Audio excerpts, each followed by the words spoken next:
Good morning and welcome to CPAC. Please join me for the Pledge of Allegiance to our great country. I pledge allegiance to the flag of the United States of America and to the republic for which it stands, one nation, under God, indivisible, with liberty and justice for all. Thank you.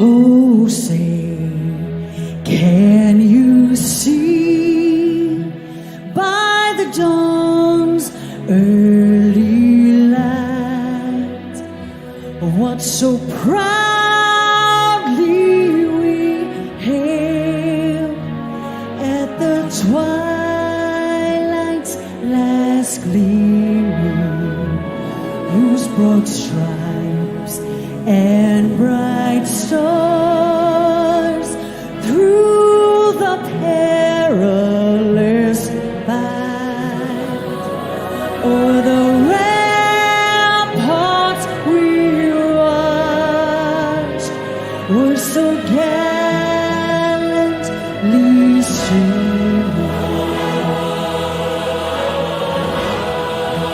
And the rockets red glare, the bombs bursting in air, gave proof through the night that our flag was still there.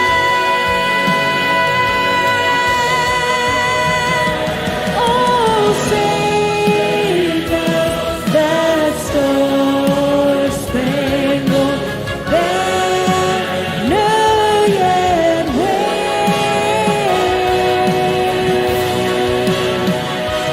for the land of the free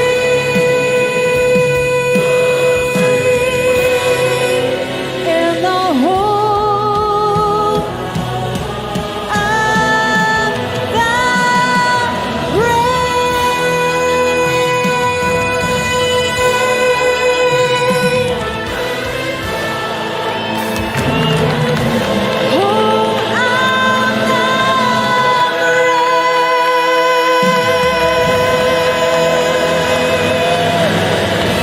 God bless you and God bless America.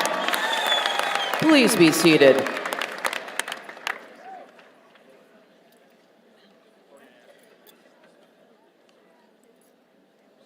Ladies and gentlemen, please welcome Pastor Joshua Neverett with today's invocation.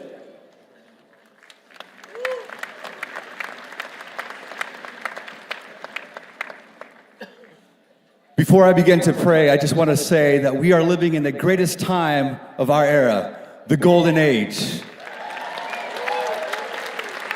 And I want to thank God for the greatest president of our lifetime, President Donald J. Trump.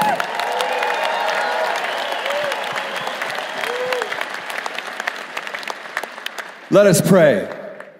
Heavenly Father, we come before you for this great and victorious event at CPAC.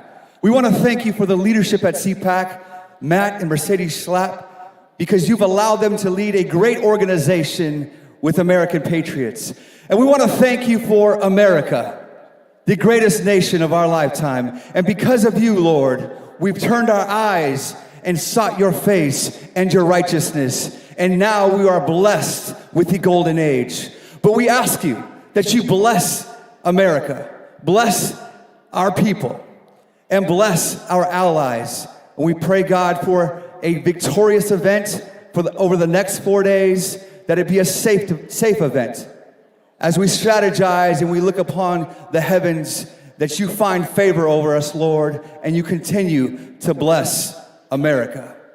Lord, we ask you that you protect our president and the vice president and all of leadership, and that you put favor over America. We ask you these things in the name that's above every name, that every knee shall bow and every tongue confess that Jesus Christ is Lord. In your precious name we pray, amen.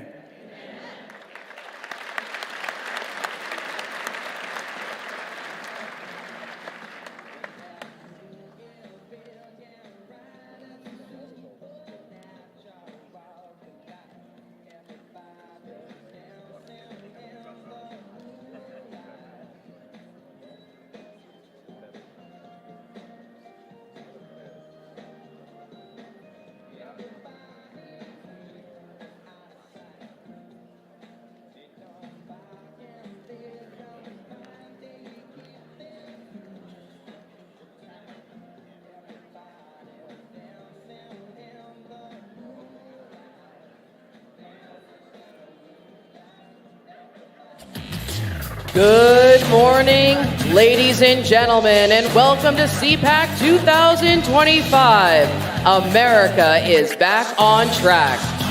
Please welcome CPAC Senior Fellow Mercedes Schlapp and CPAC Chairman Matt Schlapp. Pretty cool. All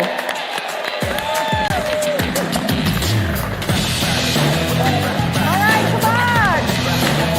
I can't hear you.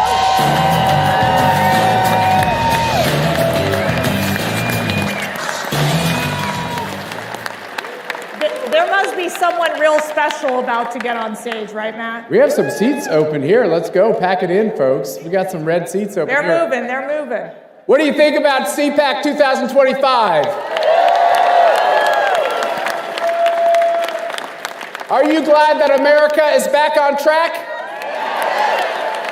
Has it been a long, tedious 4 years? Are you ready to tell the whole world that America is ready to be America again? We have some announcements and some news. There's so much going on. We have a very special guest who's going to be here during the conference. Kind of like a tech titan, maybe. Responsible for Doge. Yes, ladies and gentlemen, because thank God we're back to 2 genders. Elon Musk will be here on the CPAC stage.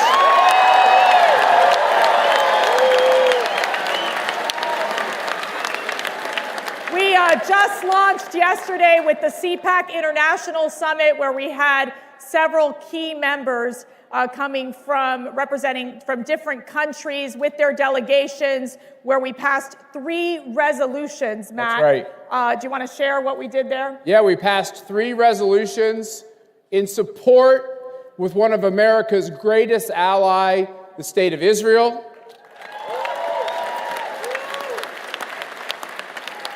We were both saddened and honored to be joined by the families of those who have friends and family members as hostages by the evil Hamas. And we have 2 of the hostages that were freed joining us today. And I believe they're here, right here with us. God bless you. America stands with you. America stands with Israel, and we will ensure that Hamas is eradicated. We will bring peace to the Middle East under President Trump. And then the second resolution. It's hard for me to get over that, because that's just, thank you for being here. You honor us with your presence and your courage and your strength. And we have a president now in the United States of America that will not only help your loved ones, he's going to make it so that there aren't future victims, which we have to make sure we prevent. So thank you.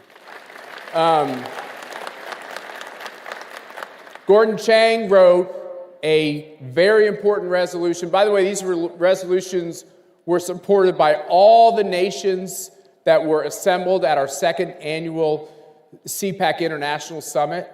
We are working not as government entities, but as entities outside government to push for these policies. And Gordon Chang wrote a very important resolution to combat the Chinese regime, the communist regime in China. And I want all of these despots and dictators to know that Donald Trump might talk to you. He might make you feel like you're welcome because that's part of his job. But in the end, we have a president that's going to stop you cold in your tracks. And all of these countries accepted that resolution as well. And perhaps my favorite resolution, I wish I had it here and could read to you on my phone, but I think I have the gist of it, which is we have a message to the globalists. Last year, Mercy and I stood on this stage and we said globalism, at CPAC, globalism was going to die. I thought that was an audacious statement. I thought we'd just say it, right, Jerry? Let's just say it. And then it happened. It's kind of amazing. And so our message to the globalists is, no matter whether you're at the World Economic Forum, the WHO, the EU, you can boo at any time, UN, no matter who is trying to tell you as a mom or a dad, as a church member, as a teacher, as a cop, no matter who is trying to tell you what pronouns you should use, how you should pray to your God, how much you believe your country is racist, all that's over.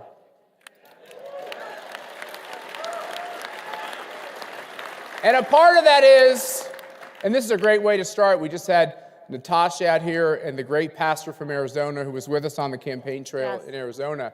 Part of that is, can we all just thank God for giving us a president? Amen. Who knows how to lead. And I'll expand that to a great young vice president who knows how to lead. All these resolutions passed. I don't know how CPAC became a global brand fighting the globalists with people here from like every country all over the world, but let's go with it because it seems to be working just fine. And I want to leave you with this. You are the reason because President Trump is in the White House today. All of you, each and every one of you, fought hard, stood up, shared this incredible, optimistic message that we need to save America and, in essence, save the world. So I want to thank you all personally from the bottom of our hearts as being part of this incredible CPAC family, because you all have made the difference in this past election. It's the truth. So we honor you. We appreciate you so much. So, we've talked long enough. Yes, Let's get this let's show on the get road. going. I think you have something big that you want to announce All that's right, coming out here. Good luck. I'll be in the wings making sure you do a good job. Okay, Dad. All right, all right. All right, gang, are you all ready? Okay. So, there's this young guy, with this beautiful family, with this beautiful wife that is actually just a shining star right now in American politics. Marine veteran, former Ohio senator, one of the coolest guys I think we have around, and one of the best communicators in this Trump administration. Can you please let us applaud together, let us welcome the greatest Vice President of America, JD Vance.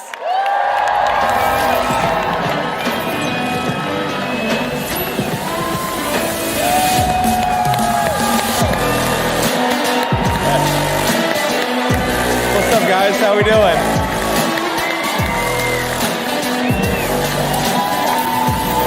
Hey, how are you?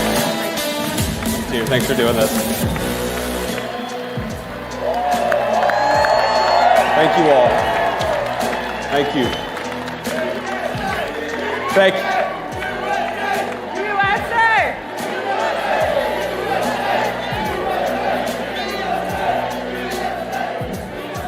Thank you all. Thank you. It's great to be with you. It's good to see you. It is great to see you too. I mean, you've been like on a whirlwind here. Yeah, Are you a little jet lagged or no?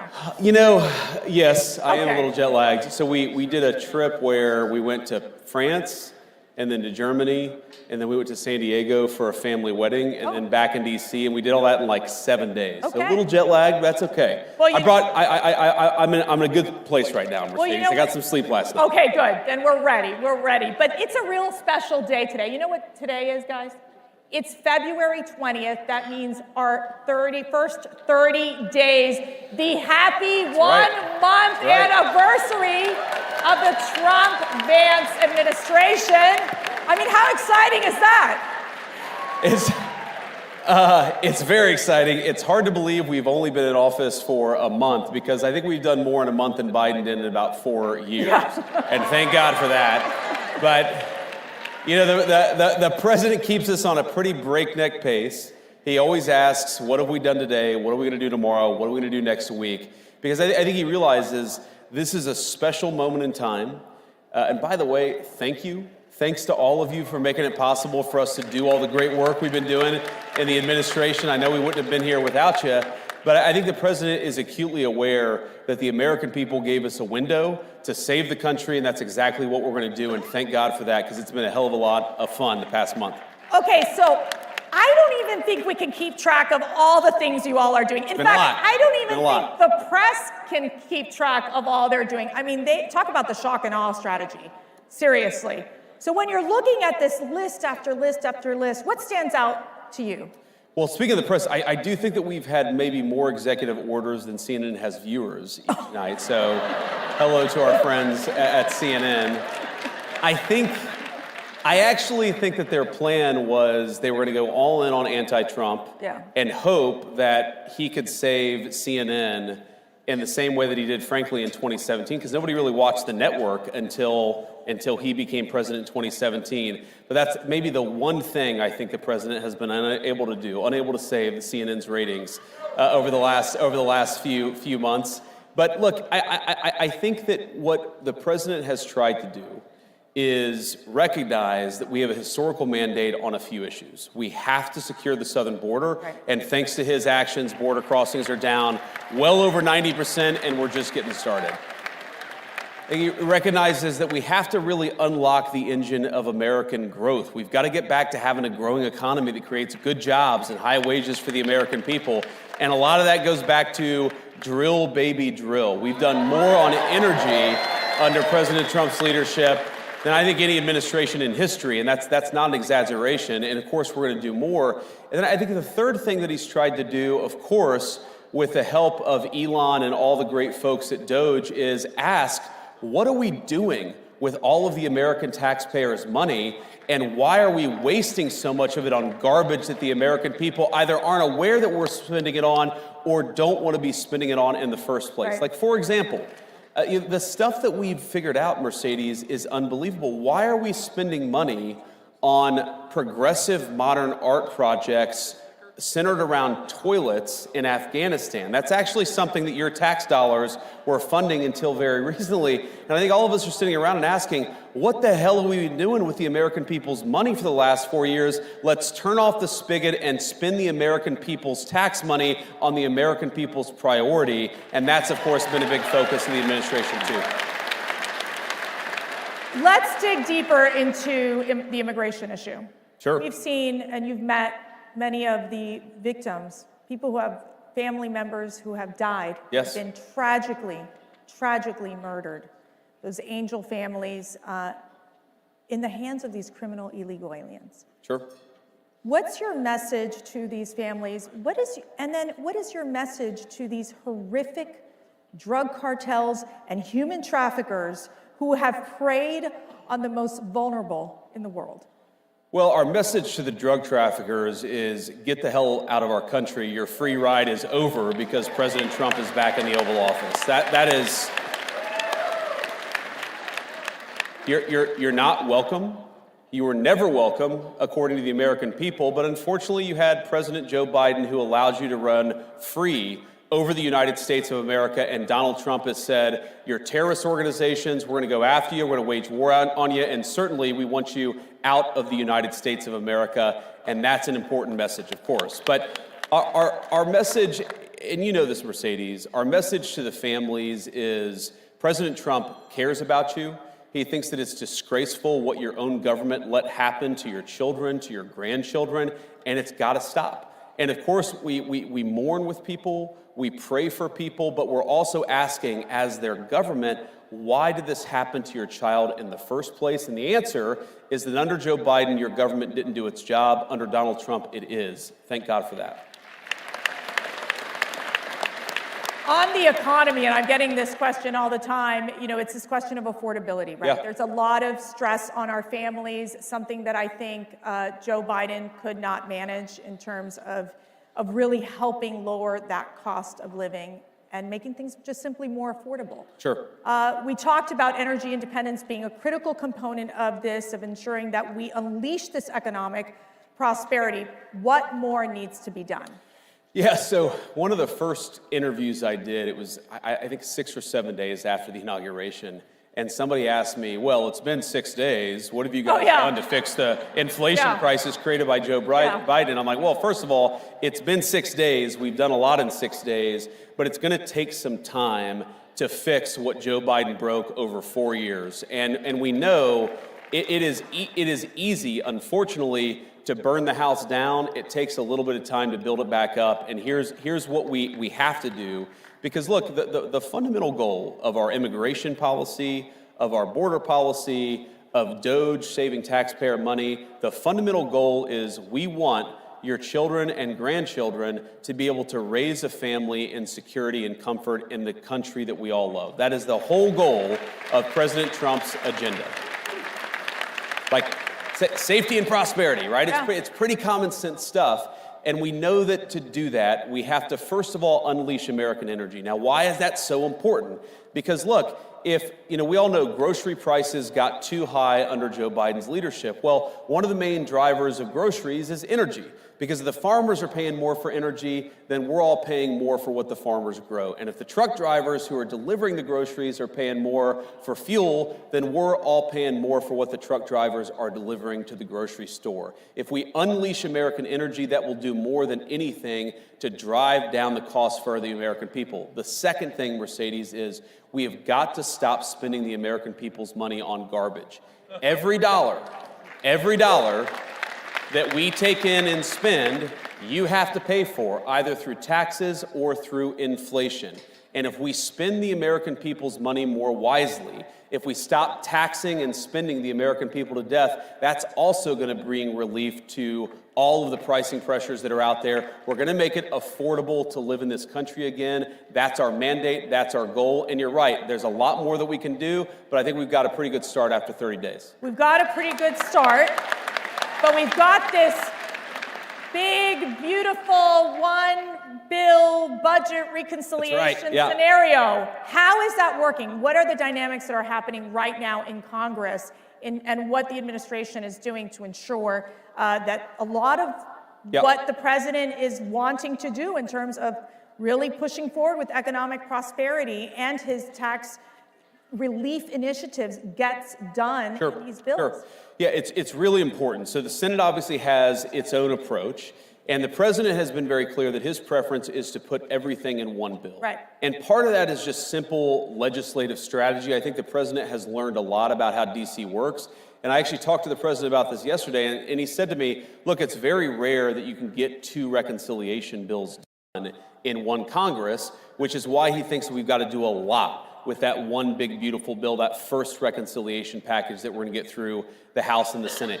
It's going well. It's early, right? This stuff takes time to put together. I think, if you had a record pace reconciliation bill, we would get this thing done in May or in June. I think we're on track to do that. But we've got to do some basic things, Mercedes. One, like I said, we've got to continue to unleash American energy. That's part of the reconciliation bill. We've got to make sure that other countries stop taking advantage of us. That's a big part of President Trump's tariff policy, is we got to stop being taken advantage of. Of course, we want to make the President Trump tax cuts permanent and extend them into the future. We want no taxes on tips. We got to do some of the things we talked about during the campaign. That's got to be part of it. And then finally, and this is really important, everything the president has done on the border. We have got to empower him to do it, not just for a month, but for the next 4 years. And we've got to hire more Border Patrol agents. We got to give Tom Homan and Stephen Miller and Kristi Noem the resources they need to secure the border. And just not to return to the border, but I think so many of our issues come back to the border, because if you take 30, 40 million illegal aliens, you take Medicare fraud, Social Security fraud. Why are we taking the people's Social Security payments and giving it to illegal aliens? We know that's happening in the United States of America today. We've got to stop it. If you get control of the border, Mercedes, you do more to control the fiscal problem, the financial problems that we have in this country than almost anything. Get illegal aliens out of our country, make sure American tax dollars go to American people. That is how you solve the fiscal crisis in the United States of America. Shifting to your incredible speech at the Munich conference. Did you all watch that? I don't know. I think they I'm really glad you guys liked it. Not everybody liked Okay. it. You guys liked it. Okay. Not everybody liked it. So,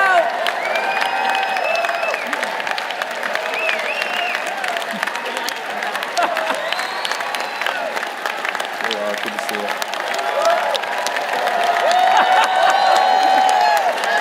Thank you.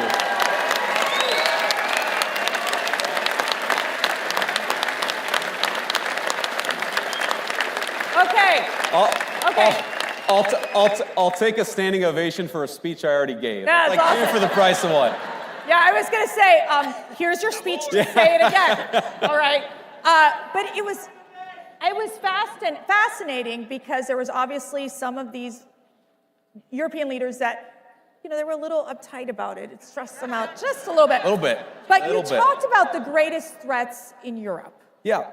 So, look, the greatest threat in Europe, and I'd say it was the greatest threat in the United States until about 30 days ago, is that you've had the leaders of the West decide that they should send millions and millions of unvetted foreign migrants into their countries. That is the biggest threat to Europe. And frankly, it remains, by the way, the biggest threat to the United States because, yes, we've got 4 years of President Trump's leadership, but I guarantee you, if the Democrats ever get power again, they're going to try to do it again. We cannot rebuild Western civilization. We cannot rebuild the United States of America or Europe by letting millions and millions of unvetted illegal migrants come into our country. It has to stop.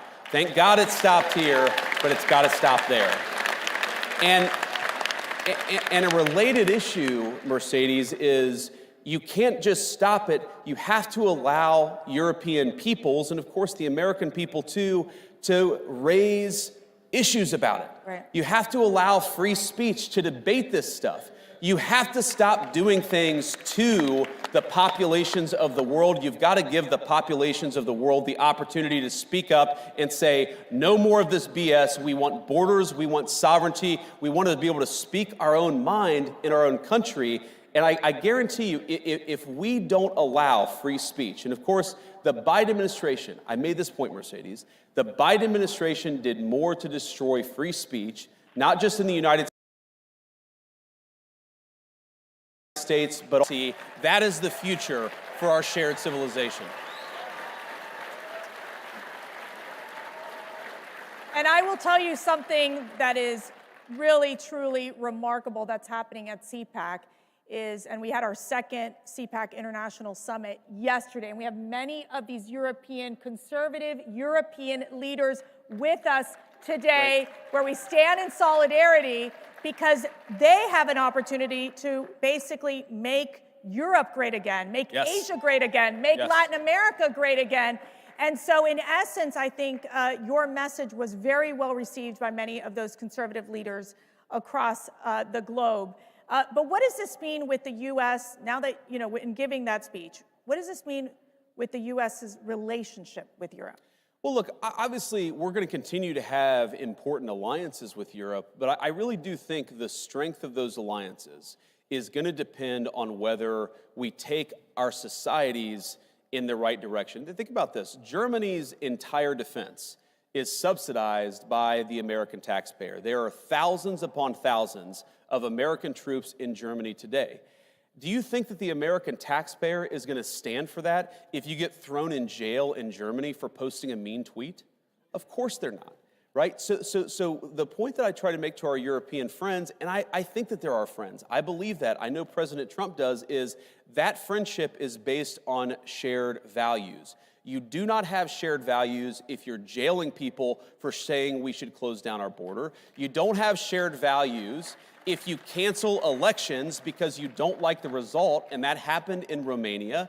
You do not have shared values if you're so afraid of your own people that you silence them and shut them up. So let's have shared values. Let's defend democracy. Let's have free expression, not just in the United States, but all over the Western world. That is the path to strong alliances in Europe. We had Ambassador Rick Riddell with us yesterday. He'll be on the CPAC stage during these conferences. He has like 3 jobs, or 4 or 5. Yes, he does. Let me ask you this. Where are we on basically the status of the Russia-Ukraine moving forward in terms of these negotiations in bringing peace to this endless war? You know, it's early, and I think what President Trump, what makes him such an effective negotiator, I've seen this in private, is that he doesn't take anything off the table. When he walks into negotiation, he says everything is on the table. And of course, that makes the heads explode in the American media because they say, why are you talking to Russia? Well, how are you going to end the war unless you're talking to Russia? You've got to talk to everybody involved in the fighting if you actually want to bring the conflict to a close. And I know the president does. But I'll tell you the goals that animate President Trump's policy. It's really simple. He wants the killing to stop. He wants to bring lasting peace to Europe. He doesn't just want to stop it now and have the war restart a month from now. He wants to bring lasting peace to Europe because the president believes this, and he's absolutely right. Peace is in the interest of Russia. It's in the interest of Ukraine. It's in the interest of Europe. But most importantly, peace is in the interest of the American people, and he's going to fight for it for the remainder of his administration. Wherever war breaks out, he's going to be the president of peace. Now, he, of course, is a very good negotiator, a very good businessman. He recognizes that a lot of these issues are tough. It's going to take a smart statesman to figure this stuff out, but we've got that in the White House, and I really believe that we're on the cusp of peace in Europe for the first time in 3 years because we have leadership from the Oval Office, and we haven't had it in 4 years in this country.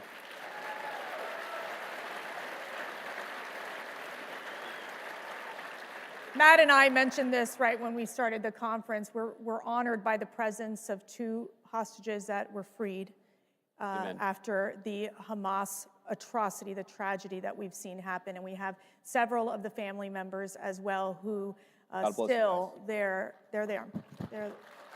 Where their loved ones are still being detained by Hamas.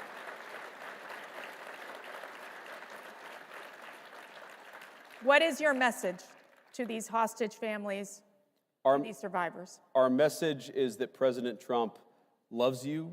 He hasn't forgotten your loved ones, and he's going to fight every single day to bring them home. That is exactly what he's been doing, and that's what he'll keep on doing. I was actually talking with one of my best friends about this a couple of days ago. Can I be your Please. best friend too? Yes. Okay. I think we all want to be your best friend, right? Okay. But I was talking with him, and he was asking me. He was like, well, I don't understand. Why was Biden unable to do this? And then, like, the minute that Donald Trump won, we started to make progress in bringing the hostages home. And I said, man, it's just a question of leadership. You actually need a president who is willing to pick up the phone and say, you got to bring these people home. No. We're not focused on that crap right now. We're focused on bringing hostages home.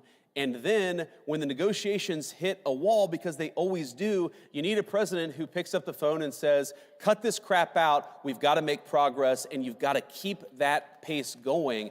It's leadership. It really is. And I saw it behind the scenes. And what the And what the president did is he empowered, in particular, because remember, this was before we were inaugurated. This is before we had our great Secretary of State, Marco Rubio, or any of the great people around us. The president sent his dear friend, and he's become my dear friend, Steve Witkoff, as an emissary of the President of the United States. And he said, Steve, you speak for me, get it done, and if there are problems, pick up the phone and call me. Steve Witkoff, with the president's leadership, got it done, and it's amazing. And of course, we still got work to do. We've got to finish the process, but I really believe the president is as committed to this as any American leader in my lifetime. We're going to keep on fighting for it. One of the issues that's central to the CPAC community is the issue of pro-life. Of course.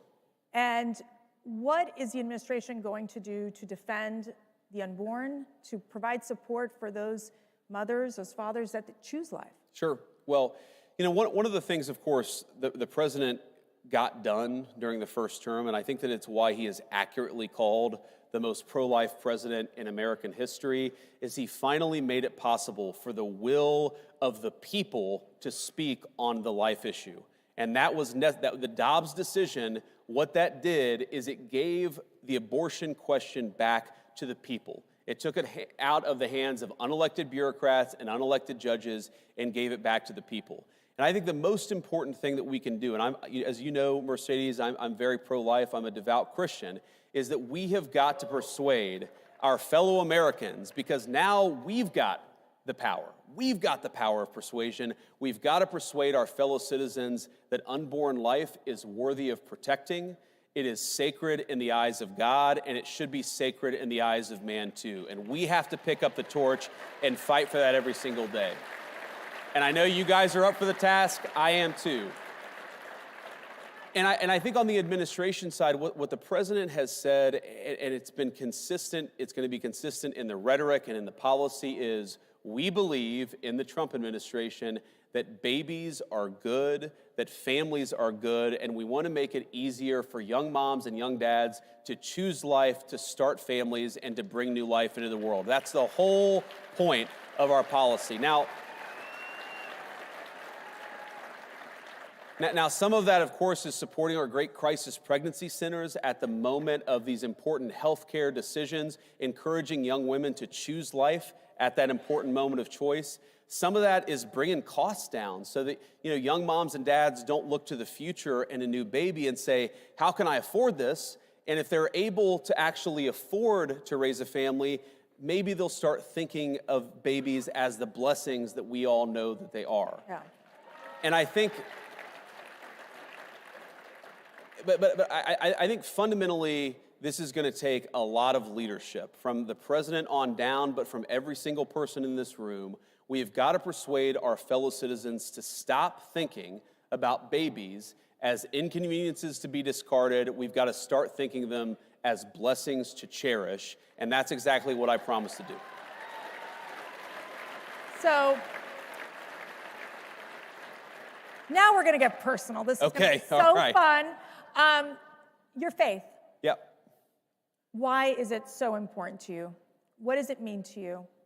Tell us why, when you go every single day to work, how faith is a part of who you are.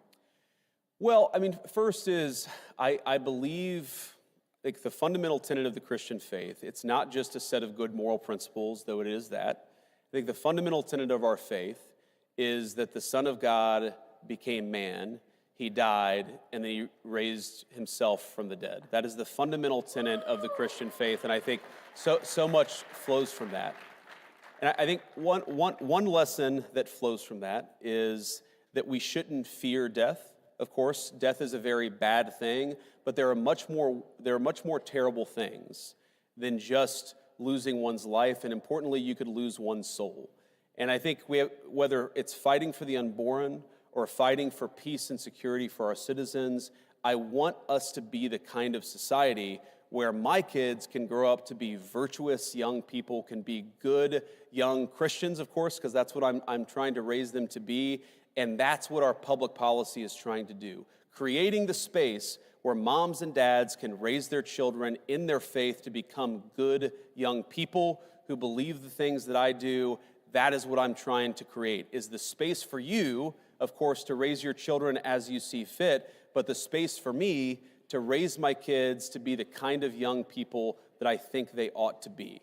And the other thing that I take from it, Mercedes, is if you look at the long history of the Christian faith, we've been around for about 2,000 years now, give or take a few years, and there have been really dark times in the history of the Christian faith. There have been really good times in the history of the Christian faith. And I just try to remind myself that we put our faith in God above, we put our faith in the grace of God, and we try the best to do His will, and we don't worry so much about whether we're going to have earthly rewards. We worry about whether we're doing right by God Almighty above. That's what I try to do, and that's how I try to run my life in public. You mentioned raising these children into good people and also into good citizens that can contribute to society and to the world.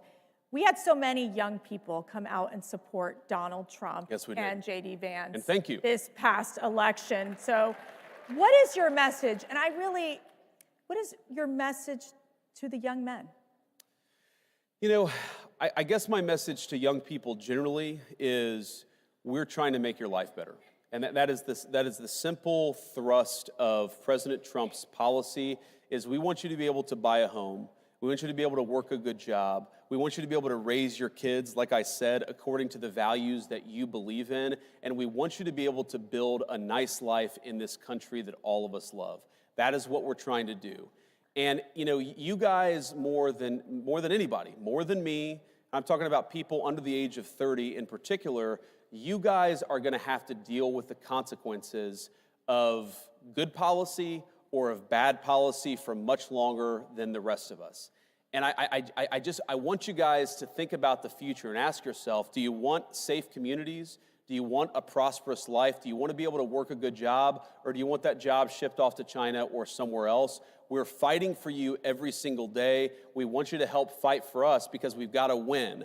Not just the policy battles of the next couple of months. We've got to win the midterm elections in a couple of years. We need you. We recognize that we need you, and we're fighting for you every single day.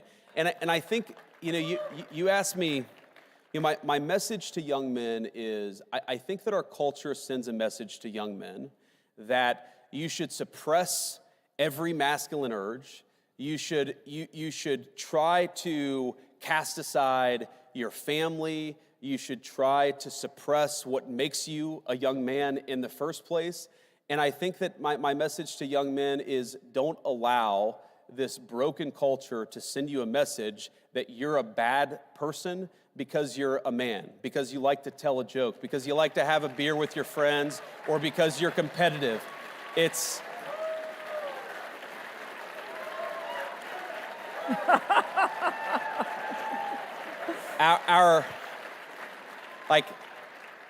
Our message, the cultural message, and I think the president's and mine is the exact opposite, but our cultural message is, I think that it wants to turn everybody, into, whether male or female, into androgynous idiots who think the same, talk the same, and act the same. We actually think God made male and female for a purpose, and we want you guys to thrive as young men and as young women, and we're going to help with our public policy to make it possible to do that.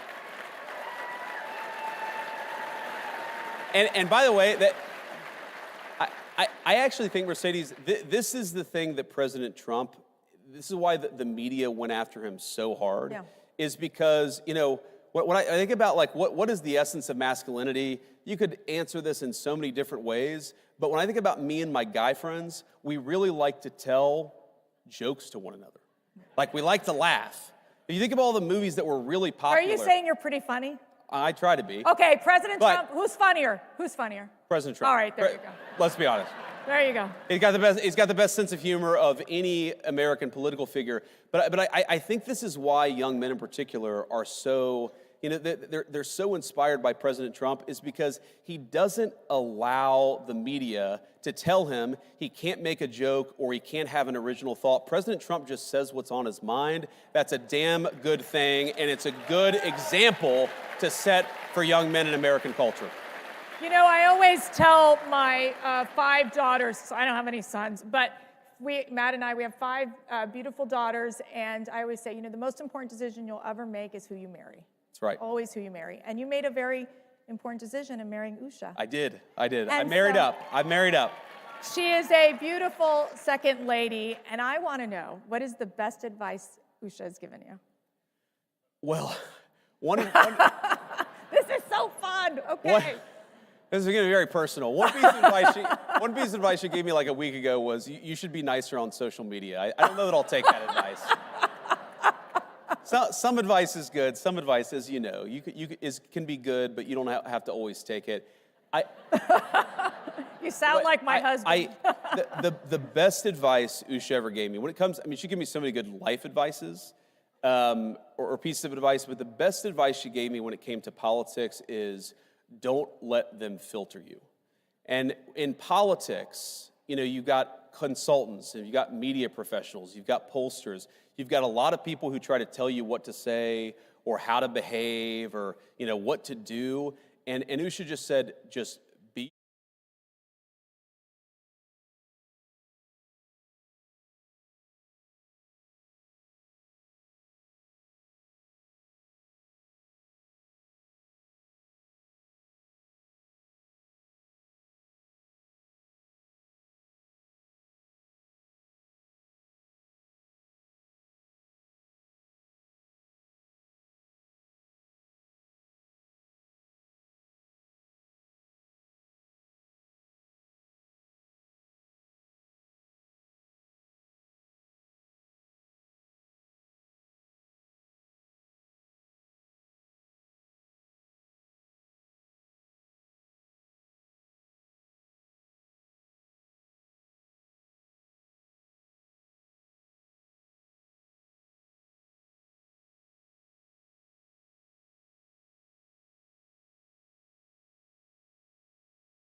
Day. We are praying for you. We are praying for your family. We are praying for this incredible administration, for, of course, President Donald Trump. And we are honored that you are here with our CPAC family. And I'm honored to be here. Thank you. Thank you so much. Thank you all. I love you guys. Thank you.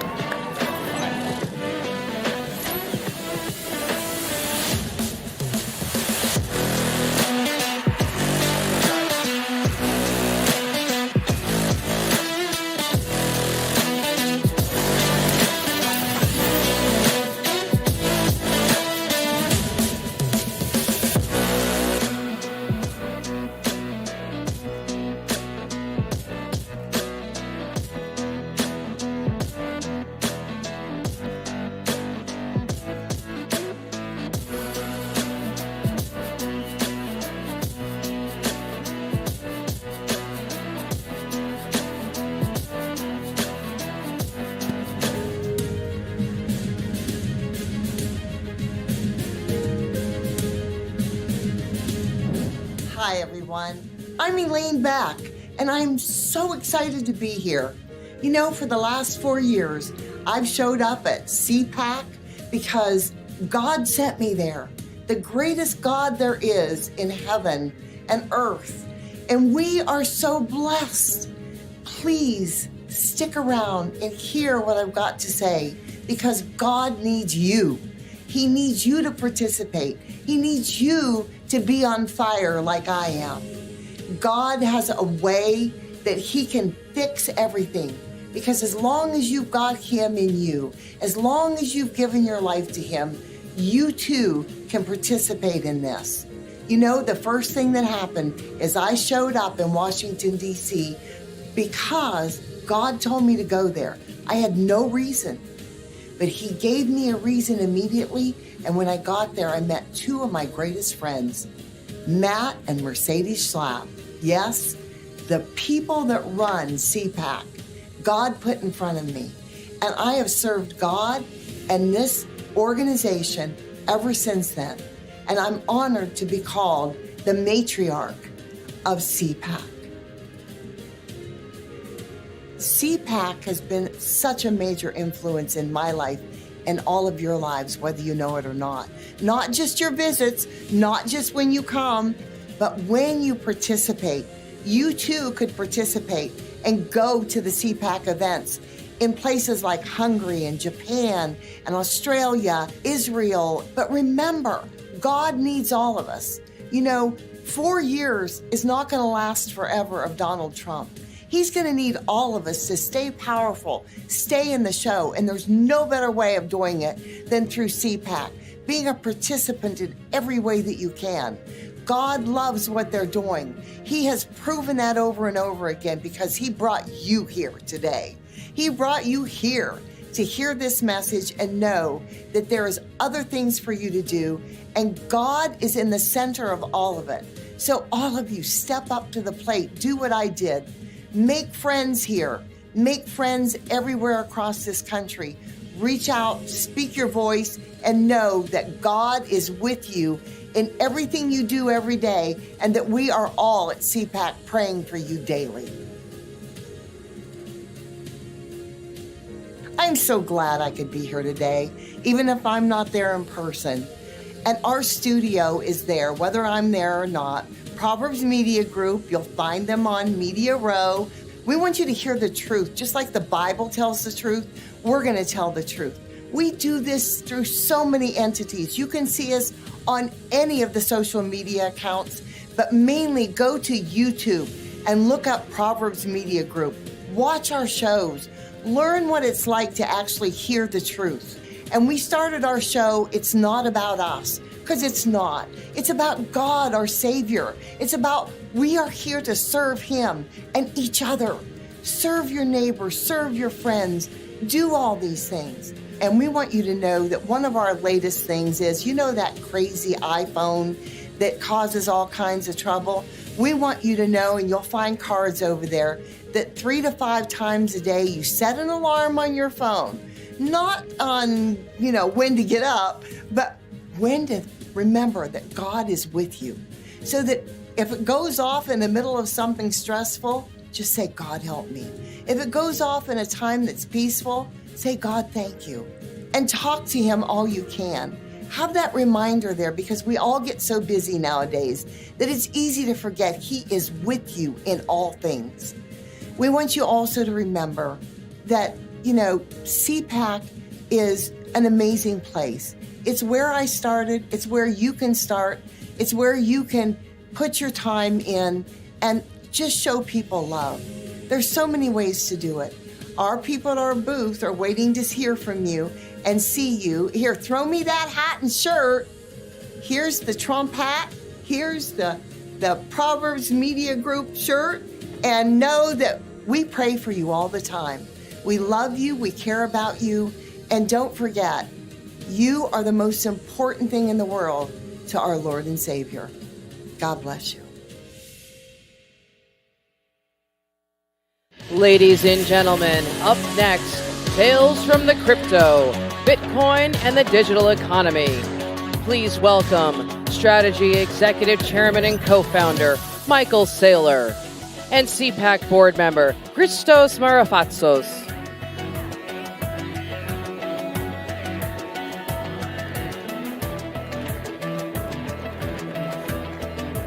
There she is.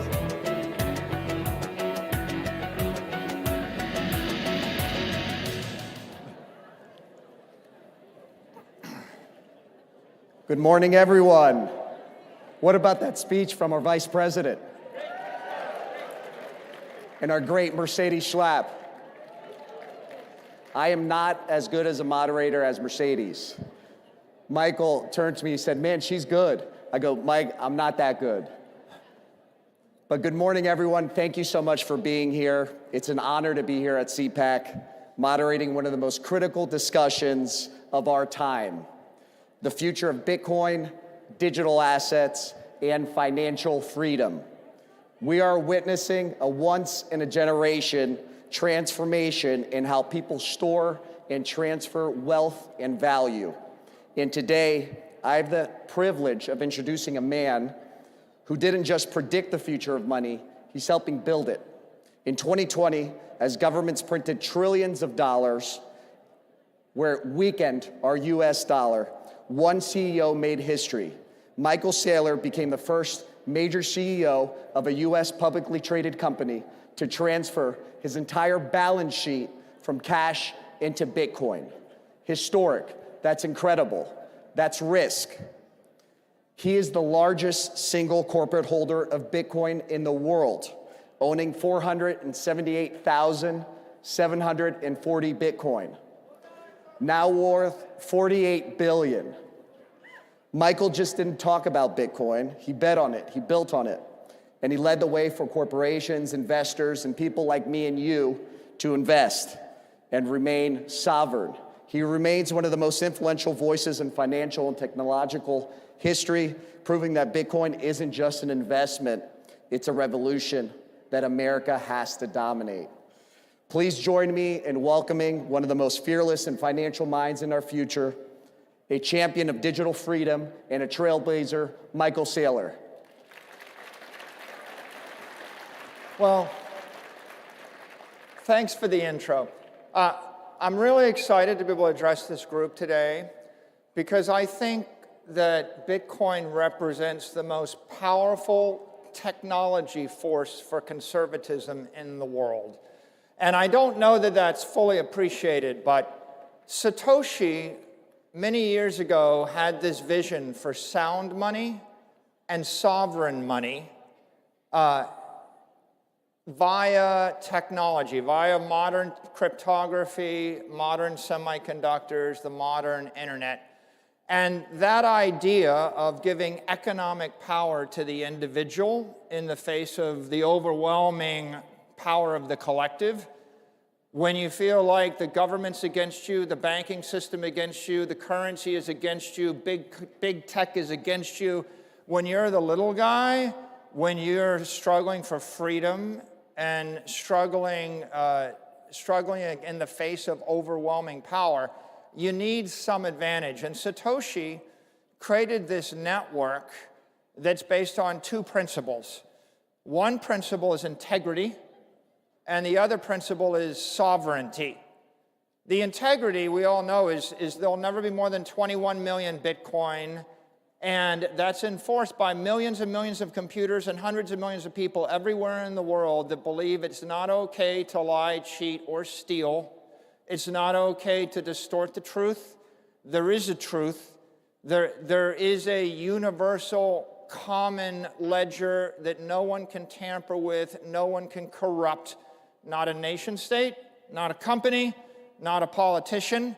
And that idea of a censorship-resistant, unstoppable version of the truth was a first in human history. It was a first. And then the second idea is sovereignty. It's like, well, if there is a truth, can you own it, right? So with Bitcoin, the idea is you can own a Bitcoin and you don't have to trust a bank with it.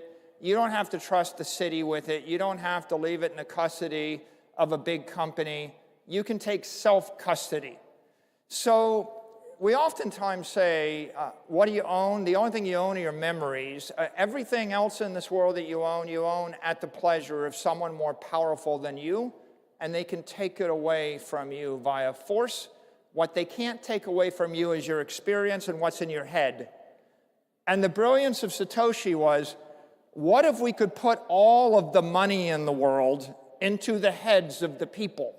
What if what you knew was the password to unlock all of your wealth or protect it, and nobody else could take it away from you? And that's a profound shift, because what Satoshi did was gave us a network where hundreds of millions of people can own and control their economic energy in a censorship-resistant, unstoppable fashion. And that was an idea worth nothing for a year, and then it became worth $1 million, and then it became worth $1 billion, and then it became worth $10 billion, and then it became worth $100 billion. And when MicroStrategy, now Strategy, got in the business about 4 years ago, it was worth $150 billion. And today it's worth $2 trillion. And at that time, you were a software company, and you saw this as an opportunity, a different opportunity.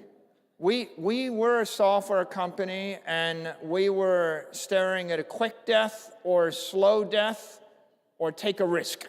And, you know, when the COVID lockdowns took place and the interest rates went to zero, we had to decide, were we going to sell the company, throw in the towel, or could we find a way out? And this is the challenge that 40 million companies in America have, which is if you're not one of the Magnificent Seven, if you're not Apple or Google or Microsoft, how are you supposed to compete in a world where trillion-dollar companies have all the power, big banks have all the power, big government has the power? And Bitcoin offered us the way out, because if you recapitalize a company on Bitcoin, you're not slave to the bank, you're not slave to the currency, you're not slave to the local politician that tells you what you can do and how you can use your money. Instead of having the central bank take interest rates to zero and keep them there forever, right? Bitcoin gave us a 60% return every year, because the Bitcoin interest rate is set by a global decentralized system of capital flows. So my company was able to save itself when we switched from Bitcoin, from the US Treasury or the bond to Bitcoin. Our market cap increased from $1 billion to $100 billion. And our enterprise value increased from $600 million to $105 billion. And we went from a $500 million company growing 0% a year, competing against a monopoly, Microsoft, where it's hopeless, to a $50 billion company growing 60% a year that's part of the digital economy. So I feel blessed, and we are very fortunate, but that really motivated me with a mission. And what I realized is Satoshi gave us a way out of our conundrum. Satoshi gave us a strategy that makes a small company big and powerful, that makes the individual more powerful than the state, that turns the power balance between the collective and the individual on its head. And the secret to that is this powerful worldwide network that puts the individual first, that's uncorruptible, that anybody can join, that gives you unfettered, uncensored property rights. Well, to that point, I had spent the last couple of days preparing for this and had a list of questions for Michael. And about 10 minutes before we sat down on the stage, and he goes, let's talk about why Bitcoin is conservative. Let's talk about why this is your coin and this is your industry. So, Michael, how is Bitcoin conservative? Why should it be important to this audience, the largest conservative conference in the world? Bitcoin literally represents the conservation of energy in cyberspace. Satoshi implemented a protocol which is inherently conservative. If I send Bitcoin to you, I lose it, you have it. I can't create more. I can't lie about it. The thing that's beautiful about nature is conservation of energy. Conservative is based on natural law. It's based on the idea that if you just make something up which isn't true, you'll be punished. And the Bitcoin network represents that innate integrity and truth. So, you know, if you think about the world today, there's just an inherent force. There's a struggle between capitalism and socialism, between people that believe in freedom and free markets and those that believe in central planning and collectivism. And if I'm a socialist, I want to take away your guns and your money. And Bitcoin is money that they can't take away. Like, what freedom do you have if you have all of your money in a bank that can freeze it? What freedom do you have if you have your money embedded in a currency where someone can print 4x more of it without your approval and debase it to zero? What freedom do you have if you own real estate in a city where the mayor can put rent control on it or expropriate it, or the governor can tax it away from your family? What freedom do you have if all your wealth is in a business where the government can tell you you can't operate, shut down your pipeline, tax your employees, tax your income, regulate your product? And the answer is, you only have conditional freedom until the government changes and they just take away that freedom. And then when they take away your wealth, when they take away your economic power, they're going to starve you to death, and then you've got nothing. So Bitcoin represents putting your economic wealth in cyberspace. It's beyond the reach of the mayor, beyond the reach of the governor, beyond the reach of any nation state, beyond the reach of any other company that would do you harm. It is the first time in the history of the human race that you can bind economic energy tightly to an individual, to a family, to your company, and you don't have to ask permission to have economic wealth, to have money. And you don't have to live in fear that someone gets up on a morning and just takes it all away from you to power you down. And so if I am conservative, I want a family, I want a company, I want freedom. Well, how are you going to pay for it? And if you live in a country like Venezuela and the currency goes to zero, you're going to be begging for food next week. Wouldn't it be great if I could take the wealth of my family and put it into a network that no one can loot, no one can corrupt, and at the end of the day, I don't want to gamble my future. I don't want to take my life savings and gamble in the stock market. I don't want to take my life savings and gamble that the mayor of the city won't just take my property away from me. I actually just want to own the wealth. I want to own my money. And Bitcoin is a way for you to convert your capital into digital capital that will last 1,000 years. Your country will be, your company, your country, or your family will be wealthy for generations to follow. You don't have to live in fear. And when you don't have to live in fear, when you have economic independence, you can actually stretch your time horizon out, and you can build an institution, you can build your family, you can build a life for yourself. Michael, you talked about several things there. One is wealth, sovereignty, agency, the ability to come in and for someone, a mayor, a city councilman, to take what you have. We've seen that happen from New York to California. A lot of us have been subject to this. And then you also talk about leadership. We have President Trump. We have the greatest leader our nation has ever had. He's compared to George Washington. People love him. We love him. He sees Bitcoin, he sees the digital asset industry as an exceptional opportunity. How can America ensure its dominance moving forward? You know, this nation became great because of the Louisiana Purchase. We bought a third of the country from Napoleon for a few $1 million. Then we purchased Texas and California from the Mexicans for a few million more. Then we purchased Alaska from the Russians for a few million more. We didn't even know there'd be $1 trillion of mineral rights underneath Alaska when we purchased it. They called it Seward's Folly. But what I'm describing is manifest destiny. If you want to create a great nation, you have to build it on valuable property. You have to know, where is all the money headed? Where is the future? When we bought California, we didn't know there'd be a Hollywood. We didn't know there'd be a Silicon Valley. No one really considered. In 1867, we didn't have a petroleum industry. And so where is the money headed in the future? The money's headed to cyberspace. Bitcoin is property in cyberspace. The manifest destiny of this country is to own cyberspace. And I think that President Trump understands the value of owning scarce, desirable property.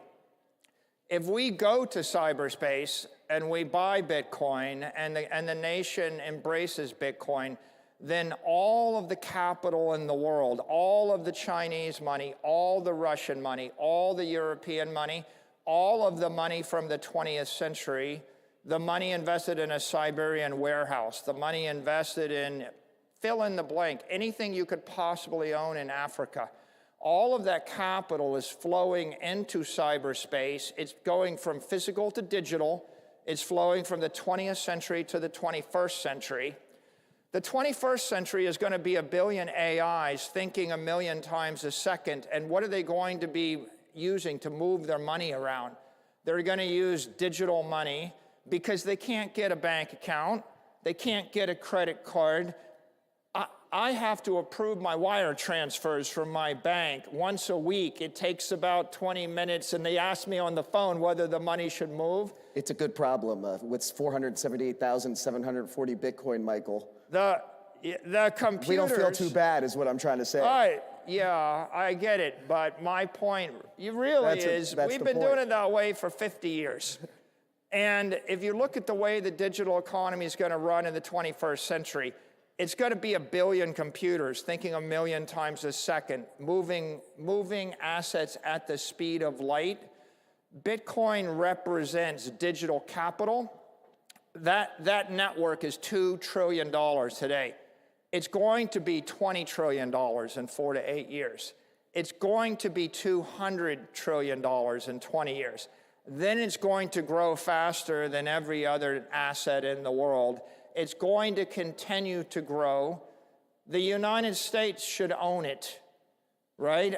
Is that the conversation? Talk to us about the U.S. Bitcoin reserve. Everyone, and we've heard a couple other coins being yelled out by the crowd, and people want to know, are we going to have a U.S. Bitcoin reserve? And when is that going to happen? The way to think about Bitcoin is it's the most powerful digital network in the world. It is cyber power.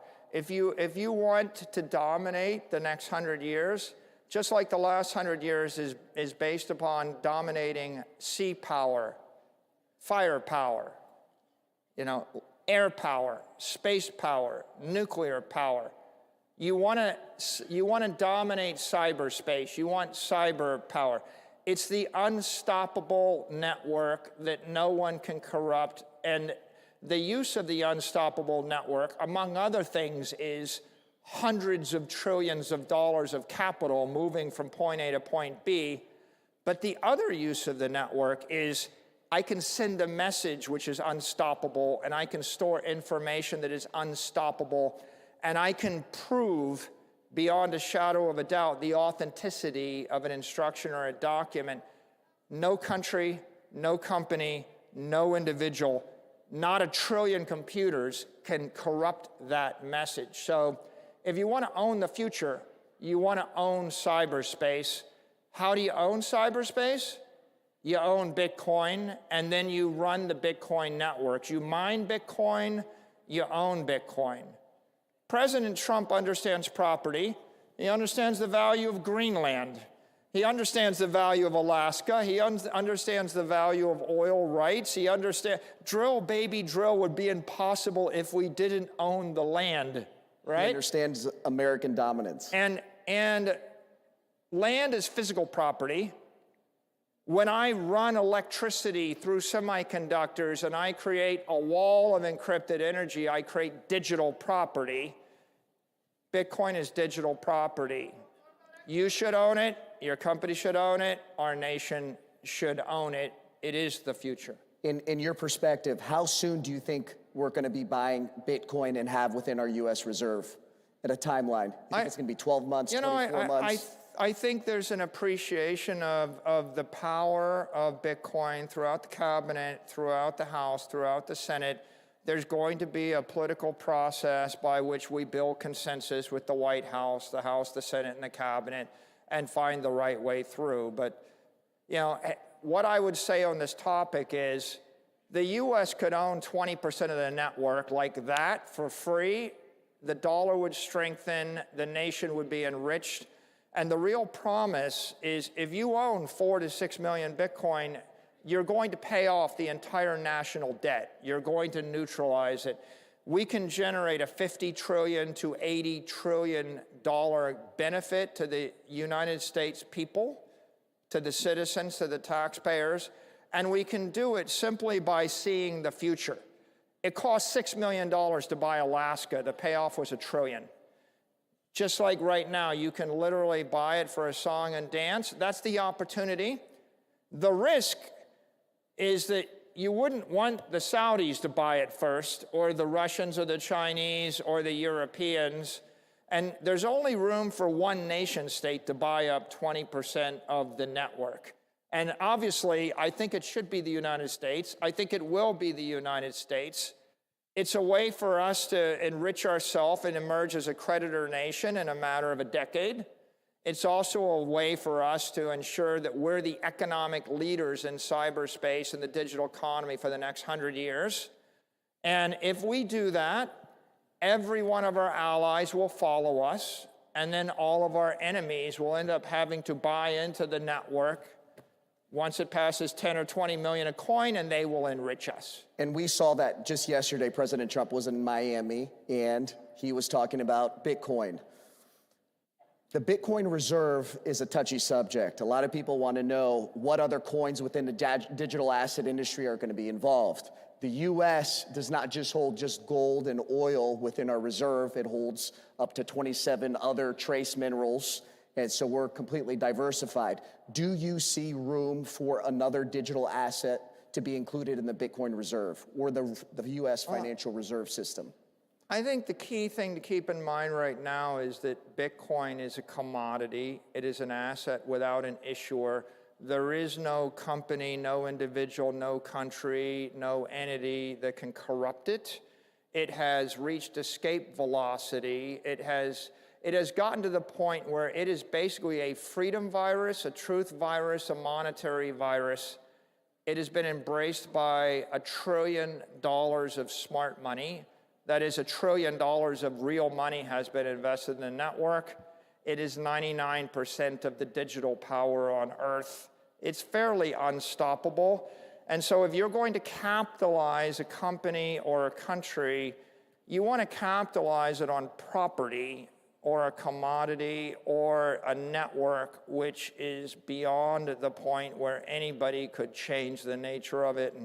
And so that makes Bitcoin the most certain thing in the digital universe. And when you talk about certainty and when you talk about truth, over the last 4 years, we've experienced as a culture travesty. We haven't been able to speak. We've been censored. What is Bitcoin to you? What do you see that others don't? And how can conservatives capitalize on the opportunity to take advantage and make sure that America is dominating our future, that we have the economic freedoms, that our children and our families in America will stay at the front runner of this industry? What I would say to everybody in this room is if you want freedom, if you want liberty, if you want to live your finest life, you're going to need economic power. You need physical power, you need political power, but you need economic power. Bitcoin represents economic armor. When you put on the suit of armor, then no mayor, no government, no collectivist, no socialist can debank you. They can't take your money away. They can't impoverish you. Just like a gun is a deterrent, Bitcoin is a deterrent, because if you have wealth in Bitcoin, you have the option to move it to any jurisdiction, and you can keep it, and no one can take it away from you via force of violence, no matter where you are on Earth. And so Satoshi gave us an opportunity. I hope I intrigue all of you with the opportunity, and you go do the research and determine for yourself how you benefit from it. But I just leave you with the thought that Bitcoin is economic armor. You have, Michael. Thank you. God willing, we have as much Bitcoin as Michael one day. This is a defining moment for digital assets. It's a defining moment for our country. We thank all of you. Michael, thank you so much for joining us. CPAC is going to be at the front of the digital asset industry. We see Bitcoin and the entire industry as a significant resource for our country and our people. Thank you, everyone. God bless America. Thank you.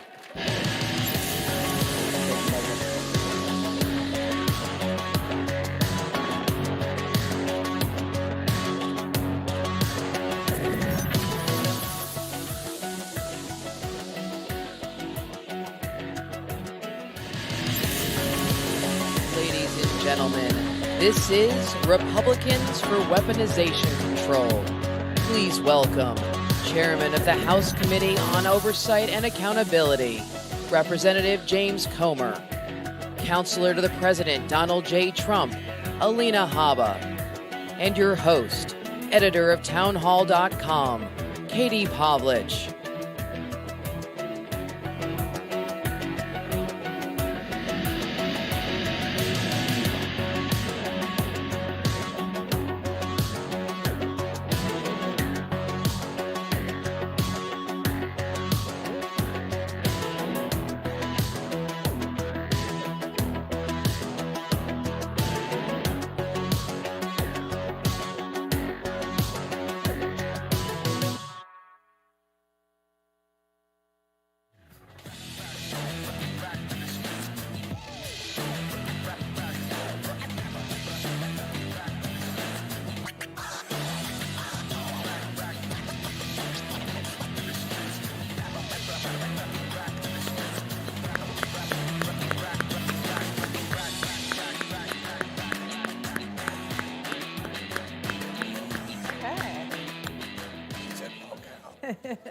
All right, y'all.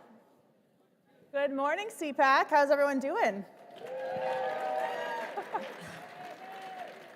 Well, it's a wonderful time to be in DC. It is my, I think, 16th CPAC. It is Alina Habba's first CPAC. Congressman Comer, how many for you? Two. Twice, okay. Yeah. Good. So we are here this morning to talk to you about a number of things, but most importantly, one of the most pressing issues of our time, and that is the weaponization of the federal government against its citizens. And we have no one better here today to talk about this than these two. Alina, let's start with you. You've gone from working for President Donald Trump as his attorney with the lawfare as a private citizen to now being in the White House and seeing how the government is still being used to thwart his agenda through the courts. So maybe just take us through a journey a little bit of your experience and maybe some of the differences. Yeah, it's my pleasure. I mean, I always say I'm happy to not be outside a courtroom for once and have President Trump where he was supposed to be, which is in that Oval Office. So thank God for that.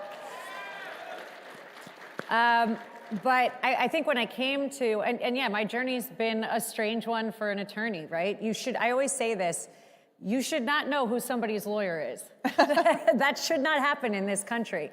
And unfortunately, but fortunately for us, because we're gonna fix it now, they really took a misstep in their calculations when they used courtrooms, AGs, and DAs to try and take down political opponents. When we won the election in the most sweeping mandate on November 5th, I thought that was over. Mm-hmm. I really did. Every state, and I think it was a lot because of what they did with lawfare. And then we got to the White House, and we started doing exactly what America voted for us to do. Cleaning up, getting rid of bureaucrats that are making money on taxpayer dollars, doing all the things we promised, and then again came the lawfare. And I feel like I'm right at home, so. Well, welcome to Washington. We're happy to have you. Unfortunately, the desperation is something that I thought would end when the American people spoke so loudly on November 5th, but they have not. They've just become more desperate, and now we've got them singing songs in New York and Chuck Schumer's holding beer cans. And yeah, it's quite the scene. They're a little rudderless right now, that's for sure. So Congressman Comer, you are the chairman of the House Oversight Committee, one of the most important committees that we have on Capitol Hill. And you've been working for years to expose the way that the Biden administration was attacking not just Donald Trump, but also the American people who support him. And if you look at what's been happening really starting under Barack Obama, when they used the IRS to go after conservatives, this is not something that it just started. Right. It's been embedded inside the federal government by the left. So now that you've been through the process of doing oversight with the Biden administration, how are you now working in the Trump administration with a new government and Republican control to really try and change some of these things so that Americans aren't being punished for having certain political views? Well, for one thing, I've had conversations with Billy Long, the new IRS commissioner, as well as Kash Patel, who hopefully in a matter of a couple hours will be the next FBI director. Our staff's communicated with Bondi staff, and we've given them specific instances of where bureaucrats have abused their power. I think a lot of times that these bureaucrats, they do things, and even when they get caught, nothing ever happens. And what we want to do, and what our committee wants to work with the Trump administration on, is holding these deep state bureaucrats accountable. At the very least, they lose their job. Hopefully, they get drug in for depositions. But at the end of the day, we've never seen a more weaponized federal government. It's not just the judiciary; it's the entire federal government. It's the IRS. It's the FBI, the CIA. We've got other agencies. The EPA, I would argue, they've been weaponized, and all the people that Trump put in office are disruptors. That's why I strongly support him. And at the end of the day, he's going to get every one of his nominees confirmed. So we're going to work with them. Jim Jordan's committee is going to work with them. We want to get rid of these bureaucrats and allow Trump to pass his agenda that the American people gave him a mandate to pass. Yes. So during the election, one of the big slogans from the left was, we have to do this for the sake of democracy. And it's becoming more and more apparent as the Trump administration gets underway with President Trump's direction that it was really about protecting the bureaucracy. Right. So, Alina, the president has signed more executive orders than any president in history in his first first month in office. Today is the anniversary, or the month anniversary, right, of since January 20th, since the new administration took office and was sworn in. But you have to, he can sign these executive orders, but he has to have help from the federal government and from Capitol Hill to actually implement them. Yeah. And now you're also seeing a number of judges trying to get involved to stop his use of executive authority. Can you talk about the judges continuing their lawfare and whether they actually have standing when it comes to blunting some of these orders and saying he doesn't have the power in the executive branch to do what he's doing? Yeah, of course. I mean, you know, it's a lot like what I spoke about before. This is desperate times for them. And I'll say this, I think that if you are going to fix a car and you don't look under the hood, how can you fix it? So what we're doing is taking a good hard look under the hood of where the money was spent, how it was spent, and their attacks, for instance, on Elon, we were discussing this. It's so baseless. It's so ridiculous. The fact that they're upset, for instance, yesterday, Governor Hochul in New York, that she's gonna fight our administration tooth and nail for stopping congestion pricing. Congestion pricing in New York is ruining tourism. It's stopping people that work there from driving to work. Their subways are not safe. These people are caring more about their next election. They care more about their face on TV and their politics than they do the people they're supposed to represent, the constituents that voted for them to do the work. Unfortunately, they've taken that to courts. And we've seen it, we've won, we always win, we keep winning. I mean, even Chutkan said it. Look, if they had it their way, our guy would be in jail right now, and that didn't happen. And instead, we won in the most profound way. The American people are happy with what we're doing. And the amount of executive orders that we are pummeling on them is because we have that much work to do. We have to correct 4 years very quickly, and we are all committed to win. And we're gonna keep winning. Congressman, you want to weigh in on the role that Capitol Hill has, especially with Republican control in Washington now, to make sure that these executive orders are implemented in a way? Right. I have a bill in the House. Mike Lee has the bill in the Senate. We're going to do everything we can to pass that legislation to expedite these executive orders and to put them into law. So whenever the next president comes around, they can't change them by executive orders, because what Trump's doing is what's best for America. It's common sense.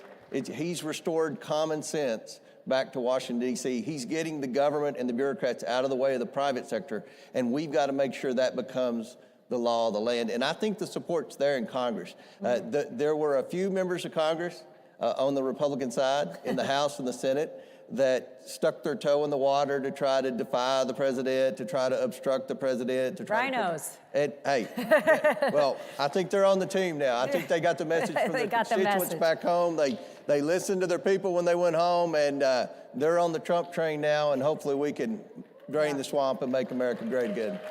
So everybody knows that Elon Musk has been leading his team of Doge and rampaging through a number of federal agencies in Washington, D.C., which we are loving because there's so much waste, fraud, and abuse. But as we continue to see more of what they're uncovering, yes, of course, we see these silly pet projects like Sesame Street in Iraq, for example.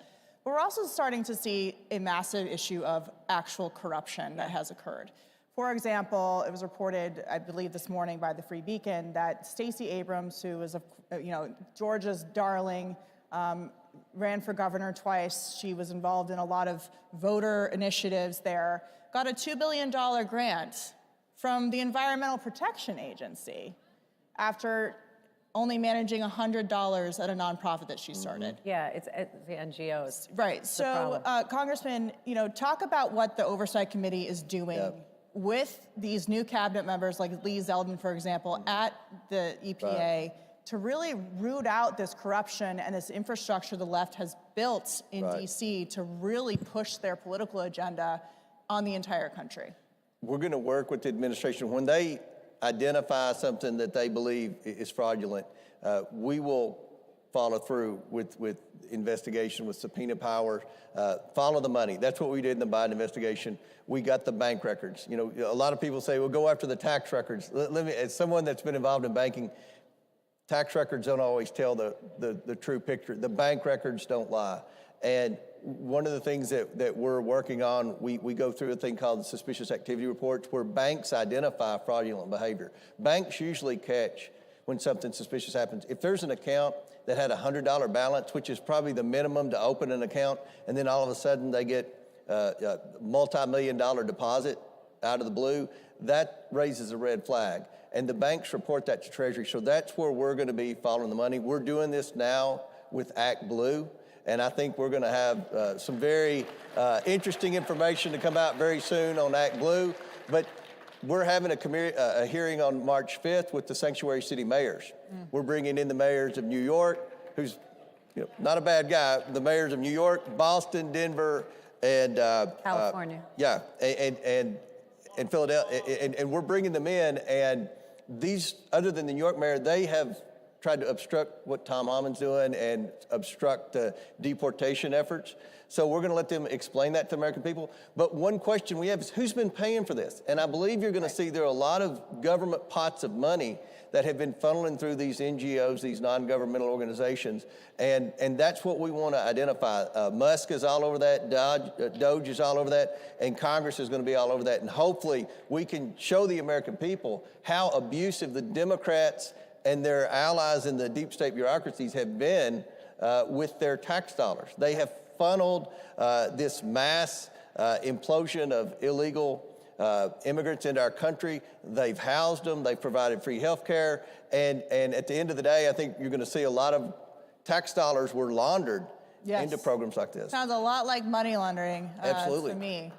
So, Alina, when it comes to these NGOs, there's been a lot of lawsuits that are filed by leftist groups to try and get judges involved in stopping the taking away of the funding, or even giving Doge and Elon Musk and his team, who's a special government employee, much like Anita Dunn was under Joe Biden and others in previous administrations, to keep that kind of funding. But it does seem like there is a lot of corruption, not just maybe something that got lost in terms of going to the wrong place. Yeah, no. I mean, it's very clear. You don't have to be a rocket scientist. When you have a line item of trillions of dollars that does not get traced to anyone or anything but entities that are run by family members of bureaucrats, that's a problem. You don't have to be a lawyer to know that ain't good. Yeah. And the end of the day, look, even yesterday, they tried to file these restraining orders. There was a bunch of individuals that said, oh, we're being hurt by this, and it was denied. And that was actually by a very liberal judge in D.C. who sat on a lot of the January 6th issues for President Trump and under other people. Look, at the end of, this is what I can say. We have been, I think there's 70 lawsuits that have been filed, and I was speaking to Elon and I said, you know, you should put in Times Square a ticker. It'll say on the top how much money you're saving, and then on the bottom, we're gonna put one about how many lawsuits get filed. One will go up, one will go down very quickly.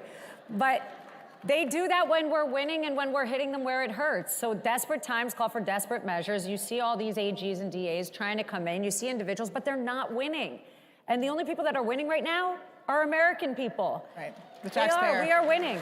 And it happens to be tax season, so everybody's filing their taxes, going, if I don't pay the correct amount or miss a couple cents, they'll threaten to throw me in prison. And now's a great time. Well, don't worry, we're firing a bunch of the IRS today, so don't worry. Yes, indeed. That's great.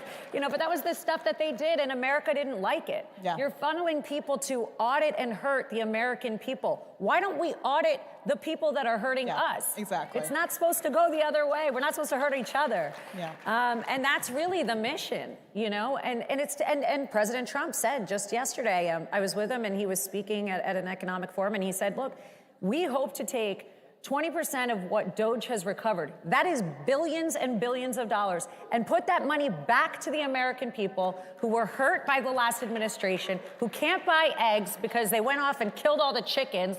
But, you know, it's just ridiculous. Yeah. And we have to get back to common sense. So, Congressman, how can Republicans on Capitol Hill, with their slim majority, work to codify these Doge cuts into law? Because you keep hearing people saying, well, Congress has to decide because they hold the purse strings. So now you guys have lots of examples inside a lot of these agencies about where these things that have been approved through Congress are going. How do you make sure it's not just, you know, we see it, it's a problem, but we're going to keep going? The first step's to pass my bill and Mike Lee's bill that expedites this and will allow Congress to codify all the executive orders. Secondly, we've got to follow this up with a budget, with President Trump's budget proposal. We've got to cut spending. We've got to ensure that the tax cuts are renewed. This budget reconciliation bill is huge, and the reason this needs to be a very large bill is because this is the only vehicle that you can pass through the Senate that only takes 51 votes. If we have to depend on Democrats, we might get Fetterman, and that's it. We're still going to be 6 votes short. Still a long shot. Yeah, that's a long shot. I wouldn't want to hold my breath on that. But we've got to do it on this reconciliation bill. We've got to renew the tax cuts. We've got to put in the tax cuts that President Trump promised, no tax on tips, no tax on overtime, and put this whole agenda in and cut the bureaucracy and watch America grow. Watch this country take off. Once you get the government off the backs of the private sector, the entrepreneurial spirit in America will flourish. Americans will prosper, and I think Americans will start to regain a little confidence in their government again, all because of President Trump's mandate, because of the work that everyone in this room did to get President Trump elected. And deregulation, of course, is a big one. The president has promised for every new regulation, they will eliminate 10 of them. We only have a few minutes left. Alina, you're new to Washington, D.C., new to the world of politics. Final thoughts about the next 4 years here and your new gig? First of all, it's so exciting. I never thought I would live in the swamp that I hit on TV every day, but here we are. And I knew he was going to win. I wasn't sure if I was going to come, but I'm glad I did. I mean, it is such a blessing to be in the West Wing with the greatest president that I've ever seen in my lifetime. In the past, I mean, it is the greatest joy. And having been there with him through the fight to get here, I think is why we fight so hard. I go to work every day. It is a blessing. I fight for the American people every day now. And I had been started fighting for President Trump, but now it's for all of you. And it's an honor. I mean, I've gotten to do things like child trafficking issues, and I'm speaking to the Middle East. And you have a platform to help not just America be strong, but help the world be peaceful and great. And it's really America's strength that runs that. And I'm excited. It's been a real blessing, and God's given me a real chance to do some change with President Trump. I'm excited. Congressman Comer, what's next? I know that you guys have a lot. You mentioned the Sanctuary City hearing on March 5th. People can tune in for that. But final thoughts from you about where we're going here as Republicans control the government. but we've got to stick together. I'm seeing more coordination between the House and the Senate than I've seen in the 8 years that I've been in Congress. This is because we have a strong president. We have a strong president that's put in disruptors. The members of Congress that love the status quo, they went back home during Christmas break. They went back home after the first weekend when Trump started making his proposals and putting his people in place, and they heard from their constituents. And the American people support President Trump's agenda. And I think Congress understands that. I think even the members that we sometimes get frustrated with in the House and the Senate, I think everybody's on board. The president's popular, and the people have delivered a message. So hopefully we're going to be able to pass his agenda. And I think that the savings that Doge is finding, it's just ironic that the Democrats are exposing their true colors. They are obsessed with Elon Musk. They have lost their mind over Elon Musk. And that is the hill they've chosen to die on, to protect the bureaucracy when the Republicans, being led by President Trump, want to end the bureaucracy. So I think we're going to get a lot done, and it's all because of President Trump. Yeah, they're destroying their infrastructure, and they're very afraid about what their political future looks like. Thank you both so much for sharing your insights today. We'll be watching all of it. CPAC, have a wonderful weekend, and thank you for coming.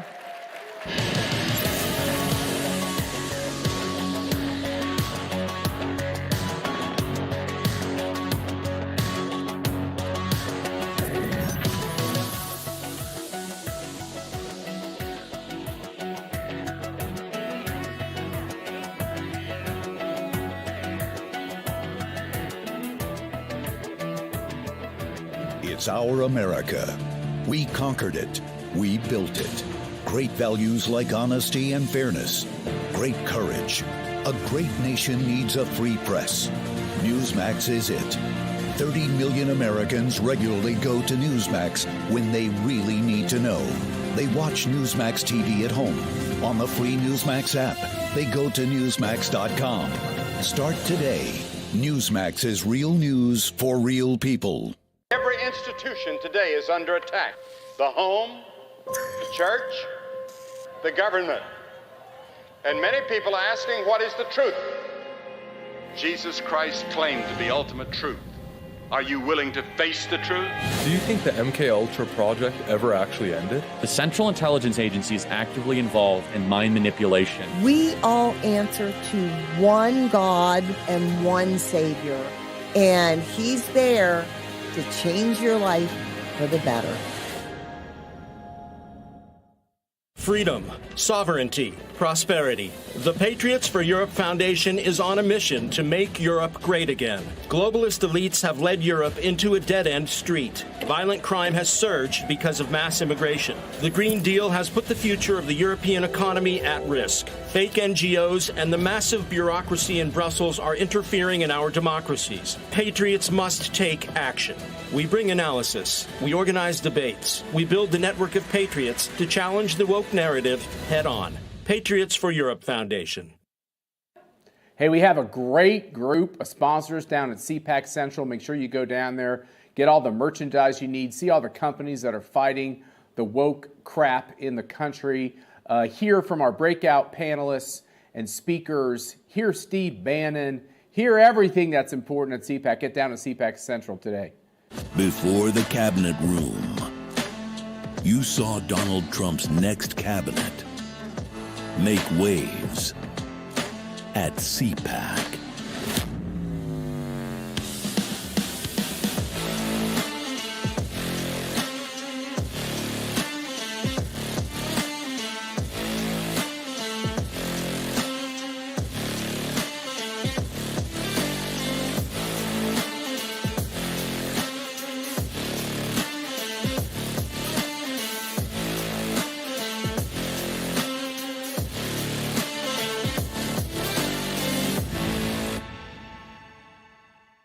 I actually started quite a while ago in CPAC, and I enjoyed it so much that I came back for a second one, then a third, then I said, what the hell, let's run for president.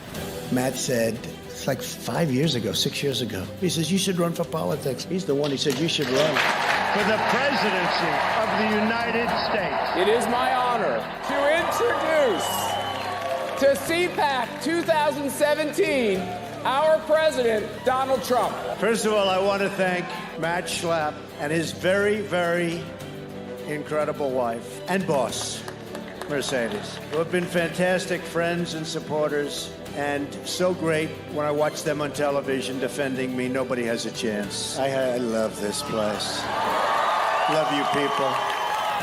You never stop fighting for America, and I will never, ever stop fighting for you. We know that there are still more records to be shattered, new summits to be scaled, more triumphs to be realized, and more amazing history just waiting to be written.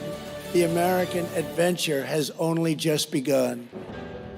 God bless America, and we will see you next year. Thank you very much. You never stop fighting for America, and I will never, ever stop fighting for you.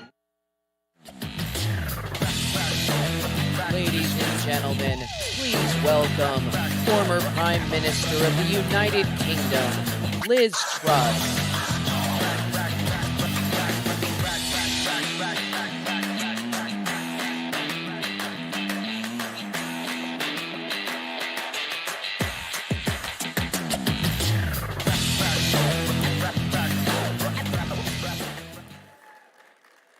Well, ladies and gentlemen, it's fantastic to be back in America.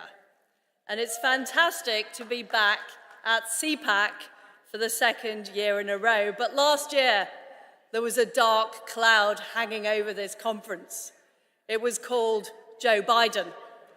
And this year, we are now under the leadership of President Donald Trump. This is truly the golden age of America. But I'm sad to report that Britain is in the dark age. We have a socialist government, commissars ruling over us, who are leading our country in a terrible direction. But what I want to say today is they are not the only problem. The current establishment stooges in Whitehall and Westminster are only the latest iteration of Britain going wrong for the past few decades. Because let's be honest, Britain isn't working. The British system is deeply rotten. Britain is becoming a failed state. We've got people who are being arrested and locked up for posting on X and Facebook. We've seen tens of thousands of girls as young as 12 raped, tortured, and even killed by Pakistani grooming gangs. And yet many of those perpetrators have not been brought to justice. In fact, those crimes have been covered up, and we know that the authorities colluded. We know there was police collusion, and we know there was collusion from the local council. We have a massive problem with illegal immigration, but yet we can't even deport people who are criminals from our country because of human rights. One example was an immigrant from the Democratic Republic of Congo who had sexually abused his own stepdaughter. But he was allowed to stay in Britain on the basis of the right to family life. How disgusting. A criminal from Albania was allowed to stay in Britain because his son didn't like the kind of chicken nuggets they sell abroad, and I'm not joking you there. But it's not just a problem we have with mass migration and illegal immigration. We've also got a problem with our energy in Britain. So in Britain, fracking has been banned. I was the only Prime Minister who allowed fracking. Sadly, I wasn't in office long enough to actually make it happen. We have net zero policies that have decimated our oil and gas industry, the net result is we have the highest energy prices in the developed world. And in Britain, we've just seen the last steel plant close down last year. We cannot produce our own steel anymore. We have an economic orthodoxy, a Bank of England that has printed vast amounts of money. They've created rampant inflation. They've wasted billions of taxpayer pounds. If they weren't the government, it would be called a heist.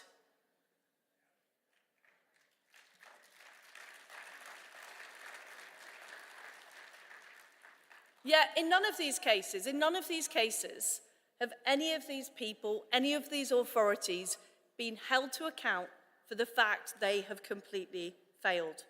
And we're in a situation where Britain is almost bankrupt, morally, socially, and economically. And I think people in this room might want to know, how on earth has this happened? This is the country that invented parliamentary democracy. It's the country of the Magna Carta. It's the country of the Bill of Rights. We protected freedom of the press back in 1695, almost 100 years before the First Amendment. How on earth can the country of Adam Smith and the Industrial Revolution be deindustrializing? It doesn't make any sense. And the answer is that everything that made Britain great is being destroyed by an establishment that hates Britain and hates the West.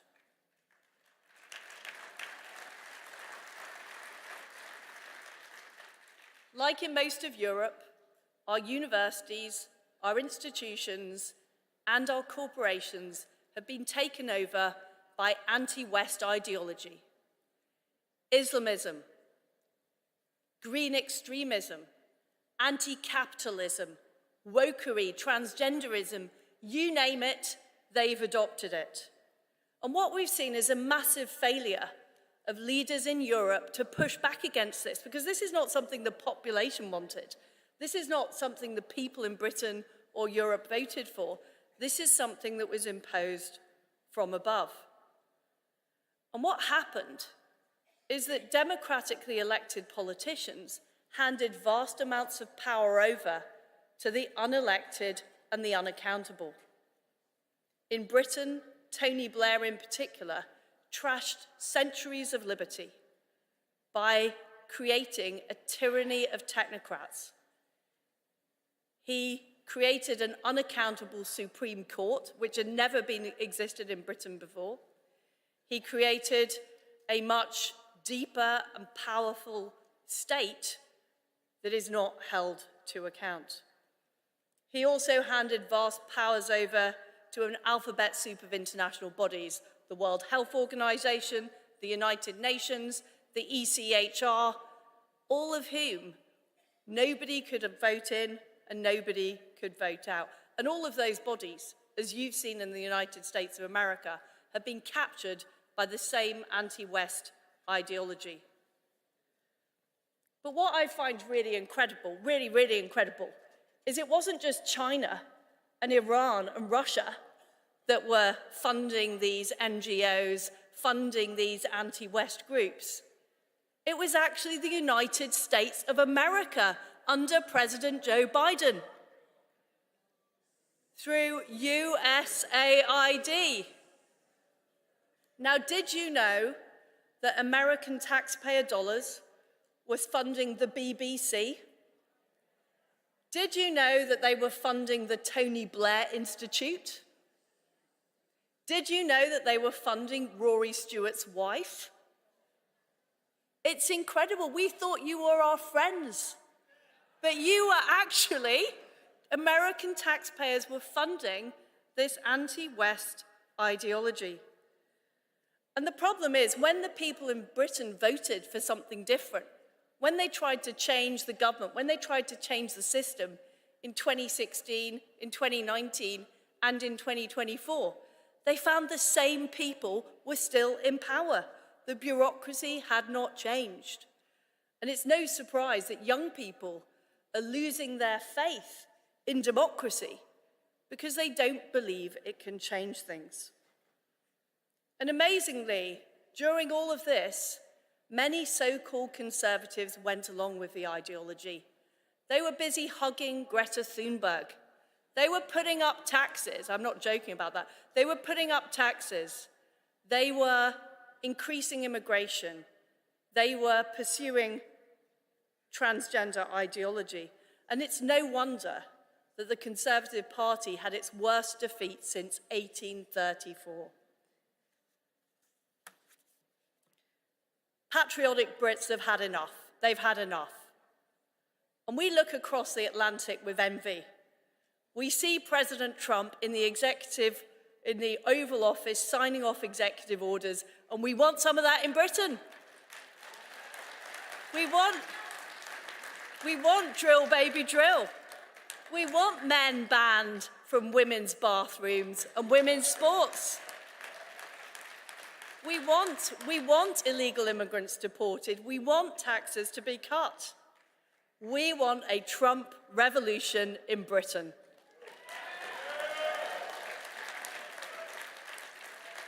We want to flood the zone.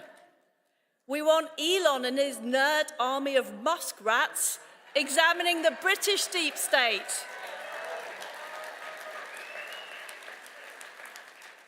Ladies and gentlemen, we missed the first American Revolution in 1776. In fact, it was actually a revolution against us. But we want to be part of the Second American Revolution.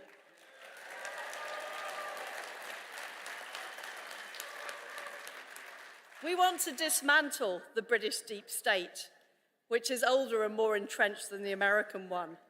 We need a great restoration bill to repeal all of the terrible Blair laws, the Equality Act, the Climate Change Act, the Human Rights Act, the Constitutional Reform Act.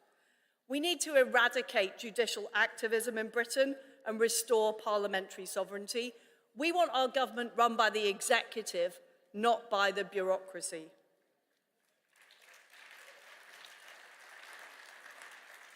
But most of all, what we need to restore free speech.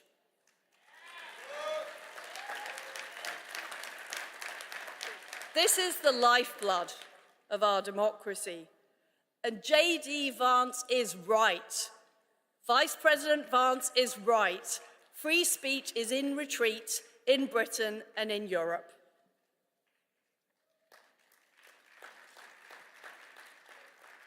To Europe's governments, particularly Britain, they see George Orwell's 1984 as an instruction manual. Look at the evidence. A British citizen was arrested for praying outside an abortion clinic. We have German prosecutors saying that if you insult somebody, you could be arrested. We had Alison Pearson, a British journalist, visited at her home by the police because of a tweet that she'd posted a year ago and since deleted. I want the police to be policing real crimes, not thought crimes. But not only this, we have a supine legacy media that pay lip service to free speech, but have suppressed stories and distorted stories. The BBC were found to have violated their editorial guidelines 1,500 times in the 4 months after the appalling atrocities of October the 7th. They were found to have been downplaying Hamas terrorism and promoting the idea that Israel was the aggressor. This is our state broadcaster, funded by the taxpayer. The mainstream media have failed to report on the grooming scandal, and they failed to hold the deep state to account. And much of the reason for that is the deep state are the people giving them all their information, all their leaks, all their funding, all of their material. And they're frightened of the media regulator, Ofcom. We have seen what independent media has done for the United States, and we want some of that. That's why we are going to be establishing a new free speech media network in conjunction with our American allies,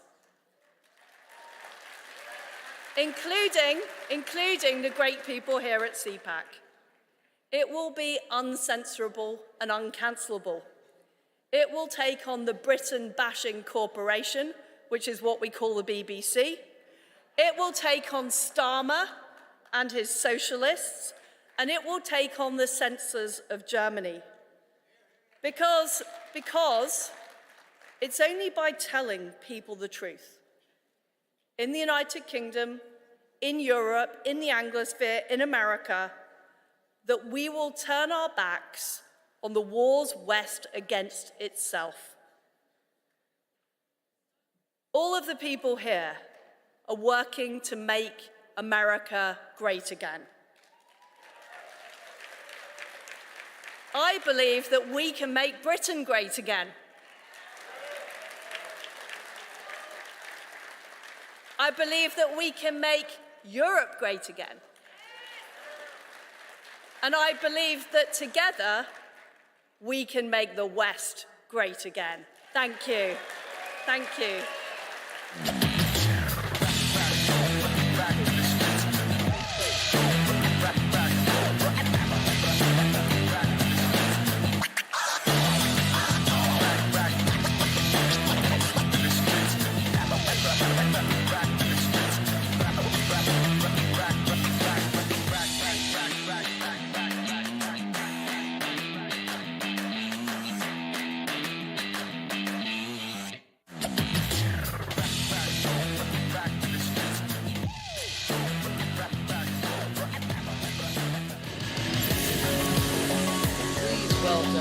From CPAC, Brazil, member of the Brazil Chamber of Deputies, Eduardo Bolsonaro.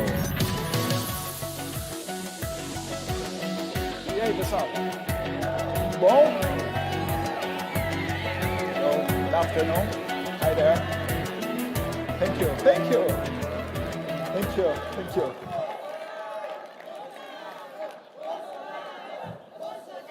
Thank you. I think you have some Bolsonaro supporters here. The great Brazilian community.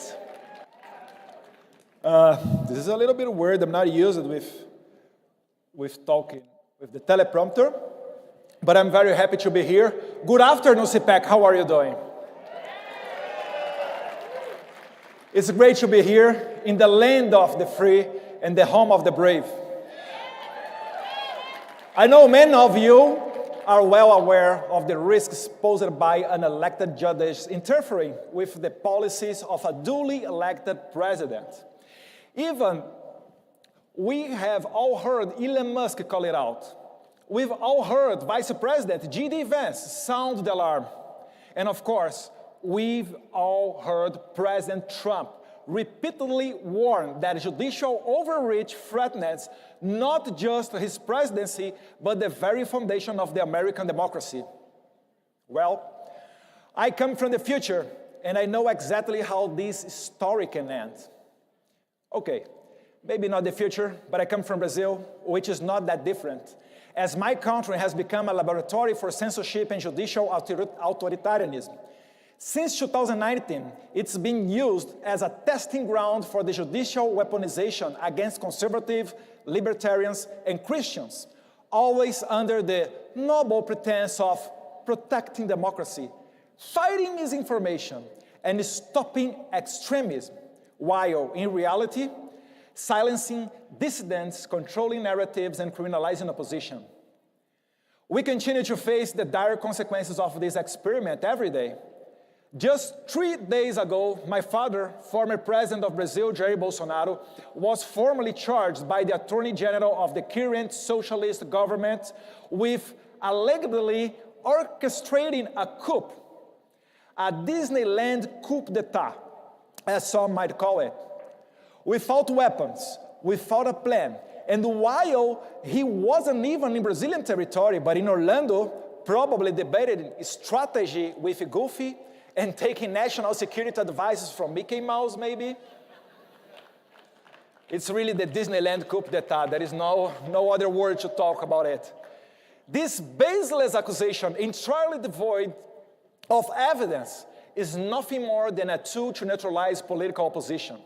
It mirrors the same tactics used against the opposition in Cuba, Venezuela, and Nicaragua. Yet in Brazil is perceived differently on the global stage because while its situation is in some ways even worse, the persecution is not spearheaded by the executive branch, but by the judiciary. And that makes it all the more dangerous. We are not talking about a dictatorship in the traditional sense. We are talking about a place where tyrants issue decrees and suppress opposition openly. No. In Brazil, the judicial system has been weaponized, creating an illusion of legality while systematically dismantling democracy from within. And guess who helped found this experiment? Right? Agencies like USAID and NED, institutions supposedly dedicated for promoting democracy, but in reality, channeling resources into censorship, judicial overreach, and political persecution in my country. Let me introduce to you a man named Alexandre de Moraes. He is not an elected official. He is a Supreme Court justice who has given himself unchecked power to decide who can speak, who can run for office, and even who can go to the prison. Under his watch, Brazil has become a country where social media platforms are forced to silence opposition voices or face billions in fines. Judges and bureaucrats, not the people, decide who is fit to run for office. Congressmen like Daniel Silveira are thrown into jail for so-called opinion crimes, receiving an outrageous sentence of 8 years and 9 months behind bars, simply for exposing his views in a video, a punishment more fitting of a totalitarian regime than a democracy. And, as I said, even the former president, Jair Bolsonaro, is at risk of being arrested on the same kind of bogus charges used against opposition leaders in Venezuela, Cuba, and Nicaragua. But it doesn't stop there. The judicial system has become an instrument for persecution at every level.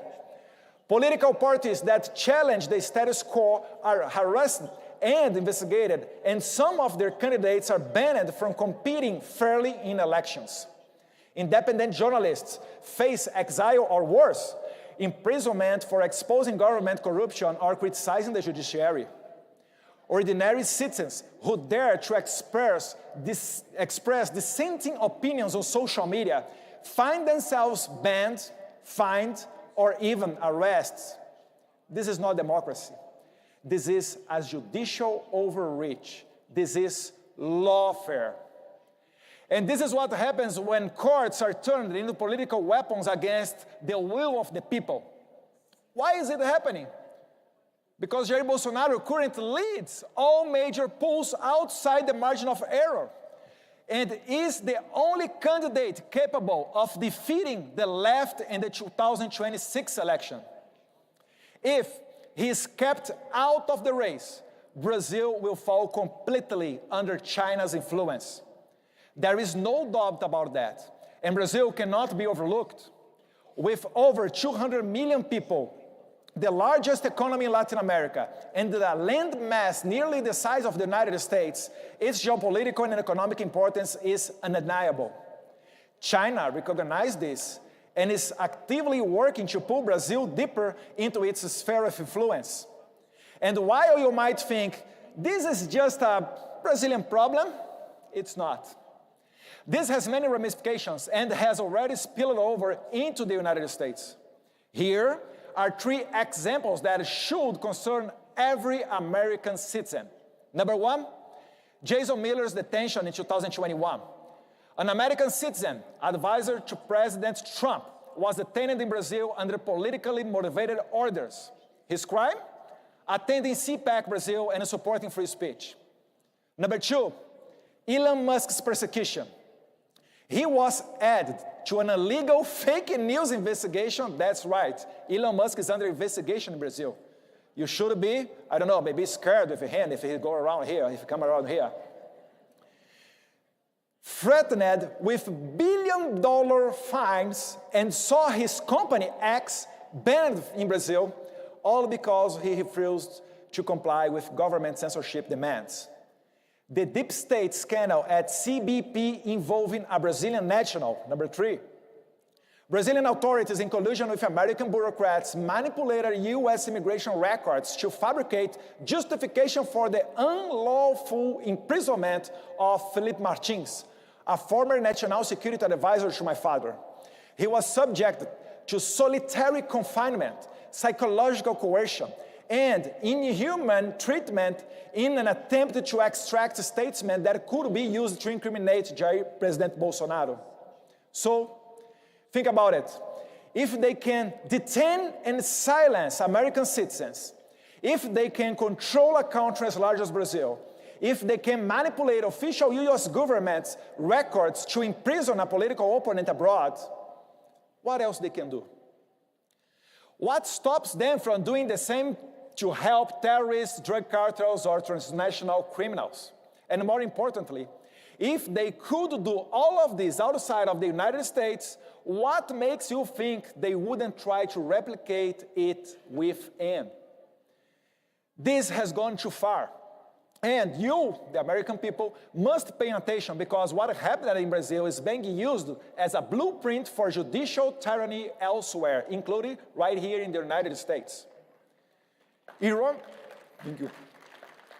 Ironically, as I said before, this experiment was partially funded by your taxpayer dollars, which means they will soon come back.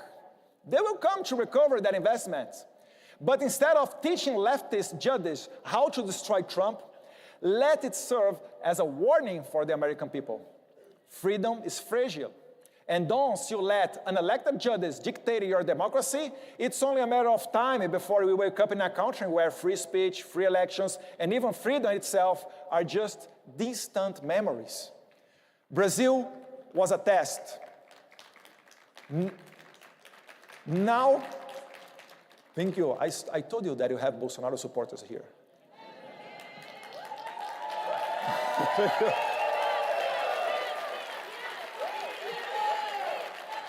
Now they are applying the same formula elsewhere, including here in the United States, and we need to fight back, just as President Trump is doing through his legal team and in partnership with Rumble by filing a lawsuit against Alexandre de Moraes for censoring and sanctioning American businesses and citizens.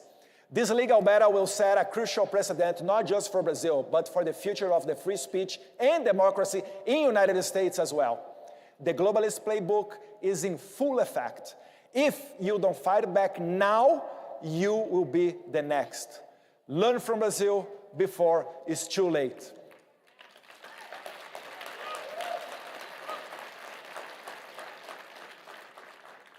Thank you all, my friends. This is my message. Pray for my father. Pray for the Brazilians that are in prison now, our January 8th guys. We are asking for amnesty in the Congress, and we hope receive a lot of support from you outside of Brazil, because you know how it means. God bless America. God bless Brazil. Thank you very much. Thank you.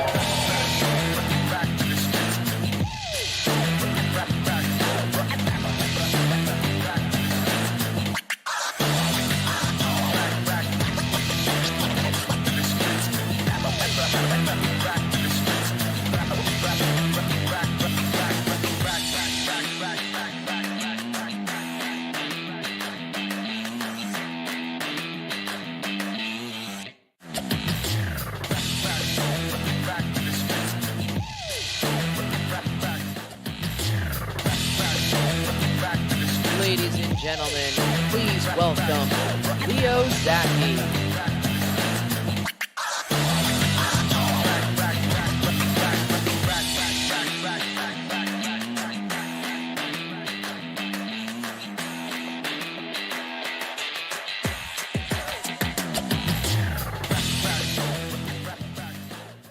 Hello, CPAC.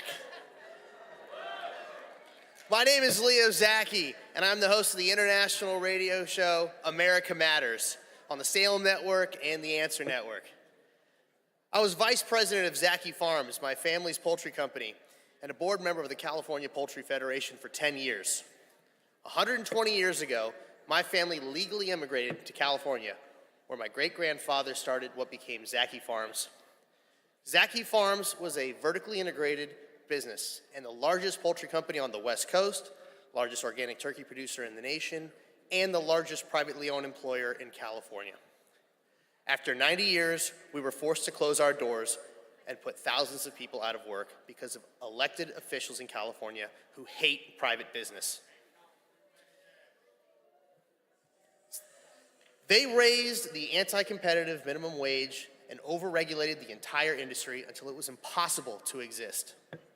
Now, a lot of smart people will tell you this is just mismanagement, just waste, just incompetence. But let's be real for a second. This is not incompetence. This is a deliberate strategy to destroy small businesses and the middle class.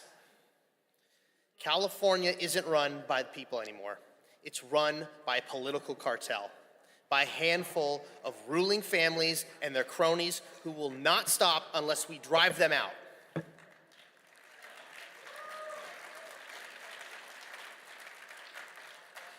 Many of you, especially the younger ones in the audience, might not even know this, but California used to be a red state, a strong conservative state.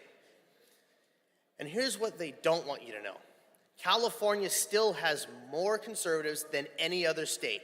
That's more than Texas, more than Florida. So how do the radicals stay in power? They built a one-party dictatorship, and they call it a supermajority. And they did this by running Democrats, but calling them Republicans.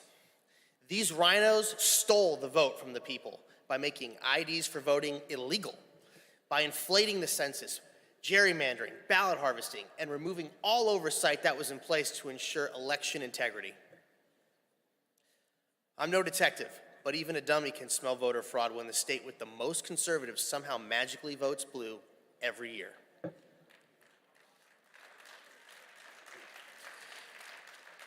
We are blessed to have Donald Trump as our president. We truly are. But all that means is that we have a few more years and a fighting chance to clean out the gangsters who are plundering our beautiful nation. The fight continues, and we must win this battle. And this battle is in California. We can turn California red again.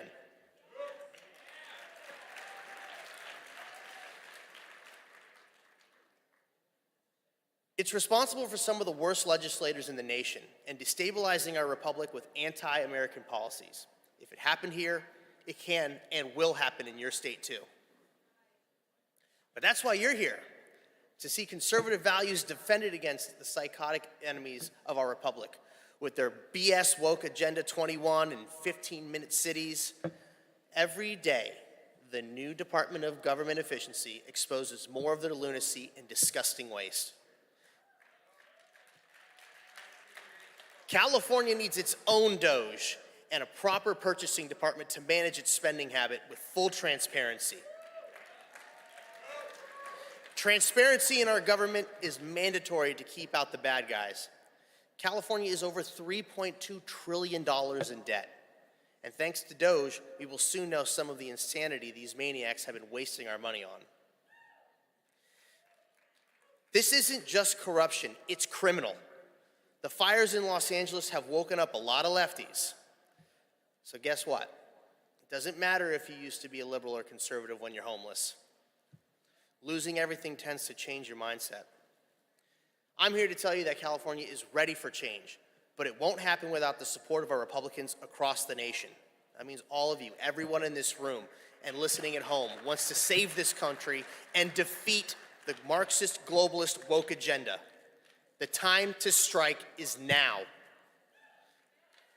But the establishment rhinos are working hard to derail our America First efforts. Support your grassroots patriots and sign up for your local precinct committeemen. There's over 200,000 empty seats out of the 400,000 nationwide. If we're going to hold the line, we need to scoop them up and also run for local board, council, committee statewide positions. Trump winning does not mean the war is won. It means we are just getting started. And Americans are gearing up. The battle isn't just against a toxic ideology. It's against criminals who have infiltrated our system and are trying to destroy it from within. We are going to break the totalitarian supermajority in California with the help of God, the prayers of the righteous, and a lot of hard work.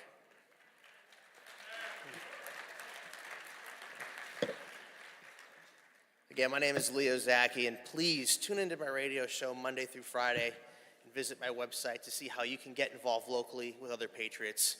Go to turnred.org, and I want to thank all of you so much. America, California's in the fight. Thank you, CPAC.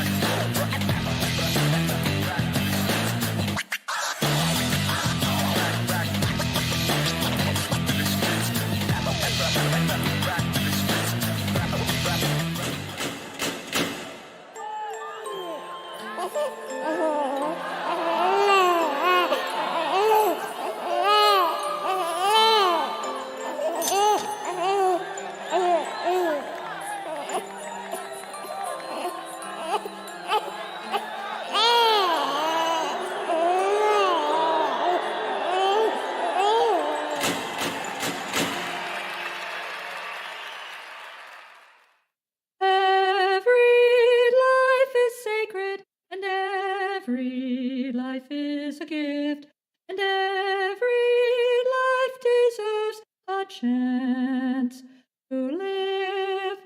At the Jewish Pro-Life Foundation, we're making the original pro-life religion pro-life again.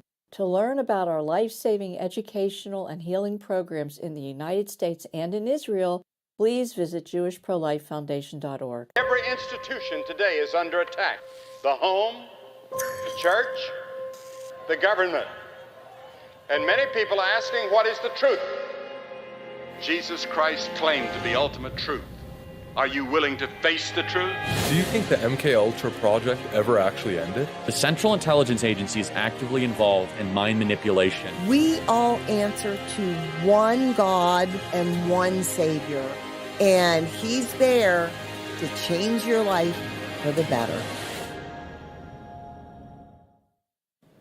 Hey there, scan your QR code on your badge so that you can view the agenda, check out our membership circles, and learn more about our centers. This president is calling my family, is calling me, is calling MAGA supporters enemy of America. That's right. I am the daughter of a Cuban political prisoner who fought for freedom, who fought against authoritarian and dictators. He sounds just like Fidel Castro did. Fidel Castro would target the enemies of his government and try to take them down. This is exactly what we're seeing with Joe Biden. He should be ashamed of himself. No American should be called a Nazi or be called an enemy of the state. Yeah. Those of us who love this country, and I have spent my whole life defending freedom in America.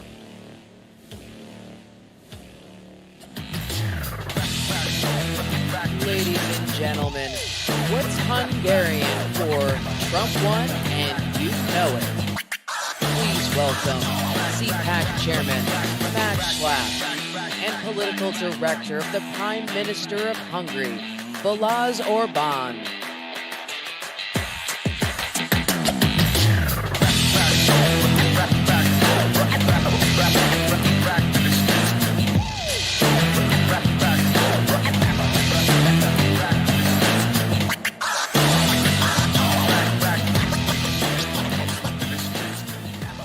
Welcome to America, Balázs. Thank you. Nice to be here. Thank you. It's wonderful to be here. Congratulations to all that you elected President Trump. I think you saved your country, and you did a great thing to Europe and the world, and for my country as well. Okay, so we have to take care of business. What is Hungarian for Trump won and you know it? Trump nyert, mi megmondtuk. Very fantastic. That's great. By the way, we've had 4 CPAC Hungaries, or we will have a fourth. Yeah, the coming fourth. up in May. Is everyone invited? Yes. You have standing invitation. Come. Please come and visit us. Budapest is safe and sound. Safe and sound. It's amazing how when we first started collaborating with each other and with the center and with Miklos and the whole gang, people inside of government, people outside of government, everyone said, why would you go to Hungary? And then I read the Washington Post. I didn't know this. Apparently your prime minister is like a dictator or something. I didn't realize this. And then he was like a fascist dictator who rigged elections. And that's what I was told. And I remember telling one of these reporters, I think it might have been at the Washington Post, I was like, wait a minute, I'm always reading that you say you can't rig elections, and now you can rig elections. How did all that disinformation transform into the fact now people look at Viktor Orban and say, he's in many ways the leader of Europe? I mean, first of all, the liberals are doing the same with everyone. They did the same with... You mean lying? Yeah, lying. With your president, they did the same with everybody who is opposing their power structures. That's how things look like. And second, if you represent the truth as a politician, and as it is done by my prime minister, then time is on your side. It means that it will turn out that your decisions, even if those were criticized heavily by the liberal institutions, and they did everything to destroy you, like we were dictators, fascists, Putin's puppets, whatsoever, but time is on your side, and it proves that you were wrong during all time. And that was the case with the migration, when we were saying that letting in hundreds and hundreds of thousands of illegal migrants to Europe and to our country, it's not a good idea. So we should do the other way around. And we were the only ones who asked the people. Migration wasn't an issue in Hungary. So we were thinking about that. Oh, we don't have legitimacy. What decisions should be made? So let's ask the people. And we asked the people. We organized national referendum, and obviously, overwhelming majority, even those who are disagreeing with the government, were saying no to illegal migration. And then we stopped it, and then we canceled it. And the same with the war. Same with the war. President Trump is right. As it was said by my prime minister, this war has to end because it brings us nowhere. It's crazy. Hundreds and hundreds of thousands of people are dying, and everybody takes it like And your prime minister, from the very beginning of this war, reached out to Joe Biden and said, let's find a way to end this war. He was on this immediately, but the Biden administration was uninterested. He was the one who started the peace mission. He said that, look, guys, if we want to end this conflict, we need to reopen the communication channels. How do you want to make a peace if you're not having communication with the other side? It's impossible. So if somebody is saying then that he is working for peace but not having communication with the other side, he's a liar. That's right. He's a liar. Don't believe them. Only those people take seriously peace efforts who are ready to engage and negotiate. And what happened? Only as a news, it's a small news, negotiations started immediately. Energy prices went down, stock markets went up. There is again hope. So important. Communication is important. Peace talks are hard, but communication is important. So there's this special relationship with Donald Trump and Viktor Orban, which is multidimensional. Two amazing guys, very different guys.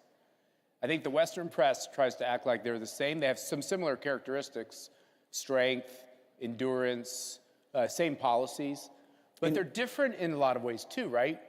I think the one thing that is the most the same is this idea of kind of getting kicked out of power, even though I don't think Donald Trump got kicked out. That's my view. I'm sure I'll get canceled from someone for saying that. I don't think he ever got kicked out. But he had this ability to come back and win the White House. Viktor Orban lost power, gained power. That's something they have in common. Matter of fact, I talked to your prime minister on one of my trips, and I said, you're the one guy on the earth who can tell Donald Trump how you do this. Yes, that's true. My prime minister is the longest serving leader in Europe, but also a longest serving in opposition. And I think it's also important. If you serve your country there are different positions where you can, where and how you can do it. And I think there is one similarity between Trump and Orban. They both love their nations. Yeah. And this is crucial. Yeah. Nations are obviously different. Like Hungary is a small country. It's an old country, a 1,000-year-old country. United States is a big country, but in different geography, different history, different culture. But if you like your country and you are ready to act in accordance of the interest of your country, then you are doing a proper job. If you're not doing that, then you are a bad politician. That's right. And one of the other similarities is, as you all know, the story of Donald Trump and CPAC is, before I was even elected chairman, he wanted to meet, he wanted to talk about how we could collaborate. He always understood that he was going to work around kind of the establishment systems and work with different kinds of allies. And one of the things your prime minister said to us in this wonderful lunch we have, which will remain off the record, don't worry. That's one of the great things about being around a long time as you follow those rules, is he explained that one of the reasons he lost power was because he didn't have any allies. He didn't have any allies in the media. He didn't have any allies in nonprofits. All the major Soros-funded institutions in Hungary were doing the dirty deeds against him. And he realized he needed to set up institutions and organizations that could help tell the truth. And I think Donald Trump has understood that well, too, by using social media, by being a good partner with CPAC and other conservative groups. You agree with this? I agree with you. I think the Western world is healing. And we are like national conservatives, if I may call ourselves that way. So it means that we want to save our nation. And we want to see our nation thrive. This is our goal. This is why we engage in public life. But if we want to save our nations, we have to cooperate, because the liberals, they do cooperate. They have an enormous power structure. Well-funded. Well-funded, USAID and other organizations were using American taxpayers' Okay, so let me just stop you. On behalf of the American taxpayer, we apologize to the good people of Hungary that our government tried to destabilize Orban and the good leaders in Europe. We're sorry. Thank you very much. We appreciate, but unfortunately, Brussels... But nobody in this room had anything to do with it, I want you to know that. Brussels well, maybe some on the way back, but not the rest of us. Brussels is doing the same, so it's our job to kick them out. Yeah. It's like ridiculous. Hungarian people voted against illegal migration, and what is happening? Brussels is using legal sanctions against us. We have to pay €1 million. So they're bribing, basically blackmailing your government. Crazy. Just because you want to have a border. They're saying we're not going to hold back on the revenue you should be getting from the EU. Every day, the amount of money the EU owes you grows. Yeah, every day, €1 million we have to pay. But compared to the other option that we let everybody in and we let to have a country which is destroyed, it's the better option. So this is the reason in the long term we need a change. We need a change not just in Washington, but in Brussels as well. Europe liberal elites, they are the most isolated people now, because they are isolated themselves from Trump, and the new administration isolated themselves from Russia, isolated themselves from China, and they are desperate. But for this reason, they are dangerous, and they are ready to do anything to crush their opponents. So we will not let it happen. Don't let it happen. Don't let it happen. Okay, so I think we have some great titles in some of our talks. Do you know why I think they're great? Because I came up with some of them, so let me just bask in a tiny little bit of my glory. But there was this concept in America that we needed to have a truce on social issues. We shouldn't talk about questions like when life begins, what is marriage, what is gender, all that stuff. Let the teachers handle it in the schools. And as a party, what we should do is just try to lower taxes, lower regulations. And over time, I think Donald Trump, who's not necessarily a culture warrior, understood that it was questions of immigration, questions of families, question of the continuation of our society that were paramount. Viktor Orban realized this when he came back to power. One of the most amazing things he has done with his party is try to change all these government regulations so that people want to get married, people want to have kids. There's little Hungarian babies in mother's arms, and you're not going to have a country if your people don't, right, have kids. Yeah. And this idea that you're going to bring in all these migrants to be the next generation in Hungary is something you guys reject. So in general, the idea of liberal democracy, that the state is not interfering in any of the aspects of the private life, it sounds to be a good idea, because we all are freedom-loving people and we like freedom and we don't want to state at our courtyard. But in reality, what happened, the left used this argumentation to overtake the institutions, and the liberal state was interfering into the private matters. They were saying that... Once again, are you saying they were lying? They were acting like they were neutral, but they weren't neutral. Surprise, surprise. Yeah.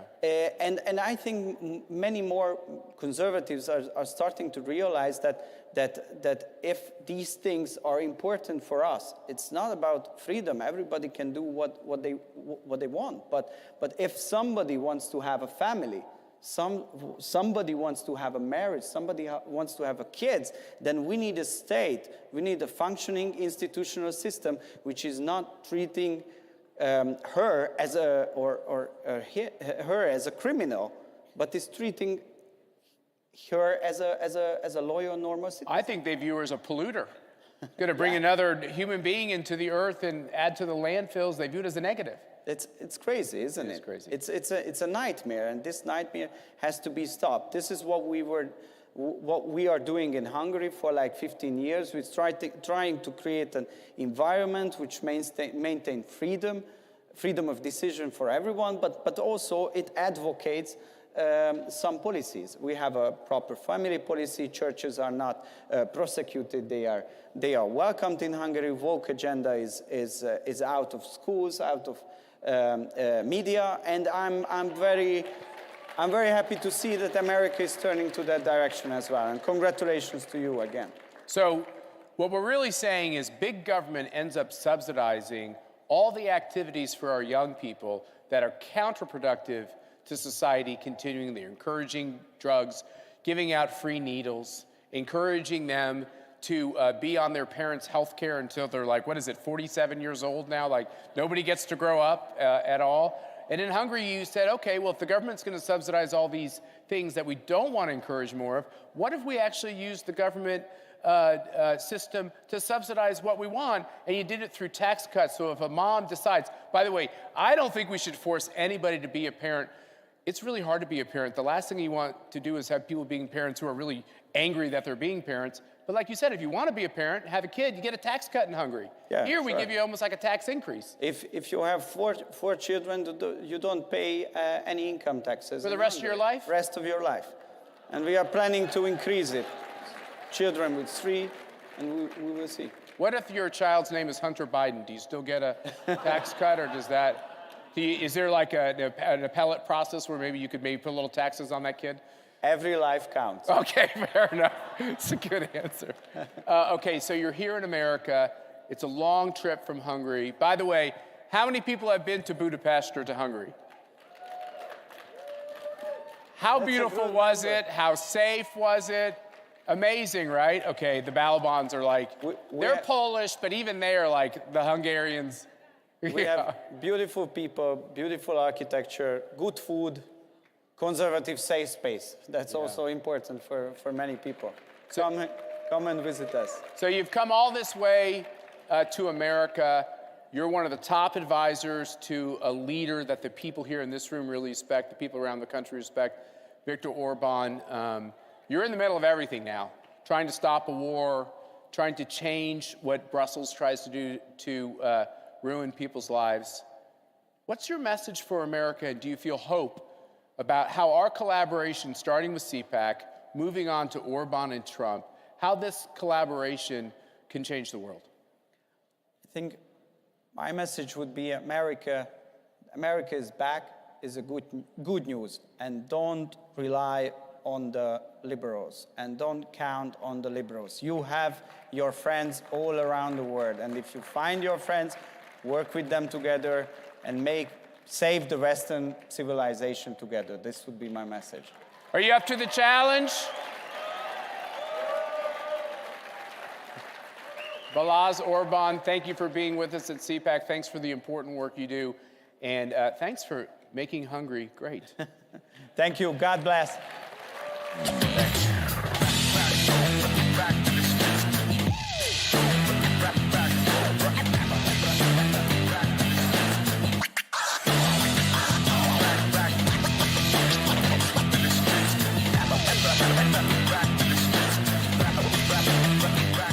I switched. I switched. I switched. I made the switch to Newsmax. We start this morning in Washington, where all eyes are on the White House. I switched to Newsmax. Newsmax. Newsmax. Have you made the switch? You bet I did. My whole family switched. Everyone is making the switch. I did. I did.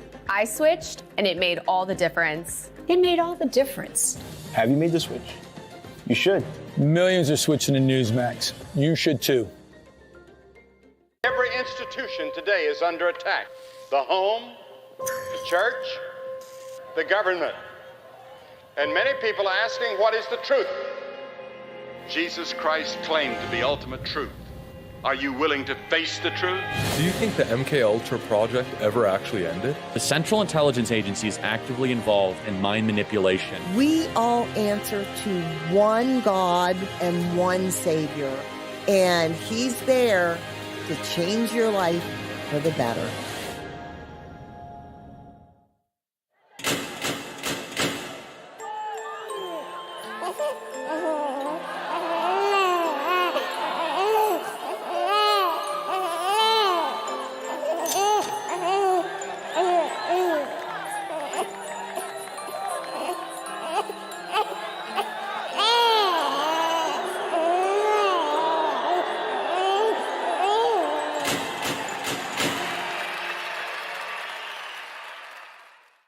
Institution today is under attack. The home, the church, the government. And many people are asking, what is the truth? Jesus Christ claimed to be ultimate truth. Are you willing to face the truth? Do you think the MKUltra project ever actually ended? The Central Intelligence Agency is actively involved in mind manipulation. We all answer to one God and one Savior, and He's there to change your life for the better. Hey everyone, it's Matt Schlapp with CPAC. You know, CPAC isn't just a conference. We're fighting 365 days a year on all the issues you care about. Please go to your badge. There's a QR code. Check it out and see the different centers we have at CPAC, whether it's fighting anti-Semitism or corporate responsibility or raiding members of Congress or state legislators or criminal justice reform. You name it, we're into it, and check it out right now. I, Donald John Trump, do solemnly swear. President Trump is back in the White House. Donald Trump has won the presidency. Donald Trump has taken back America. I actually started quite a while ago in CPAC, and I enjoyed it so much that I came back for a second one, then a third, then I said, what the hell, let's run for president. Matt said, it's like 5 years ago, 6 years ago. He says, you should run for politics. He's the one, he said, you should run for the presidency of the United States. It is my honor to introduce to CPAC 2017 our president, Donald Trump. First of all, I want to thank Matt Schlapp and his very, very incredible wife and boss, Mercedes, who have been fantastic friends and supporters, and so great when I watch them on television defending me. Nobody has a chance. I love this place. Love you people. You never stop fighting for America, and I will never, ever stop fighting for you. We know that there are still more records to be shattered, new summits to be scaled, more triumphs to be realized, and more amazing history just waiting to be written.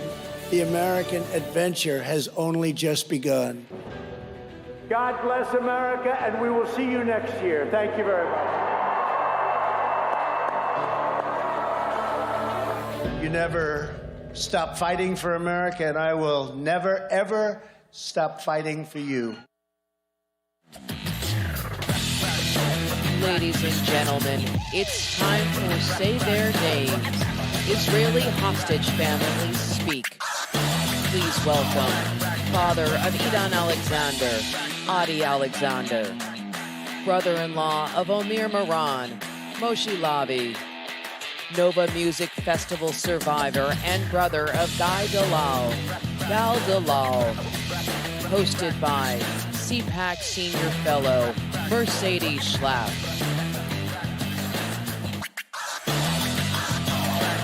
Vamos.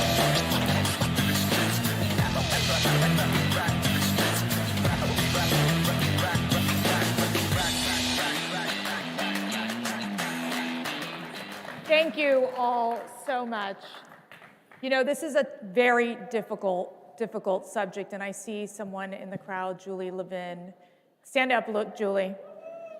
Julie Levin, Mark Levin's wife, but just a leader in this issue of being a voice for the Jewish people, for the suffering that we have seen, the tragedies that we have witnessed against innocent lives.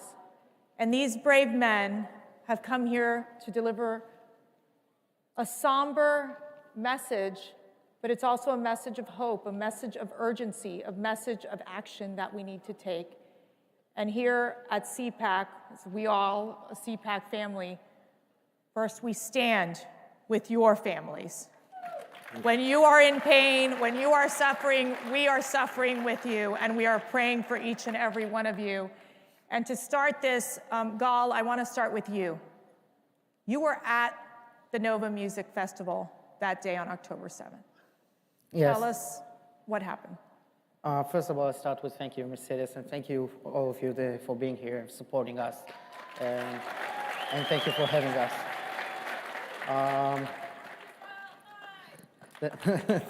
The Nova Festival had almost 5,000 people in it, more than 20 nationalities. It was like a gathering of all sorts of different people from all sorts of different cultures. People went to celebrate life, spiritual people. It was a spiritual festival. And the people who were kidnapped from them had nothing to do with this conflict, had nothing to do with this war, and they should have never used as a currency in this war.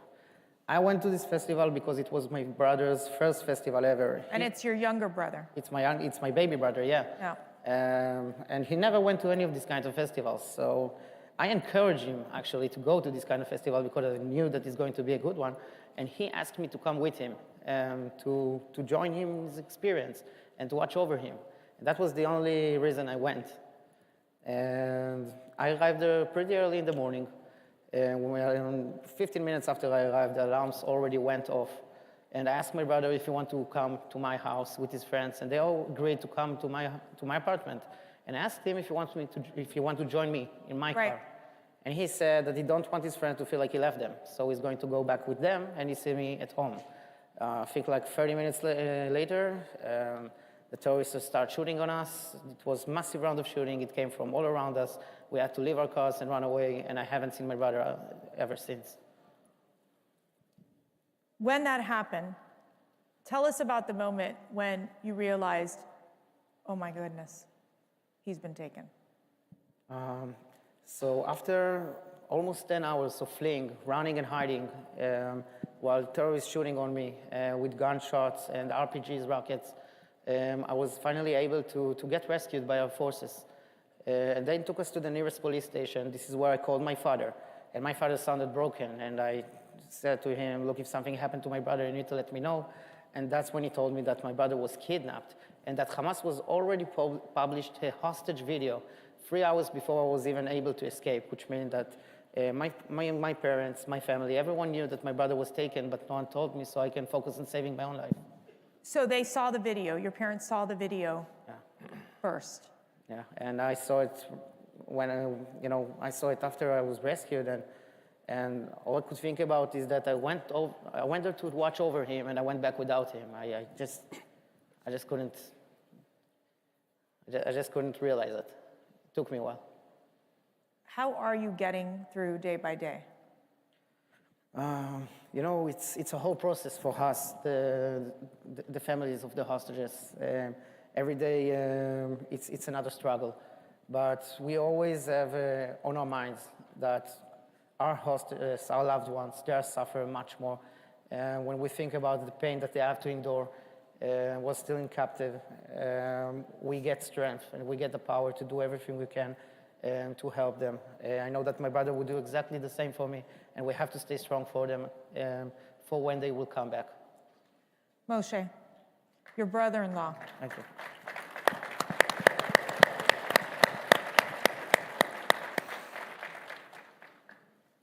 Omri. He has a wife, Lishai, and 2 beautiful girls. What happened? On October the 7th, Hamas terrorists barged into my sister Lishai and Omri's home. They used a teenager from the kibbutz, Tomer Arava, to lure them to open the door. And they opened it immediately to save Tomer's life. Tomer was found dead a few days later, his body in a field. But Omri and Lishai knew that they were opening the door to terrorists to save his life. For hours, they were held captive in their own home. My niece Roni was awakened with a gun pointed at her face, terrorists surrounding her. She was 2.5 years old back then. They were then grouped with another family in the kibbutz, the Dan family, whose eldest daughter, Mayan, was murdered. They were abused for hours. It was live streamed on Facebook. The terrorists took a phone of one of the captives and simply live streamed it on their Facebook account. And then at around 1:30 p.m., Omri was handcuffed. Lishai told him she loves him, she'll take care of the girls, and asked him not to be a hero. He told her he loves her, and that was the last time she saw him. Roni, my niece, tried to run to him. Lishai stopped her, luckily. And ever since, Omri has been a hero.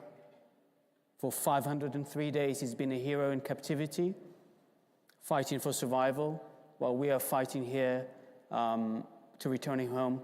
I'm lucky because my sister Nisa survived, my parents survived, my other sister and her family survived. All experienced October the 7th while I was in New York. But being lucky means you have a hostage in your family that you need to fight for.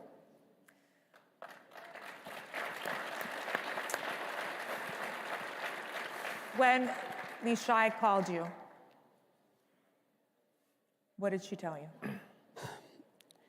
We discovered Lishai was rescued that evening, Israel time, the night.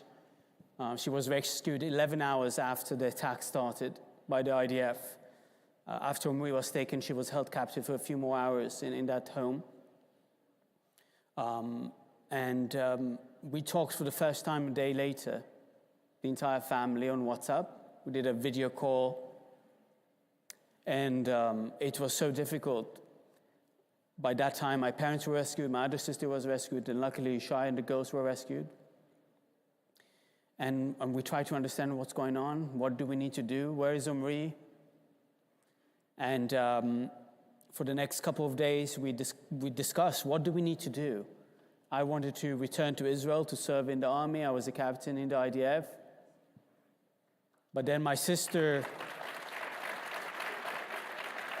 told me, I need you to be my soldier in this war until Omri comes home.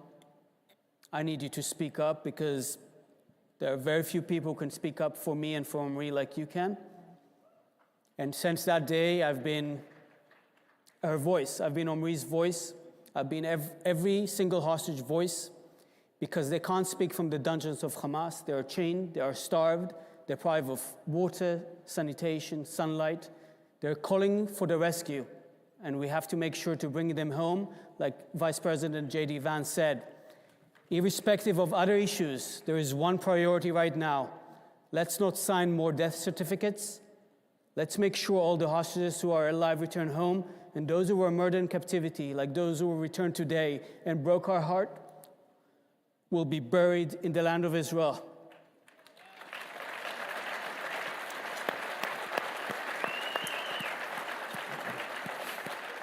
Adi, your son, the oldest of three.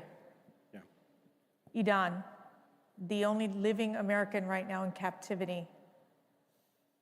How are you feeling? I mean, how are you processing this every day as a father? You know, I'm just thinking about the place that my kids grew up in, which is Rockwell, Maryland, not far away from this hotel. And we moved to New Jersey back in 2008. It's really hard. I mean, Idan is all-American kid, Tenafly High School graduate, decided on a gap year to enlist himself to IDF, and because he loved both of his countries. And this is what he did. On that tragic day, he found himself on a tiny outpost next to Kibbutz Nir Oz, and he was the only soldier at this post. And the post was attacked, heavily attacked. He was surrounded by more than 20 militants. And after conducting a short fight, he found a way to surrender. So we kind of consider ourselves lucky that he managed to surrender. And ever since, you know, he was seen in the tunnels right at the beginning. And then Hamas released this hostage video on Thanksgiving's weekend when we saw Idan speaking. We saw him well. He was pale. He wasn't himself, but he was alive. And this is what's important for us, and this is what drives us forward. Gal, 69 hostages have been released. 6, I believe, now it's coming up on Saturday. We've seen the tragedy of the Bibas family, the 2 beautiful children, the mother, and we've all seen those photos. What is your message to the leaders out there, the international leaders out there, who are just not stepping up to put pressure on Hamas to release these terrorists, release these hostages right now? We have been waiting for so long to see hostages returning. And for almost 500 days, we waited for the second deal to come. And as soon as Trump started his role as the President of the United States, you could see hostages start to return. And I think that's because Trump knows evil and good. Trump can see, you mentioned the Bibas, little babies should have never used, taken as hostages, used as a currency in a war. That's just unimaginable evil. And for that, we thank him. And I think that the world is looking at what's going on in the United States, and we believe that with him, we will get to see all the other hostages. But the thing is that we are grateful for all the lives that he saved already, but there are still many lives that are waiting to be saved. And I would say, don't forget about the hostages. Yeah. This goes, Moshe, beyond a political issue. This is a humanity issue. And you've seen President Trump involved personally in this process, but the reality is, and you said this, you said that the fight against the Islamic terrorists, it's a long-term struggle, but there's this urgency to get these hostages released right now.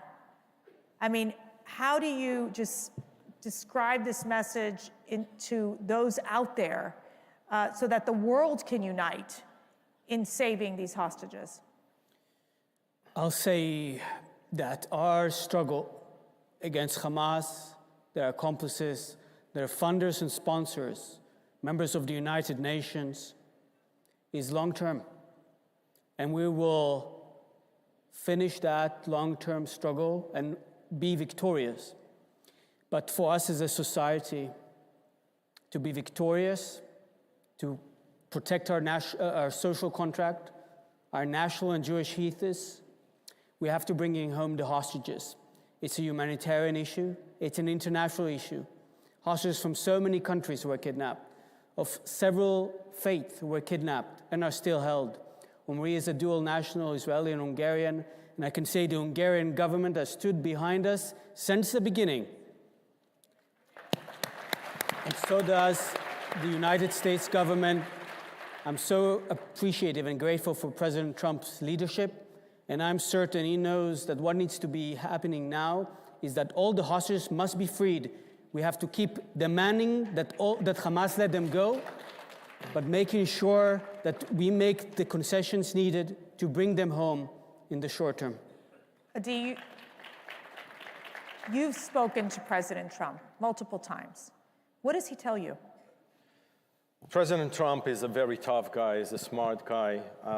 At the beginning, when we first met, before he took office, he was shocked by the fact that 45 Americans were killed on that day, on October 7th. To count anything like this, really, other than September 11, you have to go back to 80s.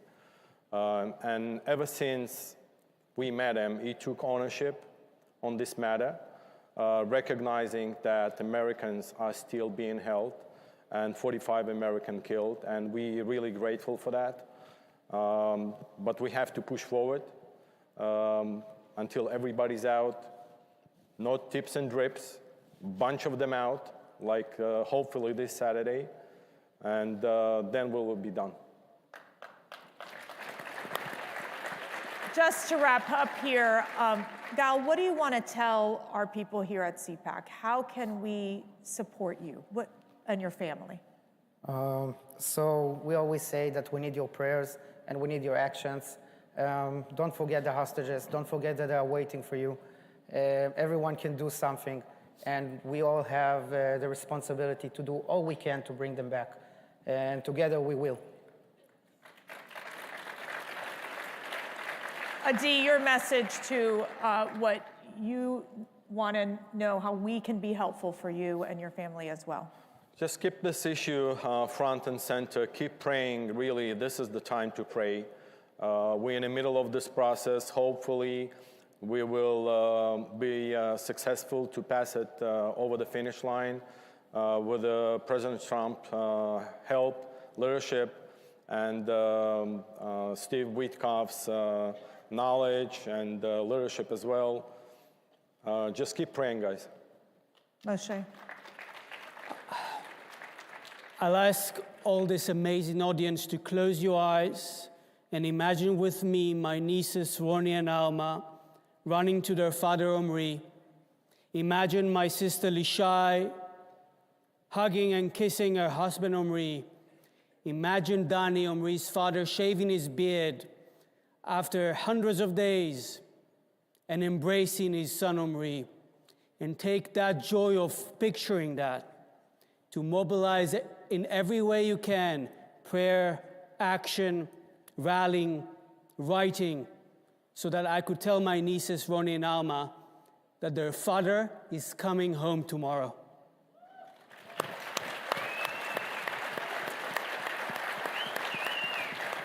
I do want to say we spent time with Noah, who is here. She's one of the freed hostages who was in captivity for over 200 days. And let me tell you something.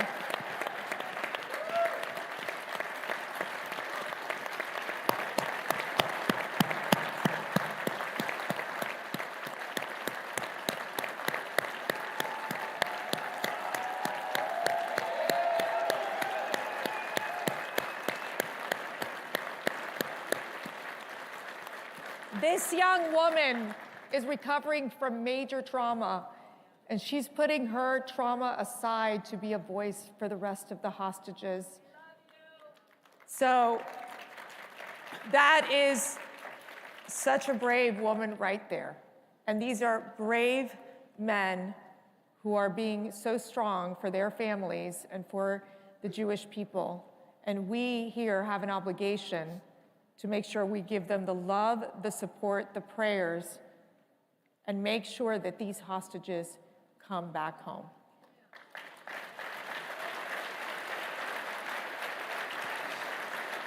Thank you. Thank you for being with us at CPAC.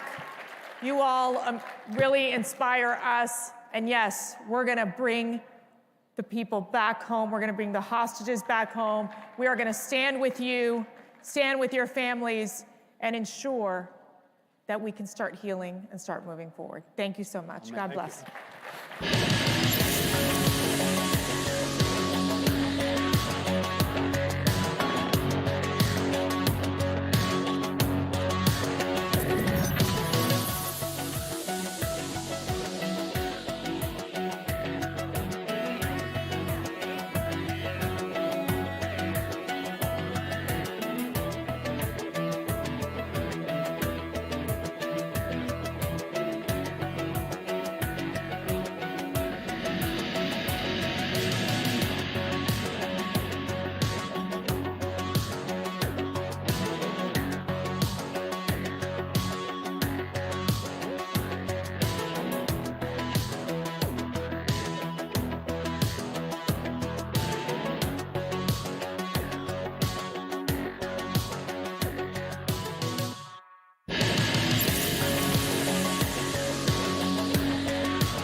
Ladies and gentlemen, up next, BlackRock's Life Matters, crushing woke boardrooms. Please welcome U.S. Representative from West Virginia, Representative Riley Moore, co-founder and president of Patriot Mobile, Glenn Story, CEO of Morris Industries, Nate Morris, and your host from Newsmax, Bianca Della Garza.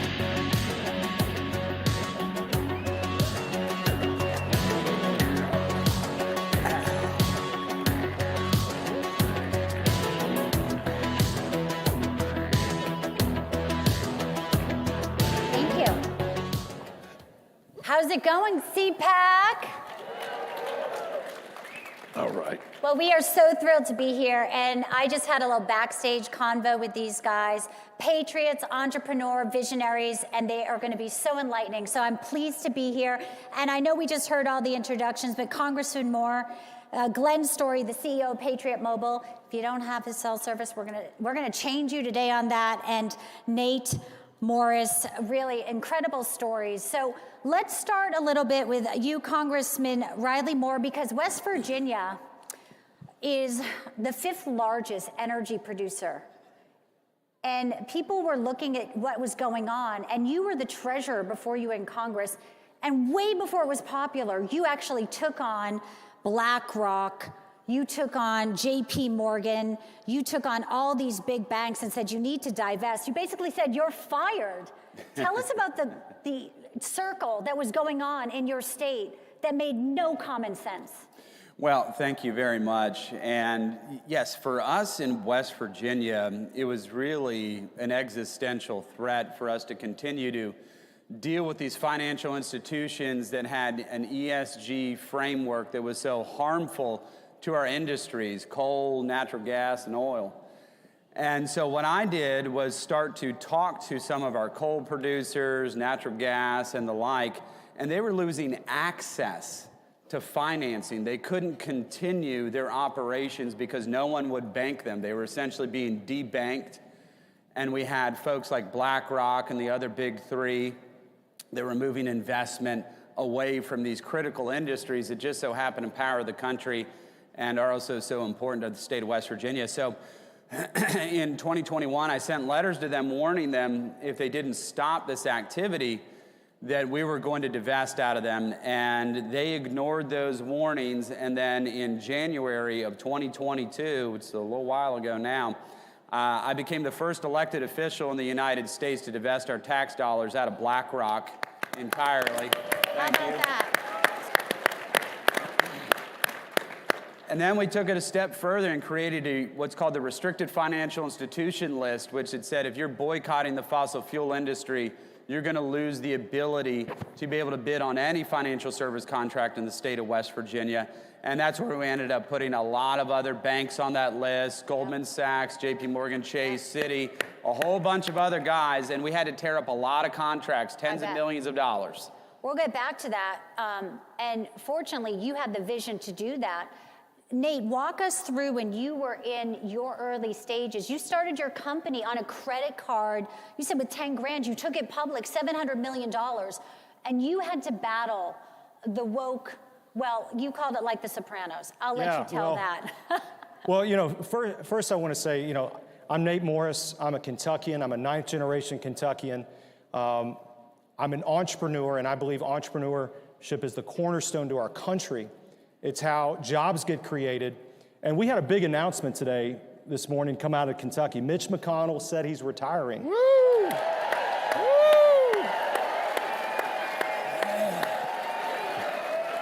The little breaking news here. So I don't know if anyone's heard that yet. And, you know, a lot of people have encouraged me to look at the seat. And I just want to speak as an entrepreneur. I'm an outsider. I'm a businessman. And I think we need more people coming from the outside to help President Trump with the America First agenda. Yeah. And for conservatives, this is our opportunity to rip control that Mitch McConnell has had on the Republican Party and aspects of our party and taken us down this direction. And he has tried to purposely sabotage President Trump over and over and over again. This is our chance to get it back and give it back to the people. Amen. Well, I do think, obviously, the country is on a fortunate and trajectory with this election. We can all feel it as we're here, as we're walking in the halls, we're exchanging ideas. I wrote a book last year called Incoming, on the front lines of the left's war on truth, because what we saw was the Marxist professors indoctrinating kids, and then they'd go into these woke corporate boardrooms, and this was a circle that fortunately we've been able to break with this historic election. And I think we all look at Donald Trump as not just our president of this country, but also somebody, a visionary who will take us into an America in the golden age. And, you know, your story, Glenn, is amazing. Patriot Mobile is based on Christian values. And that's something a lot of people, after we witnessed Butler, Pennsylvania, really are coming back to their faith in this country. And Patriot Mobile is based on that. And it's a very unique model. And you are thriving under that model. Yeah, we absolutely are. And before I go there, I just want to say thank you to Matt and Mercy and the CPAC staff and leadership to do what you guys do, to bring the most important conservatives together and just raise each other up. But to answer your question, yeah, Patriot Mobile is a cell phone service provider. We carve out a portion of every bill and donate back to biblical causes. But what really separates Patriot Mobile is we're 100% US-based customer service. Our donation patterns it's a great thing. But most importantly, we put God first. He is at the helm of our business. Yeah. He's at the helm of our business. And when he's at the helm of your business, it just changes the landscape, right? You know you can't do wrong. And, you know, we live by these biblical principles, and we make these donation patterns back to organizations like Right to Life, military and first responders, First Amendment and Second Amendment. You look at those are really constitutional, biblically driven objectives or initiatives. So yeah. And when you are thriving, you can take that money and do good with it. And I mentioned, Nate, that you went public with your company, and after you had been dealing, tell us a little bit about what you saw. You said it was a very innovative company, but you had to deal with people you thought they were like the mob in Sopranos. You thought ESG, they came in, it was even worse. Yeah, let me tell you, I thought I saw extortion in the waste business, like we did with Tony Soprano. The extortion I saw in the waste business is nothing compared to what ESG terrorists do to corporate leaders every day, forcing them into positions and threatening to bankrupt their company if they do not adhere to these bogus, crazy standards. And that's one of the reasons why I'm so compelled to look at getting into politics. Because we, as corporate leaders, we have to fight. We have to fight this. One of the first things I did when I left my company was invest in Strive, Vivek Ramaswamy's anti-woke investment platform, to say we're going to stand up to this and we're going to fight back. And we're going to make sure that politics stays out of business and gets centered around merit and what the market should reward, period. Great message. You know, their ultimate goal is to silence us, right? That was their goal. Good luck, right? And we won't be silenced, right? No. And I think that's part of the, you know, we look at JD Vance and Peter Thiel when they invested in Rumble. We look at Newsmax. We're soaring. And it's because Americans truly have woken up. But now there's a higher demand on our elected leaders. And fortunately, Donald Trump, Doge is making a lot of advances. Maybe we're all even going to get a rebate from what they're saving. But Congressman Moore, I know, I like that. You know what it's like being in politics and being in Congress now. People are going to be held accountable. He's talking about Mitch McConnell officially announcing, but their old guard has been put on notice. Can you talk about that, since you were at the forefront of sort of putting ESG and BlackRock on notice? Well, yeah, and I'll tell you, I got a lot of calls when I first divested from BlackRock, which is 3 years ago now, and most of it was, Riley, you're an idiot. Why are you doing this? Why are you even messing with this? And ESG is such an existential threat, I mean, to our capitalist system here in America, as we were just hearing right now. It's an extortion racket. But look, this party now is the party of Donald Trump. That is very clear. It's an America First movement. That's where the Republican Party is going. And we got to make sure that we stay on that trajectory, right? And we've seen this time and time again, where we will have America First policies that go and die in the United States Senate. That happens all the time. You know, clearly I'm in for the one big beautiful bill in reconciliation, and so is President Donald Trump, because that's the way we're going to accomplish his agenda. But, you know, perhaps it looks like the Senate might be moving a piece of their legislation forward. We've got to be unified under the president and execute on his 77 million vote mandate that he has. I agree. So that's how Washington works. And, you know, as a member of the national media and hearing the stories of rural Americans, some of them really did feel left behind. I mean, you have cell service. You look at the people ravaged by hurricanes, and FEMA wouldn't even help people with Trump signs. Starlink wanted to come in, and they said, well, if you don't have an address, they're like, these people lost their homes. It was almost at one point the government was weaponized. We were seeing it in real time against these poor people. And you had this really kind of amazing thing you said, and obviously you're very successful, but you said you know who your roots are. And when the left wants to laugh at conservative values, or they want to smear us, or they want to silence us, you have a beautiful message, Glenn, and I'd love for you to share it with this amazing crowd. You know, what really happens when it boils down to, you got to stay with your roots, right? You know what you're doing, and if you let them silence you, they've won. And I always say, no, right? We're going to stand in the forefront. We're going to be bold in what we do, regardless if it's out there.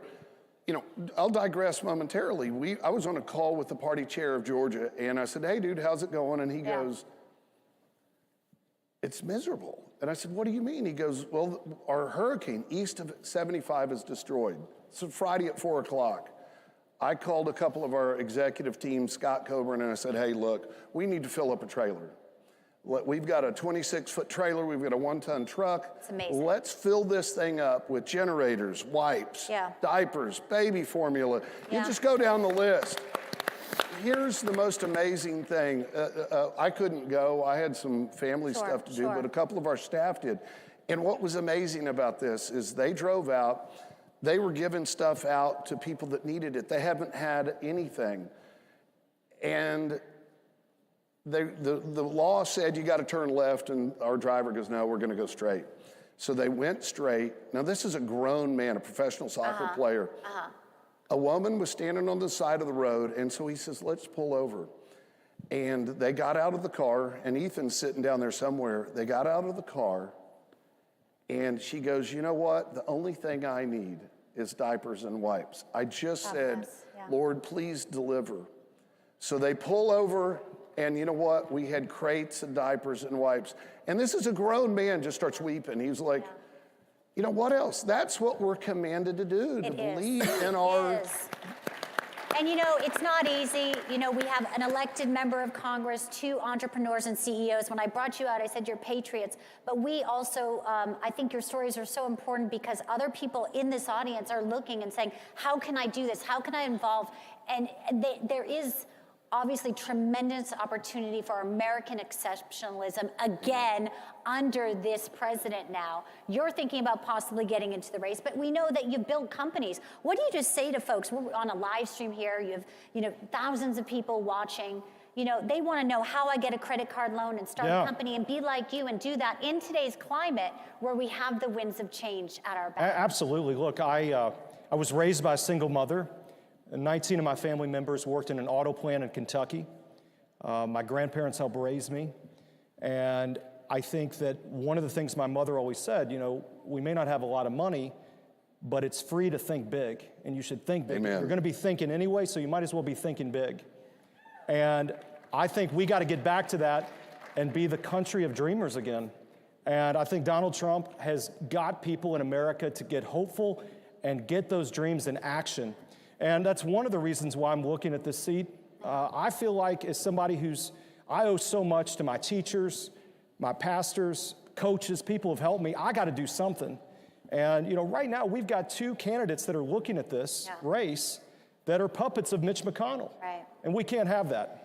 Well, when it comes to ESG, BlackRock, they've been put on notice, Congressman Moore, and you come up from a family of politicians as well, so it's a tough business. DC's a tough town. Yeah. Tell us about some of the things that you're working on now that are future forward. I know there's something to do with protecting gun owners' rights, because you can't just stop it when it comes to BlackRock.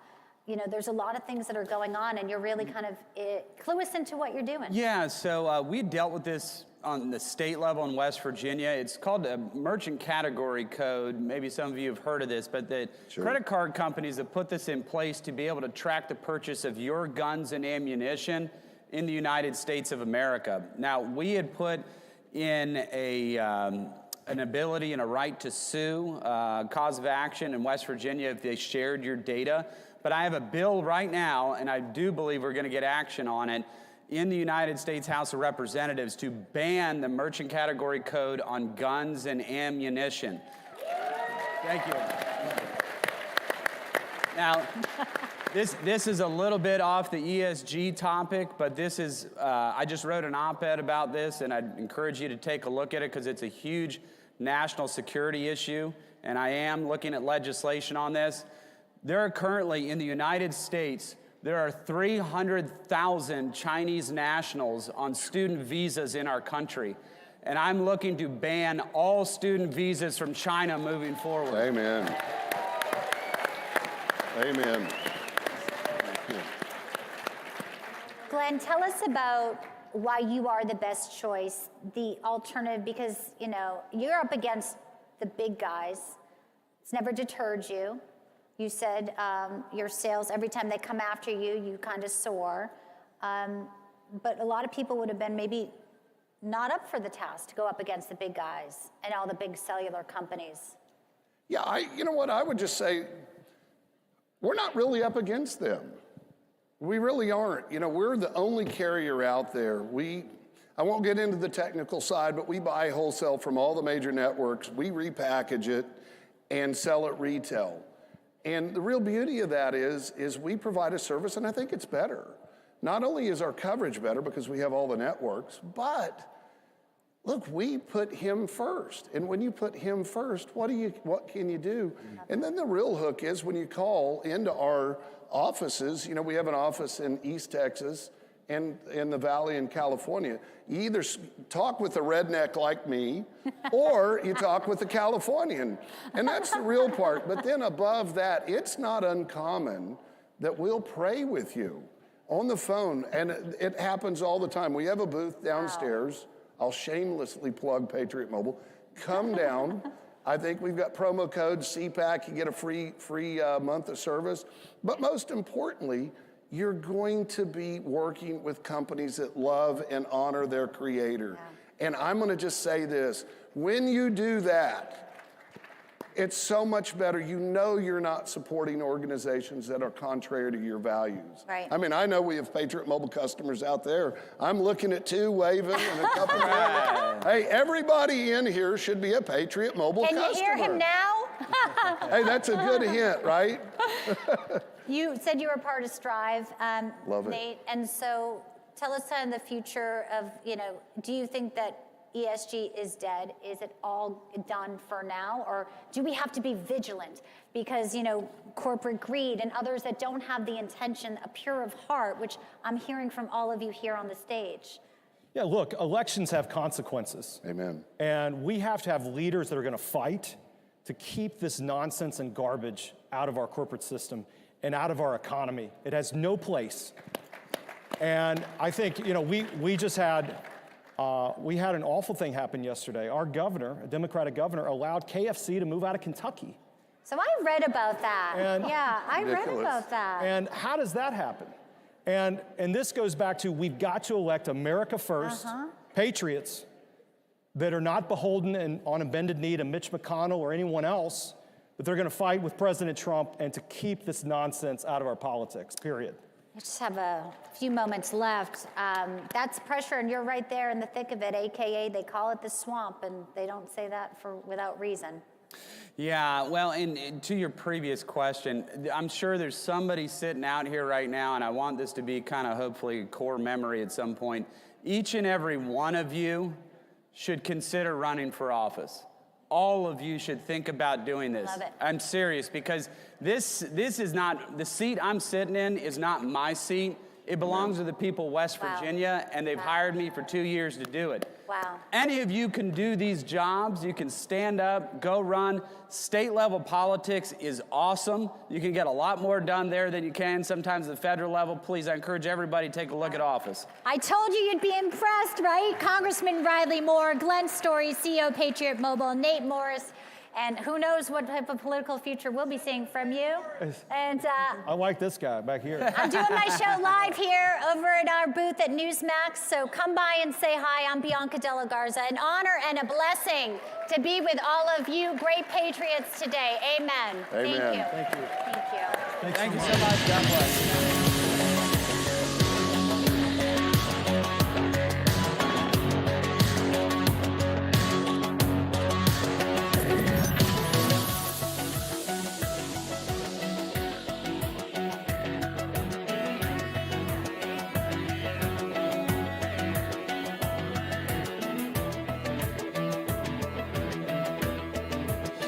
Under construction, but already the biggest news station in Poland. The only international TV station that interviewed Donald J. Trump. I'd like to say hello to the Polish people.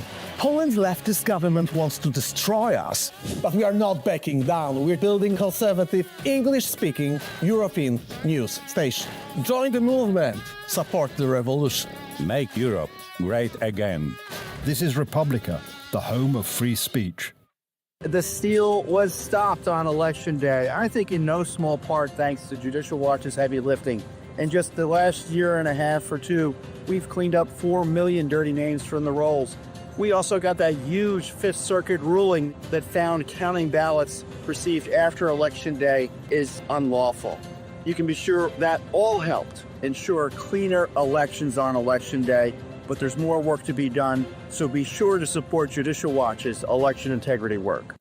Hey, we have a great group of sponsors down at CPAC Central. Make sure you go down there, get all the merchandise you need, see all the companies that are fighting the woke crap in the country, hear from our breakout panelists and speakers, hear Steve Bannon, hear everything that's important at CPAC. Get down to CPAC Central today. I actually started quite a while ago in CPAC, and I enjoyed it so much that I came back for a second one, then a third, then I said, what the hell, let's run for president. Matt said, it's like 5 years ago, 6 years ago. He says, you should run for politics. He's the one, he said, you should run. For the presidency of the United States. It is my honor to introduce to CPAC 2017, our president, Donald Trump. First of all, I want to thank Matt Schlapp and his very, very incredible wife and boss, Mercedes, who have been fantastic friends and supporters, and so great when I watch them on television defending me. Nobody has a chance. I love this place. Love you people. You never stop fighting for America, and I will never, ever stop fighting for you. We know that there are still more records to be shattered, new summits to be scaled, more triumphs to be realized. and more amazing history just waiting to be written. The American adventure has only just begun. God bless America, and we will see you next year. Thank you very much. You never stop fighting for America, and I will never, ever stop fighting for you. Ladies and gentlemen, please welcome host of the Michael Knowles Show, Michael Knowles. Hi. Thank you very much. Thank you very much. Good to see you. Thank you. Oh, look at this. Look at these beautiful, patriotic, energized. Ooh, I love it.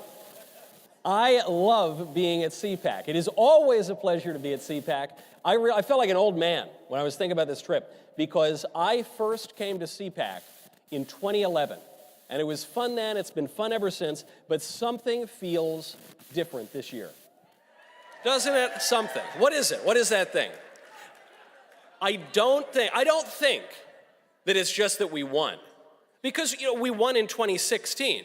Some people say we won in 2020. I'm not going to get into it. But it can't just be that we won. I think the big difference this year is that we won, and we won the popular vote. That was the big difference. Most voters in this country voted for Donald Trump. Huge swaths of every demographic, including groups that Democrats have had a lockdown on for decades. We're talking about an historic proportion of black male voters, almost half of Hispanic voters, something like 50% of women over 45, even, this one really shocked me, 40% of women under the age of 30. That was the most Kamala-y demographic, and we still got that. So many of them voted for Trump and for Republicans in the House and the Senate. It was a clean sweep. It was a clear mandate, and it was a mandate for common sense. That's the only way to explain this broad coalition of people who usually argue with each other. Republicans, disaffected Democrats, conservatives, liberals, people across both sexes and all ages and all races. The Democrats lost the common sense. And their loss is our gain, not only at the ballot box, but also in expanding the political imagination, in opening up the discourse that we can have in our politics. For too long, uniparty elites have limited political discourse to exclude the common sense policies that people actually want. Just look at immigration. For decades, we have been told that we have two choices when it comes to immigration: more illegal immigration or more legal immigration. And sometimes the left and the right, they compromise and they give us both. Great. But it turns out that most Americans do not want more immigration of any kind. Most Americans want drastically less immigration, legal and illegal. Gallup polling last July found 55% of Americans want overall immigration reduced. This backs up another poll from 2018, Harvard-Harris, found that most Americans want annual legal immigration capped at about 500,000. That is about 60% less than the current levels. That is about 85% less than overall immigration levels. That is what most Americans repeatedly have indicated that they want. And it's perfectly reasonable. Today, we have the highest foreign-born percentage of the population that we have ever had in our nation's history. It is not possible for a nation to maintain social cohesion and its own way of life while taking in unlimited numbers of foreigners. There's nothing bigoted about that observation. And yet, until recently, that view, the preference of most Americans, was totally unrepresented by either major political party. Look at the LGBT ideology. In recent years, uniparty elites have told us that we have two options. Either we trans the kids in kindergarten or we wait until they turn 8. Maybe if we're lucky, we can wait until the kids are out of elementary school before the indoctrination begins. What kind of a choice is that? Within the past decade, transgenderism did not exist in public life at all. Not in schools, not in sports leagues, not in bathrooms, not in the military, not anywhere. And things worked a lot better then, and probably we should return to that. To put in perspective just how rapidly this gender-bending LGBT ideology has been forced upon us, consider that Barack Obama, in the final year of his first term as president, held that marriage is the lifelong union of a man and a woman ordered toward the procreation and education of children. Hillary Clinton believed that too. Basically, everybody believed that. Everyone, everywhere, for statistically all of human history has understood that fact. That is the only definition of marriage that distinguishes it from other kinds of relationships. Marriage was not invented by ideologues, and it cannot be redefined by ideologues either. It is a natural institution. Not even the Supreme Court. The Supreme Court wants to try, but not even they can change that reality. It just is what it is. Nothing bigoted about that observation. It's just a fact. Here's another fact, basic stuff. God exists. Simple. We can know that. Even in our relentlessly secular political order, 81% of Americans believe in God. And you know, that is actually the lowest number ever recorded. Historically, the number is north of 95%. And still, that means that the overwhelming majority of Americans believe in God. And that is because the existence of God can be known with certainty from human reason. But these days, you would not know that, judging by our public institutions. In recent decades, uniparty elites have offered us two options when it comes to religion. Keep it private, or don't keep your religion at all. In public, federal agents spy on our churches. They sue members of religious orders. They imprison parents for praying peaceably outside of abortion mills. Maybe, just maybe, we're permitted to entertain religious thoughts silently in our own minds. But the moment that we start talking about or acting on those ideas in public, we're in trouble. But religion is not just some private privilege. Religion is a public right. Our very country is predicated on the idea that God exists and that we are made in his image. God is in the Declaration of Independence. He's in our national anthem. He's even on our money. The fact that in recent decades, our political class has largely removed God from public life is an aberration and a national scandal, and it needs to be reversed.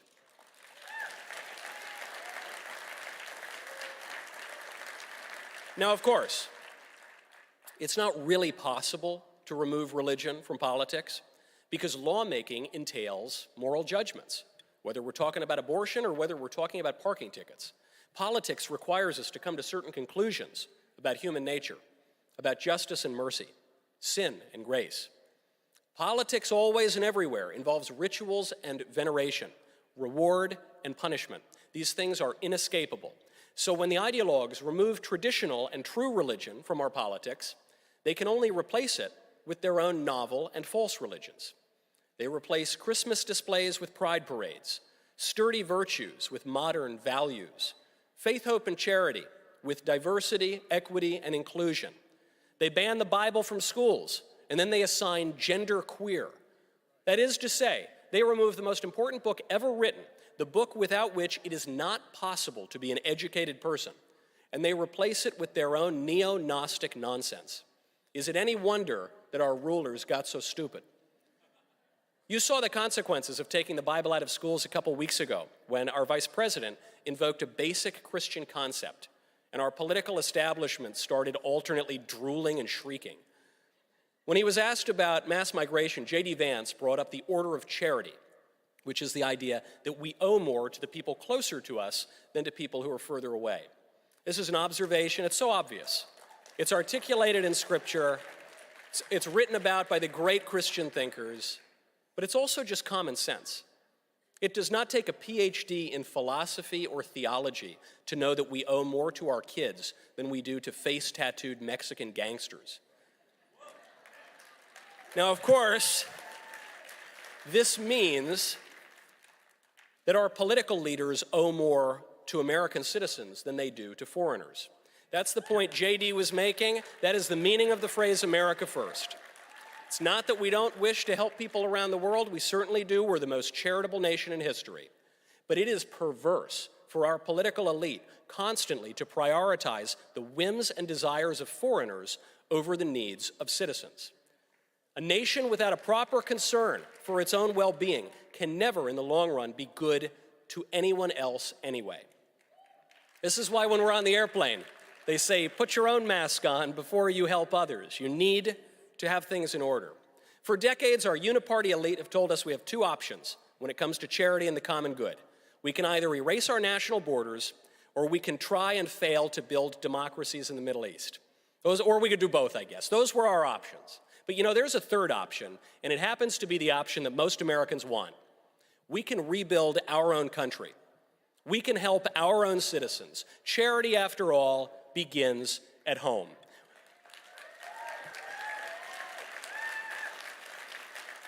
We do not have to accept the false dichotomies offered to us by a corrupt political establishment. We can form new coalitions. We can elect new leaders. We can have our country back, and we can even make it great again. Thank you very much.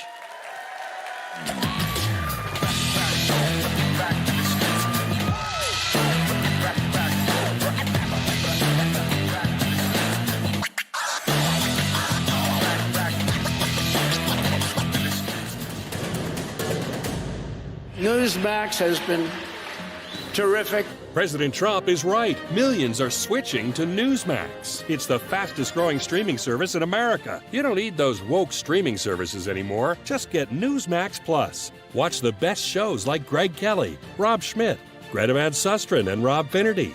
Greg Kelly over at Newsmax. The Newsmax people have been really terrific. Gain access to exclusive documentaries, series, and special briefings. It's free to start, so go to NewsmaxPlus.com now to sign up and watch Newsmax anytime, anywhere.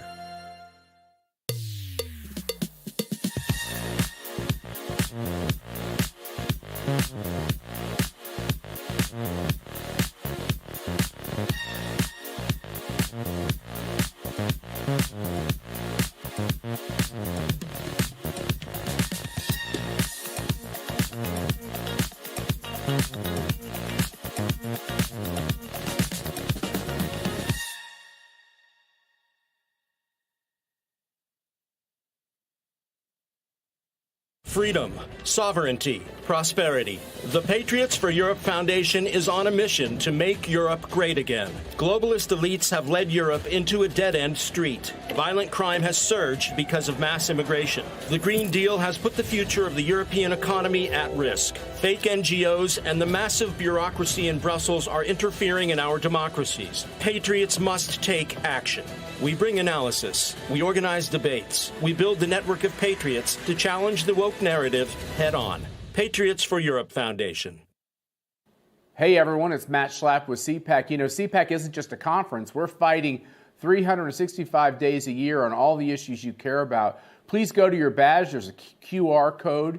Check it out and see the different centers we have at CPAC, whether it's fighting anti-Semitism or corporate responsibility or raiding members of Congress or state legislators or criminal justice reform. You name it, we're into it, and check it out right now.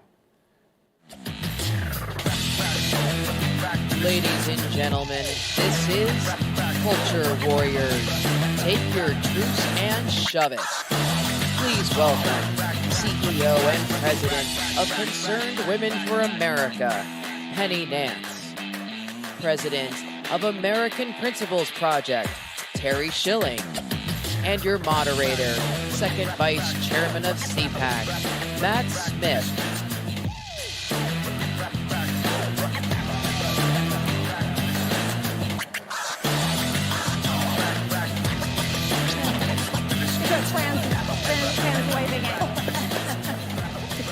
The fan club is here. Hey, we're here.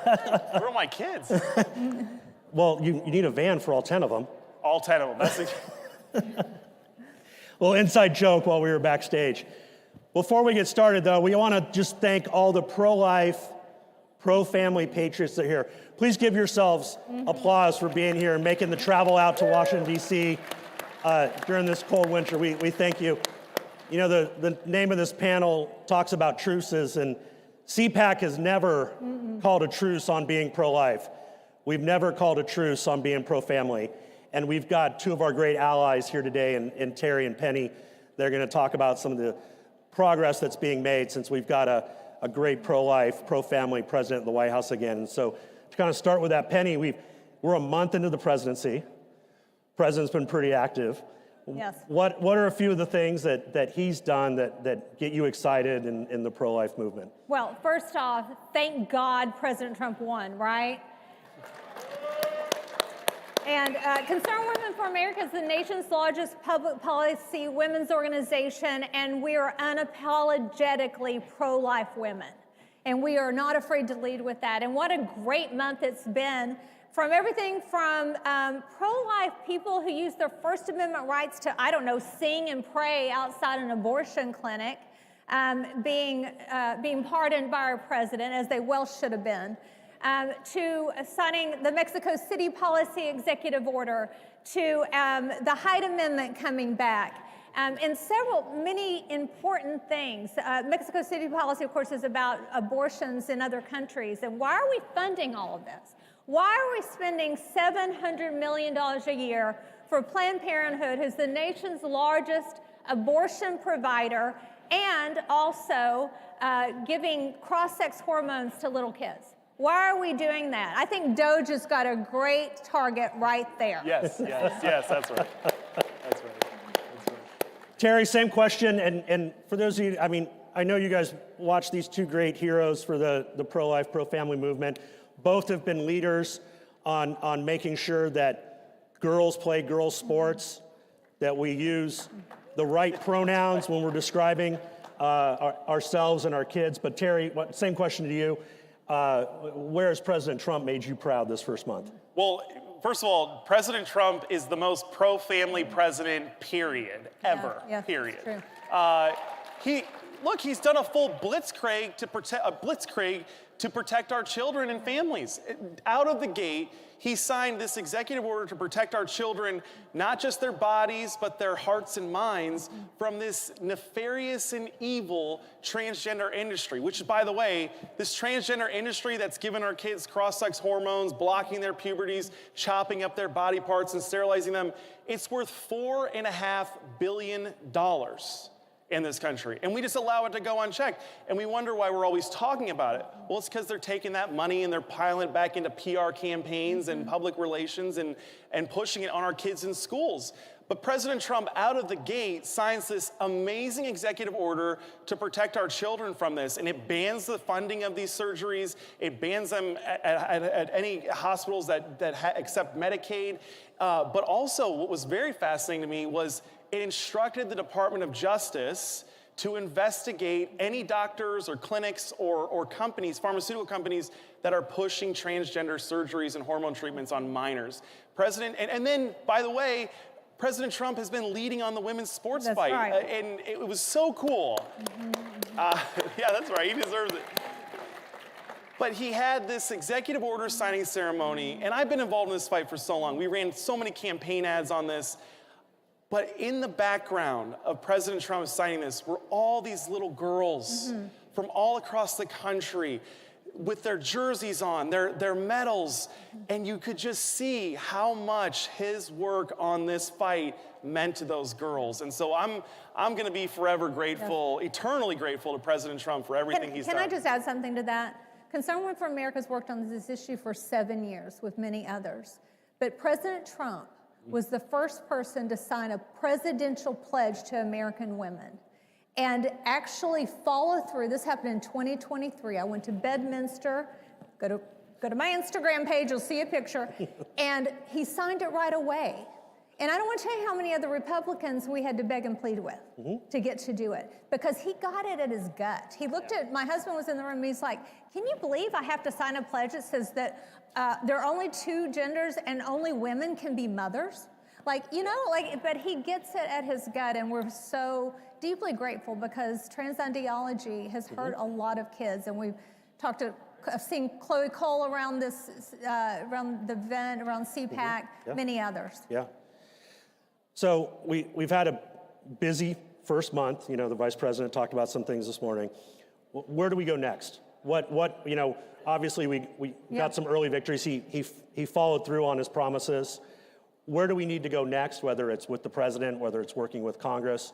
You know, what is a great preview, something that our activists that are here can take back home to start working on as kind of like part two here with... Well, I want to say two things. Number one, an executive order only lasts as long as you have the right president in office, right? And we've got to get all of this over the finish line, into law. Congress has to do their job, and then of course the president will sign it into law. So we cannot give up until we actually are able to codify this policy. And the second thing is, the vice president did a great job today talking about like key issues. And I'd like to talk about the issue of marriage, shall we? Yeah. Yes. Let's talk about the idea that at this point in our nation, we're not at replacement rate for our children, for our families. We have less people getting married, young people getting married. We have a whole group of young men that are following the evil pathway of Andrew Tate, who's openly in favor of pornography, creating pornography. It is the way of destruction. And I just want to, here on this CPAC stage, repudiate all of that, suggest that although not everybody can get married, not everybody can have children, but it's okay to realize and to state that it's the ideal for a family. And it's healthy for a nation, and it's healthy for people. And about 81% of young people in this country want to be married. But we're down in those numbers, and I would suggest there's some real systemic causes of that we have to deal with. Well, Penny, I think that one of the major problems in this country with family is that we've allowed all these losers in the media, losers in Hollywood, to tell us what masculinity is, to redefine masculinity. And what they've done is they've defined all masculinity as toxic. So young men have never been more under attack. That's true. You know, I'm sure there'll be headlines about, CPAC's saying that men are under attack. They just don't get it. But if you look at being a young man today, you are inundated with pornography, you're inundated with sports betting, you're inundated with all these distractions like weed, and they're things that are distracting you and deceiving you from the really important things like getting married, and finding that special partner that you can spend the rest of your life with. And then even from there, if you get married, now you have hurdles for these young men that don't even want to have kids. We're called to be fathers. I've got 7 kids, right? And I might have taken President Trump's, thank you.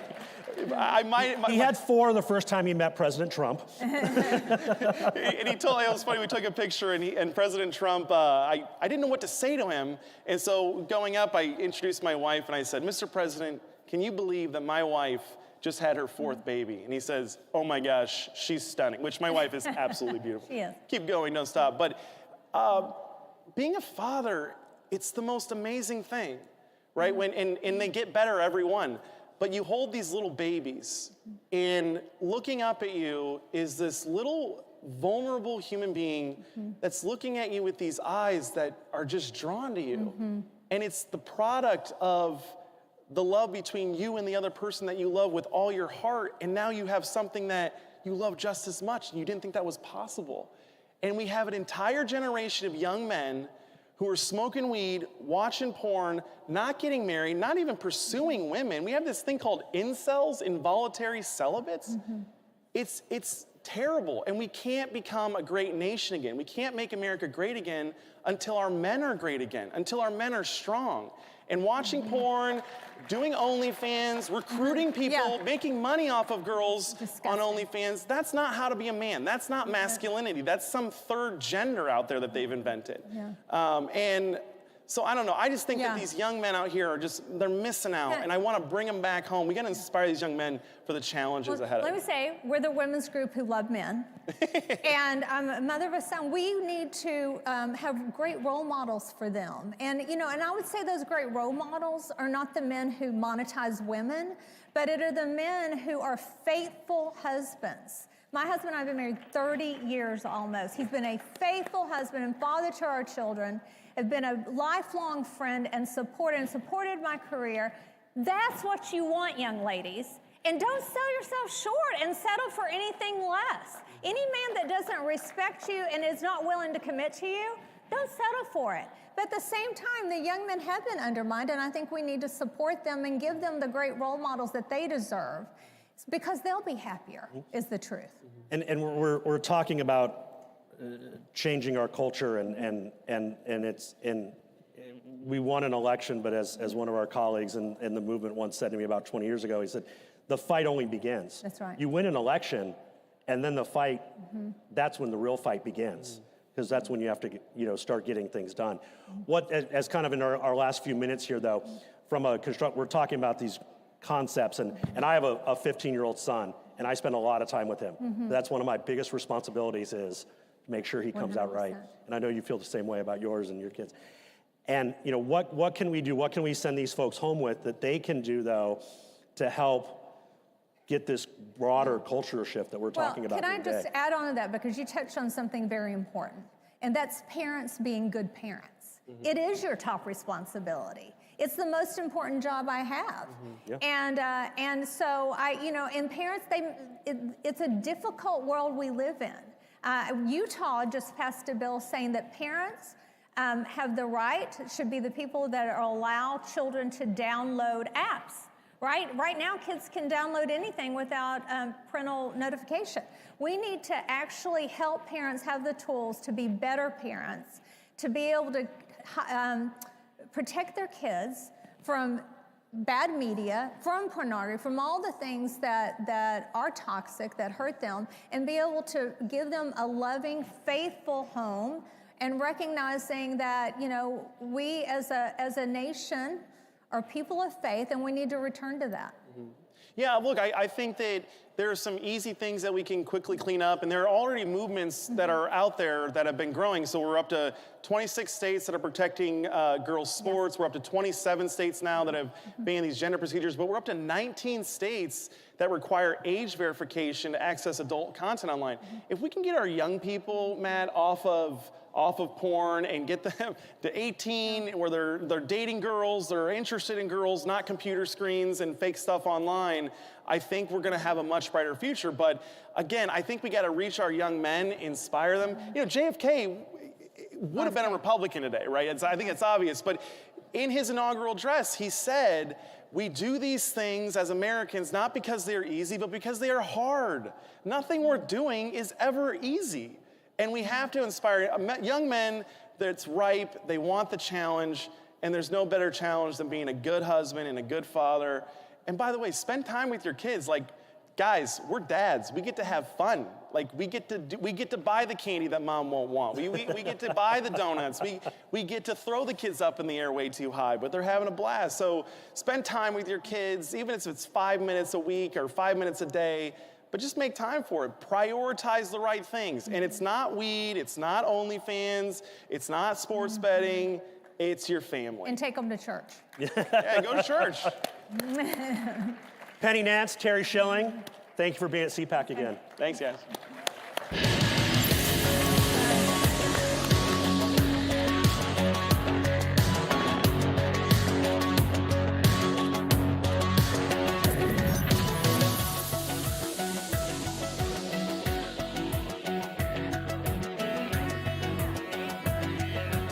Wherever human freedom is under attack, in courtrooms, legislatures, and the public square, we stand ready to defend it.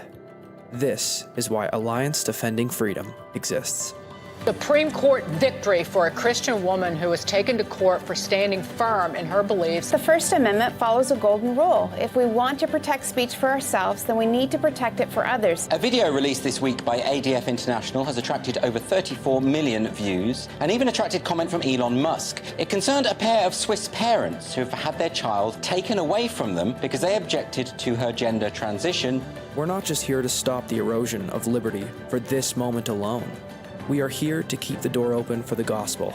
And when the gospel does its work, truth doesn't just hold its ground. It advances. It sets people free for generations to come. This is our mission at Alliance Defending Freedom.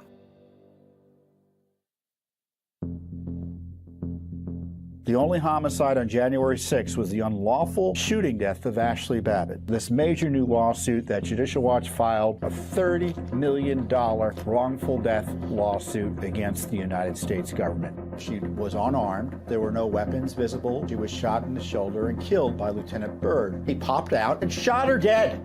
Ashley was shot in cold blood, and the rule of law requires justice for her. I started to investigate some programs across the country. The choice was pretty clear when I started to look at the student network, the faculty, and sort of the reputation that the school had. It was a very easy decision for me. I was super interested in the course offerings when I started to look at those. I thought those were very applicable, but very diverse. You know, no matter what field you want to take within politics, there's course offerings for virtually anyone with any sort of career interest. It's not only those, but I think it's the relationships that you build with your fellow students, most of whom are working professionals working in the field of politics, whether that's here in DC or in their home state as an online student.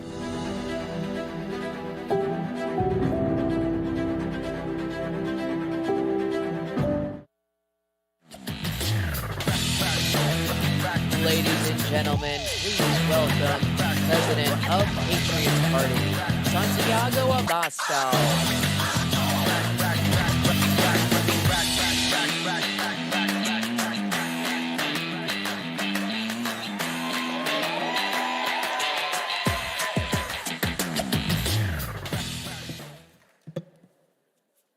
Muchas gracias a todos. Hace un año estaba en esta misma tribuna compartiendo con vosotros las mismas preocupaciones y recibiendo también los mismos desprecios de quienes nos daban por derrotados.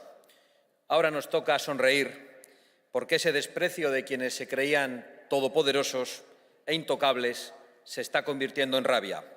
Rabian porque el mundo ya es distinto. Ya es más parecido a como lo soñábamos hace solo un año. Ya está en retroceso ese plan de miseria y de wokismo que pretendían imponernos. Ya se ha demostrado que el futuro no está escrito. Se ha demostrado que ese futuro puede ser esperanzador y luminoso y que solo hacían falta gobernantes valientes, gobernantes capaces de escuchar a sus pueblos y capaces de cumplir sus promesas. Gracias por permitirme estar de nuevo a vuestro lado para decir esencialmente lo mismo, pero para hacerlo con muchísima más esperanza. Quisiera utilizar esta intervención para responder como español y como europeo al discurso de la semana pasada del vicepresidente Vance en Múnich. Y quiero hacerlo para darle una respuesta firme y contundente. Y la primera palabra de esa respuesta debería ser gracias. Simplemente gracias. Gracias porque Europa necesitaba oír ese discurso y sus líderes necesitaban oír esas verdades, las mismas que ellos tratan de silenciar y de manipular cuando las decimos nosotros. Gracias, vicepresidente Vance, porque ya no pueden seguir despreciando y ocultando la realidad. Pero sobre todo porque todo lo que se dijo en Múnich es verdad. Es verdad que enfrentamos una crisis democrática grave. Es verdad que las oligarquías, que no ha votado nadie en Europa, se dedican a tomar decisiones muy perjudiciales para nuestros pueblos sin preguntar nunca a nuestros pueblos. Es verdad que la inmigración masiva promovida por esos mismos oligarcas está destruyendo la convivencia, los servicios públicos y la propia identidad de nuestros pueblos. Es verdad también que de la mano de esa inmigración viene el terrorismo islamista, y no como un fenómeno aislado, sino como una crueldad repetida en Europa, alentada precisamente por quienes pretenden una Europa islamizada, por quienes promueven o toleran tribunales islámicos en nuestras propias ciudades por quienes han abandonado a las mujeres de Europa, que ven cómo ahora se multiplican las agresiones sexuales.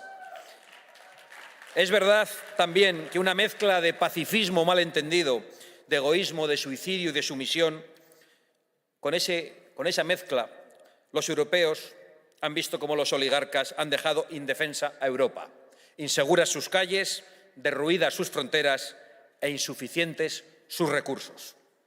Y es verdad, y en eso consiste la crisis democrática, que se roba a los ciudadanos la capacidad de elegir sobre todas esas cuestiones y al mismo tiempo se les roba el dinero de sus bolsillos para pagar todo ese disparate. Esas verdades ya dibujan un escenario muy grave en nuestro continente. Pero hay algo aún más importante. Es verdad que en Europa se está persiguiendo la libertad.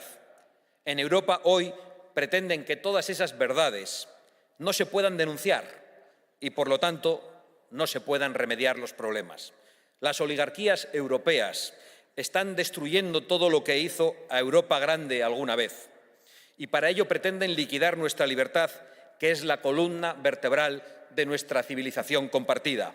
Porque Europa es la filosofía griega, el derecho romano y la espiritualidad cristiana. Europa no es la sumisión islamista, ni la ideología woke, ni la cultura de la cancelación. La respuesta a las verdades del barquero del vicepresidente Vance no se hizo esperar por parte de un comisario de la censura. El vicepresidente Vance vino a Europa a decir que Europa ya no acepta la libertad de expresión y la respuesta de un ministro socialista alemán fue: el discurso de Vance es inaceptable. Todo claro. Nosotros, por el contrario, lo aplaudimos y le damos las gracias, porque es verdad que tenemos una civilización compartida y no es la woke, ni tampoco es el manifiesto comunista, aunque demasiadas veces hayamos sufrido esos azotes totalitarios tan semejantes en sus formas. Nuestra civilización es la de la libertad de expresión, la libertad de creación, la libertad económica y la de las raíces cristianas, porque el futuro también está en esas raíces. Y es verdad que si queremos preservar esa civilización debemos cambiar de rumbo. Algunos llevamos mucho tiempo exigiéndolo y algunas naciones ya lo están consiguiendo con grandes resultados electorales. Porque es verdad también que fueron políticos los que tomaron esas decisiones, políticos con nombres y apellidos, y basta con cambiar a esos políticos para cambiar el futuro tenebroso al que nos dirigían. Son esos políticos que ahora están rabiosos los que se empeñan en señalar al presidente Trump como enemigo de Europa porque pone los intereses de los estadounidenses en primer lugar. Esa acusación es algo que solo se le puede ocurrir a quienes han puesto los intereses de sus ciudadanos en el último lugar. Son esos políticos los que ahora pretenden llevarnos al conflicto masivo porque no se atreven a reconocer sus errores. Son esos políticos los que han impuesto a Europa las verdaderas cargas a nuestra economía. No son los aranceles anunciados por Estados Unidos, que ojalá no lleguen. Los verdaderos aranceles a los europeos son el Pacto Verde, los impuestos abusivos y la regulación woke. Esa es nuestra ruina y no nos la ha impuesto nadie desde fuera. La han impuesto políticos en Bruselas en contra de la voluntad de los pueblos europeos. Son los mismos que se reían cuando el presidente Trump hace ya 8 años advertía a Europa de que se estaba poniendo en manos de Rusia al renunciar a la energía fósil. Los mismos que ahora lloraban al oír el discurso de Bannon, literalmente los mismos, y literalmente lloraban. Y todavía lloran. Pero no lloran por los muertos en Ucrania, a la que han utilizado y a la que han engañado, ni lloran por los muertos durante la pandemia, cuyo origen también censuraron. No lloran por las continuas víctimas de los ataques yihadistas. No, no lloran por nada de eso. No lloran tampoco por todas las oportunidades que han robado a los jóvenes europeos, ni por la inseguridad a la que han condenado a las mujeres europeas. No lloran por la destrucción de las iglesias, ni por los ataques terroristas en los mercadillos navideños. No, no lloran por nada de eso. Lloran y patalean porque su incapacidad, su necedad y su traición ya está a la vista de todo el mundo. Lloraban y todavía lloran porque su negocio, que no es otro que el de enriquecerse vendiendo a Europa, ha llegado a su fin. Entre otras cosas porque la administración Biden, que les llenaba las carteras, se ha terminado. Y con ella se han terminado los millones de dólares que ellos repartían para esparcir sus políticas y sus ideologías absolutamente nefastas. Lloran también porque su tiempo ha terminado.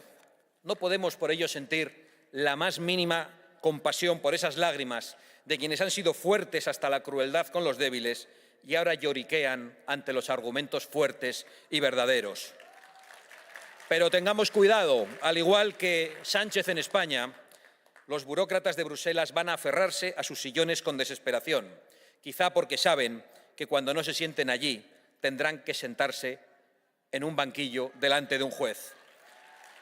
Ahora pretenden llevarnos a la guerra total, los mismos que han dejado a Europa indefensa, destruyendo su industria y su capacidad de generar energía, los mismos que le dieron a Rusia la posibilidad de invadir Ucrania, los mismos que facilitaron la agresión de Putin, condenándonos a la dependencia energética. Ahora el presidente del gobierno de mi país, Pedro Sánchez, viaja a Kiev, a Ucrania, pero no lo va a hacer para decir a los ucranianos que las bombas que lanza Rusia las paga él mismo. Sí, las paga Sánchez, que le compra a Rusia el doble de gas del que le compraba antes de la guerra. Y con ese dinero que han dado los populares y los socialistas europeos, han financiado también la guerra a Putin. Y por lo tanto hay que deshacerse de esos Napoleones de salón que solo saben provocar guerras, cuyas consecuencias siempre las pagan otros, tanto en términos económicos como en términos materiales. Europa necesita que se vayan esos Napoleones para tener ejércitos fuertes, fronteras inviolables y una industria de defensa. Necesitamos todo eso. Hemos visto precisamente en Israel cuál es la verdadera amenaza que enfrentamos y hemos visto también que solo la firme voluntad de Israel para existir le está permitiendo ganar una guerra que no comenzaron ellos. Europa necesita defenderse de los planes de quienes llevan el terror a nuestras calles y de quienes empujan esos planes. Tiene que defenderse de esas oligarquías disfrazadas o de esos oligarcas disfrazados de filántropos como Soros, porque hace 9 años ese enemigo de nuestra civilización dijo que la Unión Europea debería recibir 1 millón de inmigrantes al año. 9 años después, la Unión Europea ha recibido 9 millones de inmigrantes. Para conseguirlo, no solo ha invertido su dinero a través de sus ONGs y comprando a burócratas, políticos y jueces, también ha invertido el vuestro, el de los contribuyentes americanos y el de los contribuyentes europeos. Creo que es un caso único en la historia en la que a los pueblos se les obliga a pagar de su propio bolsillo la invasión que el propio pueblo padece. Se quejan ahora de Elon Musk porque procura la libertad en las redes sociales y porque tiene la valentía y el derecho de expresar sus opiniones. La realidad es que se quejan porque no quieren que se sepa que ellos han estado a sueldo de Soros y a sueldo de la administración Biden. Solo un último dato de mi país. La primera persona que visitó al corrupto presidente de España, Pedro Sánchez, fue precisamente George Soros en el Palacio de la Moncloa. Dato publicado y nunca negado por el Gobierno. Sin embargo, nunca han tenido un problema con las injerencias hasta ahora. Son muchas las verdades que el vicepresidente Vance dijo en Múnich y tenemos que empezar a enfrentarlas desde el principio, desde lo más básico. Debemos reconquistar antes que nada las libertades que nos han arrebatado, reconquistar la libertad de expresión, reconquistar la libertad económica, reconquistar la libertad para nuestra industria y para nuestro campo, reconquistar nuestra capacidad para producir energía. Debemos reconquistar también nuestras fronteras, nuestra identidad y la seguridad perdida en nuestras calles. Debemos reconquistar la democracia para todos los ciudadanos y debemos reconquistar la soberanía de las naciones. Y que estén seguros de que vamos a hacerlo, pese a quien pese y cueste lo que cueste. Vamos a reconquistar nuestro futuro. La época de las tinieblas está llegando a su fin. Estamos dejando atrás una de las etapas más oscuras del mundo libre. Sonriamos y sigamos luchando, luchando y luchando. Muchas gracias.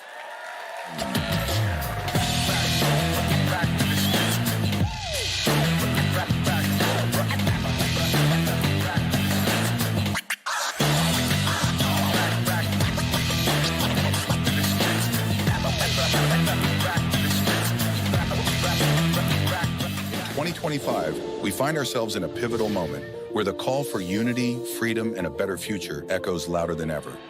For more than 10 years, Patriot Mobile has been committed to supporting the values that make our nation great. With affordable plans and reliable nationwide coverage on all 3 of the major networks, Patriot Mobile is not just a wireless service, it's a call to action for those who believe in the American dream. Choose a wireless carrier that shares your values.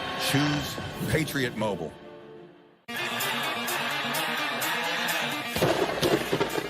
The party is just getting started. I can't hear you. Proud posse member. Patriots. Real America's voice. Thank you very much. I want to shake your hand. Days of thunder. Are you having fun at CPAC already? Creators, it's time to take control. With Bursts, you create impactful content in seconds. Powered by blockchain, your content and earnings are protected, transparent, and yours to control. Play TV isn't just a platform. It's a community of creators building a new future together. Your freedom starts when you press play. Who's AARP really watching out for these days? They've made billions partnering with big health insurance corporations while opposing reforms seniors want, like applying big discounts to medicines directly at the pharmacy counter. Instead, AARP supports liberal price-setting schemes, giving politicians, not seniors, control over any so-called Medicare savings with no guarantees. Funds won't be spent on unrelated programs or pad big insurers' profits. If AARP and Congress believe America's seniors aren't watching, think again. Paid for by American Commitment. Ladies and gentlemen, this is a conversation with the Ministry for Diaspora Affairs and Combating Anti-Semitism, Amihai Shikli, and host of The Josh Hammer Show, and author of Israel and Civilization, Josh Hammer.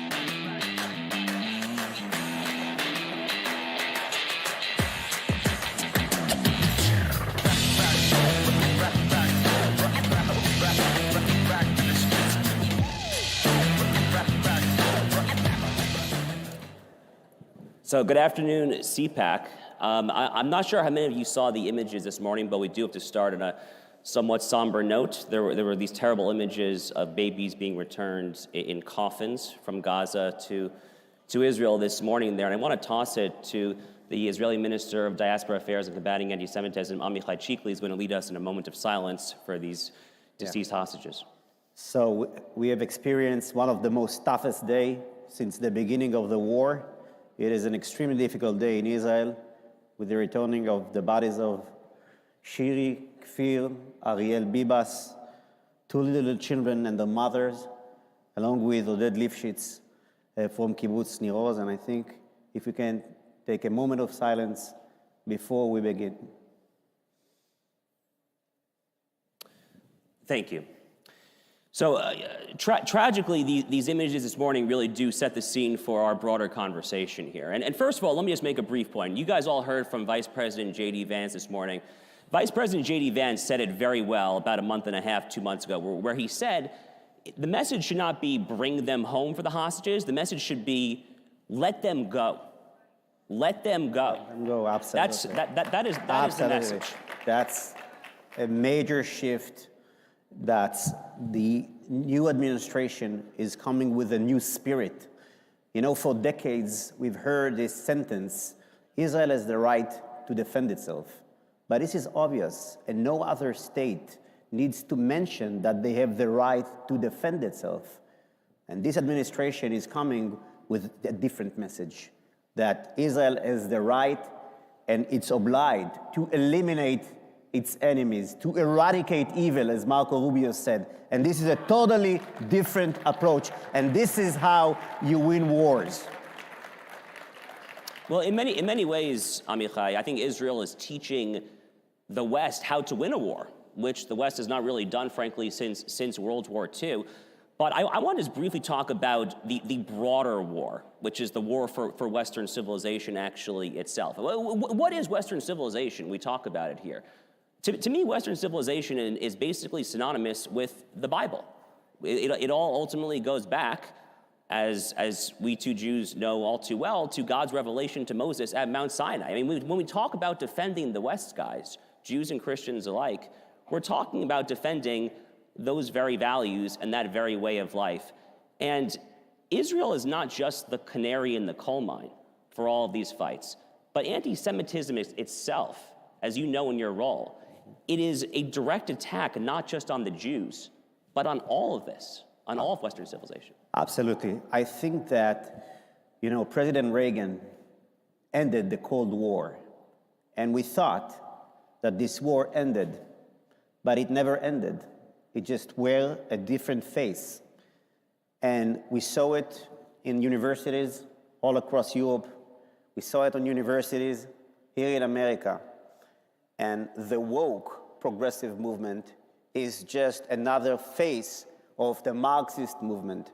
And in its root, this is a godless philosophy that denies the idea of truth. And when you deny the idea, the concept of truth, there is no good and bad. There is no right and wrong. There is no option for moral clarity. And this is how you can defeat the West from within. That is the effort that made by the woke progressive movement. And this is a threat not just for the state of Israel. This is a threat for America, and this is a threat for Western civilization. And I think that we need to restore those very basic values. And as President Trump says, we want to put God back on the stage, because without God, what is truth? What is right and wrong and good and bad? And it all comes from our common values and our common tradition. And that is, I think, a new era. And I'm very optimistic that with moral clarity, we can achieve amazing things together, Israel and the United States, and lead the free world into a better future. So one of the things that we were talking about backstage a little bit is that, we in the United States, we in the West more broadly, I think have forgotten what actual evil looks like. We have forgotten that evil exists. Personally, I became a conservative at 12 years old on 9/11 because I saw the smoke from the Twin Towers with my own eyes. And I think many people in this post-October 7th environment are rising to that same realization. But we can't talk about evil, I think, specifically without talking about the Iranian regime, which is really kind of the root of the overwhelming majority of evil, not just in the Middle East, but frankly around the world more broadly. Maybe you could just talk a little bit about the specific threat from the Iranian regime and its proxies. And I think you might have a bit of a revelation for us when it comes to Iran. I came with some news, but before one word about the concept of evil. I think that, it's frightening to expose our kids to the fact that, yes, the monster beneath the bed really exists. There is evil in this world. And we want, to push away our children and the younger generation to believe that evil does not exist. We in Israel, unfortunately, even those of us who thought that there is no evil, met evil on its worst option on October 7th. We saw evil today in Gaza with the horrors of how the Hamas celebrated this moment of bringing the Bibas family and Oded Lifshitz. And I think that we have failed in the recent decades on educating our kids that evil exists, and we need to confront, and we need to fight, and we need to sacrifice, just like as we've done in the past decades. And this is something which I think that is also changing, and I'm also optimistic regarding to it, although it cost at a very high price. Now, with the Iranian regime, in Iran, Khomeini, who started the Iranian Revolution, he set America as the great Satan and Israel as the small Satan. Iran was and Iran is an enemy of America, an enemy of the state of Israel. And they are very determined in their efforts with their proxies. And one thing which is amazing that I would like to share with you, we have made a research and we found out that this entire campaign that tries to connect between Israel and genocide in Gaza, which is a ridiculous claim, because what we have in Gaza is a terror regime that seeks to commit genocide on our villages, on our communities. And what we found out, that this entire campaign started with the Revolutionary Guards posting again and again and again the message until it got received in the Western Hemisphere in Britain, with also Persian accounts, and then it got spread out. And we can see in the research that any time that the trend of the genocide in Gaza is going down, they are pushing more and more tweets from fake accounts. And this is an entire campaign that was led by Iran. And this is the first time that we can share it publicly with you here in CPAC. So this is a very, very big deal. I mean, this is an old tactic of the enemies of Western civilization. The Soviets did it once upon a time, trying to foment civic discord here in the United States. And now we see the face of evil yet again in the face of the Islamic Revolutionary Guard Corps. So, Amichai, the good news right now is that we have an administration here, the Trump-Vance administration, that is wholly committed, that is wholly dedicated not just to allowing Israel to fight our mutual enemies, but to actually combating anti-Semitism as well. And it's just a timely reminder that we are so blessed, truly, so blessed to be here at CPAC with good guys in charge, unlike the last 4 years, to be here at CPAC with guys who understand what the West is and what we stand for. So I know that you've had some meetings in your time in Washington here. Why don't you just talk a little bit about what it looks like from your perspective, what the administration is currently doing? So in the past few weeks, this administration has done more to combat anti-Semitism than in the entire past 4 years. And I'm speaking about, first, putting the task force led by Leon Torel, which is an amazing individual, an amazing leader, totally committed to combat anti-Semitism. And we met him this morning, and he's an amazing individual. I think we're going to see a shift in everything that regards combating anti-Semitism. Also, the defunding on universities who fail to combat anti-Semitism on universities, and many more decisions by this administration. And I think that this administration fully gets it. And it's also worth telling that with the previous administration, not just that almost nothing happened, but the message was so ambiguous, and we saw the IRA definition being undermined. And I think it was very, very weak. And you know, actions speaks louder than words. And I think that this administration speaks with actions and not with big words. And I really love it. And I think it is a blessing for the Jewish community, for minorities, and for American people.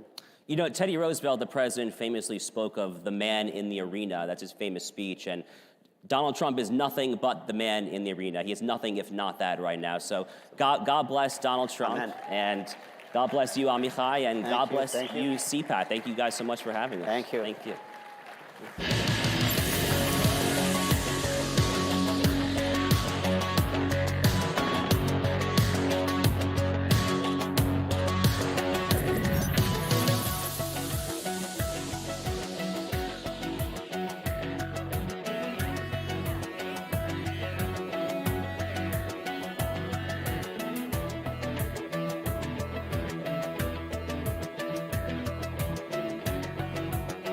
The 47th President of the United States of America. And, you know, I wouldn't say Fox has been exactly perfect. Fox has been a big difference of Fox between now and what it was 4 years ago, as you know.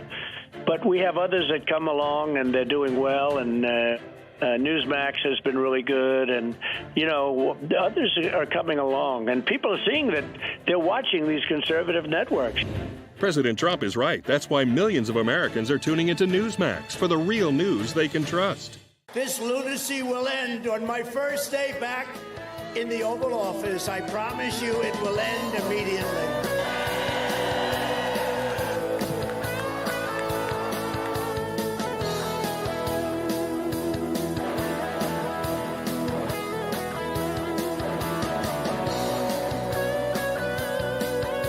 I, Donald John Trump, do solemnly swear. RSBN, by the way, how good is RSBN? They do a good job. So beautiful. Who's AARP really watching out for these days? They've made billions partnering with big health insurance corporations while opposing reforms seniors want, like applying big discounts to medicines directly at the pharmacy counter. Instead, AARP supports liberal price-setting schemes, giving politicians, not seniors, control over any so-called Medicare savings. With no guarantees, funds won't be spent on unrelated programs or pad big insurers' profits. If AARP and Congress believe America's seniors aren't watching, think again. Paid for by American Commitment. Overdose deaths are up over 600% since 2020. Fentanyl is a leading cause. You think you're doing one thing. Instead, one pill and you're dead. Unfortunately, that's the reality 200 family members are going to face today. Our southern border, there's enough fentanyl coming across daily to kill every man, woman, and child. The fentanyl test is a small portion of the solution. It tests surfaces, powders, gels, and liquids with the precision of 99% accuracy. Results available in minutes. For individuals, hospitals, law enforcement. TheFentanylTest.com. Save lives together. Hey, we have a great group of sponsors down at CPAC Central. Make sure you go down there, get all the merchandise you need, see all the companies that are fighting the woke crap in the country.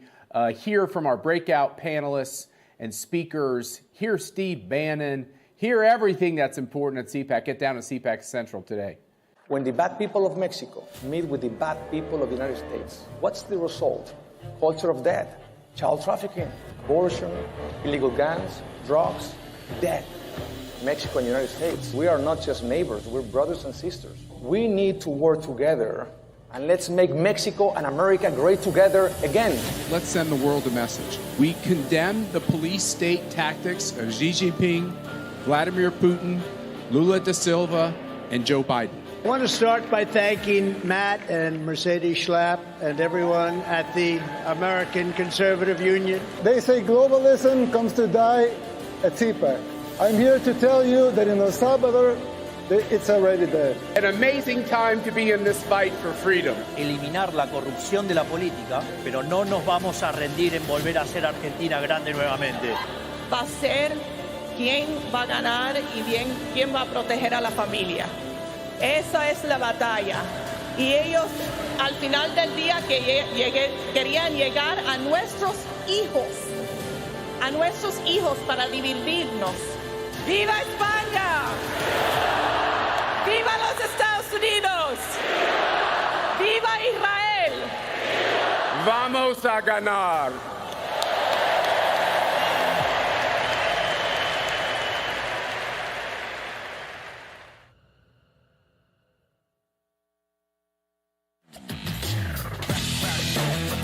Ladies and gentlemen, please welcome U.S. Secretary of Energy, Chris Wright.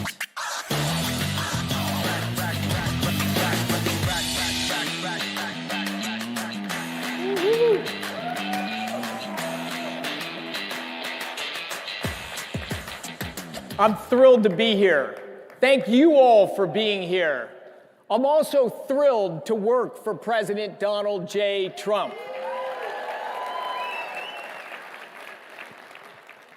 And I can breathe. I don't have a tie on today. I've worn a tie more in the last 2 or 3 weeks than I have in my whole life, and I feel liberated right now. When I'm on TV, my mom doesn't recognize me in a tie. Someone looked like you, but it wasn't you. So who am I? I'm a passionate guy about energy. From a kid in high school, I was passionate about energy sources, energy technology. I've spent, after schooling, my entire career as an entrepreneur in energy. Why? It's energizing. And also, It's what controls the limits in what's possible in our lives. Not just us, but everyone around the world. We had 30-year global life expectancy at birth throughout all of human history, all the way up to less than 200 years ago. Today, it's 73 years, from 30 to 73. Two things catalyze that change: the growth of human liberty, bottom-up social organization, what we're all passionate about, and the explosion in available energy from hydrocarbons. These two things just transformed the human condition. I am not everyone in the world has access to the liberty and energy we have. But in our own country, both of those concepts have been under great threat in the last 4 years. Maybe that's why my political career started. Liberty under threat, energy resources under threat. President Trump was elected partially on this very issue. And he was elected to get rid of the nonsense and bring back common sense.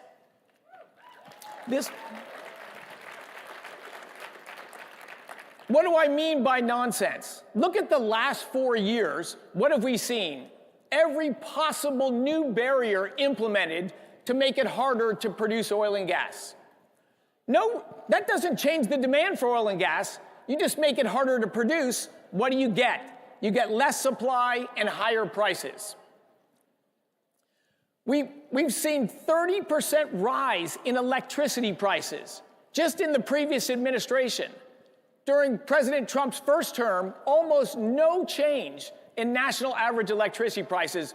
All of a sudden, a huge rise in electricity prices, rise in gasoline, rise in energy across the board. So what was the response to that? Well, the United States is the dominant producer of natural gas, and we have a booming industry exporting natural gas to our allies around the world. Well, let's stop that. Let's ban new permitting of LNG export terminals. And then to add insult to injury, a whole bunch of regulations were rolled out to limit your ability to buy the appliances you want. You may want to buy that appliance, but the new appliance you're allowed to buy costs more and works worse. My dishwasher has to run for 2 hours now, and at the end, I got to clean the dishes. My clothes dryer works at half the power. In theory, this is saving energy. It just takes twice as long to dry our clothes.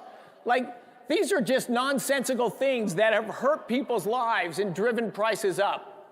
President Trump came in, and he is strong, and he is bold, and he gets energy. His goal was, we're going to bring back common sense. So what's the plan? Drill, baby, drill, and build, baby, build.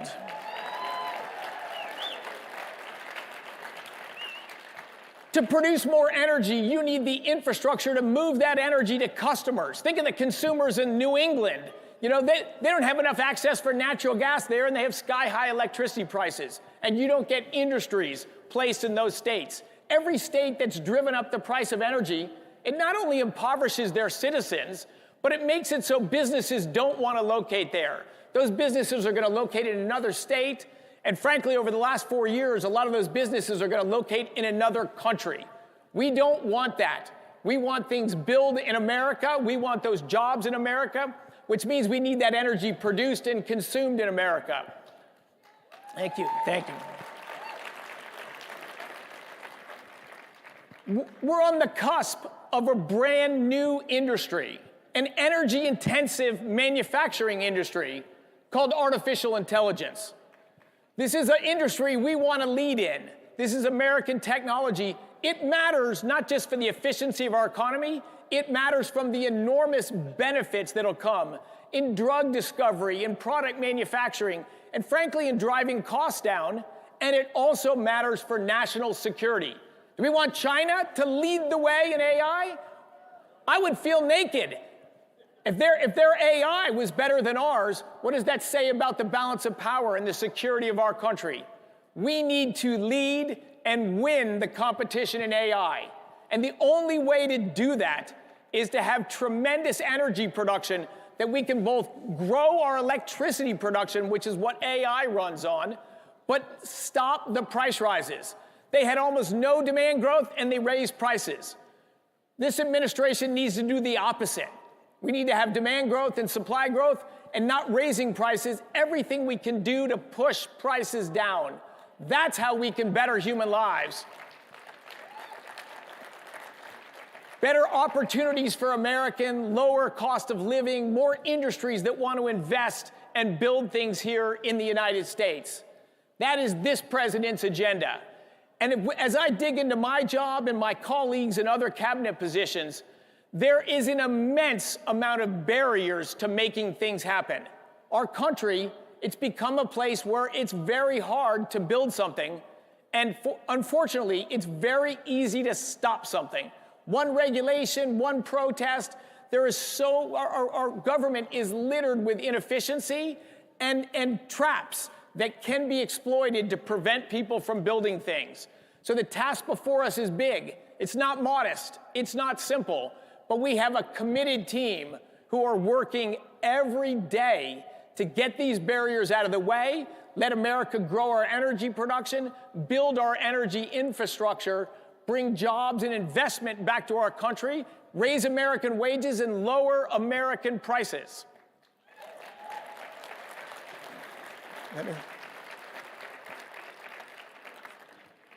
And back to those appliances. Who here is in favor of more expensive, lower performing appliances? How many votes do we have for that one? President Trump, so under this administration, in my department, and actually in many other departments in the Trump administration, we are working feverishly to remove these regulations, to free American producers, to build the appliances people want to buy.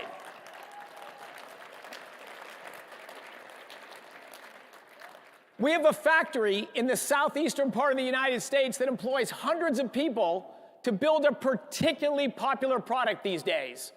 It is a tankless water heater powered by natural gas. It's among the cheapest ways to heat your water, takes the least space, lower cost, burns natural gas, our lowest cost thermal energy we can have in our houses. It's a win on every box. That's why they've been selling like hotcakes and are an emerging product. So what did the Biden administration do? They see a hot product, all Americans are voting yes. They passed a regulation that would make that product illegal, and that company would be dead. In fact, that company is very fearful for the jobs and opportunity of those workers. Now, that's hundreds of American jobs. I care personally about that, but it's much bigger than that. It's all Americans would not have available to them a low-cost, efficient option to have hot water for their showers and their washing machines and everything else we use it for. That's just completely nuts. But again, President Trump, fix that problem, fix that problem. We found a fix, and we are fixing that problem.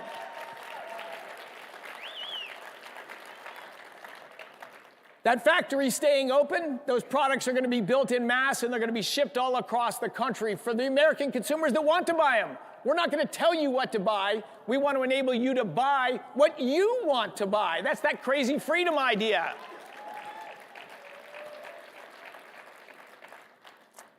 I'll end with saying, America's back, baby. Thank you all.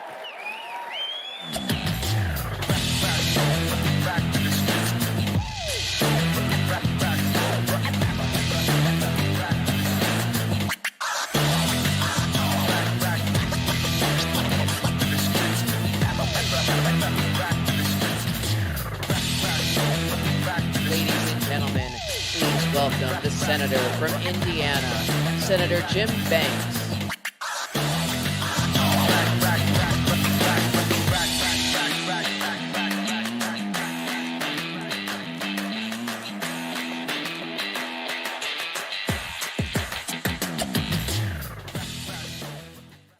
Thank you, CPAC. I'm Jim Banks, United States Senator from the great state of Indiana. I just left the floor of the United States Senate where I cast my vote to confirm Kash Patel to be our next FBI director.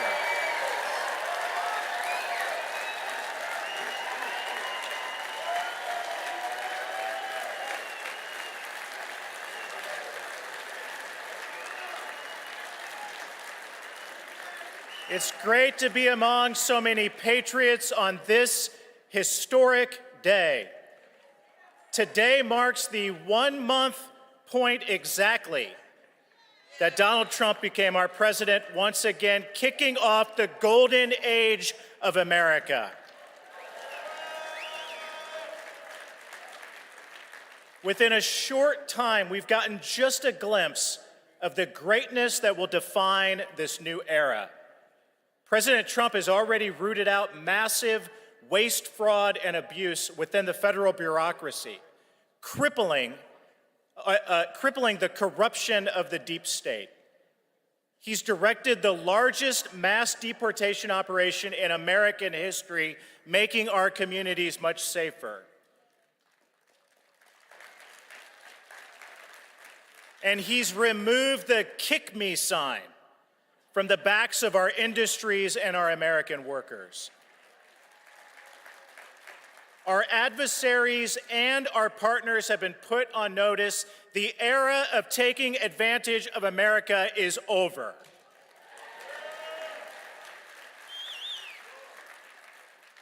While America is heading toward this golden age at warp speed, we also face a troubling reality. There are those within our borders who hate America and are working against our own people. They hate America and everything that she stands for. They aim to break down and degrade everything that sets America apart. While the left has found a multitude of ways to sabotage our institutions, wokeness has become their primary weapon. It's a nuke meant to obliterate our culture and erode American society. Wokeness takes fundamental truths that our civilization is founded upon, and perverts them into ungodly, anti-American lies.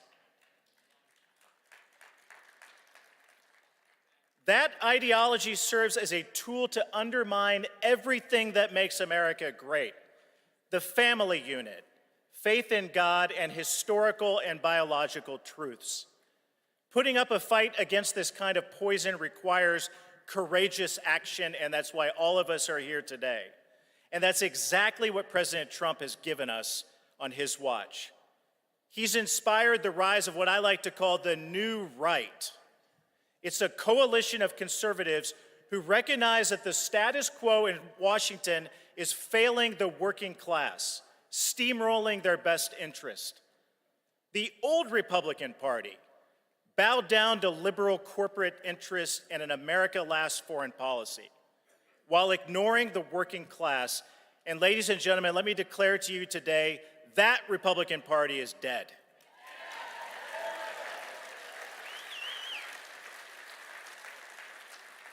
This is no time for wimpy Republicans.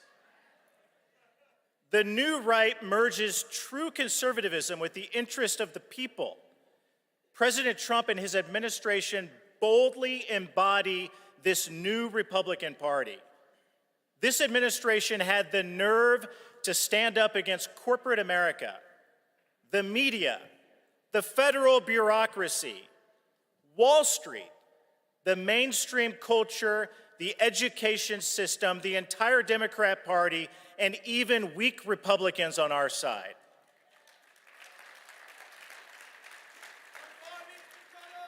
Speaking on this very stage 2 years ago, President Trump said, quote, "On day one, I will revoke Joe Biden's crazy executive order installing Marxist diversity, equity, and inclusion czars in every federal agency. I will immediately terminate all staffers hired to implement this horrible agenda," end quote. I'd say that President Trump has followed through on that promise and a whole lot more.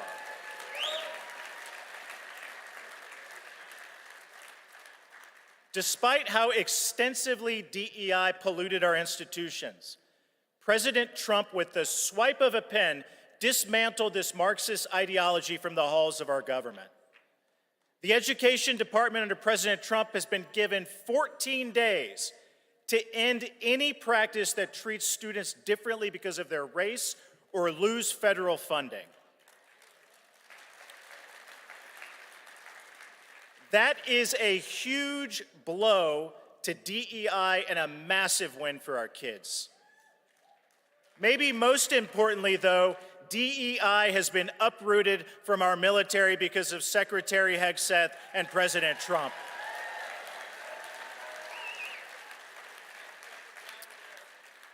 Under Joe Biden, our armed forces were wasting precious time and taxpayer resources running social experiments. Do you think that China's military is worried about filling diversity quotas and making sure everybody's pronouns and delusions are respected? Of course not. And as a veteran of the war in Afghanistan, I can tell you that diversity in and of itself provides no strategic advantage. In fact, holding up diversity as some kind of moral virtue is a deadly distraction. Under President Trump, we're rightfully refocusing our military on lethality because that's what keeps Americans safe. But it's not just the public sector that's purged radical wokeness. Corporate America is also following suit, bending their knee to common sense. Google, Ford, Meta, Walmart, and so many other companies, all those companies are decimating their DEI programs. The culture has shifted away from insanity and back toward objective truth and success based on merit. It's encouraging to know that our young people are a big part of this corporate shift. They've grown up being indoctrinated by all of this woke garbage, but they're the ones who are pushing back the hardest. They understand that DEI is a fundamental attack on the American dream. Let me tell you, as the son of a factory worker who grew up in a trailer park, now serving in the United States Senate, that American dream is very personal to me. It's something that's worth fighting for. I have 3 young daughters, and I want them to inherit an America that values their hard work, not one that prejudges them or bases their value off of identity politics. DEI is the biggest threat to the American dream, but the golden age of America means the death of DEI.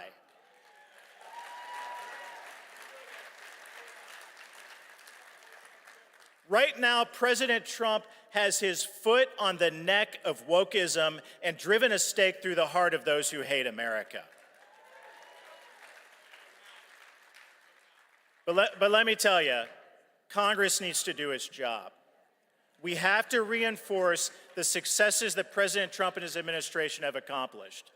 We need legislation to codify and extend his transformative executive orders. Leaders in both the House and the Senate must partner with President Trump to help get these wins across the finish line and make them permanent. The Anti-Woke Caucus is and has been one of those partners. I'm proud to be the founder of the Anti-Woke Caucus during my time in the House. I've handed off the role to Congresswoman Harriet Hageman from the great state of Wyoming, who now leads that caucus. The Anti-Woke Caucus works to expose the cultural rot introduced by the woke movement and helps to lay the groundwork for much of what the Trump administration is accomplishing today. It stands against the tide and fights for legislation focused on restoring a merit-based society, a society that prioritizes free speech, fiscal responsibility, and the rule of law. And I'd like to mention that a lot of outside organizations, especially the Claremont Institute, have been essential partners in the momentum that we've had. In 2023, the caucus endorsed the Fairness, Anti-Discrimination, Individual Rights, or the FAIR Act, that prohibited federal government from discriminating on the basis of race, color, or national origin. And that same year, the caucus supported an amendment that I provided to the Department of Defense that would have prevented federal funds from being used to hire or pay employees who work on DEI at the Pentagon. That amendment passed the House, but it failed in the Senate. But now that there are new faces in the Senate, I say it's time that we try again. Let me close by saying that this recent election in November was a referendum on the status quo. President Trump has led this country and this town into a new age. This isn't business as usual in Washington. We're entering a time of American prosperity and peace that we have never seen before. It's felt all across the heartland of America. Working people aren't used to their leaders being honest with them or prioritizing their needs.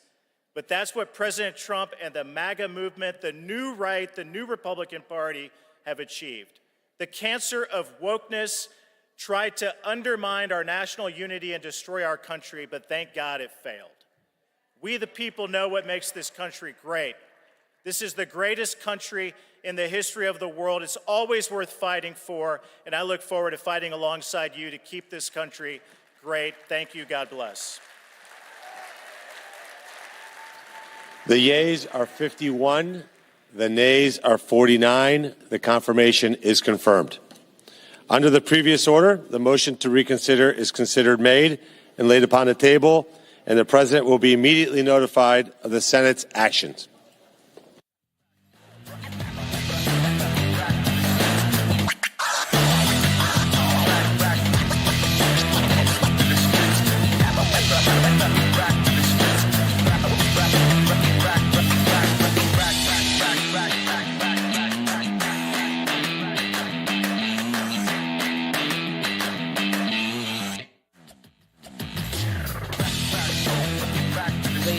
Gentlemen, please welcome President of the European Conservative Reformist Party, Mateusz Morawiecki.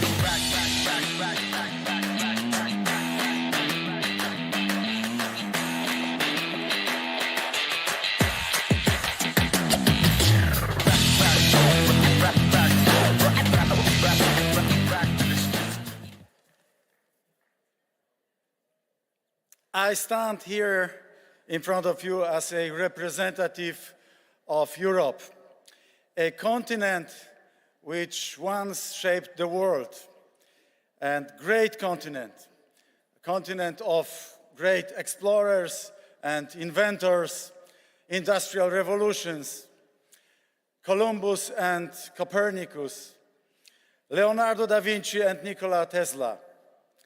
It was really a great continent. And I want this continent to be great again. Because now this continent is in decline.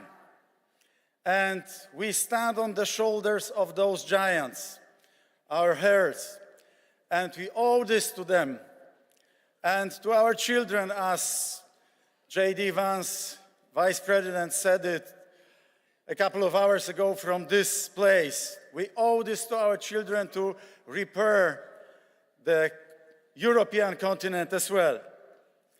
And we have a great past, and we have to fight for a great future. And it is possible. We have to fight for a great future as well. And now, a couple of numbers, figures, they don't lie. Europe, just 25 years ago, and Europe's GDP was bigger than that one of the United States.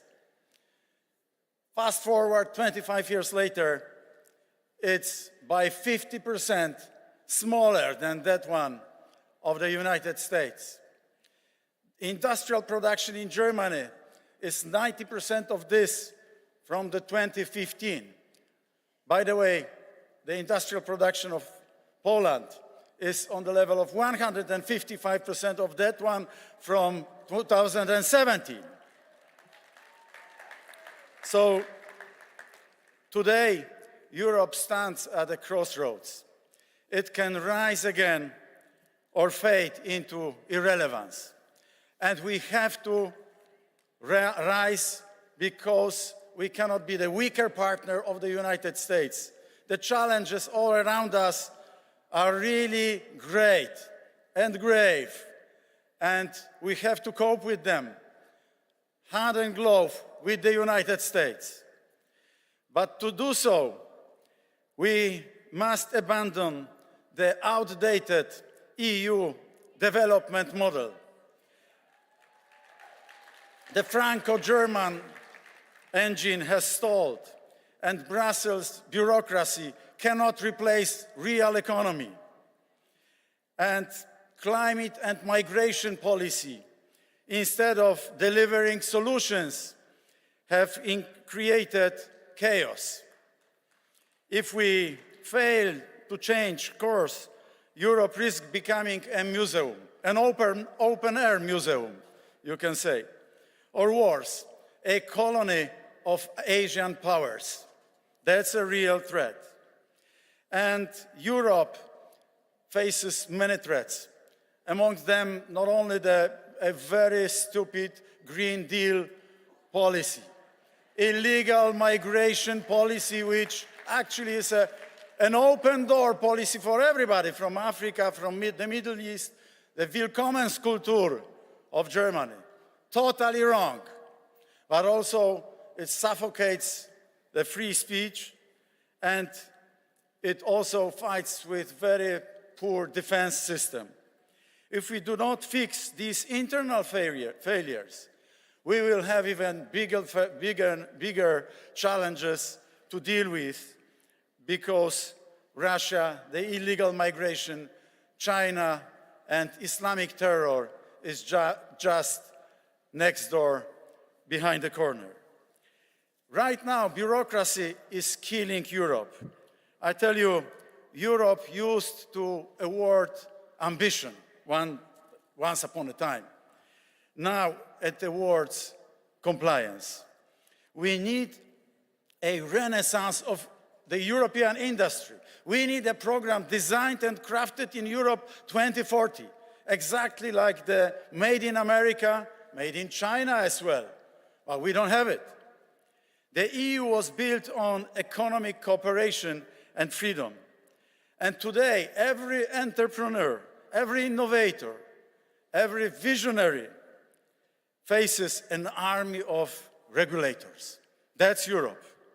They don't build, they don't support, they punish, they restrict, they require ESG or DEI or another acronyms. This is what is happening across Europe. So we see this weakness of the European Union in the AI. We have the thickest AI rule books, and we have the strictest AI regulations, but meanwhile we don't have AI in Europe, unfortunately. We can see this very weakness of the European Union in our industry. Energy prices are soaring. Vice President JD Vance was dead right saying that we have to lower the prices of energy. I envy so much your program, Drill Baby Drill. We'll look for one in Europe.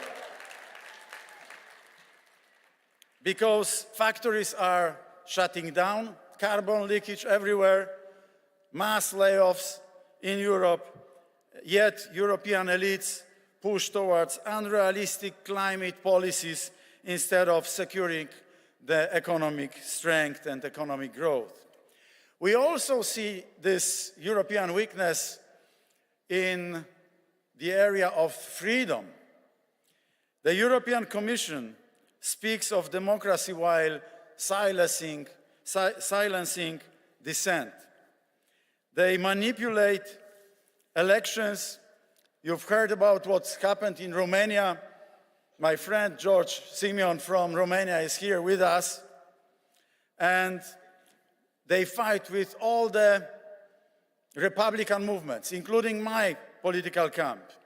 You might have heard about the Hudson Institute report quite recently published. What red lines were crossed, what Rubicons were crossed. Attack on democracy, attack on free speech, attack on opposition, putting opposition members in jail. Exactly what Vice President JD Vance said in Munich is happening in my homeland. What is this? Is this democracy? The liberal leftist government and liberal left organizations receiving money from the European Commission, receiving money from USAID, NED, the Soros Foundation. They were furnished, they were supported from all over the place. So how our presidential candidate, and we have the presidential elections 3 months from today, how he can fight on level playing field with all the propaganda coming from outside, with the Russian disinformation and manipulation coming from the East, and all the leftist money coming from the West. That's really difficult. And I tell you, in 3 months from today, the presidential elections will be after the first round. And it is a very critical moment for Poland. Depending on who is going to win, our beloved country will go towards the Republican values or leftist liberal values, or anti-values, I should have said. My government was punished for standing up to Brussels. EU recovery funds were blocked, and this was against all the rule of law in Poland. And it weakened also, the European Union weakened its own economy through over-regulation and demanding even more Green Deal, even more illegal migration, even more woke and wokeness. And it left itself defenseless by cutting military expenditures while demanding more strategic autonomy. How they connect the dots on the picture, I don't know. European elites live in a fantasy. They speak of strategic autonomy, but while dismantling their own defense industries. You know what's the biggest stupidity in the European Union? The one which is going to be described in the future history books. The European Union created 4 new major industries, but not in Europe, in China. Wind turbines, solar panels, 98% of solar panels produced in China. Electric vehicles, 60% of electric vehicles produced in China. And electric batteries, all furnished and supported with the European money. Cannot imagine more stupid thing. And Poland shows there is another way.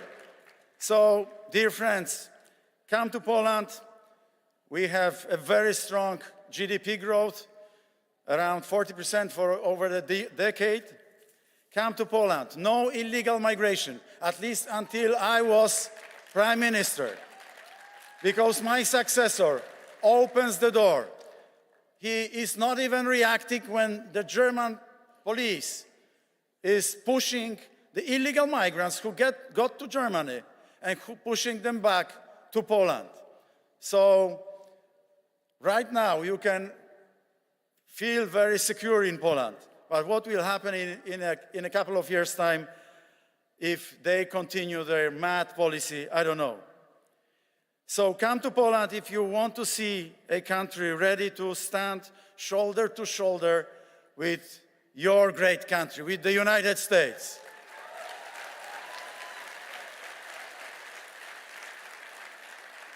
But why is Poland safe and strong?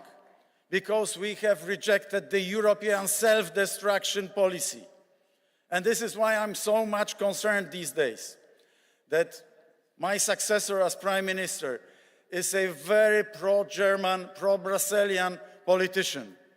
Doesn't understand geopolitical challenges around us. And he can destroy this very Poland, which we love. We cannot allow him to do this. I refuse to accept Europe's decline. While I was Prime Minister, Poland grew on average around 4 percentage points. And we had a period of time when we were catching up with Germany and the other Western European countries as the fastest pace in our history. Thank you. And history is unforgiving to those who remain passive. So we have to really fight shoulder to shoulder to regain free Poland. We have to fend off all those leftist and liberal ideological tendencies. We have to unleash our economies. Deregulation means not chaos. It means unleashing our potential. And this is what has to be done. Regulation, red tape all over the place in Brussels. This is mad policy of Brussels. The greatest technological revolutions happened not because government stepped back, not because government allowed those to happen, but because government stepped back. Second, we have to defend our sovereignty. So no more blackmail from the European Commission. No more juristocracy. Do you have juristocracy here in the States? We have it all over the place in Europe. And in Poland, it's crazy. Third, we have to rebuild our defense. And Poland is dedicating more than 4 percentage points on defense. It's the country where, while I was able to repair the public finances and the Polish budget, I have left the Polish budget in a very good state. And my successors are trying to take credit of this. And we are spending 4.7% on defense because we know how important this is. Europe created the first universities, the first modern economies, the strategies that shaped history. Now we must awaken that spirit again. The spirit of inventors, the spirit of ambition, the spirit of courage and determination. On top of the already existing difficulties, problems, we have this huge war in Ukraine. And there is the space of intermarium of which Poland can be a barbican of stability between the Black Sea and the Baltic Sea. And we want to be the indispensable ally of the United States in this part of the world. We need you, but I believe you need us as well. So if we fail, Europe fades into history. Europe is declining. If we fail, Europe will become a junior partner of Russian-Chinese tandem. And together, Russia, China, and Europe is stronger than the United States.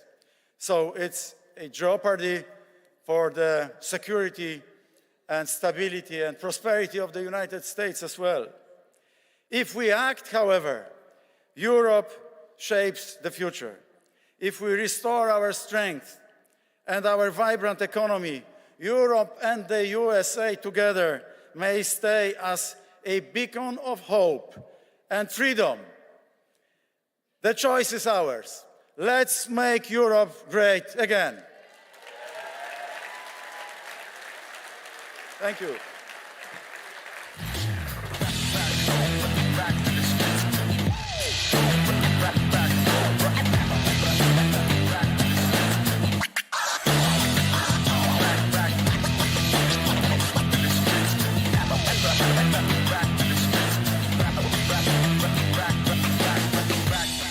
Bad people of Mexico meet with the bad people of the United States. What's the result? Culture of death, child trafficking, abortion, illegal guns, drugs, death.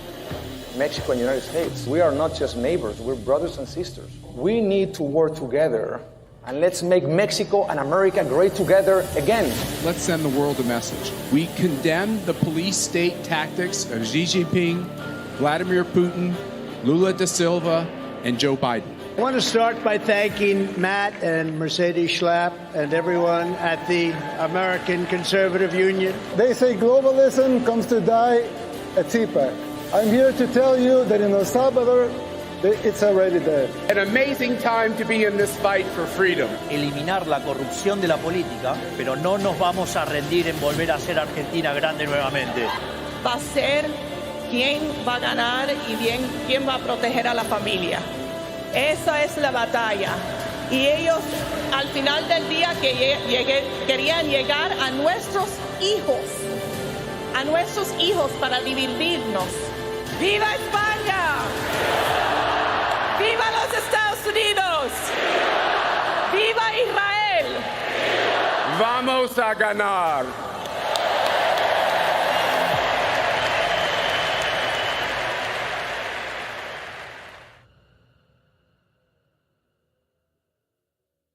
Hey, it's Matt Schlapp with CPAC. You know, we've had a huge problem in this country with election fraud. But at CPAC, that's not a problem. Our only problem is getting each and every one of you to vote. So look at your badge. You have a number on that badge. And get your phone out and vote on all the issues that matter. And my guess is you probably like what Trump's doing as well. And we'll have the results for you very soon. As I think it was President Reagan said, we're from the government. We're here to help. I think you all know that I've always felt the 9 most terrifying words in the English language are, I'm from the government and I'm here to help. We're from the government. We're here to help.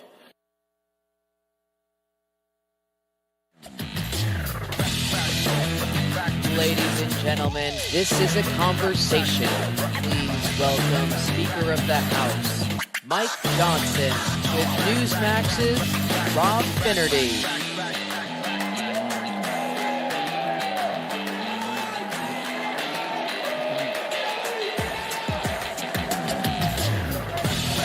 Thank you. Hey, buddy. Good to see you, Mr. Speaker. Yeah. Well, thank you so much for being here. Look at all the patriots gathered. This is great. Fantastic. About to make America great again for the next 4 years. We want to thank Matt and Mercedes Schlapp for putting this together. On behalf of Newsmax, Mr. Speaker, thank you so much for being with us. Yeah. As everyone just heard, Kash Patel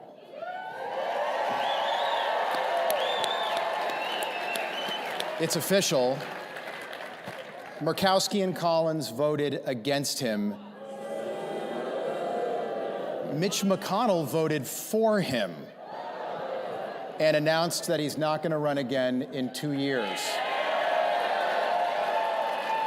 I guess my question is, which one surprised you more today? Well, I'm glad he did it, and I want to tip my hat to Leader Thune and the Senate Republicans. They're getting the job done. The Trump cabinet is being confirmed. We need that. President Trump needs his team in place, and I'm really grateful that they're moving as quickly as they are, and they're setting a good pace, and so far, so good.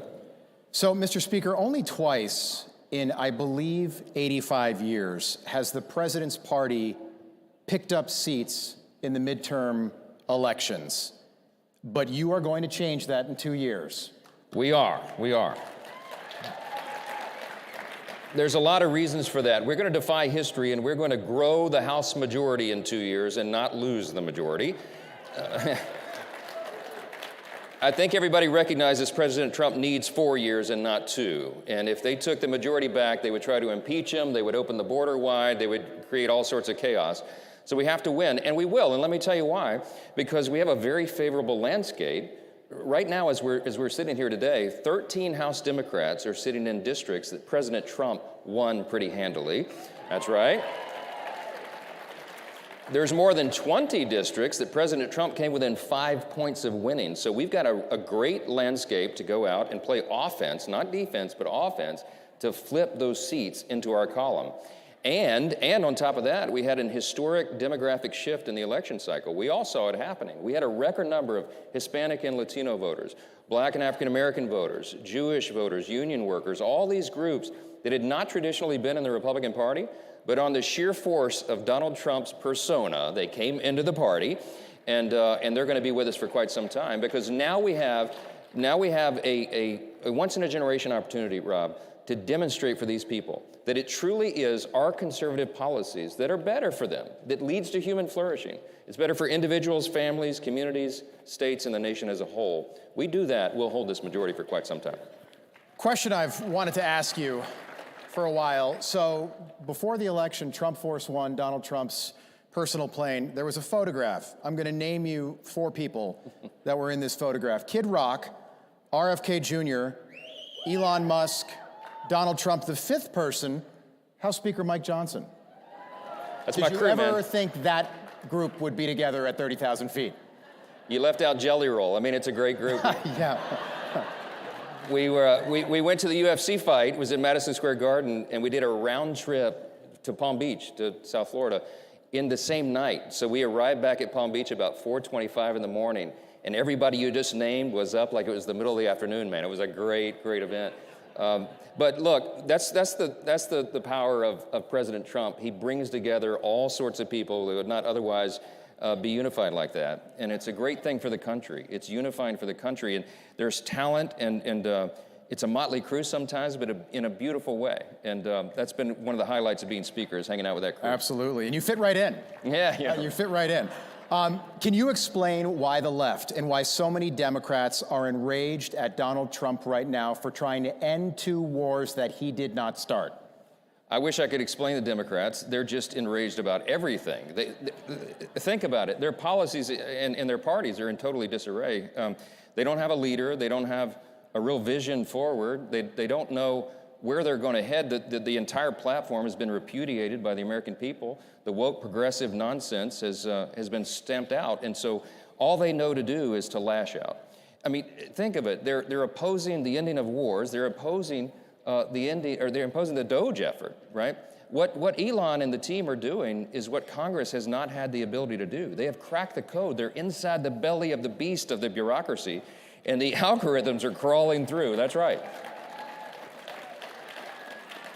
They're exposing this massive fraud, waste, and abuse that we have not been able to uncover because the deep state has hidden it from us. This is a revolutionary kind of moment. It really is. And I told Elon in his office Monday before last, I said, you think of this like a scientist and a data analyst, and I think of it like a constitutional law attorney and a historian. Elon, what we're going to do here is bring back the founders' original intent for the federal government, right? I mean, Rob, you know, you're a student of history as well. The founders wanted a lean, small federal government. They wanted most of the power pushed down to the states, as you know, and they wanted the federal government to be closely monitored by the duly elected representatives of the people in Congress. The problem is, Congress has not been able to do that job because they've been hiding the evidence, hiding the ball. Elon's on the inside, and that's why the Democrats are so nervous. He is right over the target right now. Yeah. It's been remarkable to see the Department of Government Efficiency. That's what Doge stands for. Department of Government Efficiency. And Democrats are almost in this un-American position right now of being against their primary mission, which is to save the American taxpayer money, which to me doesn't make any sense. They like to spend the taxpayer's dollar. I don't think that's ever been. They sure do. They're for big government. That's what big government progressives do. They want the government to control every aspect of our lives. And the last 4 years, Biden-Harris administration, it was, regulations on steroids. And so now we have an opportunity to fix everything. We have a very ambitious, very aggressive legislative agenda because we have been given this opportunity by the voters to fix it. President Trump got 77 million popular votes, right? Yeah. In the House, House Republicans got 74.8 million popular votes. That's the highest total we've ever gotten. Wow. Yeah, so we see it as a mandate to dial all that back and to fix it, and you're seeing that happen very aggressively. The president is over 300 executive actions already, and we're going to codify so much of what he's doing so that the next team can't unwind it. That's right.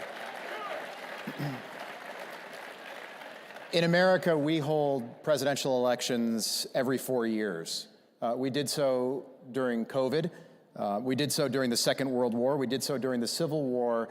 During the War of 1812, the White House was burned to the ground 3 months before James Madison was elected. How important is it for Ukraine to hold presidential elections?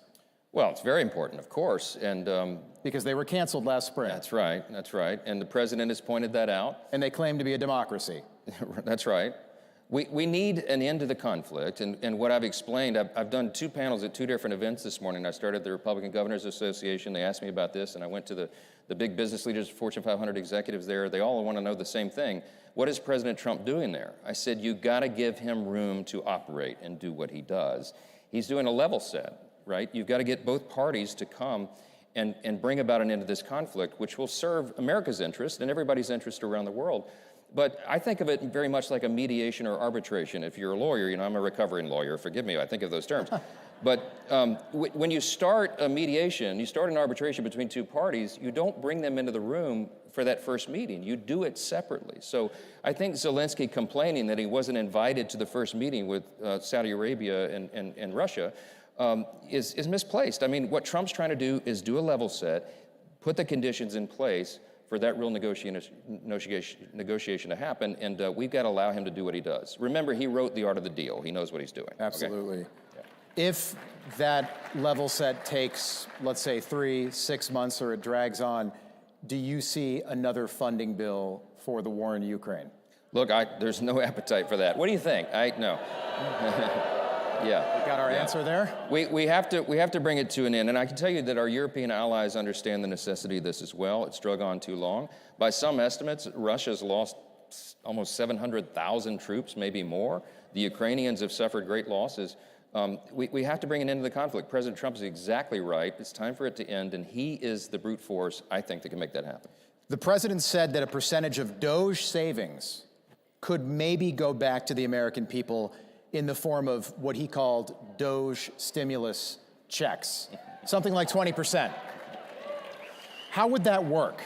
Well, look, I mean, politically, that would be great for us, you know, you send everybody a check, but really, we have to think of it, I think, in a That just got everybody's attention, by the way. Yeah, I know. I just saw everybody look up all of a sudden. I know. Yep. But if you think about our core principles, right, fiscal responsibility is what we do as conservatives. That's our brand. And we have a $36 trillion federal debt. We have a giant deficit that we're contending with. I think we need to pay down the credit card, right? That's what I think we need to do. Mr. Speaker, we keep hearing about this one big, beautiful bill. Tell me, how big, how beautiful? Oh, it's going to be so big. I shouldn't do it in that voice. So the beauty of reconciliation, and I don't want to get too deep in the weeds on the procedure, but normally you need a 60-vote threshold in the Senate to do anything of substance, but budget reconciliation is the one exception, the process, where you only need 51 votes in the Senate, a bare majority. So we're going to use this reconciliation process to achieve most of the priorities that we ran on in the election cycle, and that President Trump, that's right, committed to. So I could be here a long time listing all those things, but clearly it's the most important interest of the country. We're going to secure that border once and for all. We're going to do that. We're going to get the economy going again, American economy going, make sure that we don't have the largest tax increase in U.S. history, which is what would happen by default at the end of this year if we fail in this mission, because the TCJA, the Tax Cuts and Jobs Act extensions expire, the cuts expire. We're going to get the economy going. We're going to get back to American energy dominance in this bill. Yep. And we're going to take a blowtorch to the regulatory state, get the bureaucracy back in check. Lots of details, lots of subcategories under all that, but it's going to be a big, beautiful bill, and it has to be by necessity, because that gives us the highest probability of success, remembering that I have a small margin in the House. One. I have one vote for much of this. What could go wrong, Rob? Right, it's going to be fine. Right. But everybody is committed to delivering the America First agenda, and that's why we're going to get it done. So, what is your working dynamic like with Senate Majority Leader John Thune, who for the first time in a long time, the Senate's got a bigger majority than the House right now? Yeah, they do. The Republican majority in the Senate has a larger margin than we do in the House.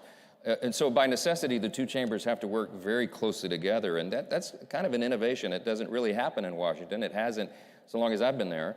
But as soon as I became Speaker of the House in October 23, the first instinct I had was go meet with the Senate Republicans and let's align the two chambers. It just makes sense. It's common sense. So we're doing that. And you're going to see no daylight between the Republicans in the House and Senate. Yeah. Mr. Speaker, there was some reporting this week that the Democrats are planning what they're calling a super ticket in 2028 Kamala Harris and AOC. Are you prepared for that? Oh, let it be so. Let it be so. Wow. Is that real? Is that real? That's an actual legitimate, well, I use that word legitimate very loosely nowadays with the media, but that report is out there, we'll say. Wow. I don't know amazing. who would run for president and who would be VP. Oh, wow. Yeah. I so hope that happens. Do the Democrats, do they have a leader right now? No, they don't. They don't have a leader. Is there any leader at any level, or is it still Joe Biden? Well, he wasn't the leader for the last 4 years. They really are in a real bind. They don't have a leader, they don't have a vision, they don't have a platform they can run on. They have to do a whole cloth reinvention of the party, but they're very divided right now because they're in the blame game as they do the autopsy of what happened in the election cycle. So it's an interesting time. Look, our party's in great shape right now. We are very unified. We have a broadened coalition, that's exactly right. And we have the principles and the policies that truly are better for the American people. I think they've recognized that. You know what happened in the last 4 years, Rob, is that the woke progressive left tried so hard, they moved so aggressively, so quickly to swing that pendulum to the left, and it went all the way to the left and it clicked, and now it's coming back, right? We are a center-right country. We always have been, we always will be. And I think President Trump is seen as a force helping us to push that pendulum back in place. So we're gonna seize that historic moment, and I believe we can bring about a much better outcome for the people and for the country. 2 questions. Elon Musk tweeted yesterday, quote, "The real reason so many Democrats are upset about entitlements is that they're using taxpayer money to attract and retain illegal immigrants, their future voters." Is that what you think the last 4 years at both our borders has been all about? 100%. They opened the borders wide. They did not care about the calamity and the heartache and the death, frankly, that it caused of American citizens, because it was a power play. They wanted to turn these people into voters, and they want to change the outcome of the census in 5 years. This is very serious, and we're going to be dealing with the effects of this, the catastrophe for years to come. It's a terrible tragedy, and don't ever forget that that was their motive. It was for their own political gain that they put the American people in such jeopardy. Fentanyl alone is the leading cause of death for Americans between the ages of 18 and 45, and that's flowed open the border. Human trafficking, all of the atrocities. They lost hundreds of thousands of unaccompanied minors in the system somewhere to traffickers. All of it, they turned the other way. They could have sealed that border any moment. The president had the authority, and I asked him personally on multiple occasions. I pleaded with him, I begged Joe Biden, use your authority. And he'd look down at the floor and shuffle his shoes and say, I can't do that. Well, the American people let him know how they felt about that. Can I ask you, now that the horse is out of the barn, Joe Biden is in Rehoboth Beach, retired, how did he seem during those moments where you were with him in person? It was only a couple of occasions. I talked to him on the phone a few more times than that. They didn't allow me to meet with him one-on-one for probably what is obvious reasons now. Yeah. But there's a, now widely reported story of something that happened, I think it was in early February of last year when I was in the Oval Office and I asked him why he paused LNG exports. Like, Mr. President, why would you pause liquefied natural gas exports to our European allies? Because they're gonna have to go to Vladimir Putin to get their needs met. And he tried to argue with me and tell me that he didn't do that. And it occurred to me in this dialogue that he genuinely did not know what he had signed. That they had put this executive order in front of him, and he didn't understand what it was. And that was a very alarming moment of realization for me. And I think the whole country knows now. But it was a dangerous time, a very perilous time for us, particularly in that last year of his administration. But thank God that President Trump is back in the White House, and we can restore this. I think, Mr. Speaker, this room knows you, but I think the American people are still getting to know you. And I thought this was wonderful. Your son is on the boxing team at the Naval Academy. Yeah. I didn't know that. How is he doing? Well, he's bigger than his father. He's doing great. He made it to semifinals in the brigade, championship last Friday, and lost in a 1-point split decision to a young man that was 3 years older than him and had been boxing about 6 years longer, I think. So he held his own. He's been boxing for about 7 months, okay? So 7 months and he's on the team? Yeah. He did jiu-jitsu for a long time. He's a tough kid, but this is a different kind of... Does he learn that from his father? Oh, yes, of course. I mean, of course. Yes. Of course. No, he's a tough kid. He's a great kid. He takes after his mother. Ladies and gentlemen, the Speaker of the House, Mike Johnson. Thank you. Appreciate it.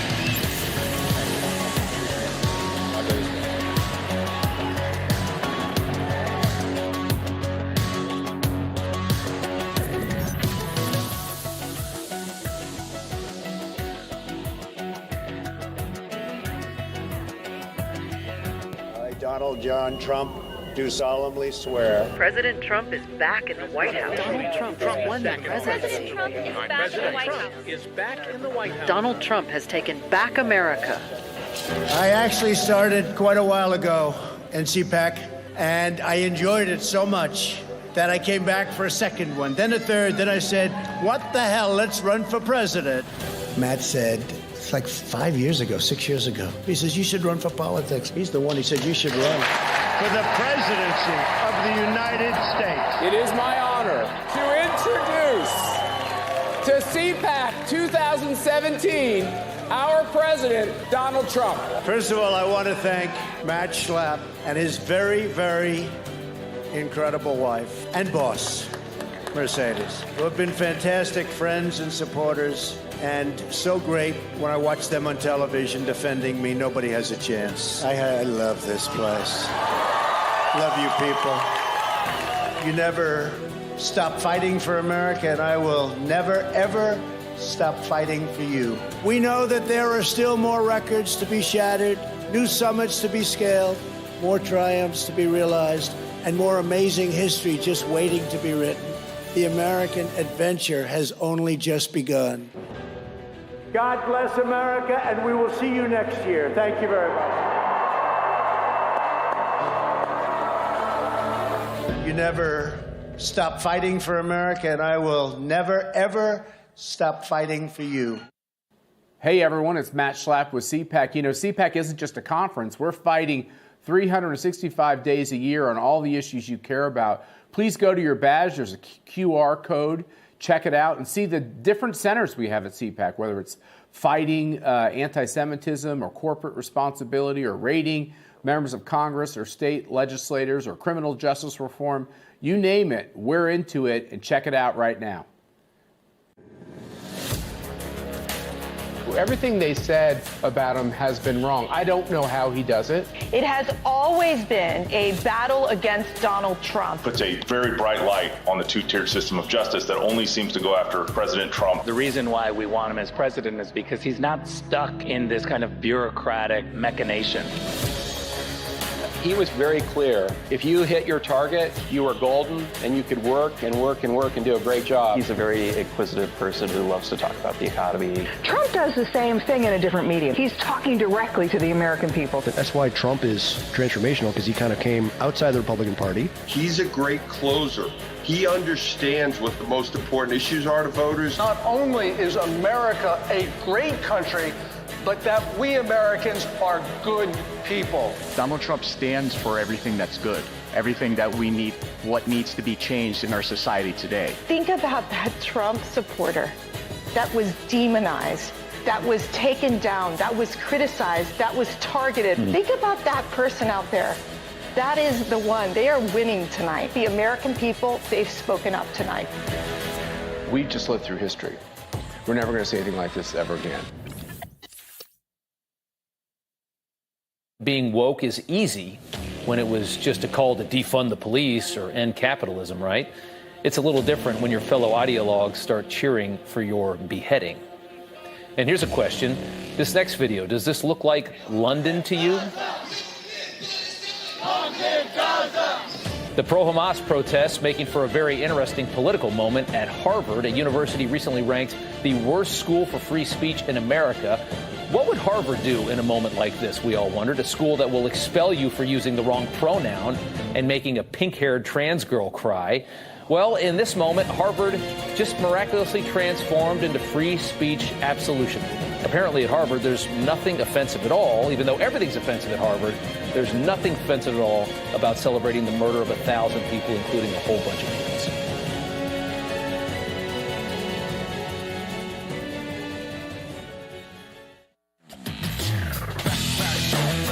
Ladies and gentlemen, please welcome From Florida, Senator Rick Scott.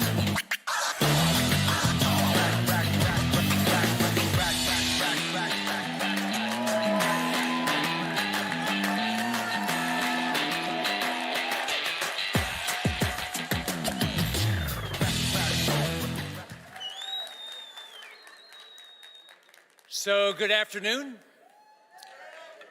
Welcome to the Capitol. What do you think about Kash Patel?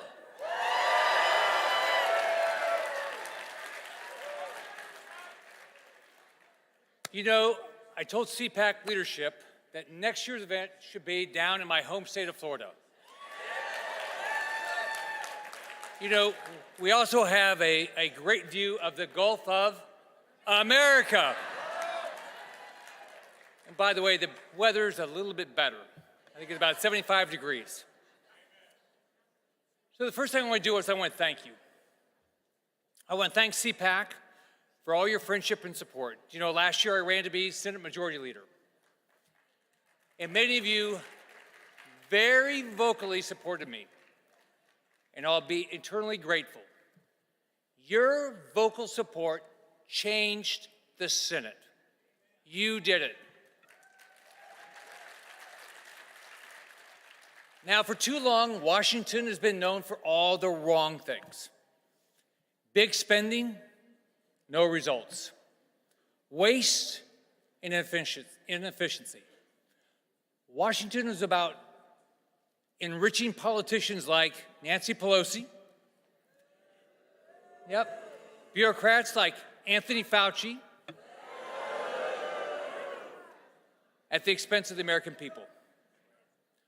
Washington was always about protecting the status quo because the politicians in Washington made money off of it. Washington was about a radical social and environmental agenda, about forever wars, open borders, lies and no accountability. Washington was about Washington. It wasn't about the American people who simply want to lead their lives without bureaucrats telling them what the hell to do. All of that is changing, and it's changing fast because of one person, Donald J. Trump being in the White House. Now, President Trump is bringing common sense back to Washington. He's bringing transparency and accountability back to Washington. He's working with great leaders like Elon Musk to bring efficiency back to Washington. And the Democrats are complaining like crazy, but he's changing Washington in record time.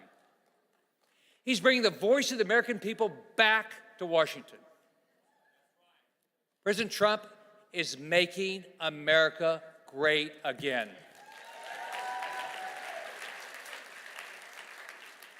Now, what's he deserve? He deserves our thanks and our respect. But what's he get instead?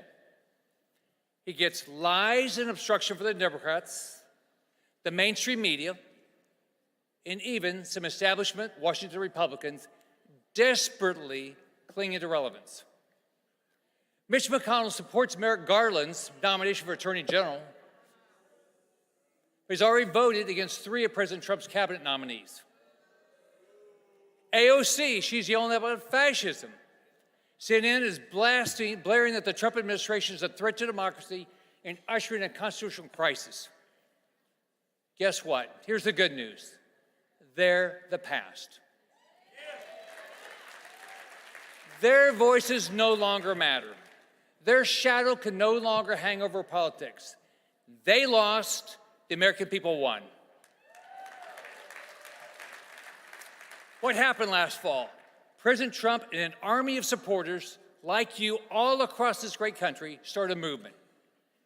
One that changed the country and reset our future for a golden era. The future is about you and your hopes and your dreams. It's about us. It's about amplifying the voices of the American people and finally giving the government they're paying for and that they deserve.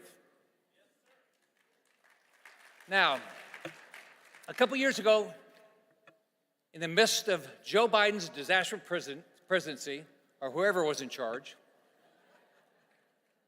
I put out a plan with some ideas to rescue this country from the radical Democrats who are trying to destroy our values and bankrupt us in the process. Now, the way the Democrats and establishment Republicans responded, you would have thought I broke the law. And the craziest part of it, I couldn't tell who hated more, Joe Biden or Mitch McConnell. Now think about it. I proposed some really crazy ideas, so just think about these. Teach our students about the U.S. Constitution. That's a hard one. The Bill of Rights, our founding fathers. Have their kids recite the Pledge of Allegiance and salute the flag. Eliminating the Department of Education.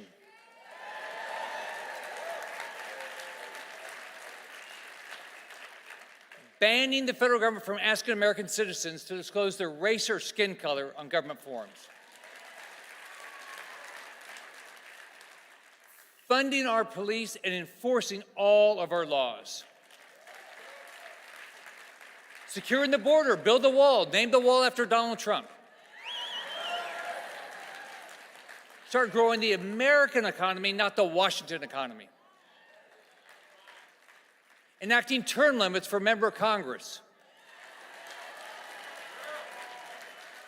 And federal bureaucrats. Protecting the integrity of the American election. Protecting, defending, promoting the American family at all costs.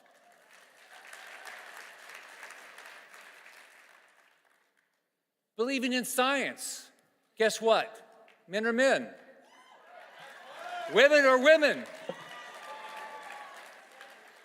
Unborn babies, they're babies. Sorry, Democrats. I was tarred and feathered for proposing such crazy ideas. But it was worth it because it was time for Republicans, at least the true, honest, conservative Republicans, to stand up and fight the hell back.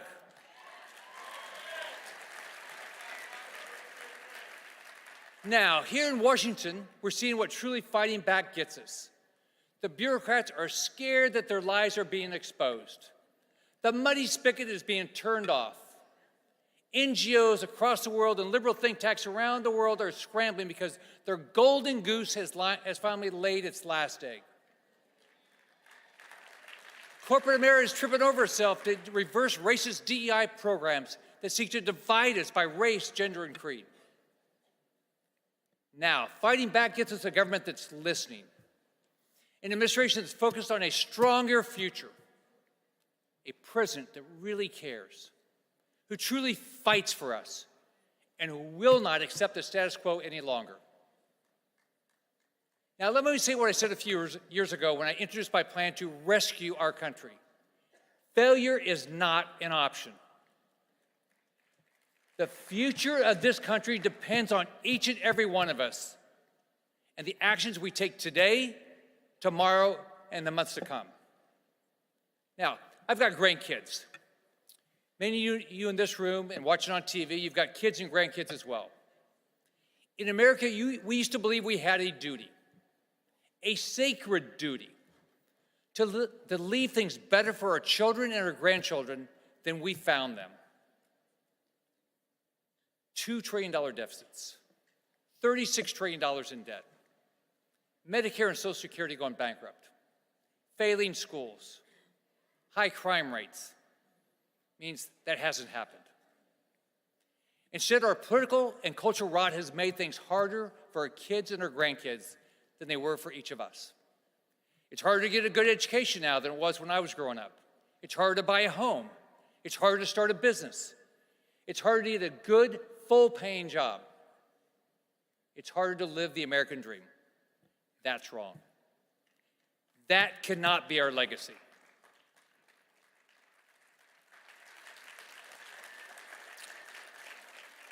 Those of us fighting side by side in the conservative movement have faced significant obstacles, even unfortunately inside our own party.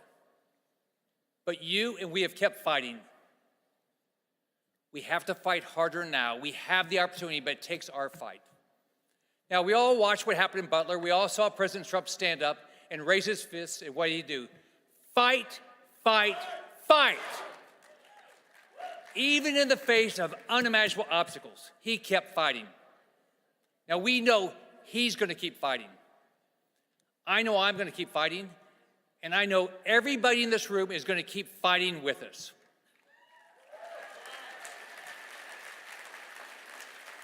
Thank you for what you're doing. God bless every one of you. God bless the President of the United States, Donald J. Trump, and God bless this great country. Have a great day. Bye-bye.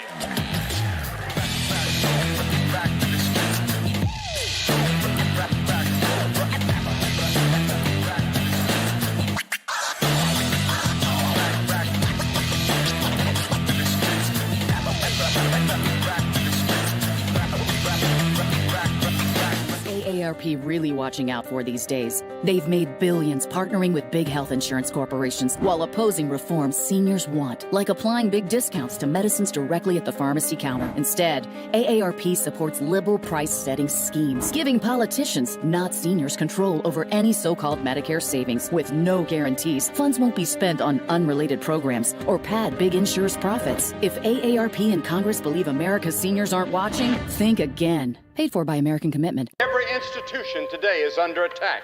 The home, the church, the government. And many people are asking, what is the truth? Jesus Christ claimed the ultimate truth. Are you willing to face the truth? Do you think the MKUltra project ever actually ended? The Central Intelligence Agency is actively involved in mind manipulation. We all answer to one God and one Savior. And he's there to change your life for the better. Still under construction, but already the biggest news station in Poland. The only international TV station that interviewed Donald J. Trump. I'd like to say hello to the Polish people. Poland's leftist government wants to destroy us, but we are not backing down. We're building conservative, English-speaking European news station. Join the movement. Support the revolution. Make Europe great again. This is Republica, the home of free speech. Hey there, scan your QR code on your badge so that you can view the agenda, check out our membership circles, and learn more about our centers. As I think it was President Reagan said, we're from the government. We're here to help. I think you all know that I've always felt the 9 most terrifying words in the English language are, I'm from the government and I'm here to help. We're from the government. We're here to help. Sources out there that are saying that Iran, their goal is to draw the U.S. into this broader conflict. There's no question that not only did the Iranian parliament come out and start saying death to Israel, you know that they've chanted death to America. They hate us. They hate our culture. They hate what we stand for, which is that of freedom and religious freedom. And for them, they want to take us down. And the mere fact is you have a commander-in-chief right now who is hiding in the basement that needs to be out there every single day answering the tough questions. Instead, they basically say that climate change remains the most important national security crisis that we're facing. They have caved in time and time again to Iran while knowing that they are funding Hezbollah. They've sent over $100 million, that is Iran, to Hamas and over $700 million to Hezbollah. Clearly, it is about sponsoring terrorism. Clearly, it is about destroying our strongest ally, Israel, and then America. Ladies and gentlemen, up next, nowhere to hide, the takedown of left tech. Please welcome, from Missouri, Senator Eric Schmidt, and founder and president, Article 3 Project, Mike Davis.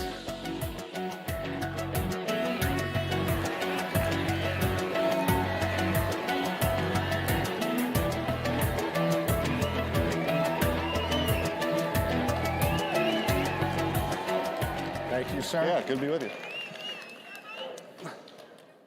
Well, thank you for coming. We're going to talk about big tech, Google, Amazon, Facebook, and Apple, and what we need to do to end their gatekeeping power over information and commerce. And this started under the Trump 45 administration, where we saw our 100-year-old antitrust laws get dusted off, and we ended big tech's antitrust amnesty, where we want to use antitrust, which is law enforcement, to go after these trillion-dollar big tech monopolists who they have too much power, and they use that power for bad things, and they're anti-competitive.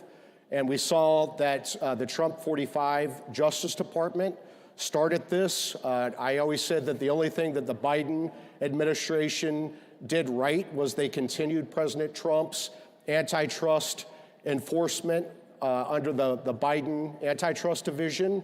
And we're seeing with President Trump that he is fully committed to finishing the job with antitrust. You see this with his appointment of Andrew Ferguson to chair the Federal Trade Commission.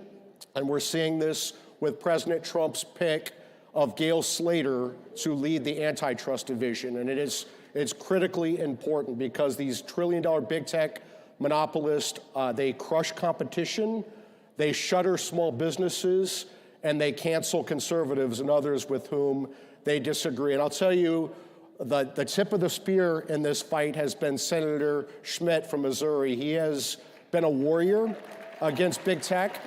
And so I'm very pleased to talk to him today about these issues. And I just want to start this off, Senator, to just get your thoughts on antitrust and big tech generally and what you think needs to happen. Well, I think great to be with you and great to be back at CPAC. What a great crowd.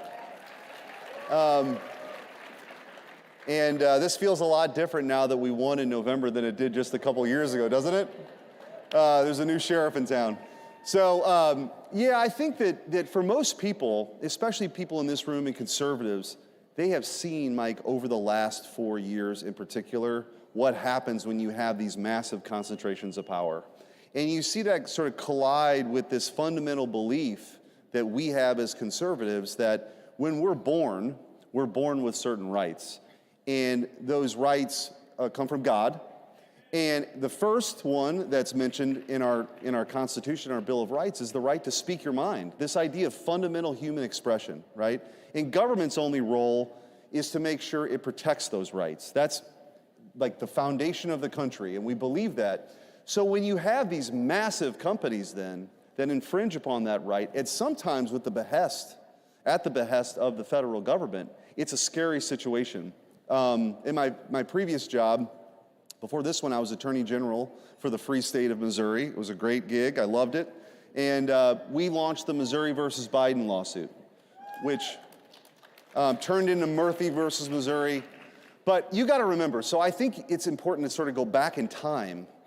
In 2021, 2022, really before Elon Musk had bought Twitter, before Jim Jordan was holding hearings, we filed this lawsuit.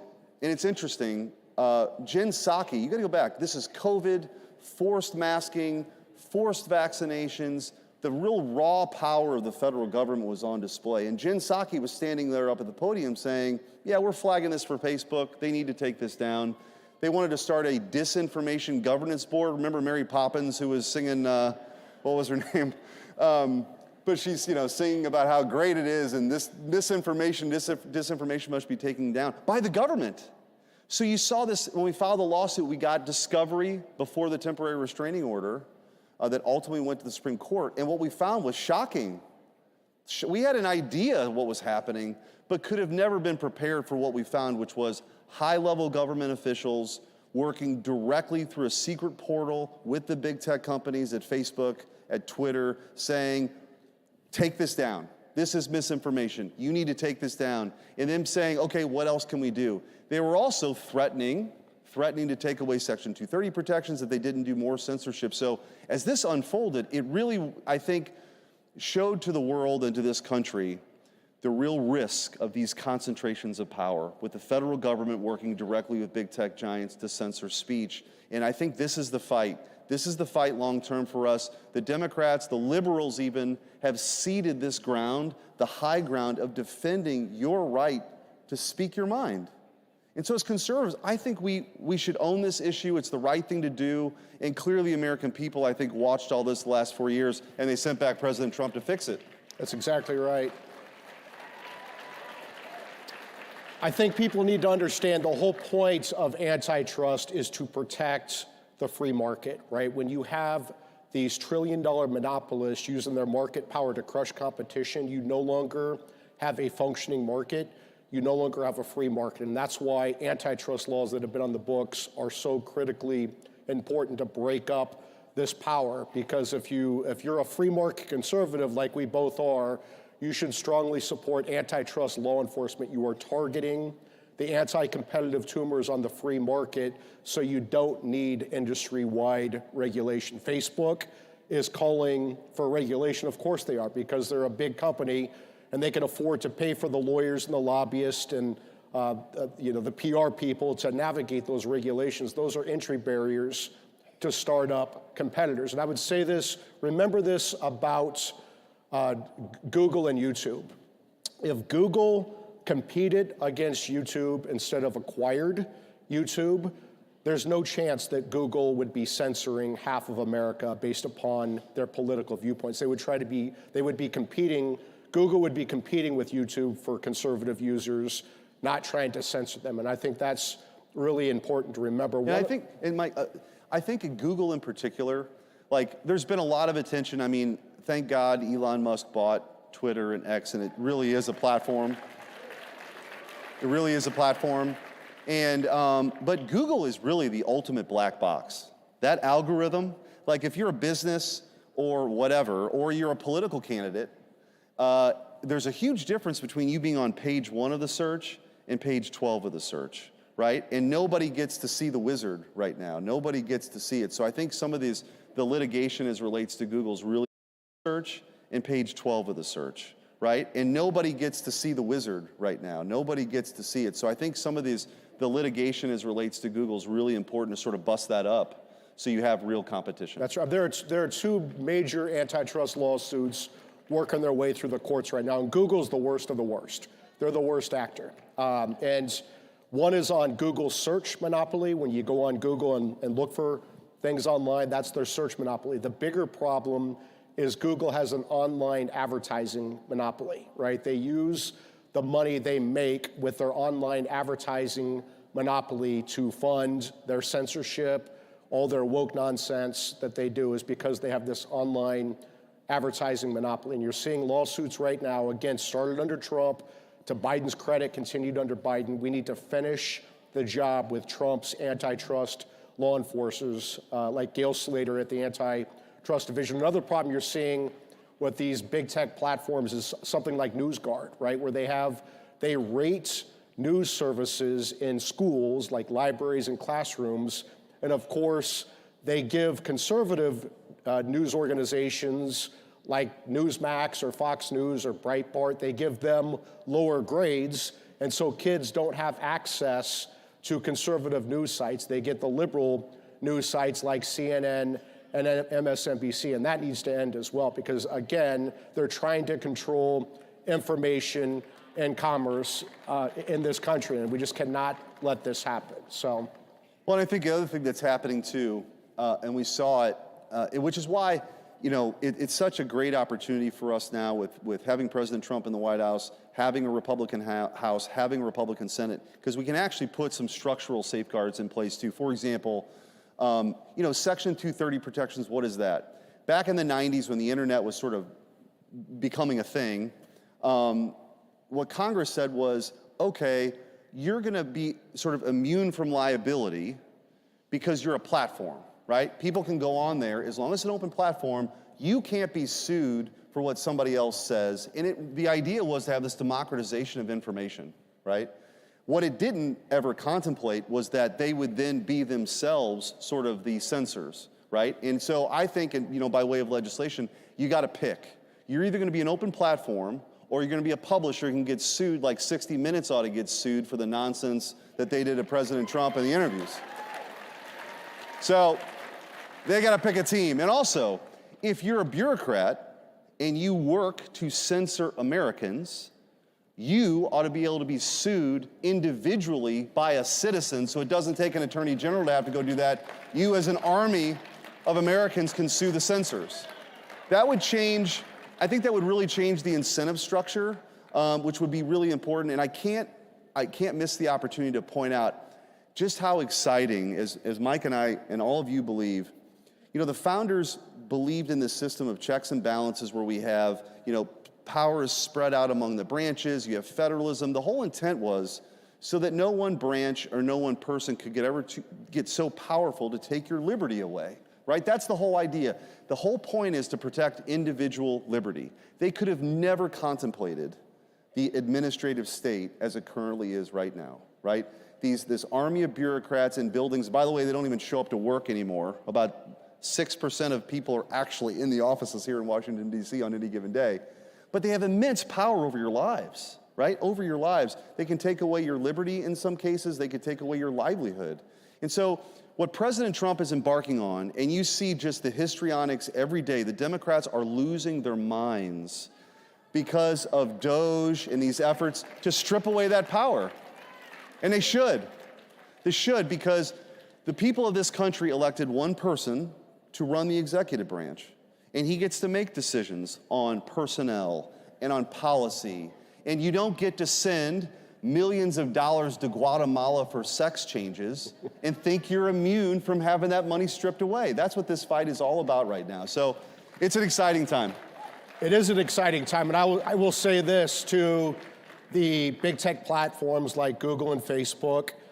Thank you for paying for Trump's inauguration. I think Mark Zuckerberg donated $1 million. We appreciate that. It was a fun party. But Mark Zuckerberg spent, $400 million chasing President Trump out of office in 2020. So $400 million versus $1 million. I think he has a lot of catching up to do. And I don't think that he's going to buy antitrust amnesty from the Trump 47 Justice Department or the Trump 47 Federal Trade Commission. We've had these antitrust laws on the books for 100 years, and to these trillion-dollar big tech platforms, nobody's above the law. And so justice is coming. Yeah, and I think one other, with the time we have left, I just mention one other thing to kind of look out for. On the Judiciary Committee, I was telling Mike, I chair the Constitution Subcommittee. So we have jurisdiction over the First Amendment, the Second Amendment. So get ready, we're going to have some fun hearings and bring people in and hold people to account for trying to take away your right to speak your mind. So to whoever's watching this, who engaged in the activity, stay tuned. But also, what's happening with Doge right now, and it was so smart to start with these, with USAID, right, where you had all of this money flowing to DEI programming in Burma and LGBTQIA plays in Europe and LGBTQ Sesame Street in Iraq. I mean, this is like totally insane, but that's where this money was going. But it was funneled effectively through these NGOs, right? The Biden administration was also using these NGOs to bring mass migration into this country, to break up our sovereignty as a country, and they were also using it to help flag things for their vast censorship enterprise. And so I think we're going to do some investigating on who these NGOs are. And if you want to know why the Democrats, if you want to know why they're objecting so much to this, there is a lot of corruption that's going to be exposed. So let's go. I want to end this on this point. Senator Schmidt has been a warrior in the Senate for President Trump's cabinet picks and others, and Kash Patel was just confirmed today as our next FBI director. I remember when Kash was nominated, and a lot of very smart people in Washington said his nomination was dead on arrival. Well, now it's Director Kash Patel, and I want to thank Senator Schmidt for all he does for President Trump and his nominees. This guy is a warrior, so thanks for your work too. Thanks for your work too. Thank you. Yep. All right. God bless you guys.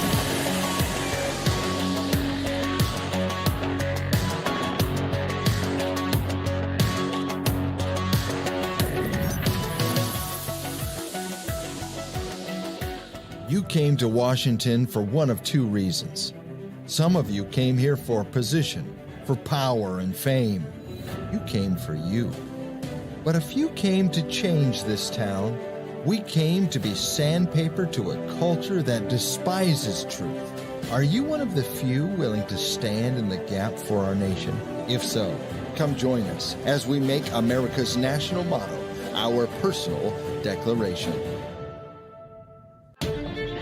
We hold these truths to be self-evident, that all men are created equal. He will become the founder of a mighty empire. Founders talked about this providential experiment that God had ordained and intervened at this unique moment in American history. Most of them believed there were no accidents in history. Americans of today should regain our bearings, that our nation is no accident. Freedom, sovereignty, prosperity. The Patriots for Europe Foundation is on a mission to make Europe great again. Globalist elites have led Europe into a dead-end street. Violent crime has surged because of mass immigration. The Green Deal has put the future of the European economy at risk. Fake NGOs and the massive bureaucracy in Brussels are interfering in our democracies. Patriots must take action. We bring analysis. We organize debates. We build the network of patriots to challenge the woke narrative head on. Patriots for Europe Foundation. Ladies and gentlemen, please welcome Nigel Farage.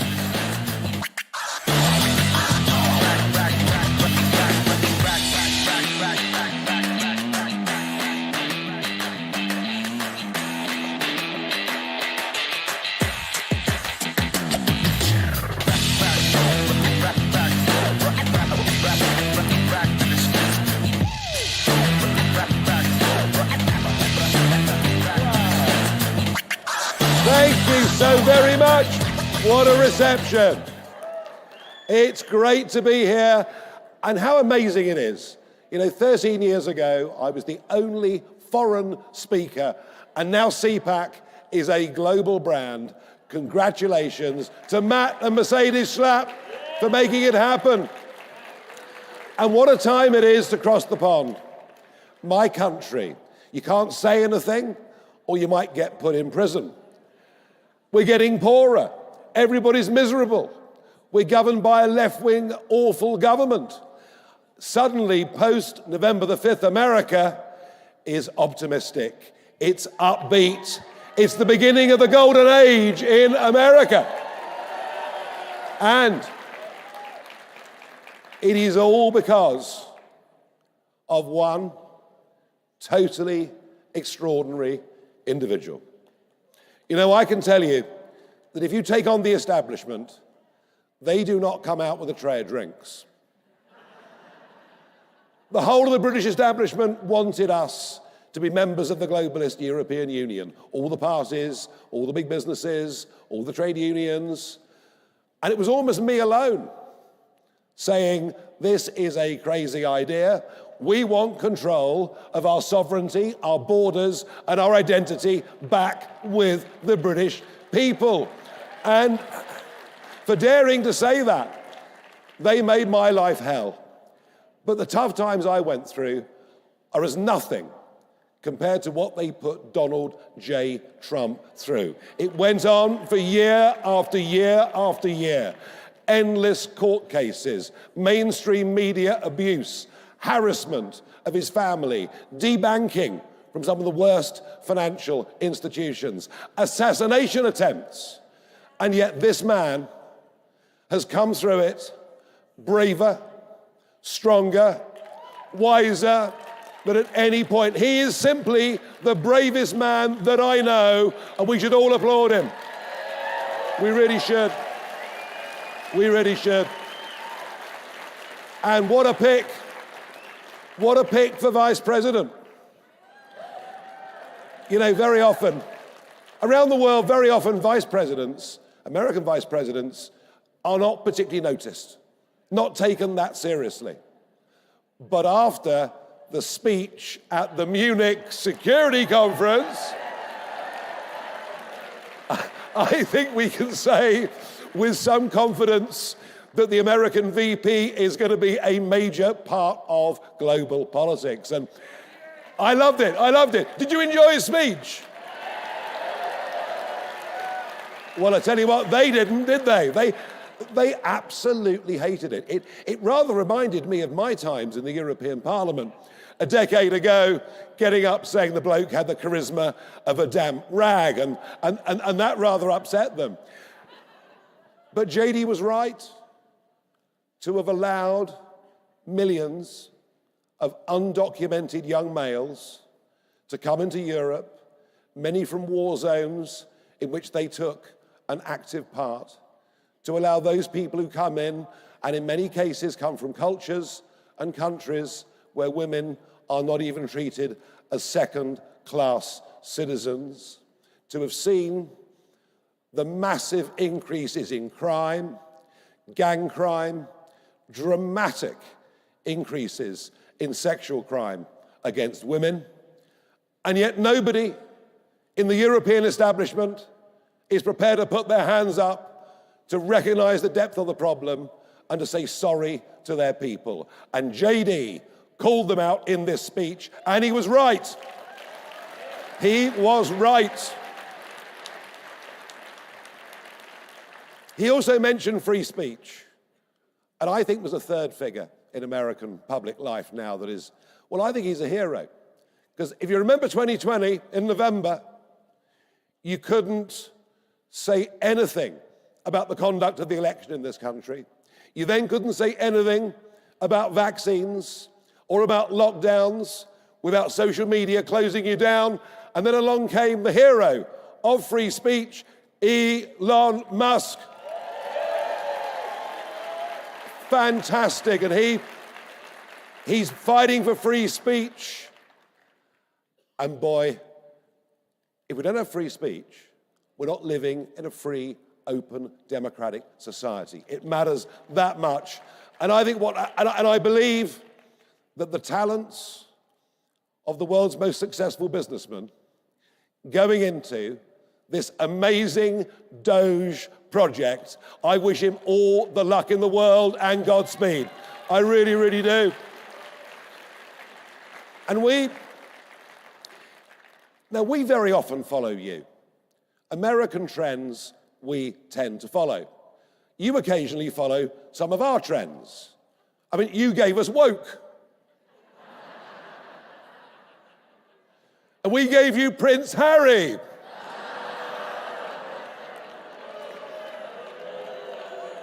No, you keep him, you keep him. But in 2016, we delivered a political thunderbolt across the whole world, and it was called Brexit. And I believe that a wave crossed the Atlantic and helped Donald Trump win the presidency in November 2016. Well, this time, the Trump win has the ability not just to save your country, not just to make you freer and more prosperous than America has ever been, because undoubtedly that is what is going to happen. But it's also producing a wave that is now coming the other way, across the Atlantic. I had been retired from politics for nearly 4 years, but I decided last June I'd get back into politics because I couldn't bear what was happening in my country. And I am now leading, and in historical terms, this is incredible. I am now leading Reform UK, and we are now topping every opinion poll in Britain. And we are going to win the next general election and save our country. We're going to do it. We're going to do it.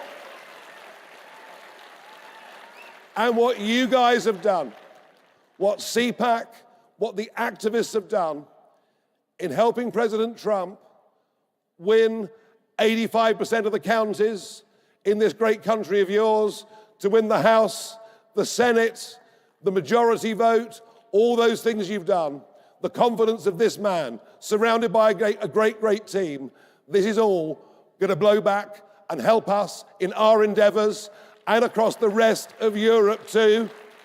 And I really believe that, like you, British taxpayers have had enough of sending £100,000 to Bangladesh to study shrimp behavior. But we've had enough of free speech being cracked down upon. We've had enough of two-tier policing, two-tier justice, different groups of people being treated differently by the law. We've had enough of being told, you can't say that. The hell with it. Within the limits of what free speech gives us, we should be allowed to say whatever the hell we want. And we will. And we will. We will deport those who come into Britain by dinghy illegally. We will make sure that those to come to Britain legally subscribe to our shared values. In fact, in many ways, what we're fighting for is a very similar agenda to the one that you've just fought for and the one that you have just succeeded with. I want to finish by saying, as a regular at CPAC and as somebody who has publicly supported President Trump and been a friend of his for a decade, this is a remarkable CPAC coming together. This is something to celebrate in style, to be proud of. You're going to make America great again, and we in turn will make Britain great again. Thank you. Thank you very much. Thank you.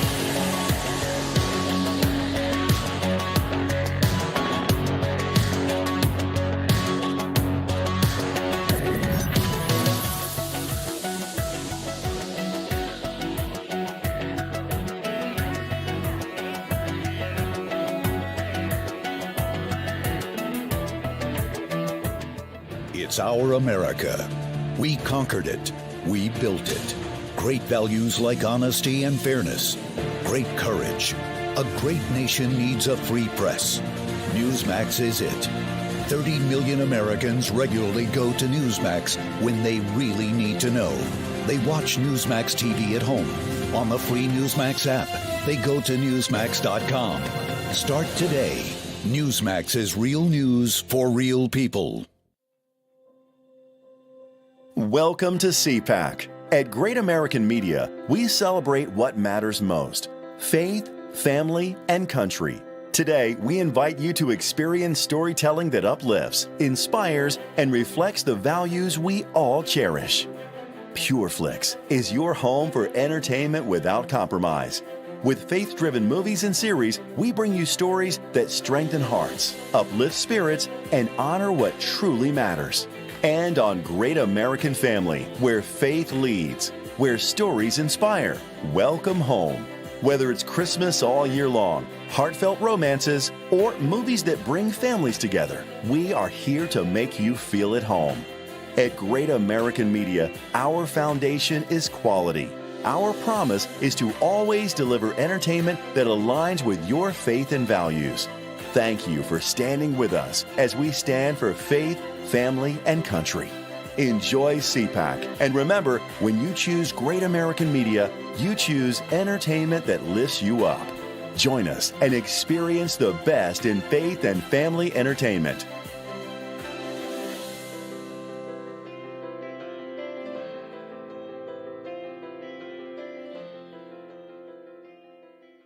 Every institution today is under attack. The home, the church, the government. And many people are asking, what is the truth? Jesus Christ claimed to be ultimate truth. Are you willing to face the truth? Do you think the MKUltra project ever actually ended? The Central Intelligence Agency is actively involved in mind manipulation. We all answer to one God and one Savior, and He's there to change your life for the better. Creators, it's time to take control. With Bursts, you create impactful content in seconds. powered by blockchain, your content and earnings are protected, transparent, and yours to control. Play TV isn't just a platform. It's a community of creators building a new future together. Your freedom starts when you press play. Hey, CPAC Patriots, make sure to go downstairs to go check out all of our incredible sponsors for CPAC 2025. Ladies and gentlemen, this is Verdict with Ted Cruz and co-host Ben Ferguson, featuring Attorney General Pam Bondi.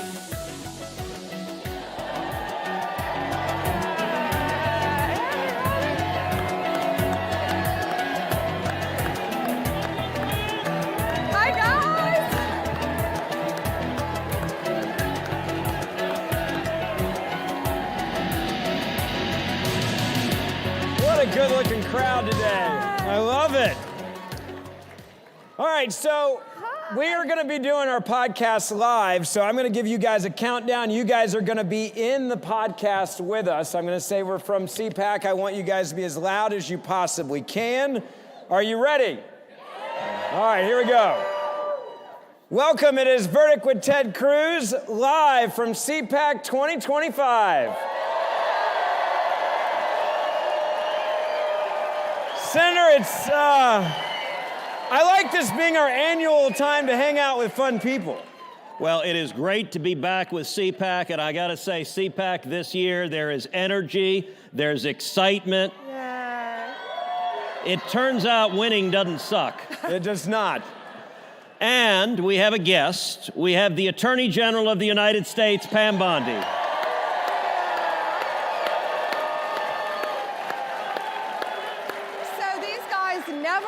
Me to be on their podcast. They finally did, and I get to do it in front of all of you. So this is awesome.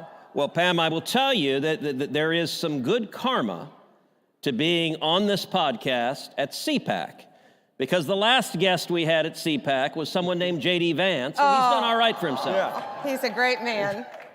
So, welcome. Thank you. You have been Attorney General 15 days. It feels like 15 years. I believe you. And by the way, you just got some help.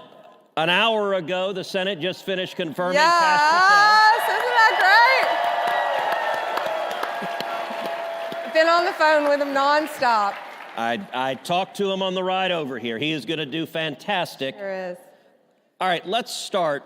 15 days. You've come into what I think is the single most important cabinet position in this administration, because we went through 4 years of Biden weaponizing the Department of Justice, using it to attack his enemies and to support his friends. Mm-hmm. So let me ask you, you come into DOJ, you've got a mission. You've got a mission to restore integrity to the department, to end the weaponization and politicization. How do you do that? How do you get that done? You know, the volume, Senator, what concerned me the most, it's the volume of how bad it was. And it still is. We're working on it. It's day by day by day. But we've got a team of great people. And on day one, I issued 14 executive orders. And number one is the weaponization ends, and it ends now. And that's what we did. Let me ask you something. In the 15 days you've been there, how many DOJ employees have said something to the effect of, thank God? A lot of them. I believe you. Look, I spent 4 years hearing from AUSAs, assistant U.S. attorneys, hearing from FBI agents, hearing from men and women who believe in the rule of law and were horrified at the politicization of the FBI and the DOJ. And so I know for a lot of good, honorable men and women who've devoted their careers to defending the Constitution, there's a lot of gratitude that they can get back to doing their job. Their core function, and that's thanks to Donald J. Trump getting back in office. And he gave us a clear directive, make America safe. And that's what we're going to do. And you know, to start with the law enforcement agencies talking about cash, these men and women didn't go to Quantico. They're not risking their lives to waste their time on all this politicization and raiding Mar-a-Lago. Really? Stopping. All of that is stopping. And we are returning them to their core function, fighting violent crime. And that's what the great majority of men and women in law enforcement, DEA, ATF, U.S. Marshals, FBI, as well as the incredible legal team at the Justice Department, that's what they want to do. So let's talk about one of the most lawless aspects of the last 4 years, which was the open borders that we saw and the 12 million illegal immigrants that have come into this country. You've had just 2 weeks, but you've hit the ground running, going after the criminals, going after the murderers, going after the rapists, going after the child molesters, going after the Venezuelan gang members. Tell us, number one, what you're doing as Attorney General that is making a real difference, that is already making America safer. And number two, I understand you have some breaking news concerning my home state of Texas, which I'm particularly proud to hear. I do, and the press release isn't even out yet. Joint Task Force Alpha that we elevated once we came in office. It's with the Department of Justice and the FBI, and we work hand in hand with Homeland Security. Christy Nome is awesome. Yep. We all work so well together. Joint Task Force Alpha just made a huge arrest in Juarez, Mexico. They were headed to Texas, to El Paso, human smuggling. Yeah, huge. That's why we do what we do every day. Yep. That's why these agents risk their lives every single day. It's human smuggling, and a lot of children, they're saying, are safer because of this. Let me ask you a question. President Trump, and this has made headlines on what you were just talking about, we've designated these cartels as terrorist organizations. What does that allow you to do in your job? And Kash Patel now is the head of the FBI. What is that going to give you the ability to do and to go after them? Well, Stephen Miller is doing a great job, as we are, right? Leading this effort with all of us, Mike Waltz at DOD, we all work so, Pete Hegseth, we all work so well together, and it gives us the ability, they are a terrorist group, and it gives us the ability to go after them, more ability, anywhere in the world, and treat them as terrorists. They are terrorists. If you're bringing fentanyl into this country and killing our kids, you're a terrorist, and we're coming after you. 300 a day is the average that are dying in this country right now. When you took this job and you hear that number and you saw the inaction from the last administration, how angry did that make you? So angry. You know, I was state AG before I became United States Attorney General, and fentanyl was really just coming on the market. And now with this horrible open border policy, just flowing across our borders and killing kids, killing adults, every single day. And it's criminal that no one was doing anything to stop it. I can't comprehend how any administration, progressive nor conservative, how any administration could tolerate that and let that happen. And it ended day one with Donald Trump when he shut that border. I was at the border back in September. I went with Laura Trump and Morgan Ortagus. Yep. And we were in Yuma, Arizona. And I saw firsthand, there is nothing humanitarian that was happening at that border. Nothing. They have a rape tree where they're raping women as they're coming into this country. I saw firsthand piles and piles of passports just thrown from every country you can imagine, because the Biden administration was letting you walk right in the country. If you didn't have a passport, they said they saw Asian, Chinese individuals saying, oh, we're from Cuba. So they wrote down they're from Cuba and had to let them legally walk right in under that administration. But the drugs, the trafficking, I learned a new term, disposable child. The customs, the Border Patrol agents told me that they saw a little boy and they kept recognizing the same little boy over and over and over coming in. Because if you came into our country as a family unit, they just let you walk right in. Yep. Well, this little child was being trafficked. Yes. Now, how they were getting him back to Mexico is beyond me, but they were bringing him time and time again. He wasn't their family, so who knows what happened to his parents. Well, and I will say a number of people in the room gasped at a term you use, which unfortunately is a real term, rape tree. Yeah. And it's something that we've been seeing for the last 4 years in Texas. We've seen it in Arizona, that the cartels will go and violently rape women. They'll violently rape teenage girls, young girls, and then they will hang their underwear in the tree. And you'll find a tree down on the southern border with 10, 20 pairs of underwear as they're mocking law enforcement, saying, we can do whatever we want. And for 4 years, the Biden Justice Department, they just turned a blind eye and they facilitated it. You know, you talked about the kids, so they had a policy. If you arrive with a kid, it's essentially a get-out-of-jail-free card. And so you started seeing a phenomenon that we've never seen in immigration before, which is single young men showing up with little kids. Now, that's not a normal pattern of migration, but we started seeing military-age men showing up with little boys and little girls, many of whom are physically and sexually assaulted in transit, and the same kid the cartels would recycle over and over and over again to bring in gang members, to bring in criminals. Now, let me ask this. What is most effective stopping the invasion at the southern border? The border, closing our borders, which is what we've done. Donald Trump has closed our border. But now, of course, we all know we have so many of these illegal aliens, fighting age men, ages 18 to 35, in our country. Yep. Walking around our country. And President Trump has given a strong directive on that. How concerned are you right now about the 12 million illegal aliens who came in under Joe Biden and about the risk of terrorism, of Hamas, of Hezbollah, of Palestinian Islamic Jihad, the risk of terrorism targeting Americans across this country? It's a huge risk, and we all know how bad it is now. And that's what Donald Trump is committed to do, is to take these people out of our country, to prosecute them, to deport them, to get them off our streets. And that's what all of these law enforcement agencies are doing. You know, Laken Riley, of course, that beautiful young woman, University of Georgia, Laken Riley is probably the most prominent name.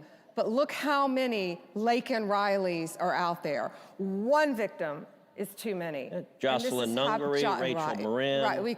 Right. I mean, the numbers just every day. Mm-hmm. And I got to say, so already in the first 2 weeks, you've sued New York, you've sued Chicago. You can clap for that. These sanctuary cities that are fighting, and I've got to say, Massachusetts in particular, actually in our last podcast we talked about this, how Massachusetts continues to this day to have violent child rapist illegal immigrants who they release on the streets and they refuse to notify ICE, they refuse. These are illegal immigrants who could be deported immediately, and the Massachusetts officials take criminals who violently rape little kids. Let me ask you, what is your message to a mayor, to a local official who wants to defy federal immigration law? Well, our message is very clear. I sued Illinois first, Chicago, first day, and I gave a very strong warning. If you don't comply with the law, you're next. And guess who didn't listen? New York. Kathy Hochul got sued. They all got sued in New York. And if you don't follow the law, you're going to be next, because we are going to get violent criminals off our street.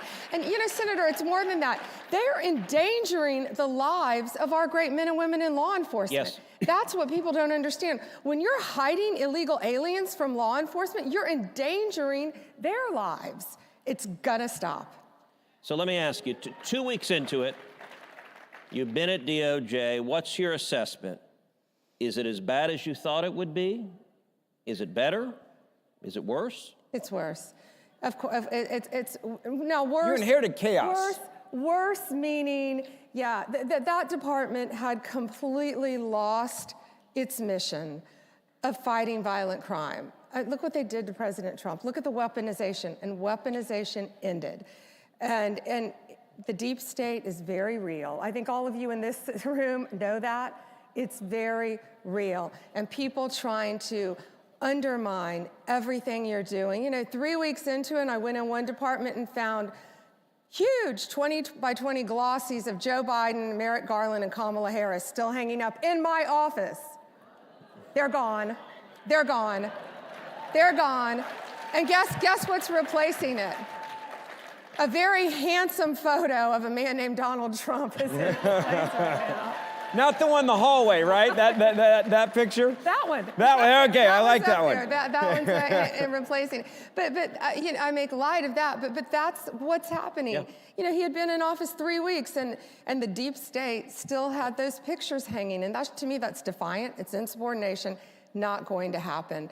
But you know, what we said, most people, the majority of the people are great people who went to law school, became prosecutors, became law enforcement agents, to fight crime. You've spent your professional life as a prosecutor. Career. How important is it to you to go after bad guys and to get bad guys off the street and keep people safe? It means everything. And the drug epidemic, you know, the fentanyl just flowing into our country now, the terrorists, the gangs, TDA, Transdaigua, MS-13, all of the gangs who are now terrorist organizations. We've got to stop them. And that's why we do what we do. And we all have to work together. And working with Homeland Security has been great, too. So one of the most shocking statistics from the prior administration is the number 300,000. 300,000 children that the prior administration had in custody and that they lost, that they do not know where they are. We know that many of those children are being abused right now. Tell me about the efforts you and Homeland Security and the Trump administration, the efforts you are doing to find those children and to get them out of harm's way. That's top priority, and that's Donald Trump's top priority, to find these victims and to save them. And that's what I truly can't comprehend how any administration would let that happen and not care. And that's what we're all fighting for. And you know, you say, when you take a job with this incredible volume, you think, how do you do it? How do you focus every day? And you do it by saying, if I can save one life, it's worth it. Well, it's a lot more than one. But it compounds. That's how you start off, one life. And it is thousands and ultimately more. So I want to say something to the folks here at CPAC, which is, as many of y'all know, Ben and I do this podcast, Verdict with Ted Cruz. We do it 3 days a week. We do it Monday, Wednesday, and Friday. We've got roughly 1 million unique listeners all over the country. And we do this to go around the corporate media, to go directly to the American people and to bring the truth and bring the facts. So I want to ask everyone here, many of y'all already subscribe to the pod, but I want to ask everyone here to pull out your cell phone right now. Pull out your cell phone and text the word verdict, VERDICT. Text the word verdict to 24005. Again, 24005. When you text verdict to 24005, what you'll get back is a link to subscribe to the podcast. Now, if you're under 40, you know what I'm talking about. And if you're not, ask your kids or ask your grandkids. Although I'll say, if you're at CPAC, you're pretty hip and connected. So you may know as well if you're here at CPAC. But every Monday, and subscribe doesn't mean it costs you money to quote your dad. Oh, my father points out that my dad is 85, and he said when he hears subscribe, he thinks it's a magazine subscription. There's no charge. It just magically appears in your phone early in the morning on Monday, Wednesday, and Friday. And we bring in guests like the Attorney General of the United States, and we focus on what is happening, the victories that President Trump is winning, and the news that the corporate media won't cover. Yeah. I want to ask you... 24005. I want to ask you a question. It's one that I've been dying to ask you, and it deals with all of the pardons that were given out from Joe Biden at the end. There were a lot that went to his family. Mm-hmm. It is what it is. There's one person he did not pardon. That would be himself. There are a lot of people that think there should be accountability.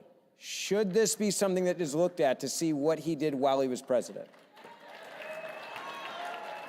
Don't you find it very interesting, though, that they attempted to prosecute the president for having documents in the most secure place in the world other than the White House, Mar-a-Lago, and he had the security clearance to take them. Yet Joe Biden, who had no security clearance to take them at the time, had them in his garage with his drug addict son going in and out of his garage. Yet what did they say about him? Too old to prosecute. Frail old man. But listen, Donald Trump and I have not talked about that at all. This is not about targeting. This is what they do to us. This is not about targeting. This is not about weaponization. This is about keeping America safe and going forward and prosecuting violent criminals. If you committed a crime in this country, no one is above the law. I will say that. No one is above the law. So Pam, the media are going crazy about New York Mayor Eric Adams and the charges that were dismissed against him. So glad you brought that up. Tell us what the story is, what happened there, and why were the charges dismissed? Sure. And Emil, who has done an incredible job, he worked on this case, he looked at this case. It was an incredibly weak case filed to make deportation harder.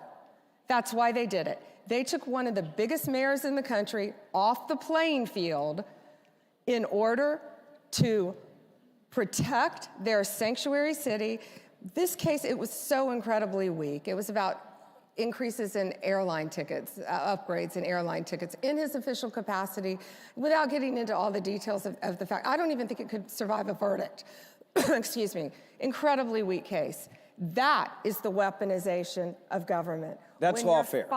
That's lawfare. When you're filing cases like that to keep someone who criticized Joe Biden, who said they took away his security clearance, so he could not get the details, so he could not help enforce the deportation efforts in New York. And you know, these people are going after him. Ride a subway in New York. It's not safe. Yep. Violent crime is at an all-time high, and that's what they're doing. So it's not about weaponization, it's about ending their weaponization of the government and fighting violent crime and enabling cities like New York and mayors like Eric Adams to enforce Donald Trump's immigration policies. I want to ask you, and go back to something you said a moment ago. We were talking about cartels, and they have been able to set up networks, and we see this coming up now more often, where they're controlling states and cities and states and the entire flow. And they've been able to do this and set it up without having to worry that anyone's going to stop them. We're seeing this not on border states, but all over the country, this network. At what point do we get to start dismantling that? How long does that take? How much time is that going to take? Because they've been here for quite some time with the last administration. Yeah, there's a lot I can't talk about now. But very publicly, I think you've seen a lot happen. A lot is happening every day. Our great men and women in law enforcement are out there. It's a joint effort with our office and with Kristi Noem. And again, we all work so well together, whether it's Mike Waltz, Pete Y'all are Hudson, friends. I think people don't understand this. Like, this is a group in this administration, and you and I have talked about this on the show. You guys are friends. Like, y'all know each other before you got here. How important are those relationships that you say, hey, I trust, I trust you. Vital. I trust you. I trust you. I got your back. Let's go to work. Vital and crucial. And Mike Waltz and Kristi, we're on the phone with each other all the time. And to change topic just a little bit, just to give you an example, Lee Zeldin, a dear friend of mine. Great guy. On President's Day. Running the EPA now. EPA, Lee Zeldin, great administrator of EPA. I'm on the phone hours with Scott Besson, our Secretary of Treasury, and Lee Zeldin. And, you know, we've seen, thanks to Elon Musk, my buddy's great work. Yep. And it's been reported, look what they're doing at EPA. I'm changing the subject a little bit, but they're giving out billions of dollars after Joe Biden lost the election, trying to push this money out the door. Virtually shoveling cash out the windows. As they said, gold bars. Yeah. Let's throw all the gold bars off the ship. Yep. And we're stopping them. We're stopping them in real time. We're going after them. But it's because we all pick up the phone and we talk directly to each other. so we're able to work together, talk to R-Wyo, and look at the men like Steve Witkoff out there, Rick Grinnell, what they're doing, working with Marco and Mike Walton, all the people that they're saving around the world. And that's thanks to one man, Donald Trump. He put all of us in these positions because he believes in us and trusts us. The consistent thread of the cabinet nominees is that you're all change agents. You all came in with a mission, and it is, listen, there has never been a first month of any presidency in the history of the United States of America like the last 30 days. That's right. Amen. And I'll tell you, I have had great joy turning to my Democrat colleagues in the Senate and just deadpanning, well, 3 years and 11 months to go. And they literally start twitching. They have facial tics that they cannot suppress. Yeah. But all right, Pam, one of the things that people like about this podcast that we try to do is we try to bring people behind the scenes to actually understand what's going on behind closed doors. So tell us about your first day as Attorney General. You're confirmed, and like day one, when you get sworn in, just walk everyone through what day one of being Attorney General of the United States is like. You go nonstop, and I jokingly said it felt like 15 years because you're working 7 days a week nonstop, and we're all working with each other, and everything we do, it overlaps, and especially with Department of Justice, especially too with all this money going out, the USAID, all of these agencies, and we're gonna be helping all these agencies, but you just hit the ground running, literally, and don't look back. I don't look at what time of day it is. I don't think I've slept in 15 days, but you don't want to. And then when you find out about this human trafficking ring that was just broken up, that's why we're all doing what we're doing. And you just keep going forward. And our directive from our boss is so easy, especially on my end, make America safe. And so you just don't, Senator, you don't even, my hardest thing now is I forget to eat. You forget what time it is, and it's 6 o'clock at night, and why do I have a headache? Because I haven't eaten today. But you're going nonstop. And it's not me, it's an entire team. I've got Chad Mizell, I've got Emil, I've got Todd Blanche, thank goodness, coming in, and we've got Kash Patel now, so they better look out. How nice is it to have a boss by the guy by the name of Donald J. Trump who just lets you do your job? Exactly. I mean, there's a lot of presidents in the past that have really tried to keep their thumb on people. It seems like he's saying, go. And go get it done and call me when you need me. Go. He has trusted all of us in all of our various capacities and all the different roles we have, whether it's education or agriculture, all the cabinet, labor, all of the different cabinet secretaries, just to go out and do the best we can. And we want to make all of you proud, and we want to fulfill his directive to make our country great. That man sure didn't need that job. He's a good friend of mine. Yep. And I love during my confirmation hearing when they get on me because they say I'm friends with Donald Trump. Yes, I'm very, no, I'm not friends with him. I'm good friends with him, and I'm very proud to work for him.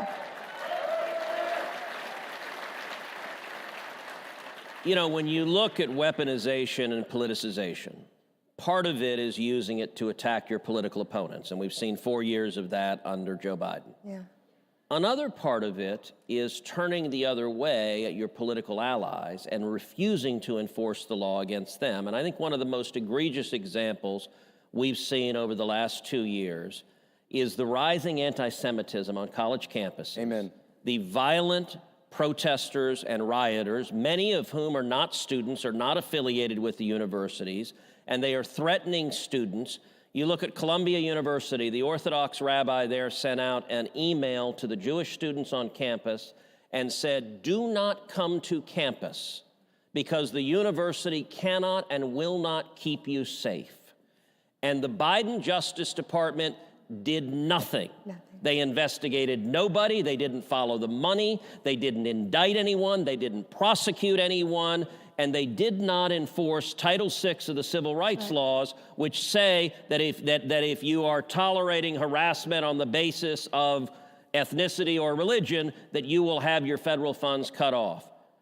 How is the Department of Justice different today, and what will your approach be to anti-Semitism and threats of violence directed against Jewish students on campus or any other students on campus? We have an October 7th task force that we started, and we will protect you. When I was just a citizen, before I had this job, what you said, I'm watching these aren't peaceful protests. We all believe in peaceful protest. I'm sorry, unless you're a liberal and you don't want a parent to quietly pray outside an abortion clinic, or you're a Catholic, or a parent at a school board, they're going to call you a domestic terrorist. Yeah. But I'm screaming at my TV watching these violent protests, you know, the last, since October 7th, you're watching this happen, and all of our students deserve to be safe. And first of all, these students who are here on visas, who are threatening our American students, need to be kicked out of this country. Amen.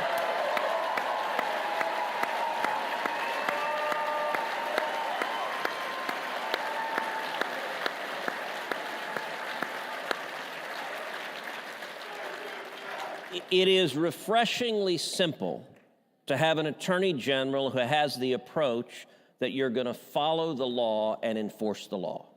And that sadly has been missing for the last 4 years. It's pretty basic, isn't it? It should not be complicated. Let me ask you, what keeps you up at night? What scares you in the first 2 weeks in this job? Pretty much everything. I don't sleep at night anymore. Of course, everything we talked about, the drugs, the cartels, maybe I'll get a little sleep tonight based on the arrests that were just made, the children that are being trafficked, things that have been so personal to me since I was a state prosecutor and then since I was state attorney general. Now you just get to help people on a bigger level, which is pretty cool to get to do that.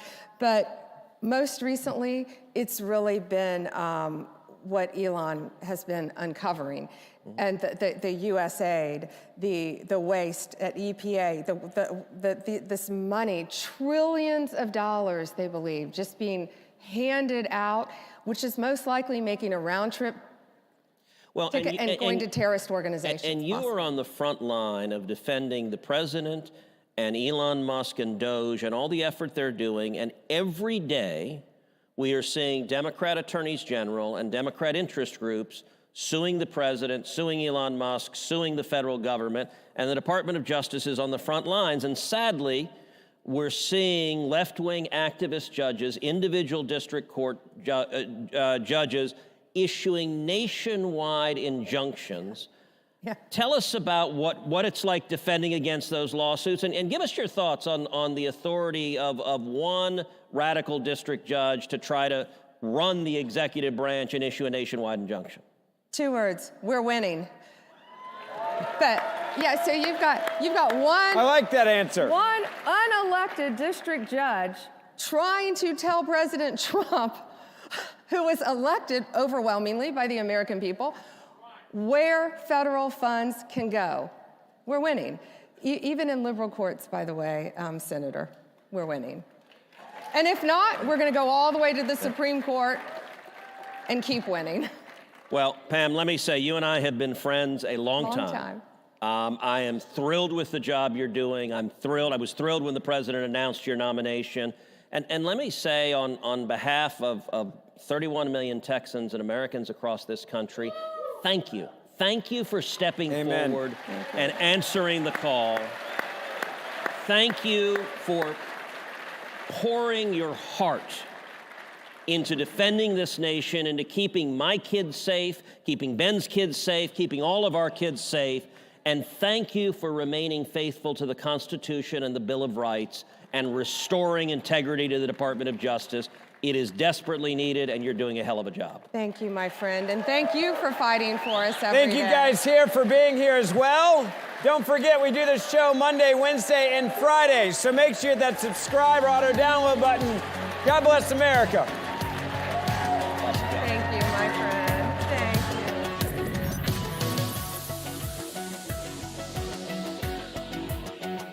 you.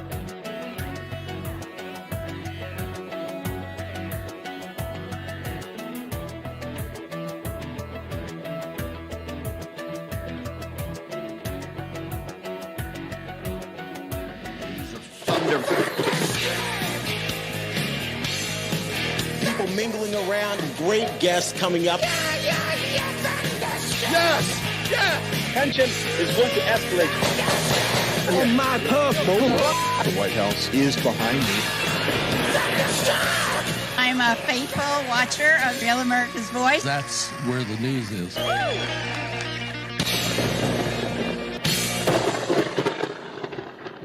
Freedom, sovereignty, prosperity. The Patriots for Europe Foundation is on a mission to make Europe great again. Globalist elites have led Europe into a dead-end street. Violent crime has surged because of mass immigration. The Green Deal has put the future of the European economy at risk. Fake NGOs and the massive bureaucracy in Brussels are interfering in our democracies. Patriots must take action. We bring analysis. We organize debates. We build the network of patriots to challenge the woke narrative head on. Patriots for Europe Foundation. During my second term, we will fight for Alaska like never before. I'm excited about what we can do with President Trump in the office. We're going to work together to provide affordable energy to Alaska and allies all over the world. More investment, more certainty, production, more exploration. Thank you to everyone in Alaska, and thank you to your great governor. I look forward to a long and enduring future relationship. Drill, baby, drill. Hey, we have a great group of sponsors down at CPAC Central. Make sure you go down there, get all the merchandise you need, see all the companies that are fighting the woke crap in the country, hear from our breakout panelists and speakers, hear Steve Bannon, hear everything that's important at CPAC. Get down to CPAC Central today. Ladies and gentlemen, it's time for the Doge update. Please welcome Newmax host Rob Schmidt.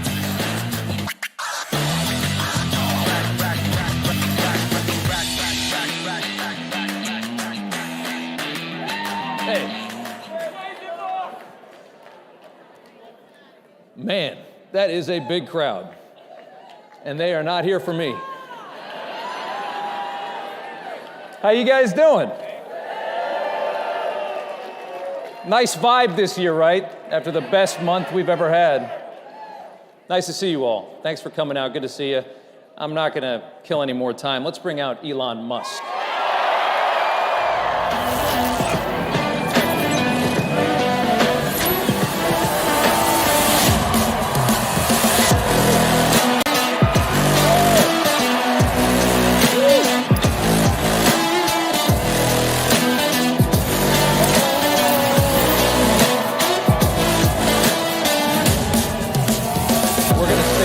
Second. Hey guys.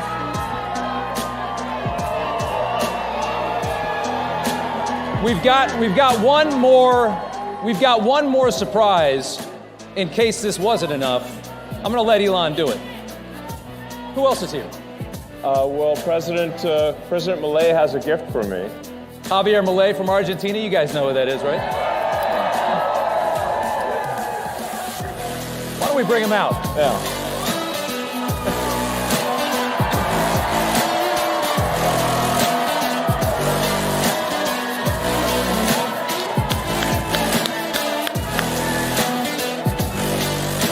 Thank you.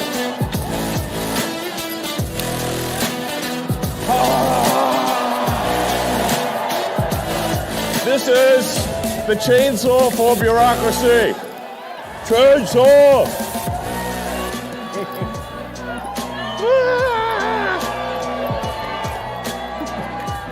That's perfect. All right. I love it. Mr. President, thank you so much. All right. Thank you. Thank you, sir. Nice to meet you. I love it. We love it. We love it. All right. They told me to put this right Where should we put it? They want it right here. All right, great. A little stage prop. All of you guys too. Thanks, guys. Have a seat. So, that was something. I am become meme. Yeah, pretty much. I'm living the meme. It's like there's living the dream and there's living the meme, and it's pretty much what's happening, you know. You're like, I think you're bigger. I mean, Doge started out as a meme. Think about it. And now it's real. Isn't that crazy? It is crazy. But it's cool. Let me ask you this. A year ago, if someone had told you you'd be at CPAC and working with the president to absolutely shred the government, the swamp, whatever you want to call it, would you have ever believed that? No. No? Me neither. But it's cool.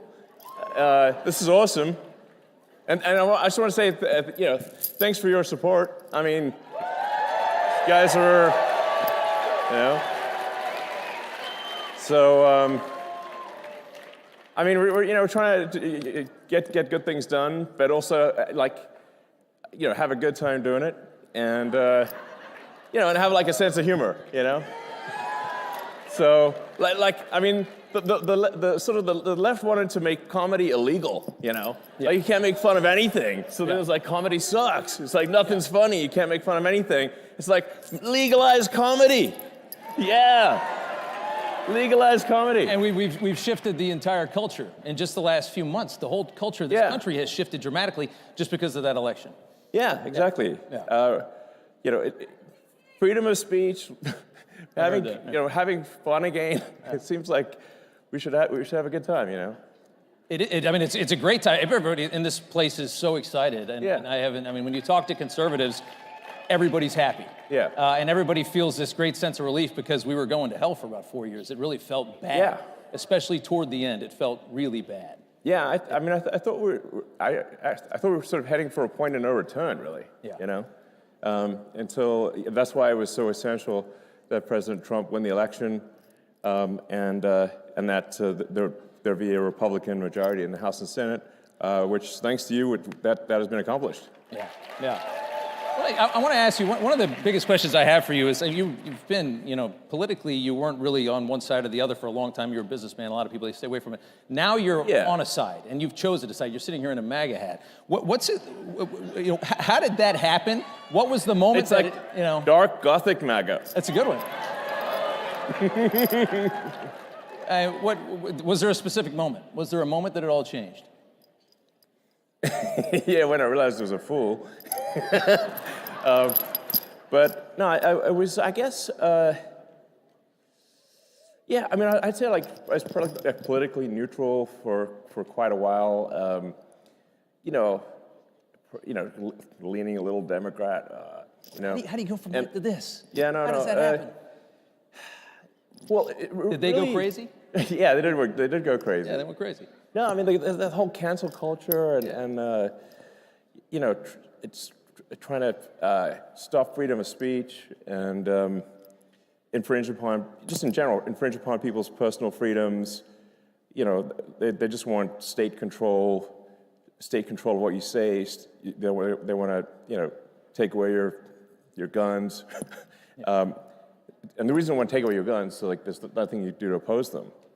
So it's sort of like, we just need to restore the fundamental elements of what made America great, which is freedom and opportunity. Yeah. We're seeing a lot of these freedoms disappearing in the West. It's not just about America. We're all watching Europe and knowing that they're about 50, 100 years ahead of us, right? Because they got an early start. And we're watching how they're devolving. And you're trying to save it from happening here. No, I mean, in Europe, they put people in prison for memes. Yeah. I'm like, that's insane.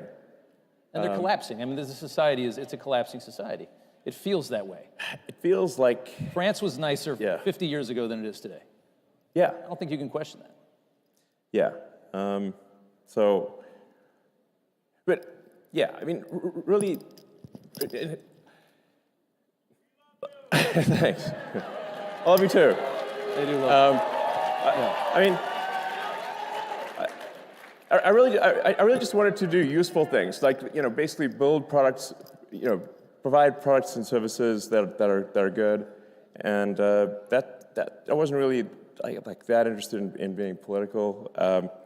It just there was at a certain point no choice. Yeah. So Yeah. Well, can I ask you on the same side of that coin, what's it like from going neutral to being vilified, largely vilified by the media? Like you're.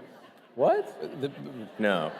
Really? I mean, you turn on some of these channels, brother. I mean, they're angry at you. Does it bother you at all? Does it get to you? Yeah. I mean, when they're chanting for my death, I suppose that's a little, you know. It's not good. But then, like, the song's not even that good, and it's like you call that a death chant? That's nothing. Please. They've been singing a lot lately. It's not even good music. Yeah. There's a lot of music lately. It's not good music either. Yeah. Yes. I would say that watching what you're doing with Doge is just people love it. I mean, I've always looked at the government, and I've always looked at the government, and I've seen this big machine and you just know that they waste because they don't care. Nobody can. There's more money coming. They don't care. Yeah. You're cutting all this out. Everybody in this country knows that the government is full of waste, fraud, and abuse, and you're doing the work, and the Americans love it. Watching their reaction politically to this, I can't believe how bad they are at responding to this. I don't know how you're going to sit there and scream and complain because they're cutting waste out of the government and try to win another election. How do you try to win on that? Well, at this point, I'm not sure how much of the left is even real. Yeah. You know. How much was propped up by our money? You know. Yeah. Like literally, you see like these sort of fake rallies where there's like hardly any people, and the media will like frame it and like get all 6 people in the frame, but there's like nobody else is there. Like just it doesn't have popular support. But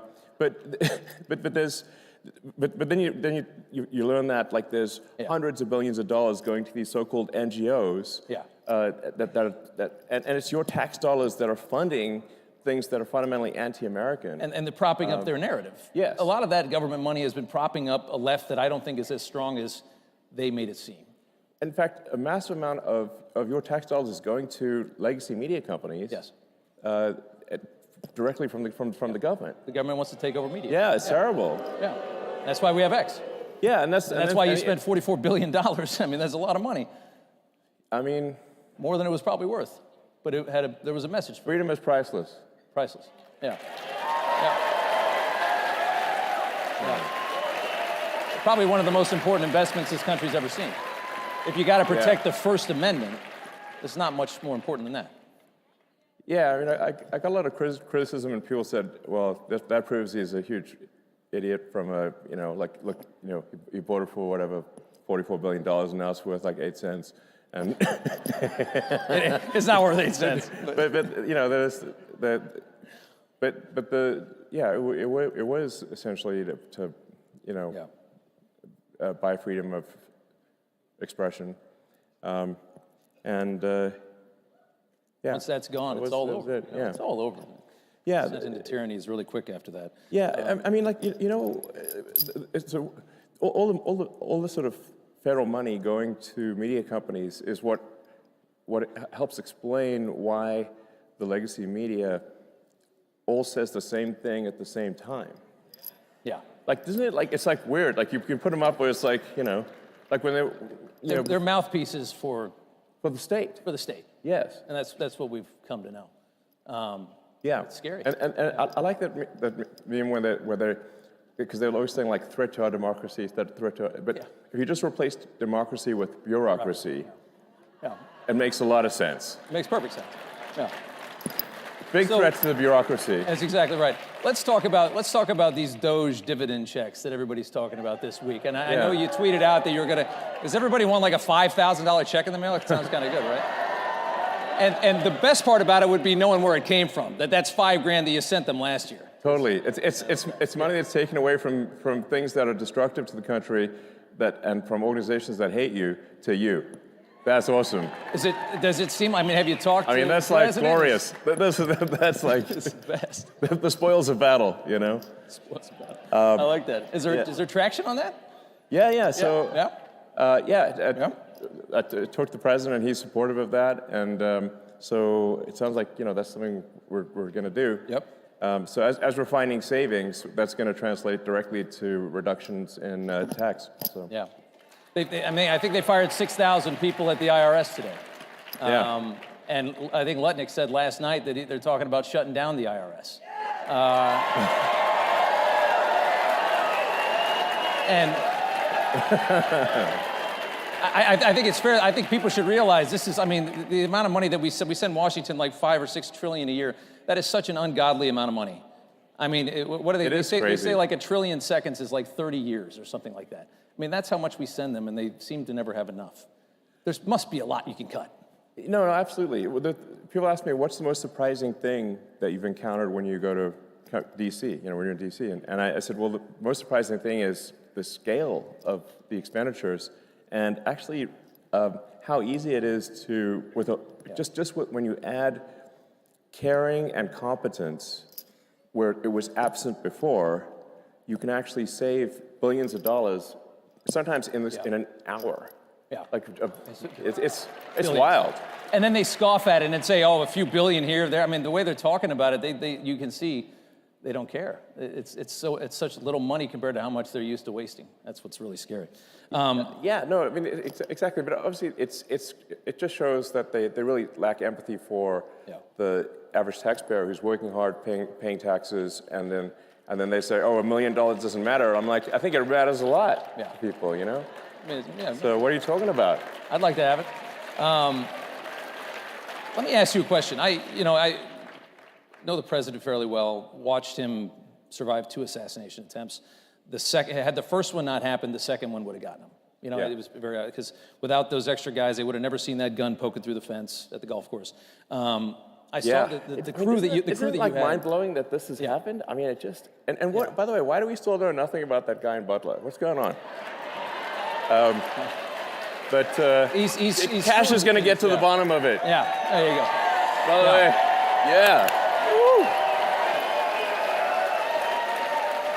Confirmed just a couple hours ago, but I saw that the security detail that you had come in is enormous. Well, it's not that enormous. Maybe it should be bigger. I don't know. I think you could probably afford it. But I mean, how concerned are you about your safety? I mean, you are a wanted man. Are you nervous? So, look, I'm open to ideas for improving security, I have to tell you. I don't actually have a death wish, I think. It's not that easy. I mean, but I have I've had even people like President Bukele from El Salvador who managed to put in prison 100,000 murderous thugs, and he was he called me. He's like, I'm worried about your security. I'm like, you're worried about my security? I'm like, what? Okay. I mean, talk about guts to do that down there. I mean, yeah, totally, and survive. I was like, how did you put all those thugs in prison without dying? Because it seems like that would have been not easy, Well, the president has one of his top attorneys is now investigating, I guess, Chuck Schumer for threats against SCOTUS, a congressman on the Democrat side for saying, basically saying we're going to bring a war to you, like a fight to you. I mean, the rhetoric. You guys are screwing with things that are not supposed to be messed with. And we're fighting the Matrix. There's a lot of people that really don't want that to happen. Yeah, we're fighting the Matrix big time here. But it's got to be done. Yeah. It certainly does. What's going on with? Tell us about Fort Knox. There's Kentucky. It's a military base. It's a ton of gold, tons and tons and tons of gold. 5,000 tons of gold, or 5,000 tons of gold are there in the ground in this. I mean, it's a very secure thing. I think we all want to see it. I'd love to see it. This is your gold, by the way. It's the public's gold. Do you think it's not there? I don't know. But I think you just want to see it. Yeah, we want to go see it and just make sure somebody didn't spray paint some lead or something, Yeah. Is this real gold? Fight at the bar, Didn't dent. But I think honestly, part of this also is just let's have some fun and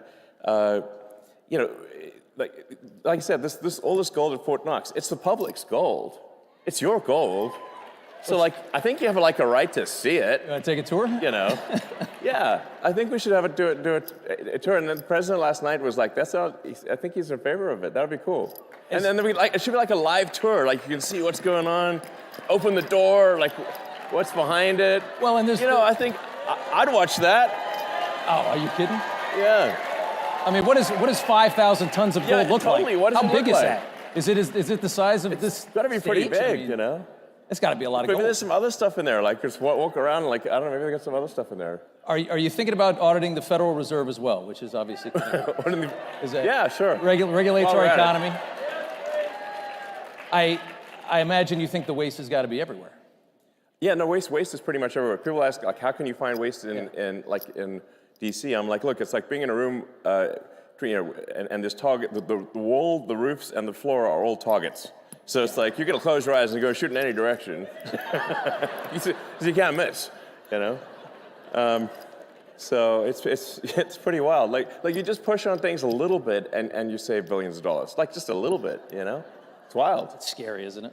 That's why I say it really is underrated. If you add caring and competence, how much things improve. Yeah. And you know, and we just find so many totally crazy things, which, you know, we're sharing with the public. We post everything we learn. You know, just you know, so you can see it. You know. What do you? And like, it's like, isn't it like it's totally wild? Like we just did like a check the database on Social Security. Like says how many alive Americans eligible for Social Security are there? And according to the database, it's over 400 million. And we're like, wait a second. And how many are getting? How old are they again? Yeah. And then like we found like one person in there is like 360 years old. I'm like, what, do they know Ben Franklin 100 years or before the something? revolution. I mean, you know, America didn't exist before at that time. Like so. Yeah, we were colonies. You know, maybe it's just me, but I think it's a red flag. I don't know. But are there indications that there were checks going to those people or any of those people? Well, yeah. That's, I guess, the question, right? I mean, I get the Social Security Administration is dumb, but are they paying these people? Are they that dumb? I don't know. A bunch of money is going out from the Social Security Administration, and in fact, from all entitlements programs. $72 billion in waste in like 7 years. That's $10 billion a year. Well, I think the fraudulent payments. The rough estimate from General Government Accountability Office is over $500 billion of fraud a year. $500 billion. And how long of a time? Per year. Per year on Social Security? No, on all on all government. On all entitlements. All entitlements. All entitlements. Yeah. Yeah. It sort of actually makes sense when you look at the thing from a top level and say, like, okay, the $7 trillion of spending by the government. What percentage do you think is fraudulent? Okay, exactly. Like a conservative estimate of the $7 trillion would be 10%. Conservative. Probably a little higher than that, yeah. Exactly. Feels like a quarter out of every dollar, right? But if the fraud's only 10% of $7 trillion, you've got $700 billion of fraud. Yeah. And by the way, it's like really easy to take advantage of the federal government. It's very easy. Very easy. Look at COVID. Yes. Everybody got rich during COVID. I mean, look at all these scammers. I mean, it's unbelievable. It looks like, in terms of the COVID payments, there was something like $200 billion of COVID payment fraud taken by fraudsters out of the country. Out of the country, yeah. That's like I think, listen, if there's going to be fraud, it should at least be domestic. Yeah. So, you know. But they managed to get $200 billion out of the country. I'm like, what? Didn't we notice that? Let me ask you, let's do immigration here for a second. You know, there's this move now that Trump's latest thing is that he's going to cut funding, any kind of money that ends up in the hands of illegal immigrants. So if you're funding these sanctuary cities and states, that's how they thrive, right? They're paying for these hotels. That's all federal money. If you got a hotel in your city, in New York, you got all these hotels full of migrants, that's not state money. That's the feds are covering that. He's going to cut all that. It's really hard to deport 15 million people. And it seems like the move now is, let's see if we, especially at the rate that we're going, it seems like the move now is, let's make it so that they leave on their own. If there's no longer a dole system for them, if they can't get their hands on hotel rooms and money, they're going to go back, especially if there's no work. Well, I think it's really important for people to understand that the Biden administration sent any possible money that they could if there was money they could send to facilitate and amplify illegal immigration, they sent it. Okay, they took money from FEMA, meant for helping Americans in distress, and sent that money to luxury hotels for illegal immigrants in New York. That is an outrage. Yeah. They actually did that. And not only that, even after the president signed an executive order saying it has to stop, the famous, the sort of whatever deep state bureaucrats still pressed send on $80 million last week to go to the Roosevelt Hotel in New York and other places last week. And now they're mad that it got stopped, and they're like trying to sue to have it be restored. It's like the gumption is You think they're creating a new voter class? Would you think that was the goal when they opened up the borders for 4 years? Create a new voter class, get them citizenship, get them in, green cards, vote. A lot of these things, like you don't actually have to assume some grand conspiracy. You just need to look at basic incentives. Who benefits? So if the incentives, fundamentally, if the probability that an illegal is going to vote Democrat at some point, whether it's cheating, but eventually they can become citizens. But if the probability is like 80, 90%, you can just look at California, which is supermajority Dem, and then the incentive is to maximize the number of illegals in the country. That is why the Biden administration was pushing to get in as many illegals as possible and spend every dollar possible to get as many, because every one of them is a customer, every one of them is a voter. Yeah. And so the whole thing was a giant voter importation scam. Pretty obvious. Very obvious. Yeah. And then moreover, they actually created the CVP1 border app thing, where they were, which is like where they would literally fly people in. It's not like like at the point at which people are being flown in at your expense. We're sending planes, like building a pick wall people up, doesn't fly matter. them over the border. Yeah, they're literally flying them in. No other country in the world would do something like this. Nobody is this stupid. Yeah, and then we found that it was like a $100 million contract given to some guy in London, actually, oddly enough, for the CVP1 app. So they're flying illegals into the swing states. Yeah. And if you've got like a margin of victory of maybe 20,000 people, and you fly 200,000 illegals into that state, it's not going to be a swing state for long. Change the numbers eventually. Maybe in 4 or 8 years, you're talking about perpetual it's just a matter power. of time. It's a long game. It's just a matter of time. Yeah. So it might take like a year for an asylum seeker or something to get a green card, and then 5 years for the citizenship. It's an investment that is guaranteed to pay off. Yeah. Just a question of when. They all remember who brought them in and who left them here. Exactly. I want to go back. I want to talk about Biden. This is a big deal. Like I think a lot of people don't quite appreciate that this was an actual, real scam at scale to tilt the scales of democracy in America. It's treasonous. Treason. Yeah. One more Biden question. I remember when they would do the electric car stuff, they would always try to box you out, even though you have the only electric car anybody wants. You said, I think this week, that you think that Biden left these astronauts up in space because he didn't want to give you an opportunity to save them, make NASA look bad, make the private sector look better, make you look good. You believe that? Yeah, no, absolutely. So, of course. I kind of agree. Why would he want to let you help them come down when you're supporting the president? The Biden administration was attacking me next level. Yeah. The Department of Justice, or Injustice under the Biden administration, was. Yeah. They were suing SpaceX. They're suing SpaceX for not hiring asylum seekers, and we're like, but it's actually illegal for us to hire asylum seekers because rocket technology is covered under ITAR rules, which means it's an advanced weapons technology. Yeah. And so we can only hire permanent residents or or citizens. Right. So we're damned if we do, damned if we don't. And we said, how can they sue us for not hiring asylum seekers when it's actually illegal for us to do so? But nonetheless, there was a big Department of Justice or Injustice case about this against SpaceX. So obviously it was an antagonistic situation.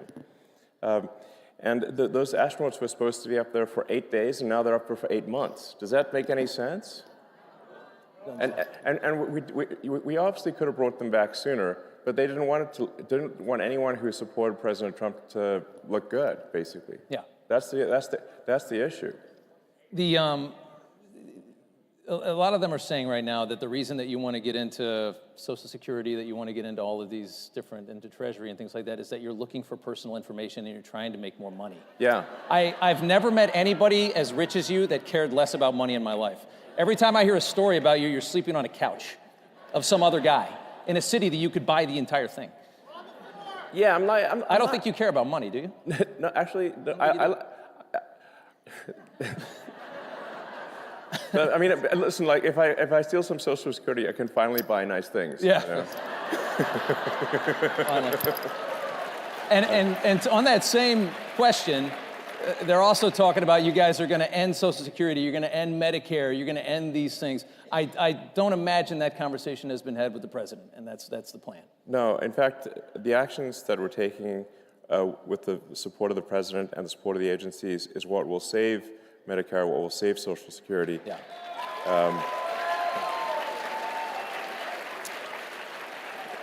And because if the country goes insolvent, if all the money is just spent on paying interest on debt, there's no money left for anything. Yeah. So that's the reason I'm doing this, is because I was looking at the big picture here, and it's like, man, our debt's getting out of control. The interest payments, interest on the national debt now exceeds the entire Defense Department budget. It's $1 trillion a year in Yes. interest. Just to carry the money that we owe is $1 trillion a year. Yes. That is unbelievable. And rising rapidly. So like, I mean, a country is no different from a person. Country overspends, country goes bankrupt. Same as a person who overspends goes bankrupt. So it's not like optional to solve these things. It's essential. So we're going to go bankrupt. Yes. Yeah, we are. Couple minutes left here. Russia. There's a huge push from this administration. Yeah. People like sometimes like to end this war. Say like, yeah. You know, I'm a bought asset of Putin. Yeah. I'm like, he can't afford me. Yeah. I think you're worth more than Russia. Think about it. I like that. So, you're trying to end a war. Ending a war always means you have to compromise, you have to negotiate with an enemy or an adversary. That's just what it is. And right now, they are lambasting the president for trying a different method to a war that they haven't been able to end for 3.5 years or 3 years. Yeah. They're saying Trump's blaming Zelensky for the invasion. How do you process all of the negativity toward him for trying to end this war? Well, first of all, I think we should have empathy for the people dying at the front lines. That's the most important thing. And people have been dying, you know, it's like, how many more years is this supposed to go on? Yeah. And imagine if that was your son, your father, you know, what are they dying for? Yeah. What exactly are they dying for? That line the line of engagement has barely moved for 2 years. Yeah. There's a whole bunch of people dead in trenches for what? And I'll tell you what for what. It's like for the biggest graft machine that I've ever seen in my life. That's for what. It's unreal. Like the amount of money that is being taken in graft and bribery is disgusting. And so what's actually happening is that those you know, those poor guys are getting sent into a meat grinder for money. That's what's actually going on. Yeah. And it needs to stop. And it seems, I mean, Trump is so pragmatic on this. He's just looking at it and he's saying, it's Ukraine, it's not our country, it's not a NATO ally. I just want to see people not dying. I want to see on both sides. I mean, think about how so many young men have died in Ukraine that the army is starting to age out. The military is aging out. You got 40 and 50-year-old guys fighting in a war because there's nobody left that's not killed or maimed in their 20s. Yeah. That's the reality of it. Think about how many people that is. If you're a humanitarian at all, you just got to end the war. Like, no matter what. Just get it over with. Yes. People, they need to stop dying. Yeah. And the grift machine's got to stop, you know? So, and I think people, a lot of people out there don't realize, like, the president has a lot of empathy. He really cares, you know? He's a good guy. He's a good man. So. I got one more for you. I've been fascinated by you for a very long time. Thanks. I've never seen anybody that can, do so many things at the same time. I mean, you got the rockets, you got the cars. I've always wanted to ask you, what is it like inside your mind? Like, is it just 1,000 miles an hour? I mean, are you? Yeah. Is it just not? I mean, does it ever stop? Do you sleep? How much do you sleep? What's? Paint us a picture of inside of the mind of a genius. Like, how do you do all this? Can you answer that question? It's not an easy question. Yeah. I mean, my mind is a storm. Yeah. So, yeah, it's a storm. But I mean, let me maybe tell you something. Like, you didn't ask the question, but I think it's worth kind of nonetheless maybe just elaborating on something, which is, you know, I grew up in South Africa, but my morality was informed by America. I read comic books, you know, played Dungeons and Dragons, and I watched American TV shows, and it seemed like America cared about being the good guys, you know, about doing the right thing, and that's actually pretty unusual, by the way. Yeah. It's like in the world, it's very unusual. Yeah, it's not like actually. Most countries don't do that. No, they don't. No. And so I was like, yeah, you know, you want to be this good. You want to be on the side of good. You want to care about what's right, and yeah. So that's yeah, what I believe in. You know, so. I gave you a tough one at the end. Yeah. So, yeah. That's great. That's great. Elon Musk. All right, thank you. Thank you so much. All right. I appreciate it. All right. Thank you. All right. Hey, guys.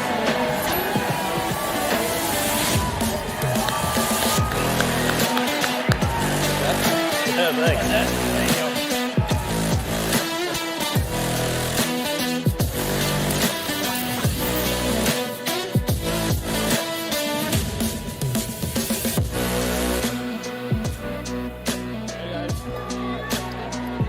Later. Sure. Thank you.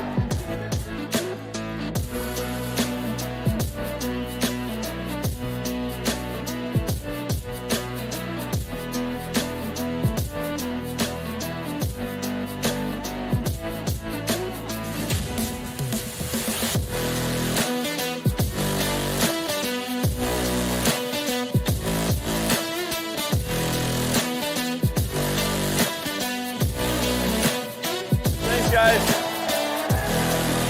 All right.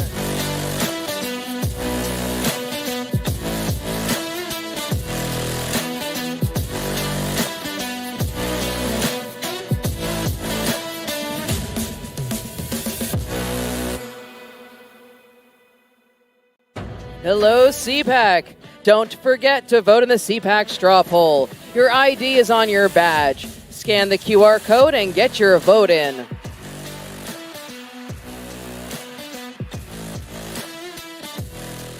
I switched. I switched. I switched. I made the switch to Newsmax. We start this morning in Washington, where all eyes are on the White House. I switched to Newsmax. Newsmax. Newsmax. Have you made the switch? You bet I did. My whole family switched. Everyone is making the switch. I did. I did. I switched, and it made all the difference. It made all the difference. Have you made the switch? You should. Millions are switching to Newsmax. You should too. Every institution today is under attack. The home, the church, the government. And many people are asking, what is the truth? Jesus Christ claimed the ultimate truth. Are you willing to face the truth? Do you think the MK Ultra project ever actually ended? The Central Intelligence Agency is actively involved in mind manipulation. We all answer to one God and one Savior, and He's there to change your life for the better.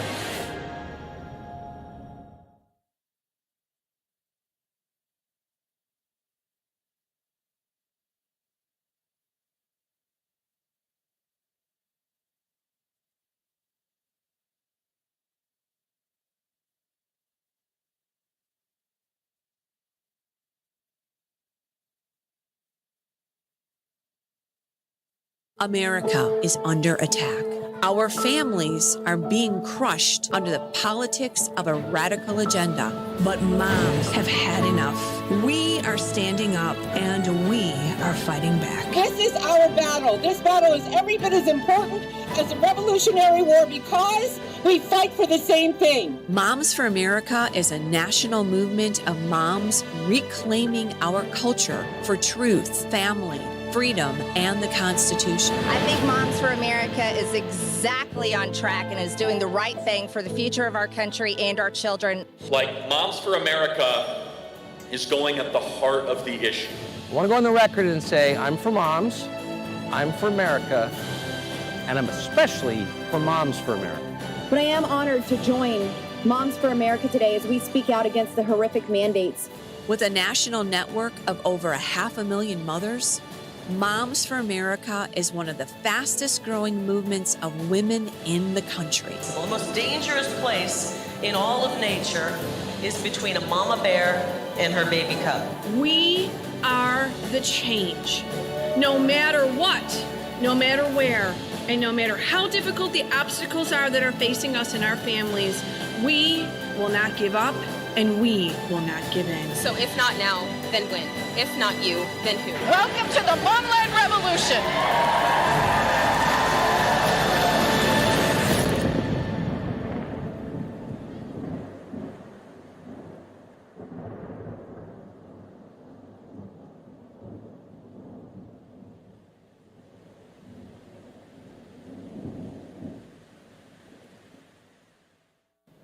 Hey there, scan your QR code on your badge so that you can view the agenda. Check out our membership circles and learn more about our centers. Ladies and gentlemen, please welcome host of War Room, Steve Bannon.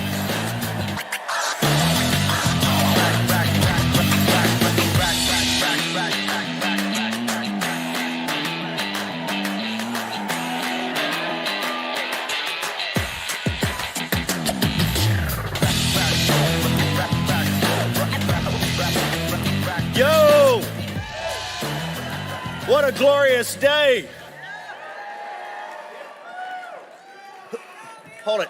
How did I draw the card to follow Elon Musk? Come on, man! You bring out the world's wealthiest guy, Superman, I'm supposed to follow it? I'm just a crazy Irishman. This is a glorious day. You know why it's glorious? Kash Patel's director of the FBI. Confirmed by the United States Senate. As was Bobby Kennedy Jr., Tulsi Gabbard, Pete Hegseth. Didn't they tell you it couldn't be done? Didn't they? All right there. Didn't the mainstream media say it couldn't be done? None of them, right? It's a glorious day. Mitch McConnell's gone. He retired, right? You did that. Remember on the Ukraine vote? Remember that? He broke his pick on that. You delivered that. Just like you delivered Tulsi and Bobby and Pete and Kash. They said Trump wouldn't get any of his cabinet members as key. He got them all. Why? Because of you. Scott Besson today said Elon's group in the first 30 days found $55 billion of waste, fraud, and abuse, right? $55 billion. That's going to add up to $600, $700, $800 billion.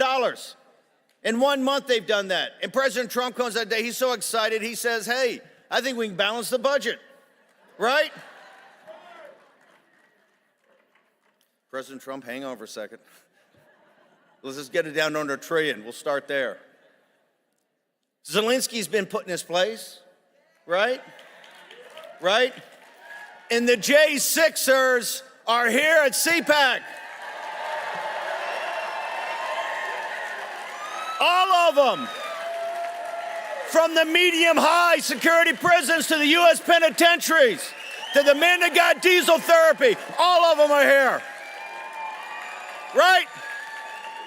They don't like that up there. You don't like the J6s being here. The J6s are here. Hey, And let me tell you something else. I talked to Ambassador Rick Grinnell last night, and the J6ers, I think, the J6 choir is going to play the Kennedy Center for a night in honor of their families.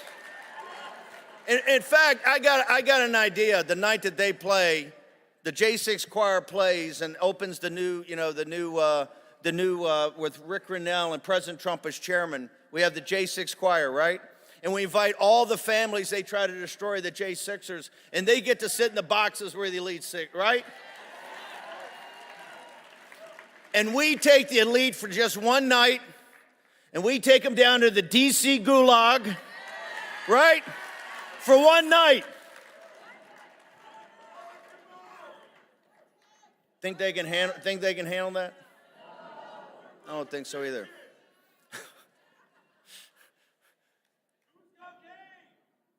Game likes game, right?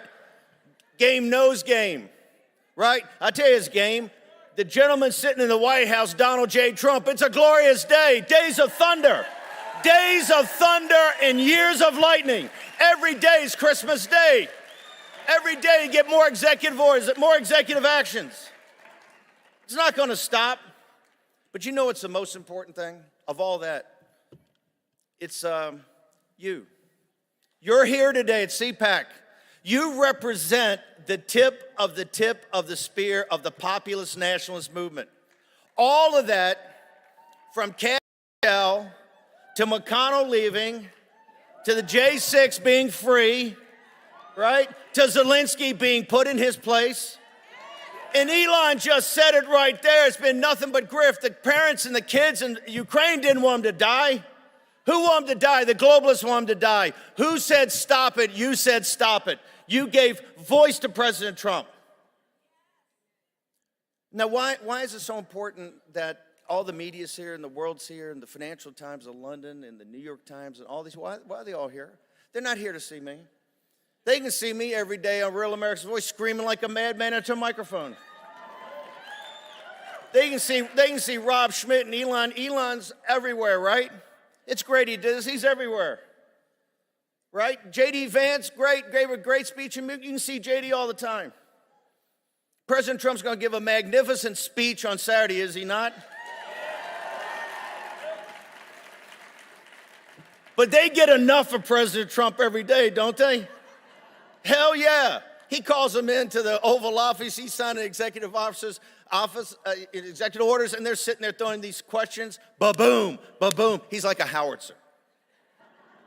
Oh, they got enough of President Trump. You know what they're really here for? They're here because of you.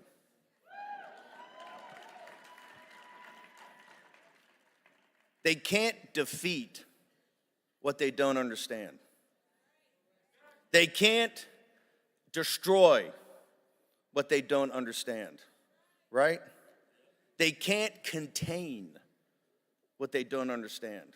From Riyadh to Beijing to Berlin to the city of London to Buenos Aires, you name it, in every world capital, every hedge fund, every political consultant, all the money, all the power, all the legislation. You know what they want? They want to understand MAGA. You know why? You represent the best of the American people. In your righteous indignation, you rose up. Right? You rose up. How many times I've been doing this? Last 2 or 3 years? What did I tell you last year on this very stage? We're going to win. We're going to win the primary. We're going to win the general election. And Donald Trump's going to return to the White House. And all these guys, all the mainstream media, the fake news, mocked and ridiculed. Trump's not going to win the primary, right? They had, who was it? Nikki Haley? Had Governor, and I like Governor DeSantis. Has Governor DeSantis dropped out by then? I don't remember.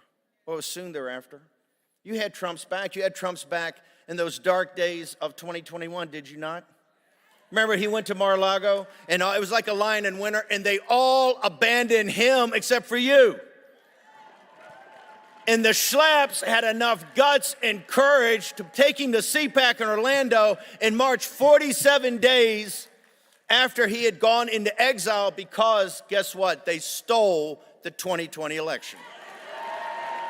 Is there any doubt in your mind that they stole the 2020 election? They stole it. And they know they stole it. They thought you were finished. They were going to debank you. They were going to deplatform you. You were nothing but trash and nothing but garbage and nothing but deplorables, right? You surprised them with Hillary Clinton in 16, and guess what? 74 million, 11 more than we had in 2016 voted when you won the 2020 election.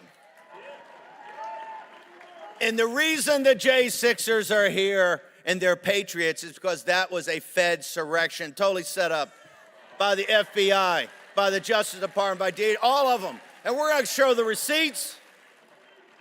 We're going to show the receipts. And they thought, Trump's finished, and you're finished. No. I want you to look within yourself right now of that journey. Go back to 2021. Go back to your life. Go back to the anxiety, and man, Trump won, but they stole it. The system's so big, so corrupt, so powerful. Remember that? Back on our heels, right? You didn't quit, just like in any military contest. We got a rally point. We dug the guide on in and said, you know what? Regroup, dust ourselves off, fix bayonets. We're charging again. That is why Kash Patel is the director of the FBI. That is why Bobby Kennedy is the head of HHS. That is why Tulsi Gabbard is a DNI. That is why Pete Hegseth is across the river in the Pentagon. Fix bayonets. Fix bayonets. You're not going to stop. You know why they fear you in Riyadh. You know why they fear you in Beijing. You know why they fear you in Berlin and the city of London, because they know you're not stoppable, right? This time, almost 80 million votes, 40% of black men in this country came and voted with you and supported you. Majority of Hispanic families voted with you. Every Asian American in this country, come. This is your home, is MAGA, right? Everybody from India that's here in the United States as a citizen, come. This is your home, MAGA, right? Make America healthy again. Do it like that. We're going to hard weld MAHA to MAGA. You're unstoppable. You're unstoppable, and they know that. You don't think in Riyadh they know that. You don't think in Rome they know that. You don't think in Berlin they know that. The righteous indignation of the American people, just like every patriot grave, just like the Revolution, the Civil War, and World War II, they understand when the American people, with its common sense, isn't what President Trump say, a revolution of common sense, right? It's also a revolution of common decency. The decency, the grit, the determination, the courage of the American people is unparalleled in world history.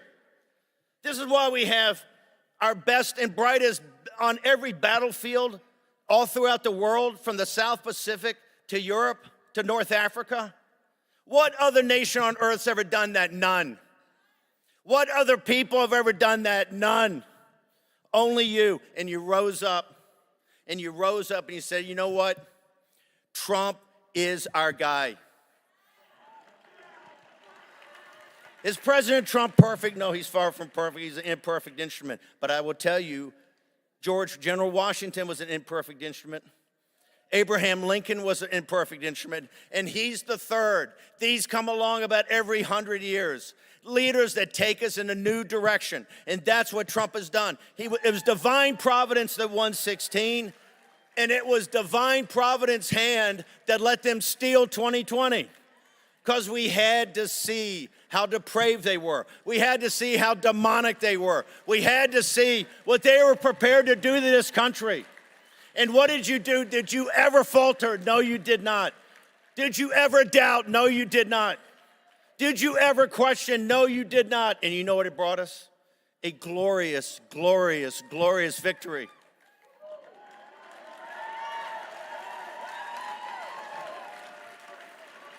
The reason these phonies in the mainstream media, who are nothing but the propaganda department for the ruling class in this world, right? They fear you. They fear you because they understand you're not beatable. You're not beatable. They've had every shot, and right now, and I want people to celebrate and to come together. We're going to do it the next couple of days. But understand the toughest part of this war is ahead of us. I've never promised you anything. I've never promised you sunlit uplands. I said it's ahead of us, maybe decades. But it's times in American history that people have to lay it all down. You're expendable to get to bridge to the other side. You know that. You're not asking for a handout. You're not asking for a pat on the head, right? You're not asking for a thank you. All you're asking for is, where is my musket? Where's my bayonet? And where do I go over the top?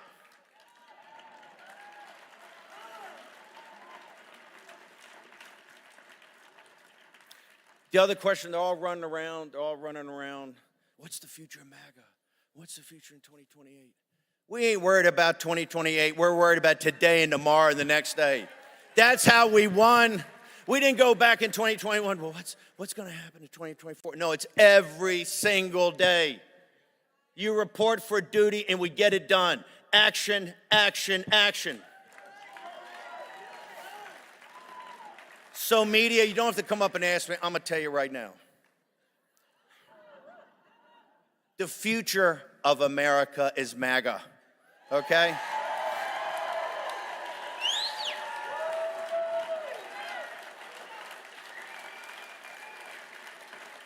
And the future of MAGA is Donald J. Trump. We want Trump in 28.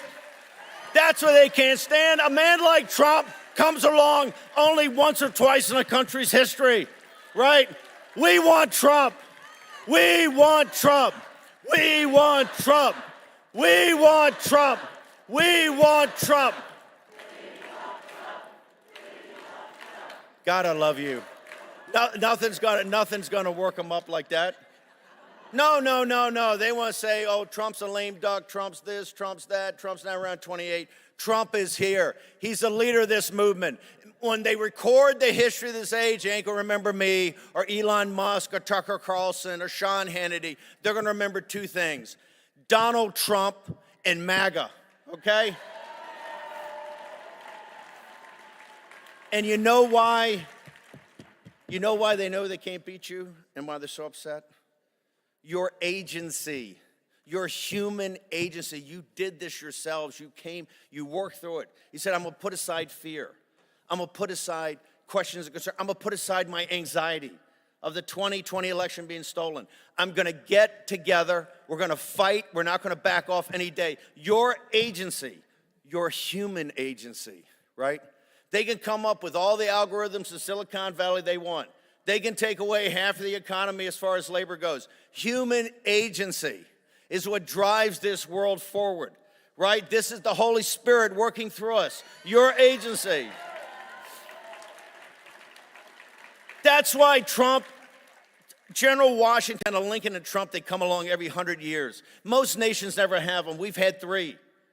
He is an instrument of divine providence, right?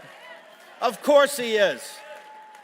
Look what he's running. Look at what this capital has become. The revolutionary generation never anticipated this imperial capital, right? If they came back today, they would spit on the floor to see what we've allowed to do, what we've allowed to happen, right? With the lords of easy money and the oligarchs. And they would say, hey, what we need is a populist nationalist revolution. And guess what? Donald Trump gave them one, right?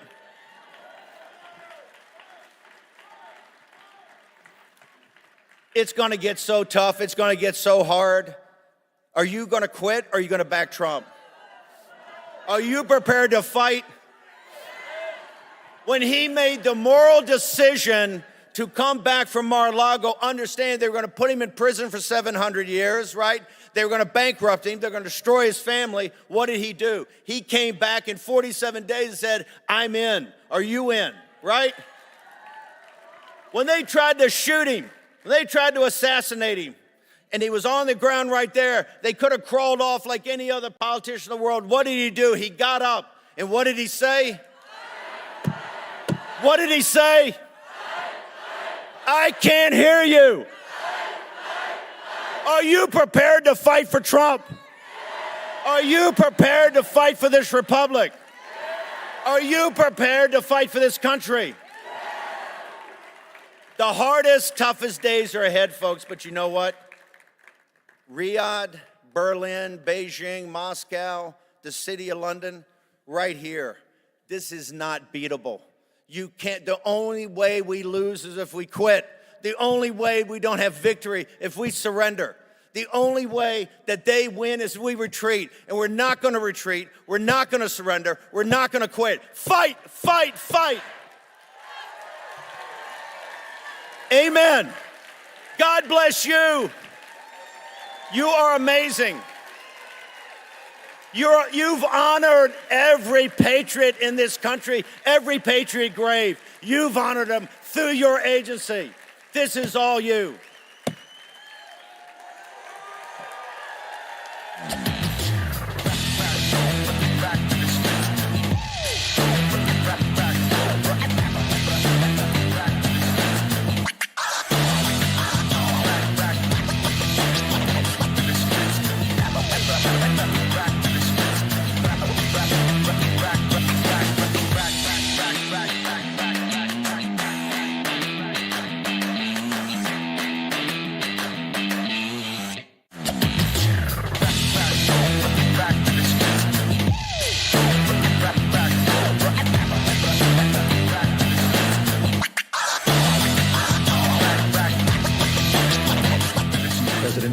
For standing up for America's families.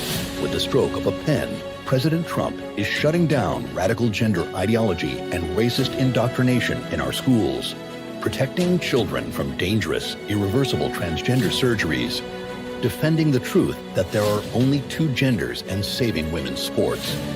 They'll do anything to stop President Trump, but he's not backing down, and neither are we.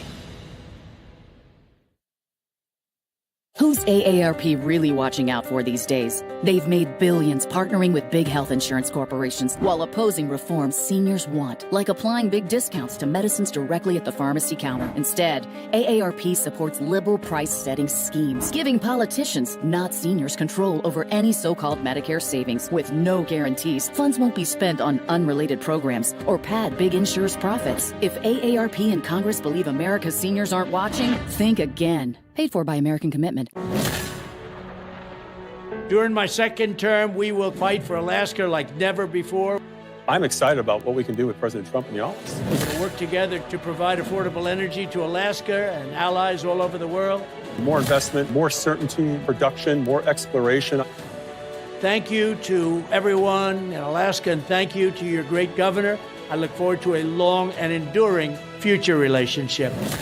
Drill, baby, drill.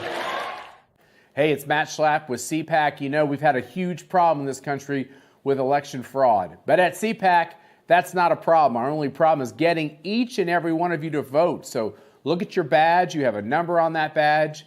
And get your phone out and vote on all the issues that matter. And my guess is you probably like what Trump's doing as well. And we'll have the results for you very soon.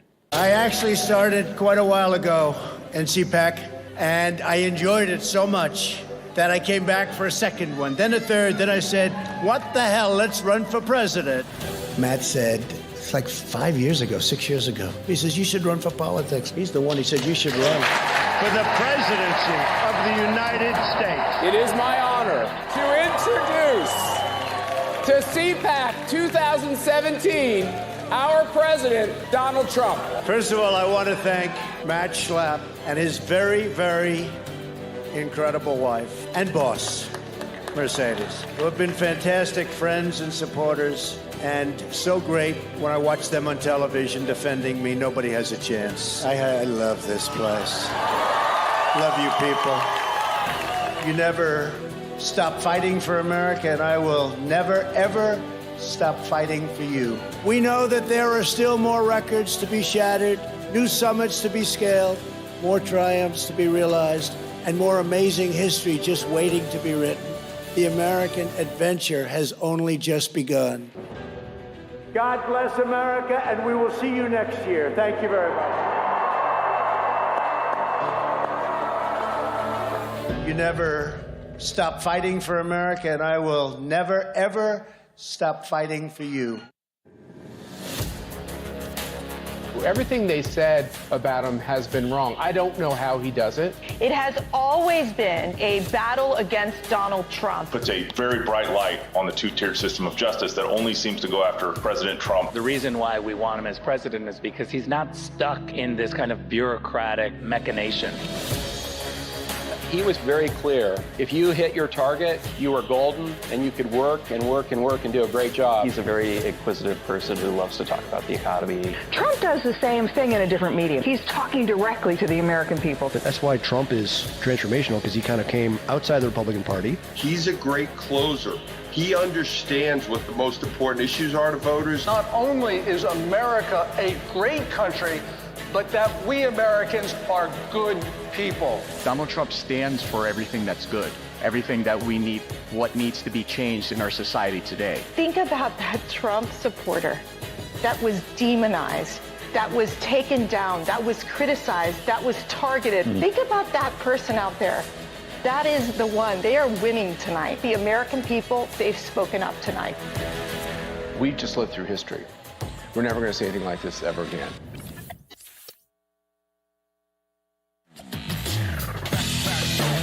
Ladies and gentlemen, please welcome host of the Ben Shapiro Show, Ben Shapiro.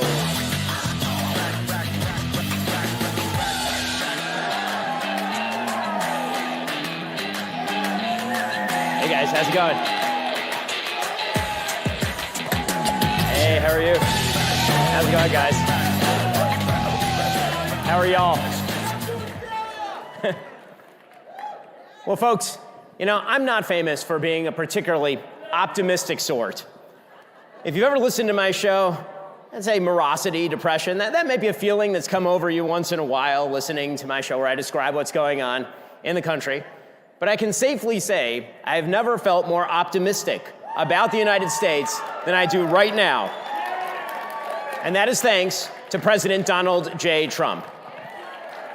Now, one of the things that's sort of mysterious about President Trump is the fact that he isn't really an ideological conservative. You know, people like me, I grew up in the movement.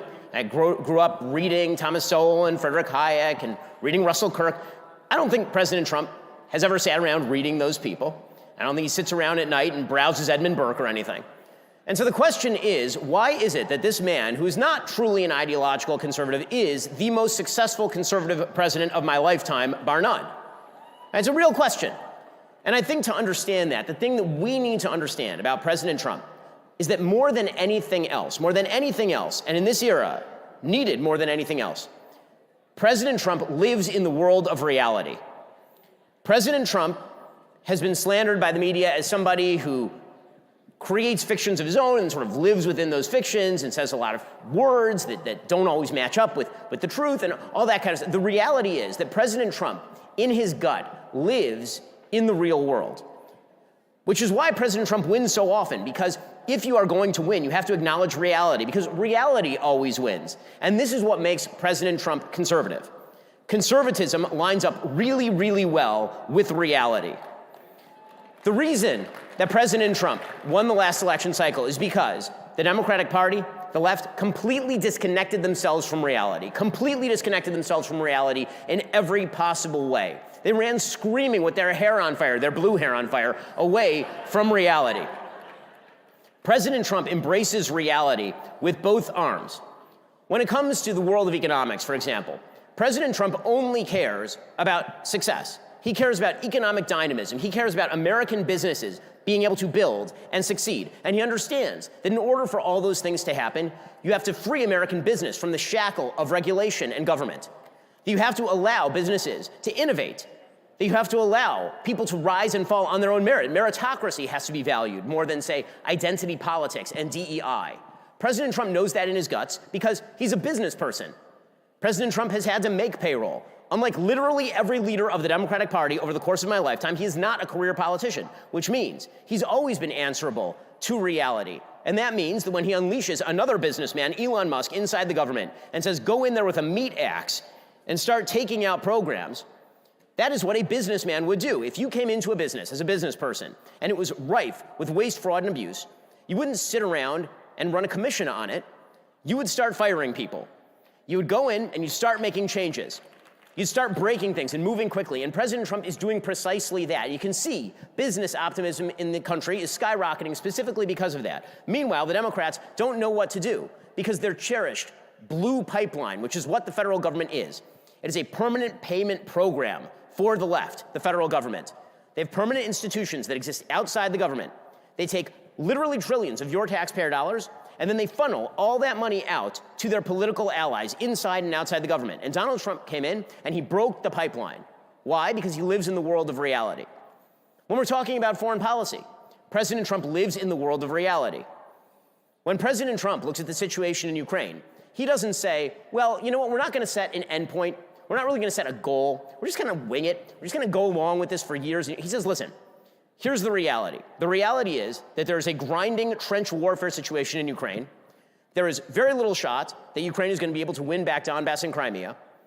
And we don't want Ukraine to actually fall to the Russians. And so we know what an off-ramp looks like. Now it's just a question of how do we get to that off-ramp. That is what a practical person does. That is a person who lives in reality.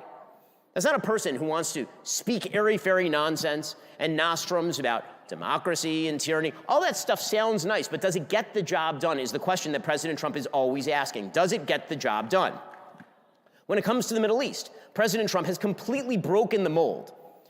The sort of ancient wisdom of the State Department, which has been wrong for 80 years in the Middle East, is that the only way that you actually achieve peace in the Middle East is to make the Palestinian issue front and center. President Trump in his first term totally turned that on his head. He ignored it, and peace broke out in the Middle East. President Trump has now thrown onto the table a solution with regard to the Gaza Strip that is breaking people's brains and also happens to be the only plausible solution anyone has proposed in about a century in this particular area. Because it turns out that when you have a population group that literally held today a celebration of dead babies in the Gaza Strip, babies they had murdered in the Gaza Strip, it turns out that a two-state solution in which one of those states is actually run by those people is a really bad idea.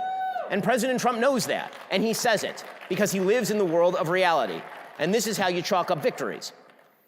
When it comes to China, President Trump is a realist. He understands that China is globally an opponent of the United States, and that we need to stand up to Chinese predations, stealing our IP, buying American land, funneling fentanyl precursors through Mexico. He understands on immigration that a realistic nation cannot have an open border. You cannot have a welfare state and an open border and pretend that that's workable. President Trump understands that. Well, now, all of this sounds commonsensical to all of us, right? Because it is commonsensical.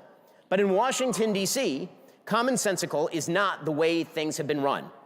Instead, people have been so wedded, not to victory, not to winning, not to achieving things, but to saying things properly in just the right way to get the right coverage in the New York Times or in the Wall Street Journal or in whatever media outlet they're pandering to, that they never actually think about what wins and what loses. And then there's the matter of the reality of our daily lives. President Trump understands that what most Americans want is not identity politics. What most Americans want is not some bizarre notion about androgyny where men can be women and women can be men, and that we are sort of free-floating sets of feelings existing within the meat suits that we wear around. President Trump understands basic things that the left has completely abandoned and that he was willing to say. Stuff that was uncontroversial, 5 minutes ago, like boys are not girls, right? Like these are controversial statements to make, but President Trump understands that that actually has some pretty deep ramifications when you say things like boys are not girls, such as perhaps men have a role to play that is different from women's role. That does not mean that women shouldn't be in the workplace, obviously, and it doesn't mean that men shouldn't help take care of the kids, but it does mean that men being masculine is a good thing, and it means that women being wives and mothers is a good thing too. And that no country that ignores these basic truths can survive and grow and thrive.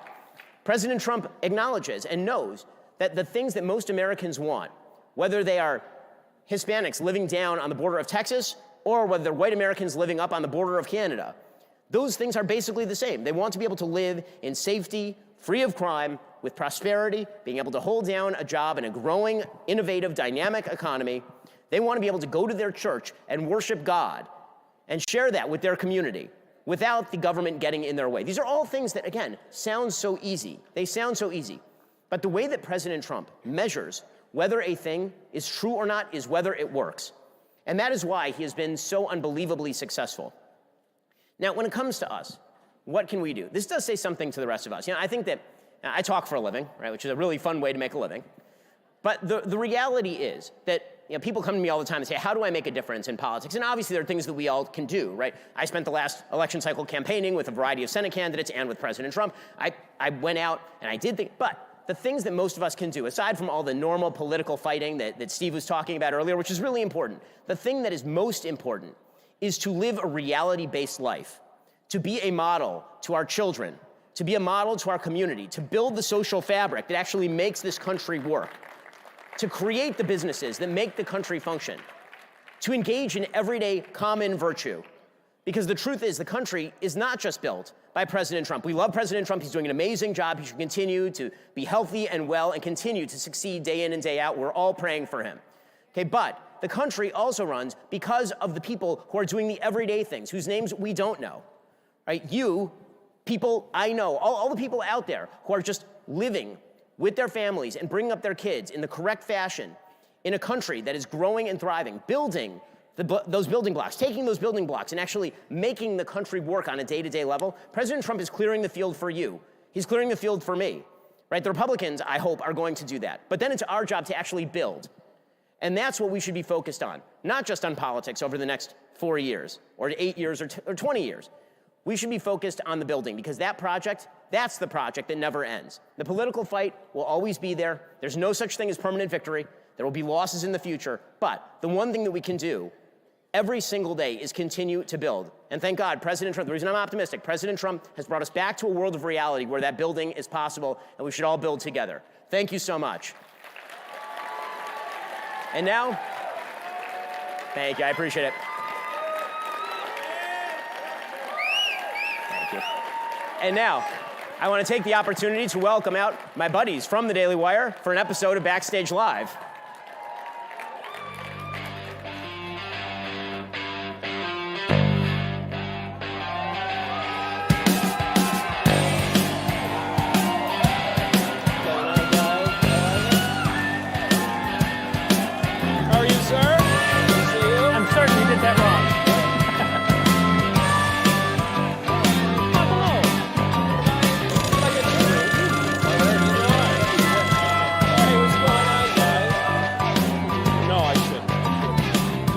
Clap for Michael. No. It's just So well, you're a man, so that makes sense. I know we can drink this delicious 45, 47 whiskey. Can we smoke the Mayflower cigars too, or is that... Washington, D.C. is a little... What's the worst thing that could happen? Yeah. Welcome to CPAC and Backstage Live. Pass on the booze. You'll have the whole bottle. Yeah. Thank you. This is a show that we do once a month at the Daily Wire. In fact, we're going to do it again on March 4th for the President's joint session of Congress, where we get the whole team together and we talk about what's on our mind. And so this will be a little bit different than the other panels that have happened throughout the day because we have to do ad reads. It's okay. It's how we buy the plane tickets to get out here. What I want to talk about, though, first, right out of the gate. Today is 30 days of Donald Trump into his second term.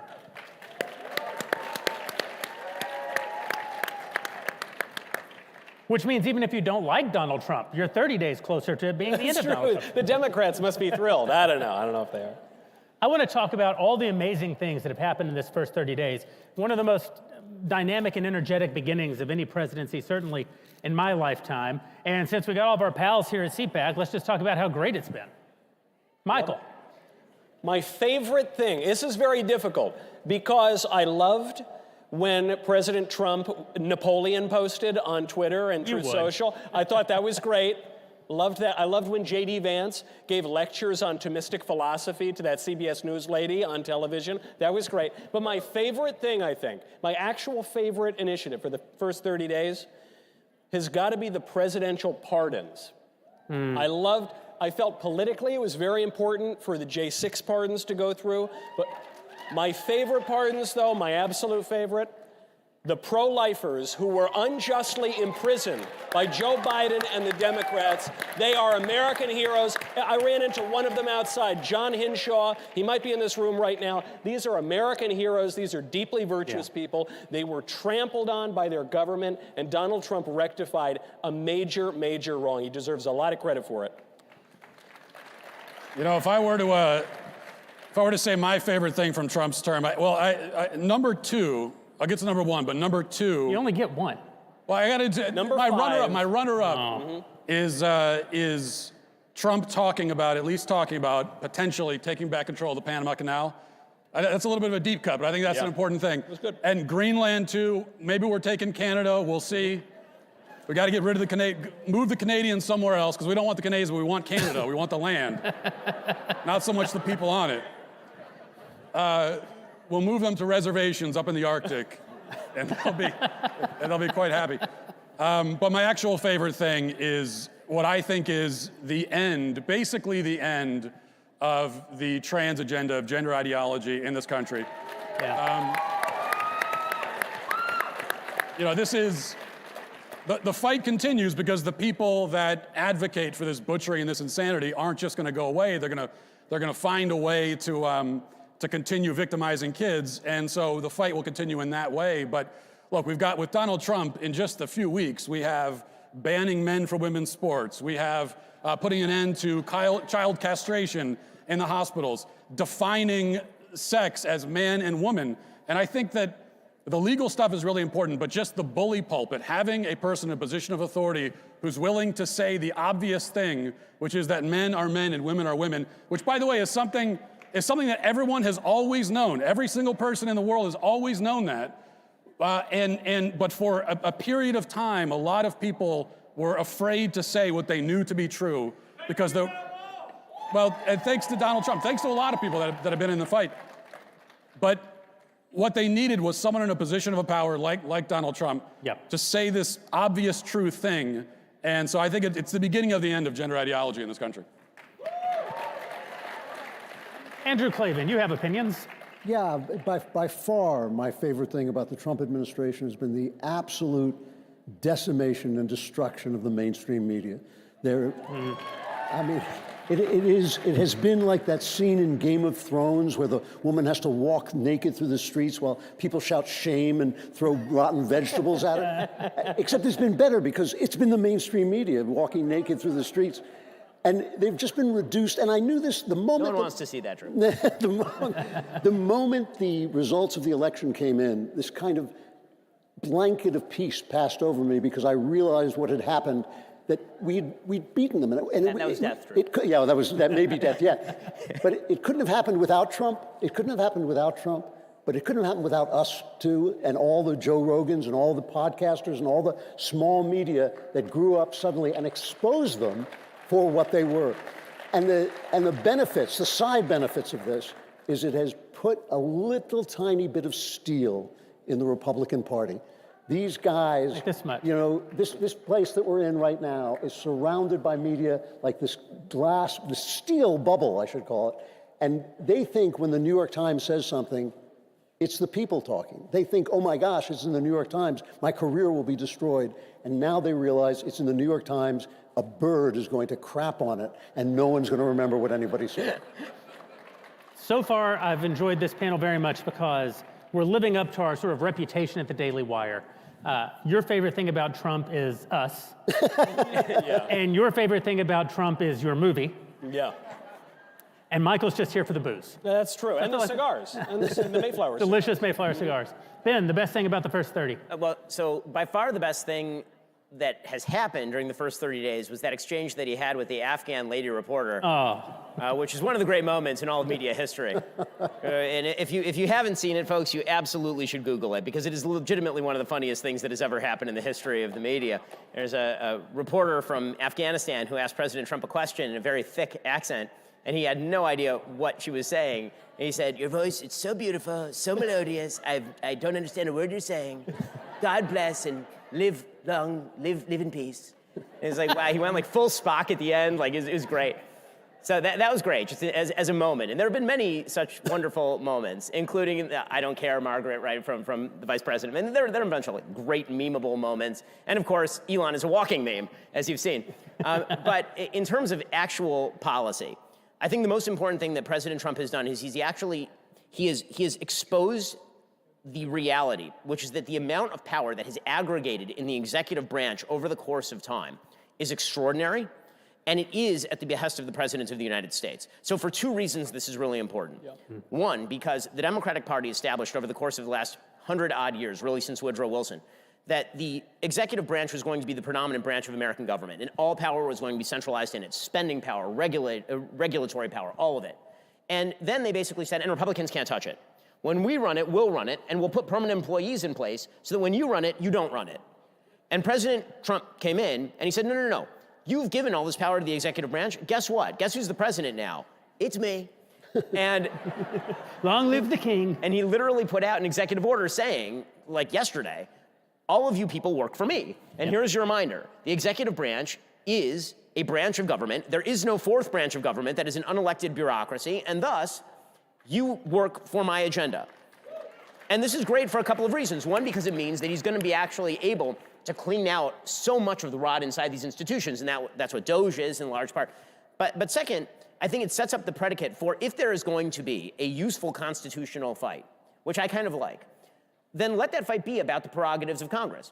Let Congress try to actually go back to the original structure in a fair way, because for too long, Republicans have been playing by the Marcus of Queensberry rules on this stuff, where, as I say, the rules apply when Republicans are in power, and then they stop applying the minute a Democrat is in power. And President Trump, as I said before, he lives in reality, and for President Trump, there's no set of rules where there are two sets of rules, right? There's either one set for everybody or there ain't no rules. Yeah. And he says there's one set of rules for everybody, I'm the president, and now all you people work for me or you're fired, which is just wonderful.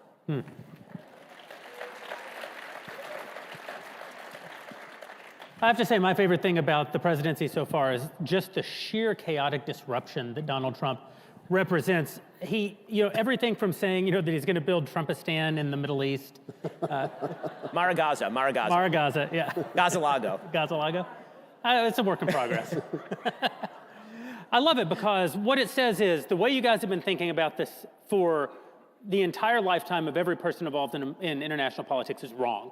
And it's not even necessarily that I agree with every single one of Trump's disruptions. It's that I agree with the idea of the disruption itself that Trump represents, because only through disruption do you shake things up from the status quo and create the actual opportunity for change. And I actually think President Trump sort of understands this. I think he wields it. I think half of the things that Donald Trump says, he doesn't exactly mean, but what he understands is that in the act of saying it, he breaks everyone out of their comfort zone and creates the opportunity for actual meaningful change. And that's an enormous skill. It's something that he's been doing in his business life for all of living memory.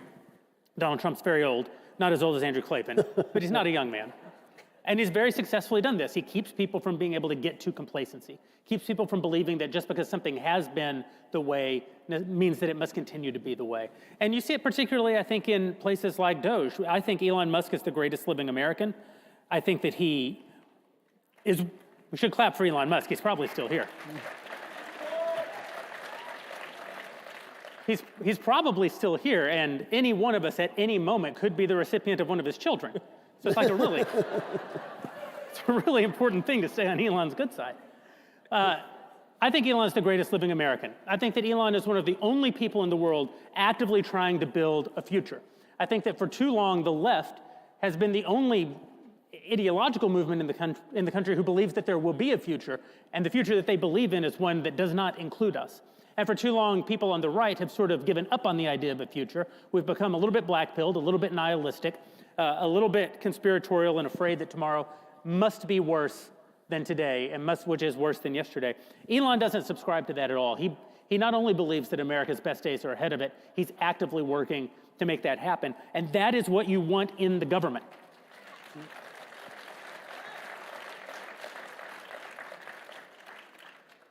We are going to take questions, and I believe that the place where we're going to take questions is over in this. They told me it's down there, but I don't know where down there means. But we're going to spend a lot of our time interacting with you guys because you bought the tickets, and we get to hear from each other, all day, every day.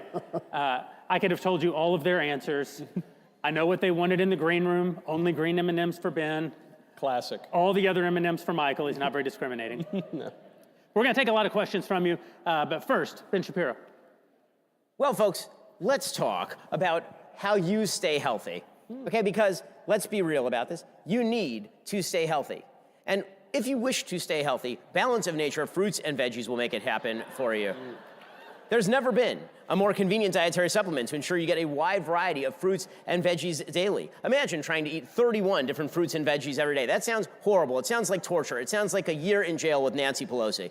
Well, Balance of Nature takes fruits and veggies, they freeze dry them, they turn them into a powder, and then they put them into a capsule. And let me tell you, I can pop those directly into the protein smoothie, and that keeps me looking like a Greek god. I know it doesn't look like that from the outside, but I can promise you that I am absolutely jacked. Well, believe me or don't believe me, that's your choice. But you should believe me when I say that you should take Balance of Nature fruits and veggies every day, and your body will do the rest. Head on over to balanceofnature.com. Use promo code Backstage for 35% off your first order as a preferred customer. Plus, get a free bottle of fiber and spice. That's balanceofnature.com. Promo code Backstage. Can I say, thank you for helping, like pay our bills and everything. Can I say, Ben, those were the most powerful remarks ever delivered on this stage.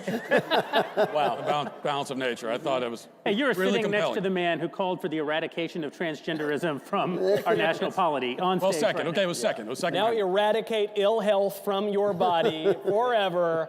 Balance with of Balance Nature. of Nature. Absolutely. Okay, good. So, one of the things that we like to do on Backstage is move beyond just politics and talk about culture, talk about religion, talk about the things that make our life meaningful. One of the things that's been on my mind a lot in this really triumphant moment the last 30 days. Blake Lively and Justin Baldoni. How did you know? Who are they? One of the things that's really on my mind is that when you are in these triumphant political moments, it can seem suddenly like your life is going to be good because we're winning in the very important but somewhat abstract realm of politics. But the truth is, your life may continue to be quite bad. Listen, pick her upper right here. Listen, I'm good at my job. Everybody's in a good mood, and Jeremy's like, and then you'll die. And then you'll die. And at the same time, your life may have been very good these last 4 years while Joe Biden was president, even though things in our national politics were going quite poorly. And so I think it's important in these moments to reflect on what are the actual things we can do in our own lives to ensure that we're living lives that are honoring to God, productive for our family, productive for our country. It can't just be that we're watching news on television. It can't even just be that we're actively engaged in politics and being somewhat activist. How are we to live our lives in light of the moment in which we live? There's a big debate that's been on the right, and it's become more emphasized in recent years, and it's actually a very old debate between the classical understanding of freedom and the more modern understanding of freedom. And the way that it's usually summarized is by Lord Acton, who says that freedom is not the ability to do what we wish, but the right to do what we ought. And I certainly subscribe to that view of things. But what that means is exactly what Jeremy was just saying, which is that the ways in which our freedoms have been restricted in recent years, by Joe Biden certainly, and by many liberals, is that he denied us the right to do what we ought to do. He said, if you go to your church, you're going to be spied on by the FBI. He said that if you run a Catholic hospital, we're going to sue you, even if you're nuns. He said if you go pray peacefully in front of a Planned Parenthood abortion mill, we're going to throw you in prison. He was denying you the right to do what you ought to do.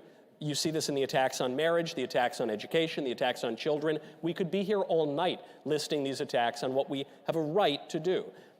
Now we have the right to do those things. President Trump has passed a number of executive orders that have really taken the government out of the business of oppressing Christians and families and kids and all the like. But that means that now we have to go to church. That means we have to form our families. That means we have to educate our kids. Now we do have the right to do those things. We do have our freedom back, but that freedom doesn't mean anything. It's kind of like with free speech. Free speech doesn't mean anything if you don't have anything to say. So you have to live out those substantive goods in your life.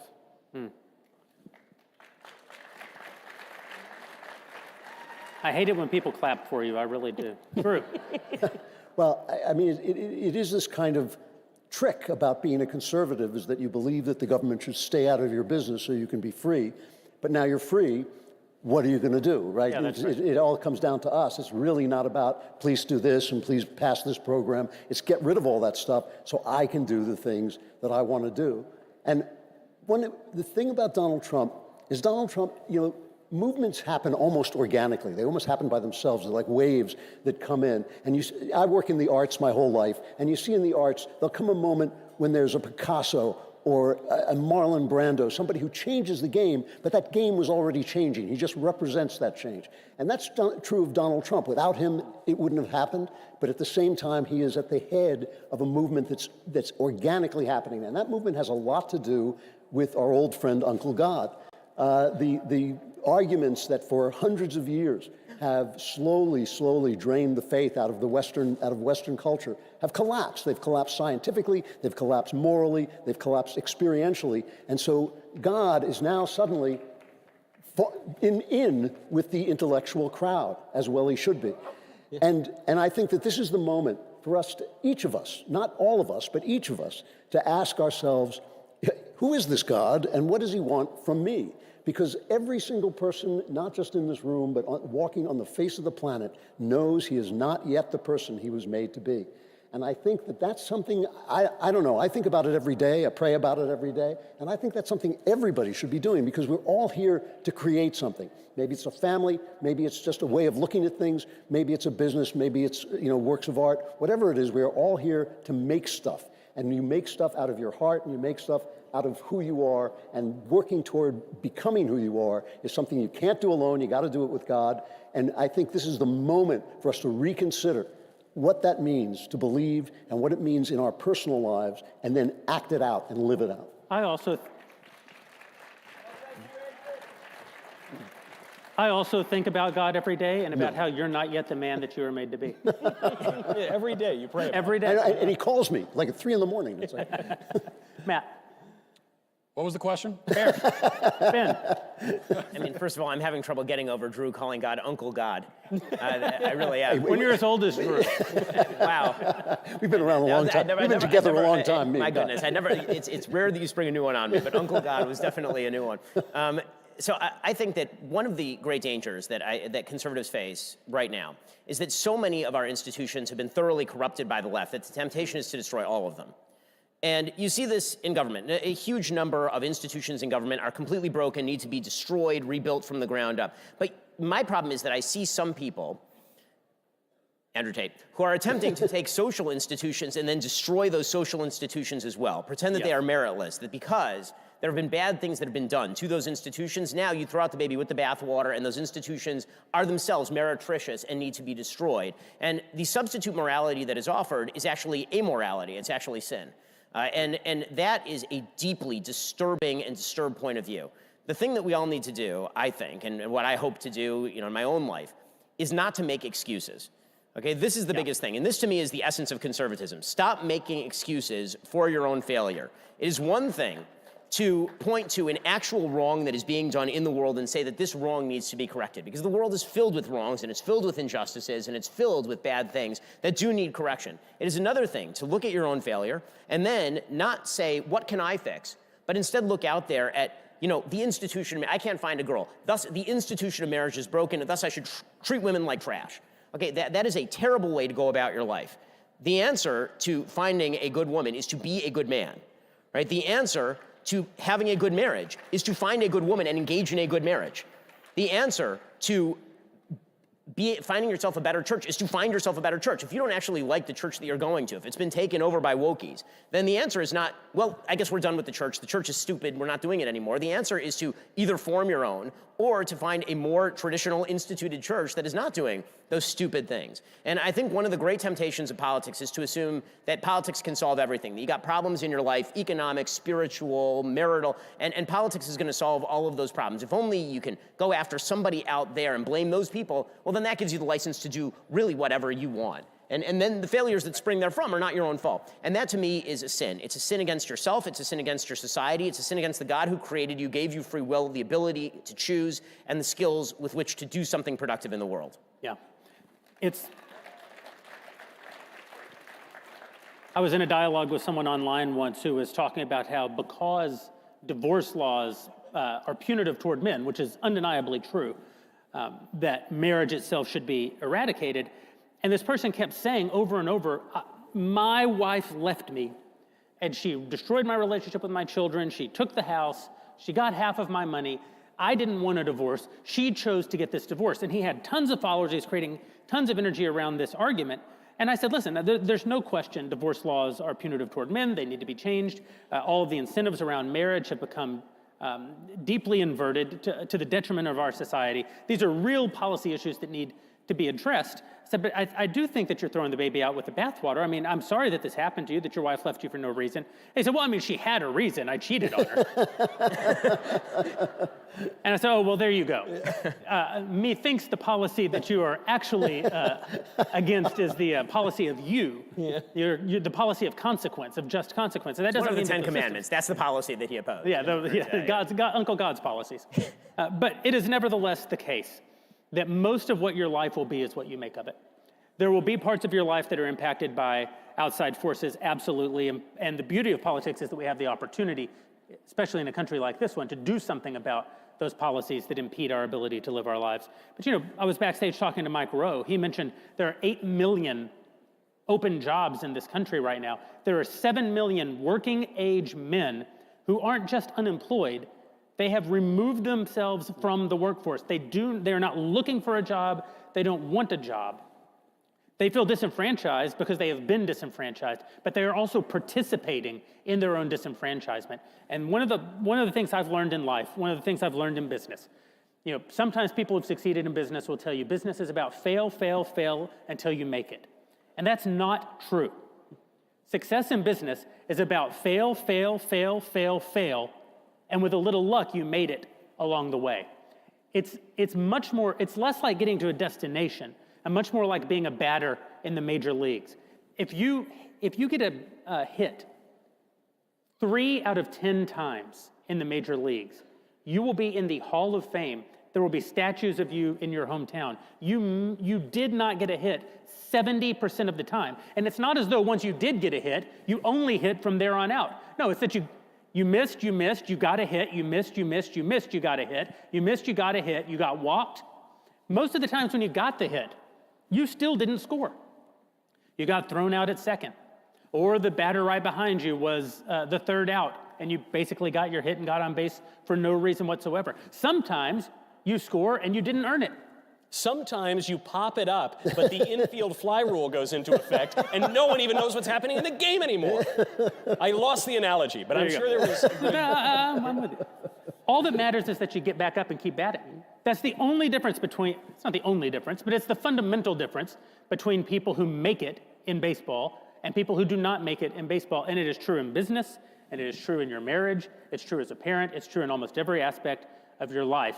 It's your ability to take life as it is, not as you wish it would be, to take the hard parts of life and to keep getting back up and to keep doing your job. Well, speaking of the hard parts of life, taxes, folks. So, am I right? Taxes suck, right? They're bad. That's why President Trump just fired everybody at the IRS. He actually did. He just fired like thousands of people at the IRS. Well, unfortunately, you don't have a choice. I'm sorry to tell you this. April 15th, tax day is just around the corner. And don't think that just because Trump and Elon are going through and basically making all these people unemployed, that you're not going to have to pay your taxes. You eventually will. But you don't have to worry about your tax issues with Tax Network USA. Woo! Did you see where I was going with that, folks? Did I project it? In any case, Tax Network USA has a preferred direct line to the IRS, meaning they know exactly which agents to deal with and which to avoid if you get in trouble with your taxes. With proven strategies to settle tax problems in your favor, whether you owe 10 grand or $10 million, Tax Network USA's attorneys and negotiators have already resolved over $1 billion in tax debt. You should talk with their strategists today. It is free. You don't need the threatening letters. You don't need to look over your shoulder. You can protect yourself from property seizures and bank levies as well. Do not let the IRS control your future, and don't count on the IRS agent who's in charge of your case suddenly losing their job. Maybe it'll happen, God willing, and the creek don't rise, but that eventually they're going to come after your taxes. So you should call 1-800-958-1000 or visit tnusa.com/dailywire. Again, that's 1-800-958-1000 or visit tnusa.com/dailywire. So, clap for the it's the best part of the show. It's an ad. I mean, that's what y'all love, correct? We like to take questions from our Daily Wire Plus subscribers during our Bent Key show. They're the people who make it possible for us to keep alongside our advertisers to keep doing the work that we do over at Daily Wire. But today we want to take questions from you guys. Ben has a policy that if you disagree, he would like you to come to the front of the line. I have precisely the opposite policy. The more sycophantish you are, the more I want your question. So please, if you like me or even love me, front of the line. We'll take our first question. Awesome. Thanks, guys. My name is Luke Rexing, and I am actually a subscriber, so thank you for what you do. I am also getting into cigars, so haven't tried one of those yet. Tonight's the night. That out there. Yeah. Pass this Baby? back. Yes. Let's go. Thank you. You can just Venmo me for about $15 for that. Sounds good. That's fine. Whenever you have a moment. Please be 18. 23. I think it's 21 now. Oh, yeah. But my question is, as a young conservative who wants to focus on a new business and an entrepreneurial spirit, how should I go about integrating my views into my business? Ben. Well, I think it depends on the kind of business that you're founding. So, I mean, there are certain ththings that are just baseline conservative, like be honest in business and don't try to cheat people, right? In my faith, the Jewish faith, you may have noticed, it says that the first thing that God is going to ask you after you die is, were you honest in your business dealings? Right, is one of the things that Judaism teaches. As you know, we like the money. In any case, when it comes to actually forming a business, the hard part of business, and Jeremy can talk about this more than I can since he does a lot of the hiring and firing, is actually being cold-blooded enough to look at what's working and what's not. You're not doing anybody any kindnesses by keeping people in the wrong position for too long. That's the hardest part, I think, of doing business, is the difficulty in extricating yourself emotionally from the business to do the efficient thing. But it is important that in order for your business to be a success, in order to be able to employ other people and provide goods and services at a market rate, that you actually make those hard decisions. And again, I think that requires a certain level of emotional remove, and you have to understand that you're actually, again, not doing anybody any favors by keeping them in a position where they ought not be. And that does, I think, also include the reality that you have to, I think, take the blame on yourself if you hired the wrong person. Right? Usually, if an employee fails, if somebody does something wrong at your company, it's probably because you put the wrong person in the wrong position to succeed, right? That's sort of your job as a company, is to put people in the right position to succeid. And so that I think is the hardest part. Could I also say one thing, that you're integrating your values into the business, and I don't know what your business is. Maybe you said it, I haven't been paying attention to the questions today. I haven't said that, no. But so integrate them as in, like Ben said, you're living according to your values. What I think you don't need to do and probably shouldn't do is say, well, this is my business and this is the conservative version of this business. We're the conservative fill in the blank. You don't need to be that. Just do the business and do it well. And if you're living according to your values, then you're already, the conservative version of that business. Sounds good. Thank you, guys. Thank you. Hey, my name is Christy Clark, and I'm actually asking this question for my 14-year-old daughter, who's at home watching right now and absolutely loves y'all. She watches you all the time. I have to turn her TV off at night. Matt, super uncomfortable movie, absolutely loved it. I don't know how you sat there and did that, but that was amazing. It's because as Jeremy's pointed out, it's because I'm a sociopath. It was insane. That's how, that's my secret. But my question for my daughter Belle is, she wants to be just like you. She's 14, she's charging that way of doing this type of thing, absolutely wants to do this in life. And how does she get started, even at 14, in the world that we live in, where she is pro-Trump, pro-Republican? What does she do at this age to be you one day and take over Daily Wire? Ben? Eventually we'll be for sale, so she can do that. But I think that, I started writing a syndicated column when I was 17, so actually not that much older than your daughter is now. And the key, I think this is true, by the way, in virtually all businesses, but it's certainly true when it comes to political commentary, is you have to read an awful lot, learn an awful lot about the business, and do a lot of work for free. There's no such thing as a person who's success in literally any business who was not a failure for a very long time before they were a success. Right? Everyone who's an overnight success was an overnight success 10 years in the making. And so I started writing a syndicated column, making no money off of this for probably a decade before I had, the famous Piers Morgan interview. That was like fully a decade after I started doing what I was doing. And that takes an awful lot of reading and writing. And then the other thing that I would say is that she should attempt, and I think everybody should attempt, to find a niche where you're a specialist in the thing. And that can be an information niche. Either you can know a lot about a particular topic, or you can be willing to report on a particular topic. And if you have a monopoly on that topic, that makes you a marketable commodity, right? Everybody's got an opinion on politics. Everybody in the room could be a political columnist, I'm sure. But there's a difference between that and being a person who does the research and does the hard work that nobody else wants to do. Right? One of my mentors, Andrew Breitbart, used to say that if you have a cell phone with a camera, you're now a reporter. And that's one way that I encourage young people to get started is you're in your town. There are stories all around you of things that probably require change.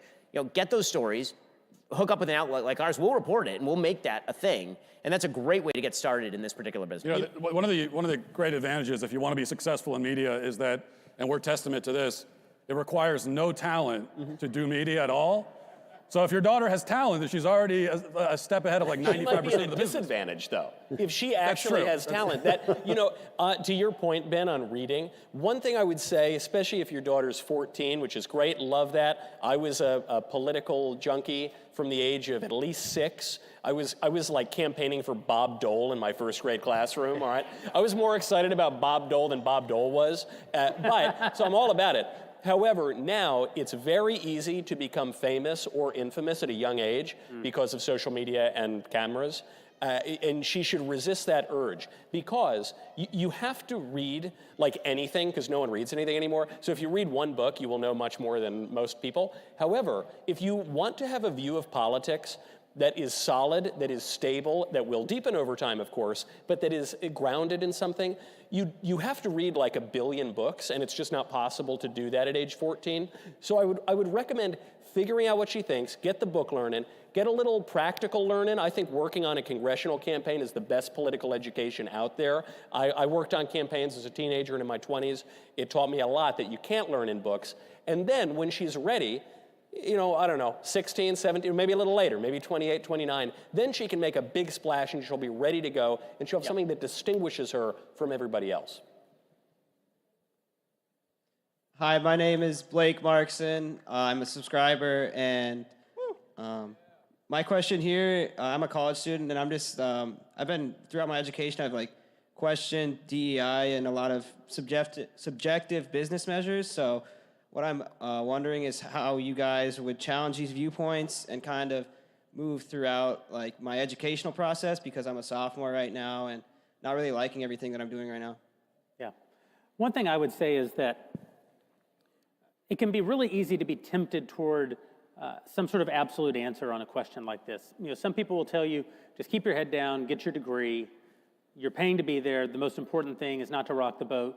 You need something from them in exchange for your money and your time. Go get it. That's the only reason you're there. Other people will say, you should just be fighting all the way, defending your rights. Campuses are ground zero for all the worst things that are happening in our culture. Be an activist. But the truth is, you actually have to live your life, and none of the people giving you advice on this topic do. And only you know what you actually want to get out of this experience in college. Only you know what kind of career you want to build in your life on the other side of your time in college. Some of them much more dependent on getting that degree than perhaps others are. I think the best thing you can do in this regard is live according to your lights. The one thing I'll say you should not do is live your life out of fear. If you find yourself living your life out of fear, you actually can't make the cynical calculation of, I will live my life out of fear, but on the other side of it, I'll be very, very successful. That's a deal with the devil that you can just never walk back. But that doesn't mean that you always have to be in the fight. It doesn't mean that you have to be reckless in every situation. I will say in my own life, I've made the choice from a young age, probably before I could make it consciously, that I was just gonna say what I believed in every situation and come what may. And I'd like to say that it's worked out well for me.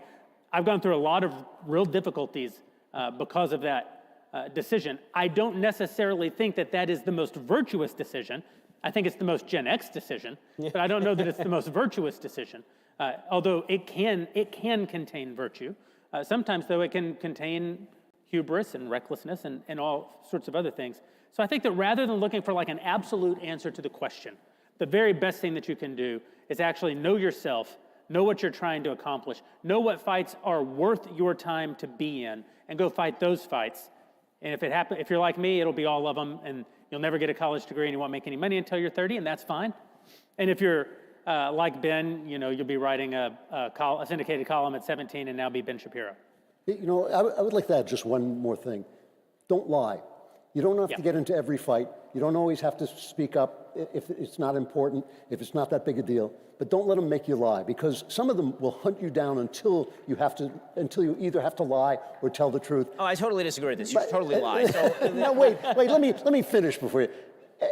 Whatever he says, because he doesn't know what he's talking about. Every lie takes something out of your soul. Every single one. And the bigger lie, the bigger the piece of your soul it takes. Isn't worth it. Not for a minute. He's very old. You should totally lie. So the way that this works is that when I was at UCLA, okay, you speak up in class, and then they had these things called blue books. The blue books were the anonymous test that you took. You would write by hand in those days. And I know it's a long time ago, and you would write a student number, not an actual name on your blue book. And then you write like a commie and you get the A, obviously. Because what difference does it make what you write inside the blue book? So that's where you lie. Look in his eyes. Do you want to be like that? No. Look at my wallet. Do you want to be like that? Live according to your lights. Thank you. Hi, gang. My name is Yehuda, and it's so special to be here with you. I'm also a Daily Wire Plus subscriber. And I must say, Michael, I disagree with you, and I agree with Matt. Kids should be at weddings. Listen, I'm not saying... Well, you said they shouldn't be? I didn't say they should never be at a wedding, but sometimes you throw on the tuxedo, you have a few Coca-Colas, it's a late-night wedding, and I don't want the little wedding for children. That's why marriage exists. In like Pakistan, not in America. What are you, a lib? For children. There's a total lib over here. Yeah. That's a lib position. Look at what you started. Look at this.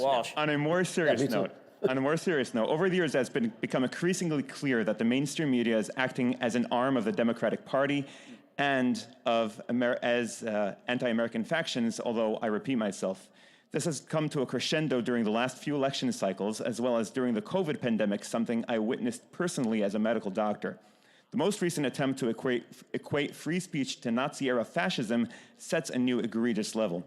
It would not be hard to trace these media trends to foreign groups aggressively using our media to undermine and sabotage the United States.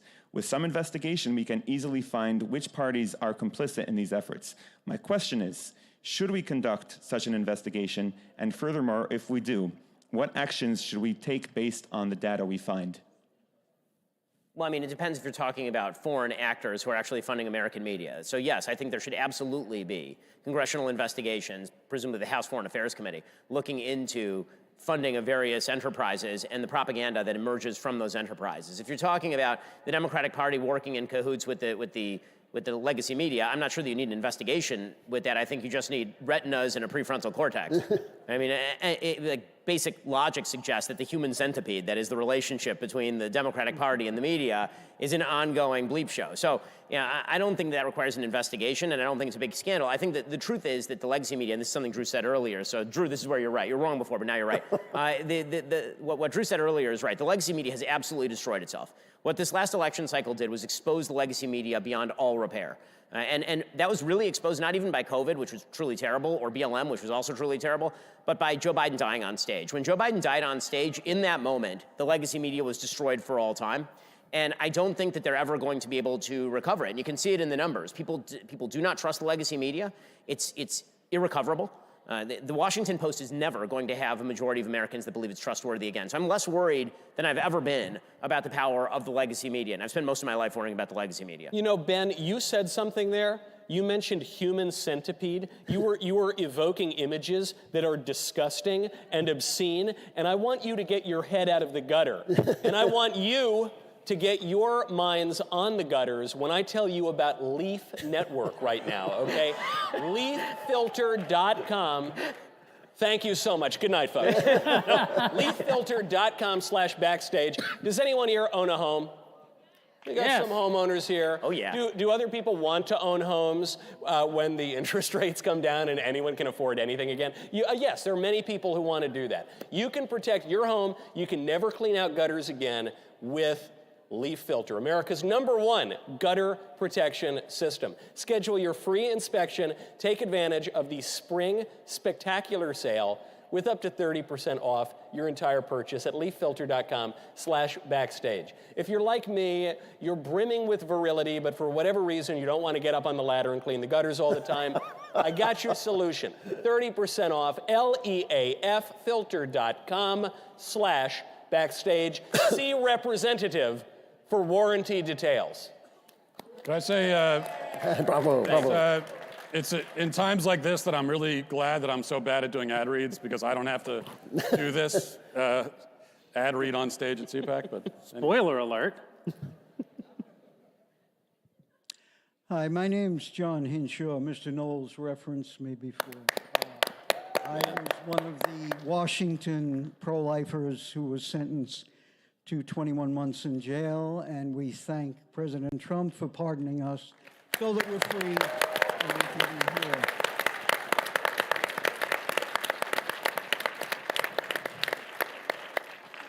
What I wanted to try to get a sense of is, well, what I'm feeling a sense of is there's really an opportunity for the United States of America to have a full discussion about the horror of abortion. We started to have it in the 70s. I'm an old man, I remember it, but a lot of people here don't. There started a discussion, and then Roe v. Wade happened. And aside from all the lives that were lost and all the women that were destroyed, there was also the complete cutting off of discussion about abortion. And the media has kept it that way, our courts. We've never been able, even in the Dobbs decision, the developing child before birth is only briefly referenced. In all the other court cases, it's about some specific legal angle to the issue, the heart of the issue, which is a developing child before birth. And this, I sense, is the time. This is the time for this country to take up that discussion. And even when I'm in disagreement with President Trump, as I am on the IVF, it is an opportunity for discussion. And so I even thank him for that. So I wanted to get some of your feedback on that. Yeah, I think I totally agree with everything that you said. And it's easy to forget that just even several months ago, certainly in the last couple of years, we were told, even by conservatives, that our victories, the great victory of repealing Roe v. Wade, one of the great human rights victories of all time, was actually a bad thing politically because we were going to pay for it. We're going to pay the price with some great backlash in the polls, and the women of America would rise up to punish us for protecting babies from slaughter. And that didn't happen. And the reason that it didn't happen is because it turns out, as many of us, as we have all been saying, people like you have been saying, the pro-life argument is a winning argument. It is a winning argument. And as long as you're just honest, the only way to win the argument and when you're pro-life is to be brutally honest and to show, it's one thing, if we are claiming that there is a genocide of children happening, that 60 million human beings have been slaughtered by abortion, if that's what we claim, which is what we claim because it's true, then there should be passion and even anger behind our words. And if there isn't, then why would anyone take us seriously? Because it's like we don't even believe what we're saying. So we are not the ones. The pro-abortion side, they're the ones who have to cover everything they say in euphemisms. They have to be very careful about every word they choose. And the euphemisms constantly change because they can't talk simply and clearly about what the thing is. And we win the argument simply by being clear about it, because the pro-life argument is, as I said, it's the most winning argument of all time. The pro-life argument is simply this, that it is always wrong to intentionally kill innocent human children. That's it. And I defy any pro-abortion person, any so-called pro-choice person, to engage with that. Are you saying that there are times when it is actually okay to intentionally kill an innocent human child? And that's what they don't want to engage with. And as long as we're honest about it, then we win the argument. And this is everything now. What you're talking about is everything, having the argument openly, because the law is not going to stop it. It's not going to be able to stop it with the technologies, with the medications. It'll still be going on unless people see, unless they open their eyes and see what they're doing. It's the only way. There are always going to be murderers. There are always going to be people who kill people. But at least we can make it apparent to people that if you're a good person, you don't do it. And that's an argument we can win, and we have to win. We have to win it now.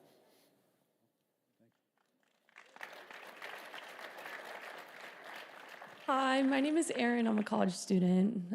College is woke now. So what would you say to me as trying to represent who I am, just like you guys do every day? I couldn't quite hear that. I couldn't hear a word you said. Yeah. Oh. You have a I beautiful, mellifluous voice. I meant college is woke, and I want to pursue what I love, just like you guys do. What do you do when you have that thought in your head? It's like, pause. I need to keep doing what I love to do. Well, I think that I'm very famously anti-college. I think that most people should not go to college. Thank you. Me too. I think that, if you want to be a heart surgeon, I think there's a strong case that you should go to college. But I think most people who are getting, bachelors of fine arts should not be getting them. And you might say that in a better world than this, those degrees are useful to society. Back when we taught things like the Western canon, back when we taught things like philosophy, perhaps a liberal arts degree actually did prepare, people who aren't going to go into very specialized fields. Nevertheless, those degrees and that experience could prepare them for their life as productive citizens. We don't live in that world anymore. You're not going to study the Western canon if you go to college. And so unless you're going to do something very particular, I would go get a job instead. The thing that you have to do in this life, God said, everybody likes to focus on that. On the seventh day you will rest, but the part that he said right before that was 6 days you will toil. Go to work. I see your point, Jeremy, which is that for 99% of colleges and in 99% of classes, maybe even within colleges, you're not going to be able to get that great education. I disagree with my fellow conservatives they sometimes say, only go to college if you're going to study engineering or if you're going to study business or something. I think that's the exact opposite reason to go to college. You should just get a job or an apprenticeship or go to trade school to learn a job. That's great. That's awesome. There's totally a place for that.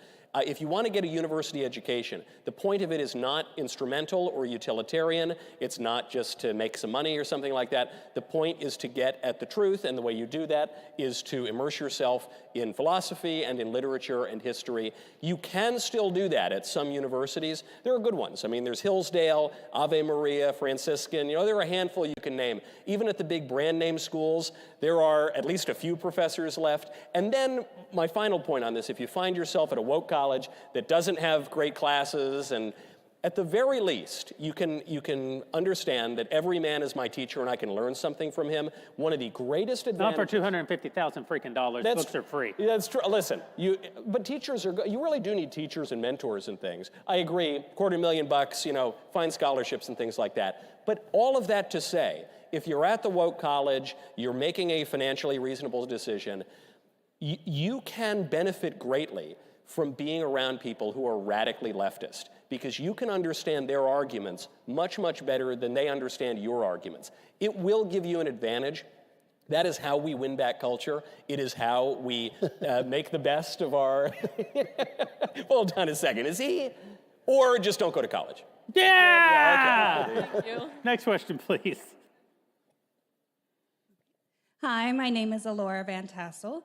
I'm the oldest of 6 kids, so my parents definitely understand the difference between a man and a woman. So thank you, Matt, for the movie. I want to ask if you have more tips on standing up against confirming the people around me who continue to push the gender ideology. Keep in mind, I live in a deep blue state that is still, their media is still controlled by the left. So it is important never to acquiesce in this. Yes. Truly, it is really, really, really important. And you're not doing anybody any favors. Harsh truth is still better than kind falsehood.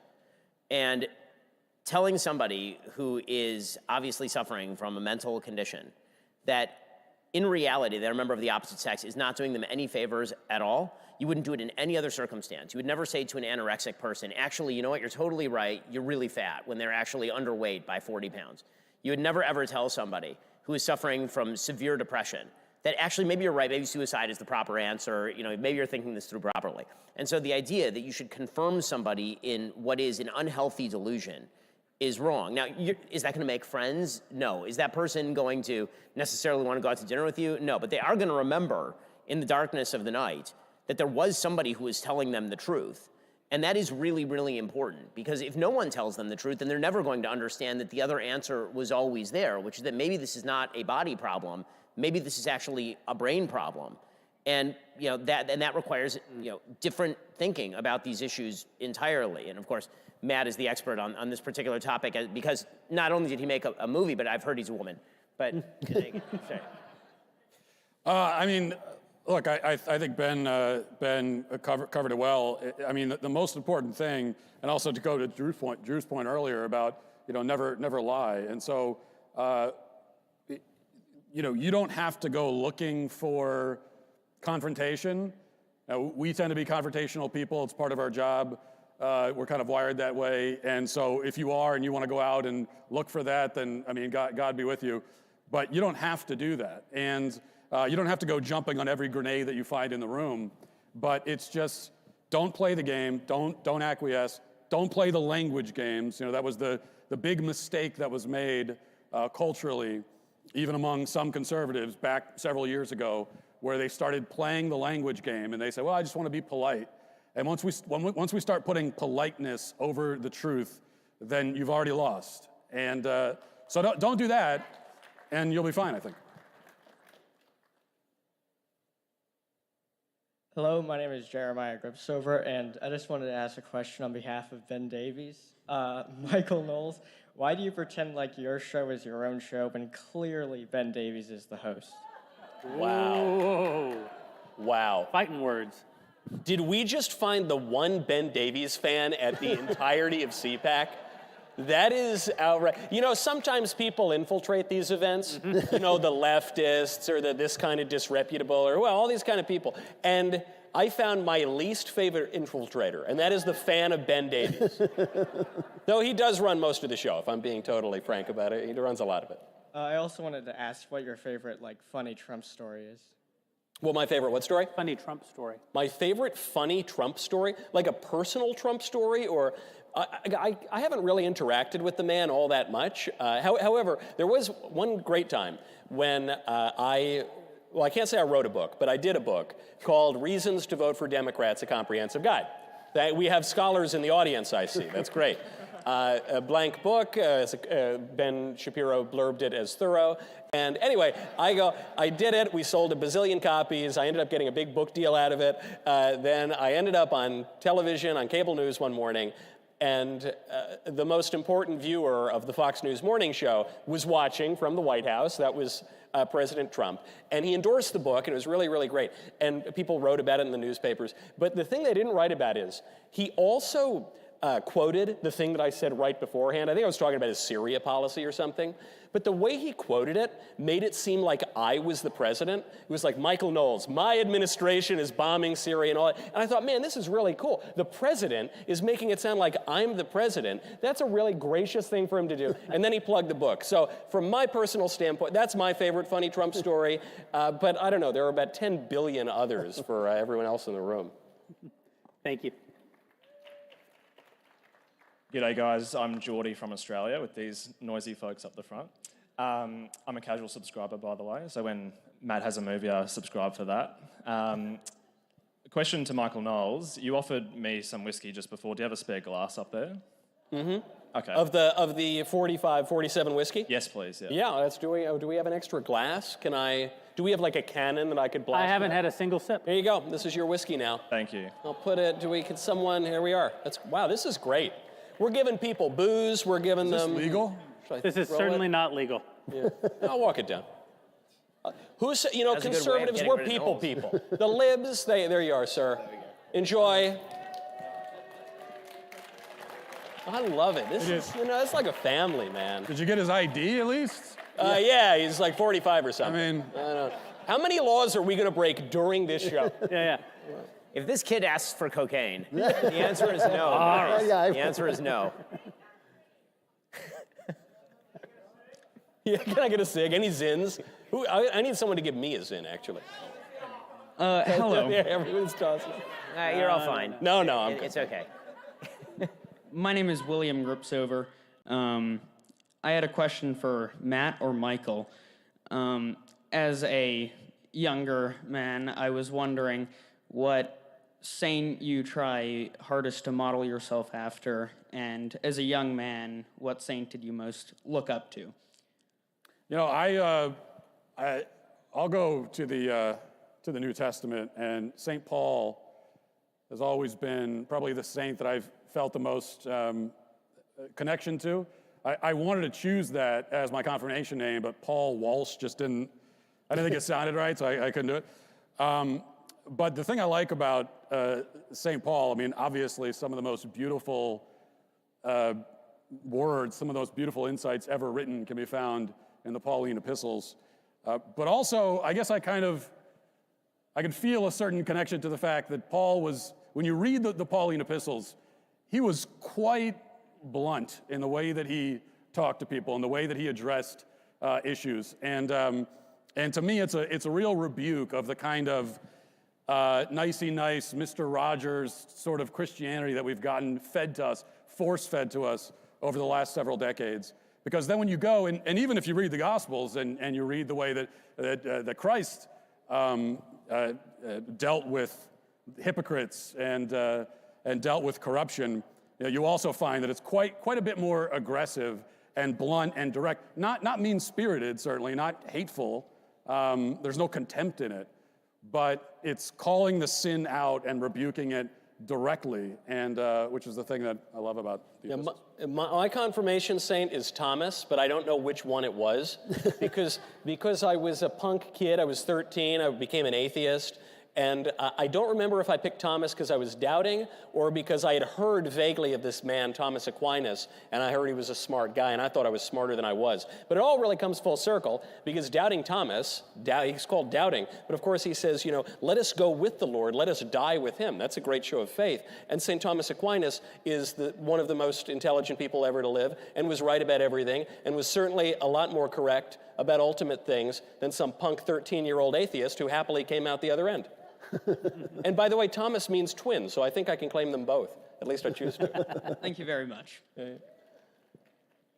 Hello, my name is Harley. I'm a huge fan, but I wanted to ask, what do you have to say about the gender ideologists that use intersex people as a pawn for their trans agenda? Ben? It's a massive category error. So when you're talking about people who are intersex, these are people who have some sort of genetic disorder in which they develop differently than, say, XY genetics because the SRY gene has crossed over, for example, or where they develop secondary sexual characteristics that are not in line with their genetics. This does not make them a separate sex any more than a person who is born with a third arm would constitute a separate class of human being called the third arm people. Right? A genetic defect is not the same thing as suggesting that there is an entirely separate sex. Sex is defined by the actual reproductive resource that is being created, either the egg or the sperm, right? The large cell gamete or the small cell gamete. That is actually how you define sex biologically speaking. So suggesting that because somebody has a birth defect in which it's unclear to the outside eye what their genetics might be, that this somehow means that a genetic man who has all the normal characteristics of a genetic man could theoretically be a woman, that's just an asinine category error, and people are lying when they attempt to equate intersex with, for example, a person who is a genetic male who claims that they are actually a female. Guys, thank you so much for spending time with us tonight. Enjoy the rest of CPAC and enjoy the next 4 years. They're going to be great. Thanks, everybody. Thank you. See you guys. Cigar.